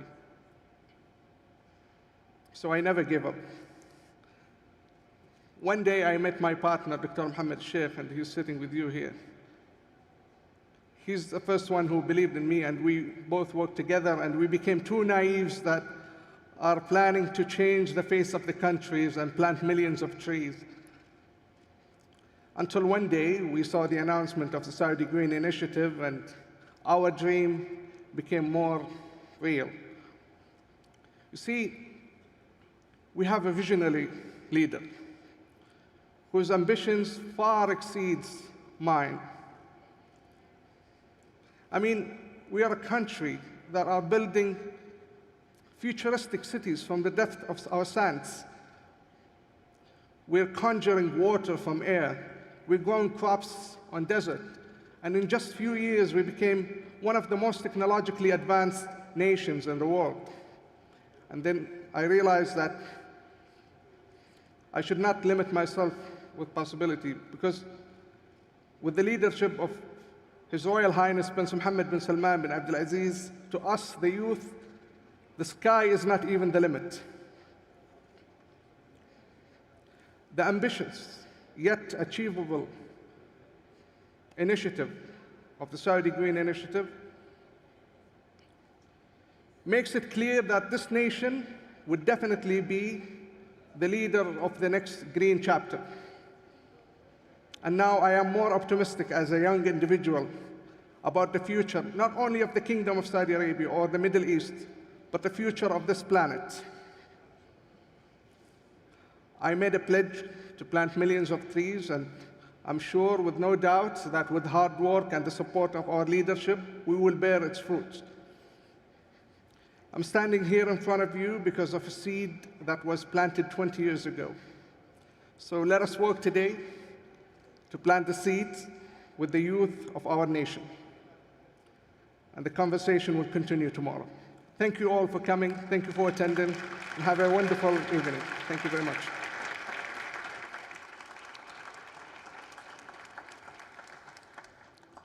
And Mohammed, thank you. Thank you so much. And what an inspiring story to bring a close to this session here. And certainly it's worth having a look at Nabatic and making sure that we all plant our tree and make a difference, because collectively we can make a big, big difference.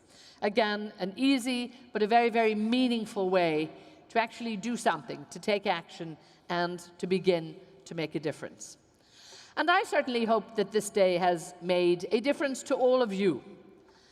As we reflect back on the richness and the content and the discussion, the commitments that we heard, and also as we look forward to seeing those commitments turn into action, and again to look forward to the possibilities and to the journey of a greener future here in the Kingdom of Saudi Arabia. Now, the Green Initiative, the Saudi Green Initiative, is here, I would say, to engage with all of us. It's here to inform us of a better way, an essential way, as we all move on the decarbonization journey. The Saudi Green Initiative is here, I would say, to educate us that we can all play our part. And without a doubt, it is here to inspire us of the endless possibilities as we discover a greener and cleaner future for all of humanity. This morning, we heard the commitment of His Royal Highness, the Crown Prince and Deputy Prime Minister. We also heard the commitment of His Royal Highness, the Energy Minister, Prince Abdulaziz. Net zero by 2060 here for Saudi Arabia, net zero by 2050 for Saudi Aramco. And again, the Prince, the Energy Minister, telling us that he will be held accountable and that we will all come back and we will look at this, and it won't be about having conversations, but it will be about examining actions and seeing what's done. So I think we've achieved so much here today. We've talked to so many people, and we've had support from so many people around the world. I want to thank you all for being here with us in person. I want to thank our dear audience, our virtual audience from around the world, and indeed I received a few very surprising notes from people in far-flung countries saying, look who guests showed up on their feed today. So there's lots of people who've been watching this. It's really good. And I want to thank the organizers and everybody for keeping this in place, taking it to this level, all of the ministries that have contributed to it. Particular thanks to Tina. Many of you know her. She's been working tirelessly, any of the speakers, to bring us all together. To all the moderators who are here, to Laura and to Sarah as well. And a big word of thanks to our technical team. They kept us on the air. So I think, you know, the only time you wonder and recognize the technical team is when it all goes horribly wrong. And I think they did a great job today. So listen, it's been great to have everybody here. We are having a little gathering just across the road at Twig Palace. So it'll be lovely if you can all join us there. We'll have time to say hello and maybe continue this conversation. But we certainly hope that we will be back here. We don't have a date for it yet, but the Energy Minister did commit that this was not the first. This is only the start, as he said himself. And I know all of you, I think, will join me and a big thanks to everybody who put this initiative together and who made it possible for all of us to be here today. So from myself, Ethna Trainer, and from all of the team, thank you all so much. It's been a great day, and it's been my pleasure to be here.